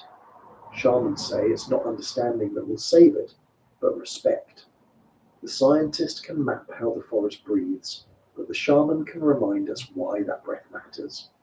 The modern world tends to value measurement over meaning, yet without meaning, even the best data loses urgency. Knowing that the forest produces oxygen is different from feeling that it is alive. The first informs policy, the second sustains care. Many scientists who spend years in the field eventually absorb some of the shaman's worldview, whether consciously or not. Living in isolation among the sounds of insects, the rhythm of rain, and the slow respiration of the forest, you begin to sense the system not as an object, but as a living presence. The data remains important, but something changes in the way they talk about it. They speak of balance, of voice, of silence. They start to describe the forest as if it were conscious, even though their discipline doesn't allow for that vocabulary. In that sense, the forest transforms the observer. It teaches both scientist and shaman the same lesson in different languages, that humility is necessary for survival. The shamans, too, observe the scientists with curiosity. They see them as children of another knowledge, people who have forgotten how to listen but who are trying to remember. Some shamans respect them deeply, others view their work with caution. They know that once a plant's secret is discovered, it often becomes property, patented, synthesized, sold. The generosity of the forest is transformed into commodity. For the shaman, this is a kind of theft, not of material, but of spirit. To remove a cure from its context is to separate it from its balance. The forest gives freely, but only to those who give back. In remote communities, the relationship between the two worlds can be collaborative, even protective. Scientists documenting species often rely on indigenous knowledge to find what would otherwise remain hidden. The locals know which plants attract certain insects, which rivers are home to rare fish, which birds signal the approach of rain. Their understanding is empirical in its own way, refined through observation and repetition. They may not use instruments. They measure time through pattern and behavior, and their conclusions are often more accurate than the readings of modern devices. Still, mistrust lingers. Centuries of exploitation have left deep scars. Many indigenous healers have seen their knowledge taken and repackaged by outsiders claiming discovery. We've watched scientists arrive, collect, publish, and leave without sharing the benefits. The forest has learned caution through its people. Today, ethical research requires permission, contracts, and compensation, but Paperwork doesn't erase the memory of betrayal. For genuine collaboration to happen, both sides must learn not only to share information, but to share intention. Some younger researchers are trying to bridge that divide. They study ecology while learning the languages of the local tribes. They attend ceremonies not as observers, but as guests. They listen more than they speak. Over time, these scientists become mediators, translating between two systems of thought that have more in common than either side assumes. They write papers and stories with equal respect, acknowledging that science without story becomes sterile, and story without knowledge becomes fragile. Their work suggests a third path, one where precision and reverence can coexist. To the shaman, every sickness has both physical and spiritual cause. The fever may come from infection, but also from imbalance, from a broken relationship with the forest. Healing requires restoring that balance, not only killing the pathogen. The scientist will treat the symptom, the shaman the relationship. Yet both aim for the same outcome, survival. In the modern world, these approaches rarely meet, but in the Amazon, they often overlap. A single ceremony might include medicinal plants, chants, and observation of symptoms that align with biomedical practice. The boundary between chemistry and prayer blurs under the canopy. There's a practical reason for this blending. The Amazon is too vast and too complex for one kind of knowledge to suffice. Its diseases, poisons, and cures evolve faster than science can catalogue them. The shaman's understanding, transmitted orally and adapted constantly, provides flexibility that rigid systems can't match. At the same time, scientific tools allow for verification and protection, identifying active compounds, preserving species, and documenting traditions before they vanish. Together, they form a circle rather than a hierarchy, though few are willing to see it that way. At night, when both camps, the researchers in their tents and the shamans in their villages, sit near the same river, the sounds that surround them are identical. The frogs call, the insects hum, the water breathes. Both groups listen for meaning. One records frequencies and species counts. The other hears omens and voices. The same soundscape becomes two separate languages of truth. Neither is wrong. Each holds part of a larger conversation that the forest has been conducting with itself since long before humans began naming things. Occasionally, something happens that neither world can easily explain. A plant long thought harmless proves toxic under specific conditions.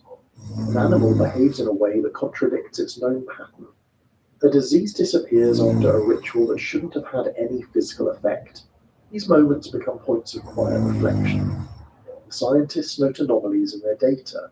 The shamans nod knowingly, as if the forest has reminded everyone that it still holds mysteries that will never be captured on paper or in code. The most powerful convergence between science and shamanism lies in their shared recognition of interdependence. The scientist speaks of ecosystems. The shaman speaks of spirits, but both describe a web in which nothing exists alone. The scientist sees feedback loops, energy exchange, trophic levels. The shaman sees relationships, debts, and responsibilities. In both visions, the health of one part affects the whole. The forest, through either lens, becomes a vast network of reciprocity. When one element is harmed, the balance shifts. When many are harmed, collapse follows. The difference is that science measures collapse in data. Shamanism feels it as grief. There are elders who say that the forest teaches anyone who listens long enough, even the unbelievers. They tell of researchers who arrived skeptical and left changed, not converted to faith, but softened to mystery. The forest does that through repetition. It humbles through scale, through the slow erosion of certainty. Under the canopy, where visibility is limited and control is impossible, the mind learns patience. The instruments can record, but they cannot replace the experience of standing still while the living world moves around you, indifferent yet inclusive. That moment, whether recognized or not, is initiation. When the scientist leaves, they take data. When the shaman leaves, they take visions. Both carry away pieces of the same truth, that the Amazon is not just an ecosystem, but an intelligence made of countless living threads. It doesn't speak in human words, but it communicates through balance, through consequence. The scientist might describe it as feedback. The shaman might call it response. Both are correct. In the end, the difference between the two is not opposition, but direction. The scientist looks outward, mapping the forest to explain the world. The shaman looks inward, using the forest to understand the self. One seeks knowledge that can be shared. The other seeks wisdom that must be lived. Forest accepts both approaches without preference.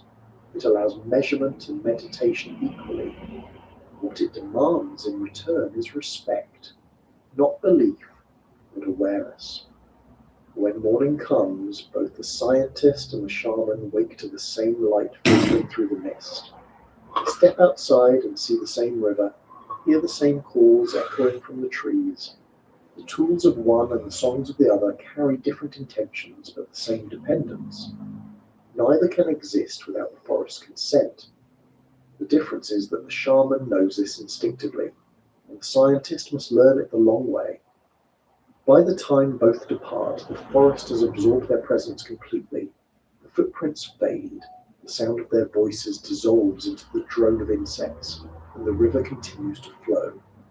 Their knowledge, though different, joins the same current, one measured, one remembered, both contributing to the understanding of a world that refuses to be fully known, yet continues to offer itself endlessly to anyone willing to listen.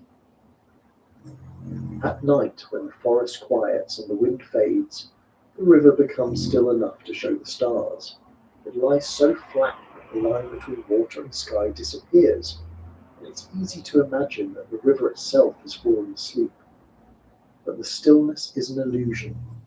Beneath the surface, currents continue to move, unseen and steady, carrying fragments of life and memory through the veins of the forest.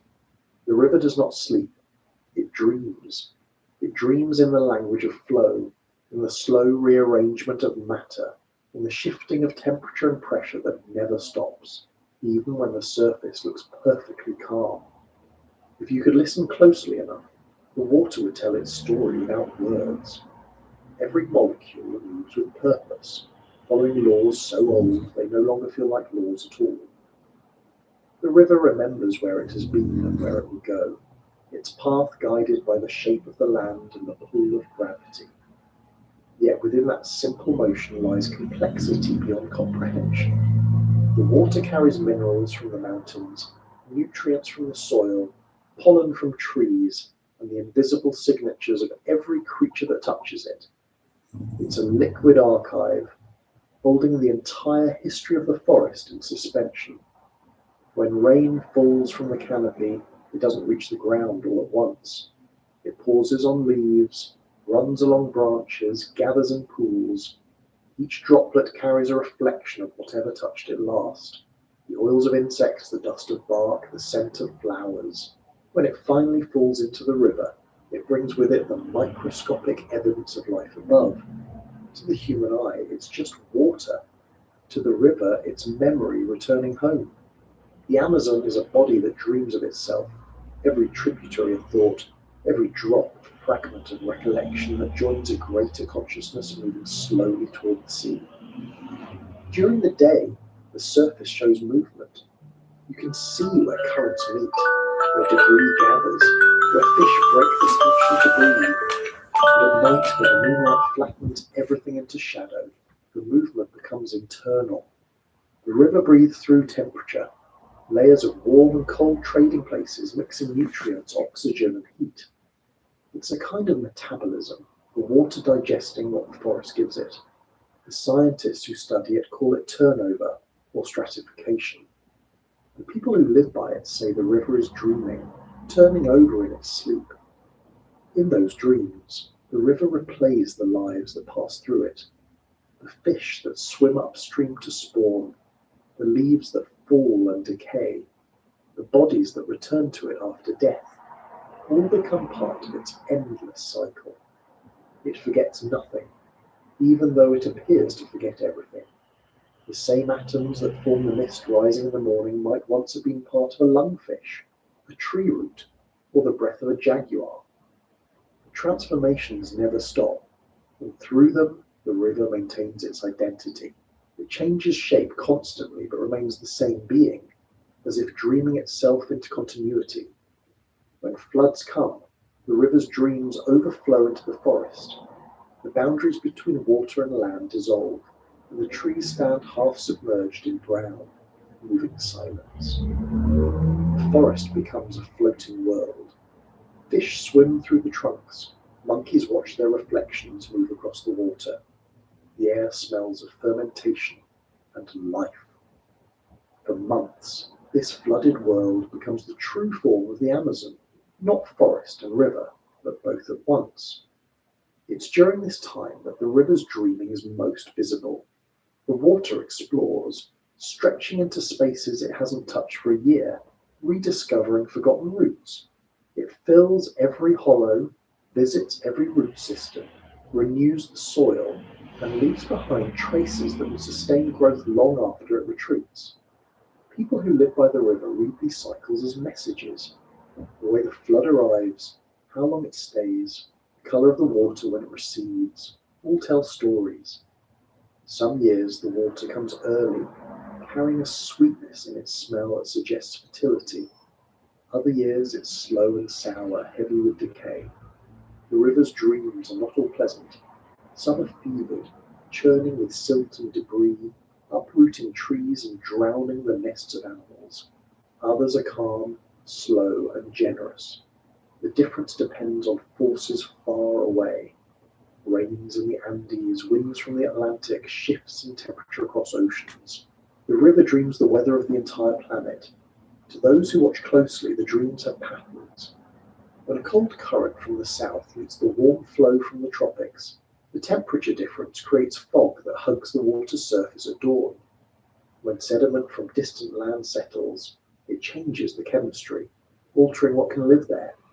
The dream shifts. Plants that once thrived disappear. Others take their place. The fish follow or adapt. The predators adjust when the system rebalances. The river is never static, but it never waits either. Its changes are too slow to call awareness, too constant to be called sleep. There are nights when the reflection of the stars on the surface looks so complete that it's hard to tell which side is sky. The stillness is deceptive. Below that mirror, the current continues to move with its quiet strength, dragging entire forests of submerged branches downstream. The drowned wood becomes habitat for fish. The fish feed the birds, and the cycle continues. It's easy to think of the river as passive, but it's always at work, sculpting the landscape, redistributing energy. Its dreams are productive. Even its erosion feeds creation somewhere else. Scientists studying the flow patterns often describe the Amazon as a living system with metabolism and pulse. They measure the oxygen levels, the temperature gradients, the concentration of dissolved organic matter. What they record in numbers, the people who live by the river describe in feelings. They know when the water is sick. They can tell by the colour, the smell, the silence of certain animals. They say the river dreams differently when it's unwell, more restless, more unpredictable. The floods become too strong or too weak. The fish vanish from their usual places. The air feels heavier. Both science and experience agree that something has changed, but their interpretations differ.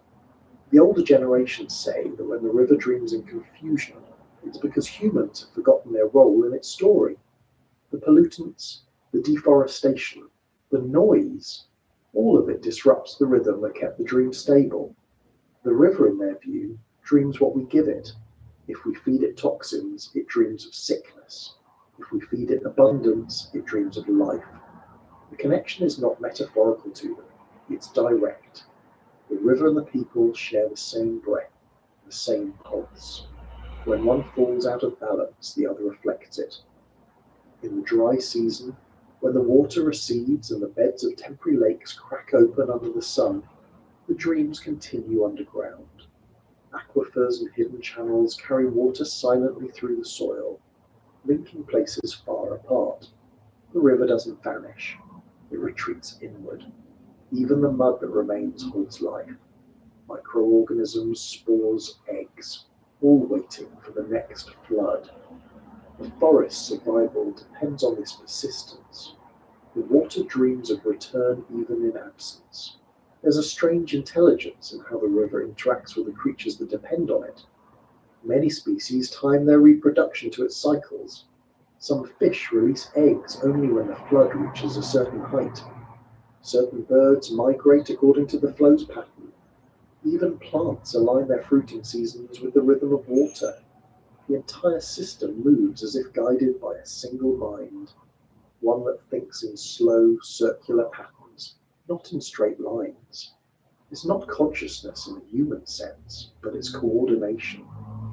The forest and the river are parts of the same dreaming body, each responding to the other's movements without question. People who spend their lives near the water describe moments when the river feels awake, when it seems to respond directly to thought or emotion. Fishermen tell of days when the river refuses to give fish, when the nets return empty for no reason, and others when the catch is so plentiful it feels like a gift. They attribute this to mood, not luck. The river, they say, feels intention. If you take more than you need, it closes itself to you. If you offer gratitude, it opens. Whether or not that's true in measurable terms doesn't matter. What matters is that the belief creates restraint. The dream continues unbroken because people act as if they are part of it. During heavy storms, when lightning splits the sky and thunder rolls across the basin, the surface of the river comes alive. Raindrops strike like countless small impacts, creating patterns that look random but contain order. Waves colliding, dispersing, reforming. Each drop is a disturbance, but together they become rhythm. The river's dreams in these moments are chaotic and creative at once, absorbing the violence of weather and turning it into motion. After the storm, the air smells new, and the water clears as sediment settles. The river resets itself. What seems destruction is renewal. The myths that surround the Amazon's waters often treat the river as a conscious being. Some stories say it dreams of people, that it imagines us the way we imagine it. In these tales, humans are figures in the river's mind, moving through its thoughts briefly before dissolving.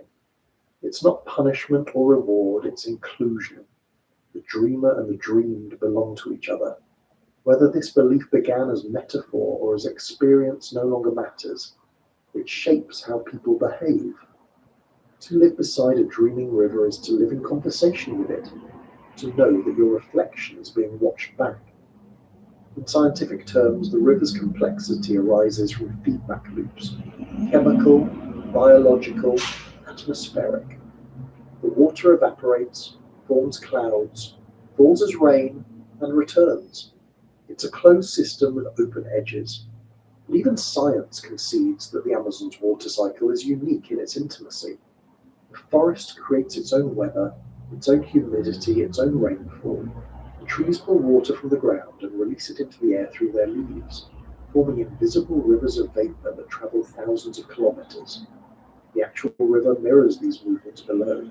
One flows in air, one in earth, both guided by the same unseen equilibrium. The water dreams above and below at once. When dawn arrives, mist rises from the surface like smoke. It's the river's exhalation, the visible trace of its dreams becoming air. The fog drifts into the trees, clinging to branches before dispersing. Within hours, it will become clouds again, carried by wind to fall somewhere else. The dream continues, reshaping itself endlessly. Each particle of vapor, each drop of rain is part of the same long thought stretching across time. To walk along the bank in those early hours is to witness the boundary between night and day dissolve. The sounds return, birds, insects, frogs, as if waking with the river. The air feels heavy, almost conscious. You can sense motion even when nothing moves. The river's dream lingers in the smell of wet soil, in the thin layer of fog that refuses to lift. For a few moments, before the sun burns through the mist, it feels as though everything is breathing together. Water, forest, sky, and the observer, all sharing one long, slow inhalation. No one truly knows what the river dreams of. It doesn't think in symbols or stories.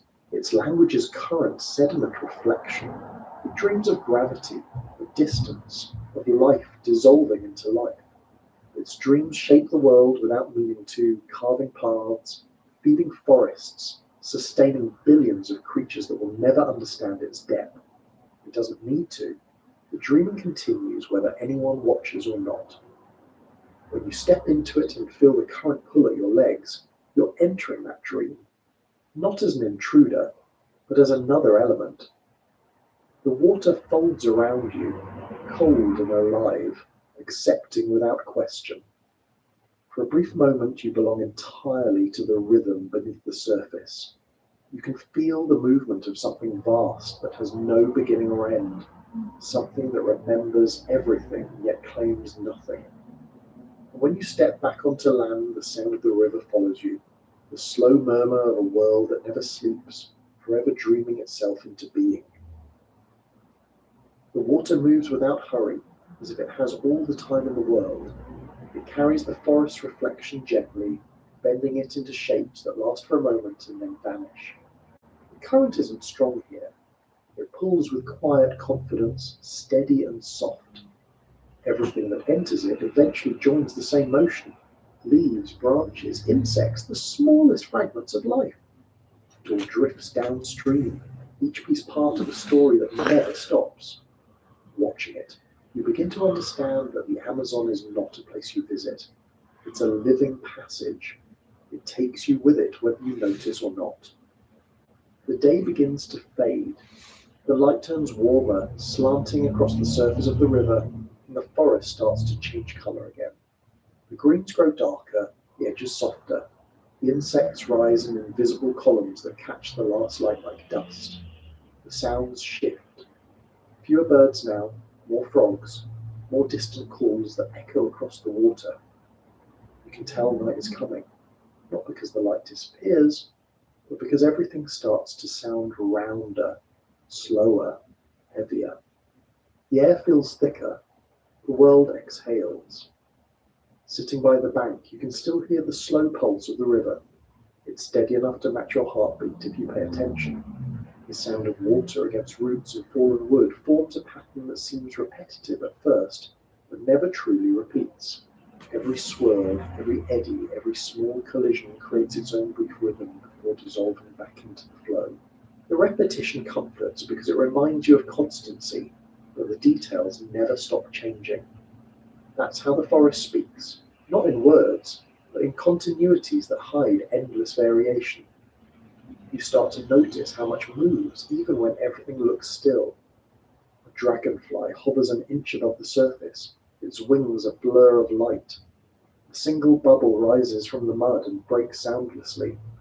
A leaf turns in the current, flipping over once before catching a slower patch and drifting on.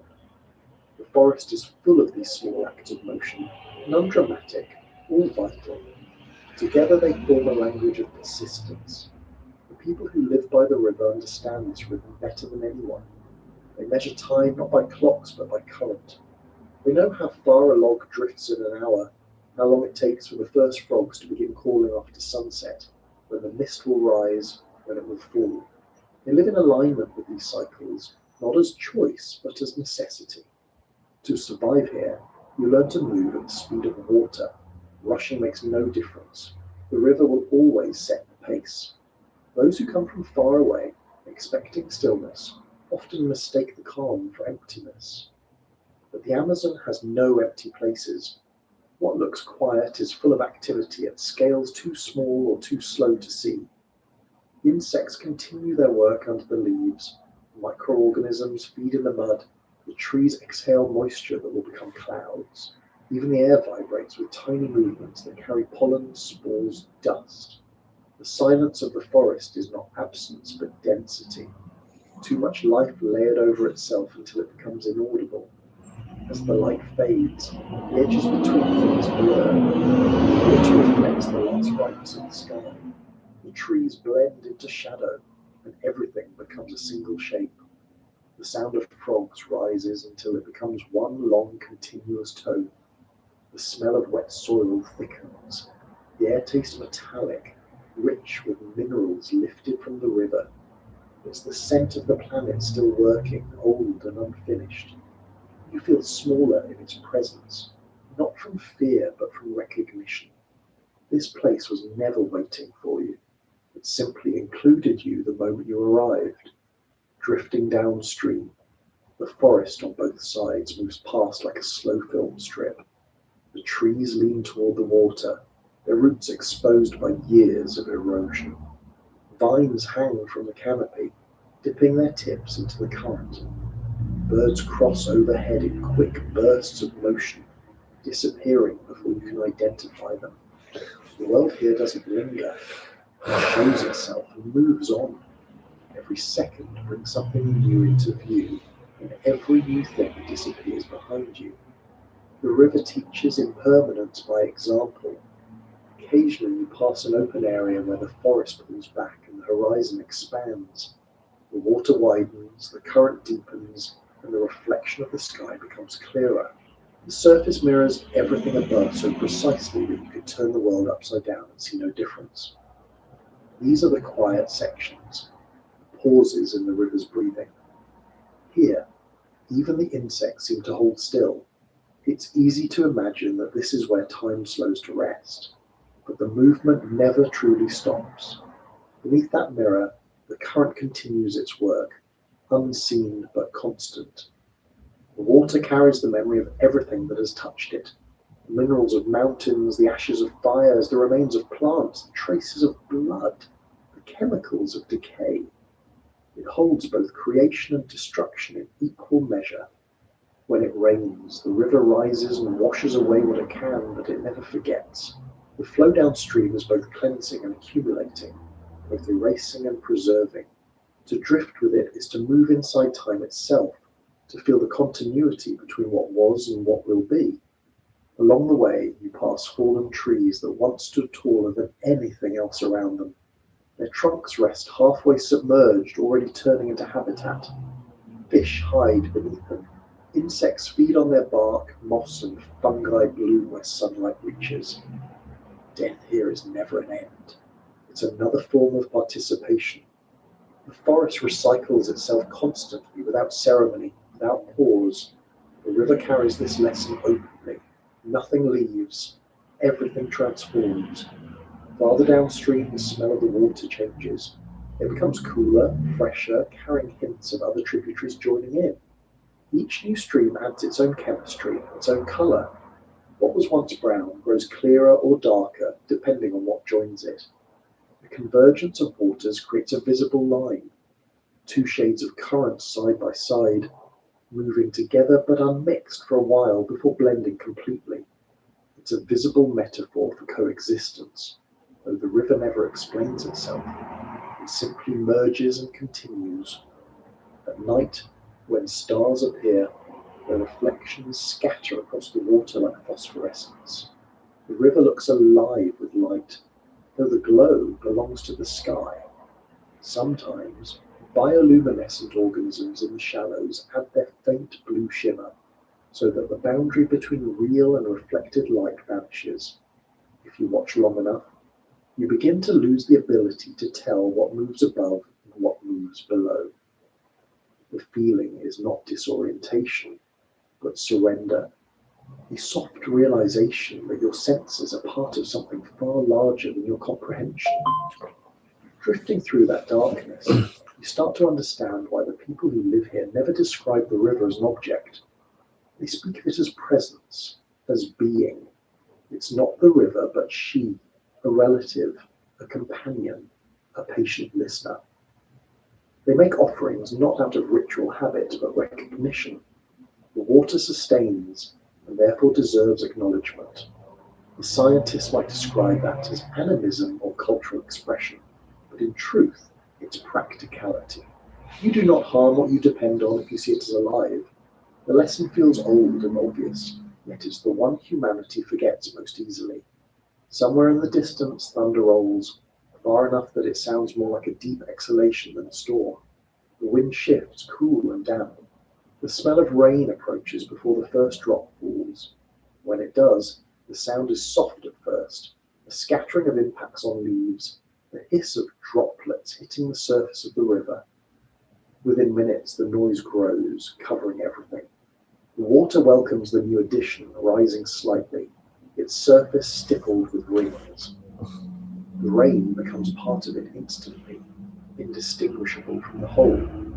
Watching it, you can't help but notice the symmetry. The sky giving back what the river once offered. The cycle completes itself quietly, without witness or need for explanation. The night continues. The forest hums with the steady energy of unseen life. The current moves on. The rain slows, then stops, leaving a thin mist that clings to the surface.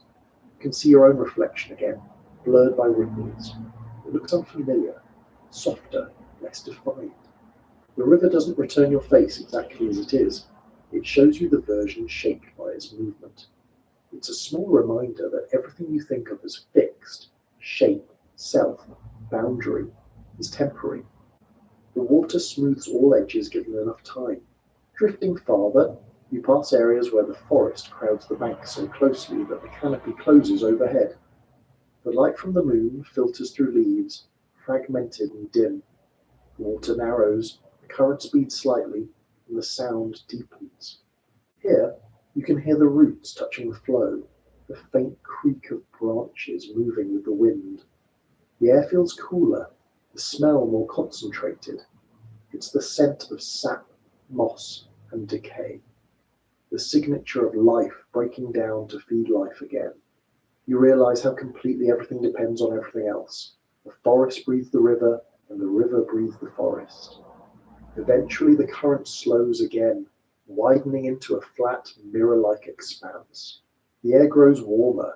The horizon glows faintly ahead, not from city lights, but from the collective reflection of the moon and clouds. This is where the smaller streams join a larger channel, where the local becomes part of something continental. The water you touch here will travel thousands of kilometers before it reaches the sea. It will carry with it fragments of everything it's passed, seeds, minerals, molecules of life and death.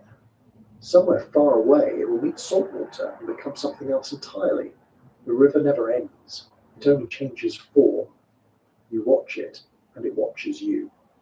Not in a human sense, but through presence. The air presses against your skin with humidity that feels like breath. The sound of insects surrounds you completely.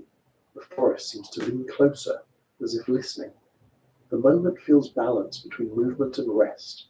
This is what the Amazon does best. It erases the boundaries between observer and observed, reminding you that you are never outside of it to begin with. Time loses meaning here. The stars move, but you can't tell how quickly. The current carries you, but there's no sense of distance. The sound of the river merges with your own breathing until they're indistinguishable. There's no urgency, no destination. The water decides the pace, and you follow. Downstream is not direction, it's acceptance. Somewhere far behind, the forest you've left continues its own cycles. The micro monsters in the mud feeding unseen, the ancient fish gliding through the dark, the eyes glowing back from the banks, the shamans whispering their songs into the air. All of it remains alive, all of it part of the same endless motion. Nothing here truly ends. It simply continues, reshaped by the current, carried onward to wherever the river decides next. The sky clears.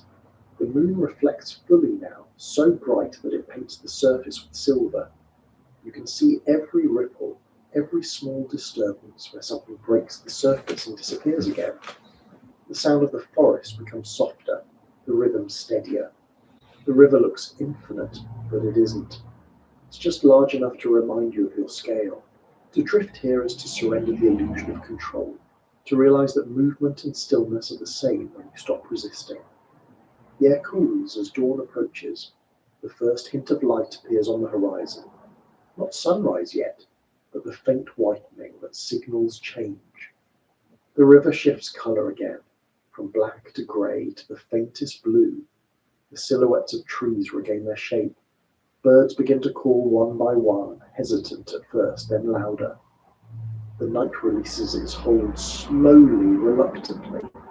The forest wakes again, the way it has for millions of mornings without ceremony. The water keeps moving. It doesn't notice beginnings or endings.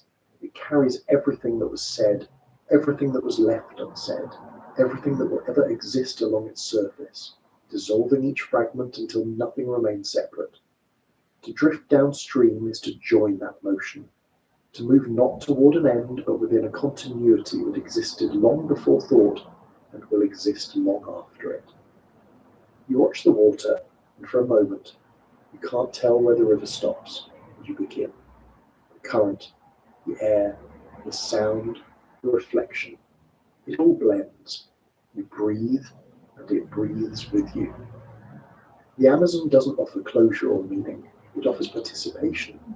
It allows you to drift with it, to move through time and space as gently as it does, carrying memory and forgetting equally. And so you let it carry you. The river widens, the forest fades behind you, and the sound of water becomes everything. The current moves on, steady and calm, taking you with it. There's no destination, no final moment, only motion, continuous and quiet, the same as it has always been. The river dreams, and you drift within that dream, becoming part of it, carried endlessly downstream into the endlessness of everything that lives, flows, and endures.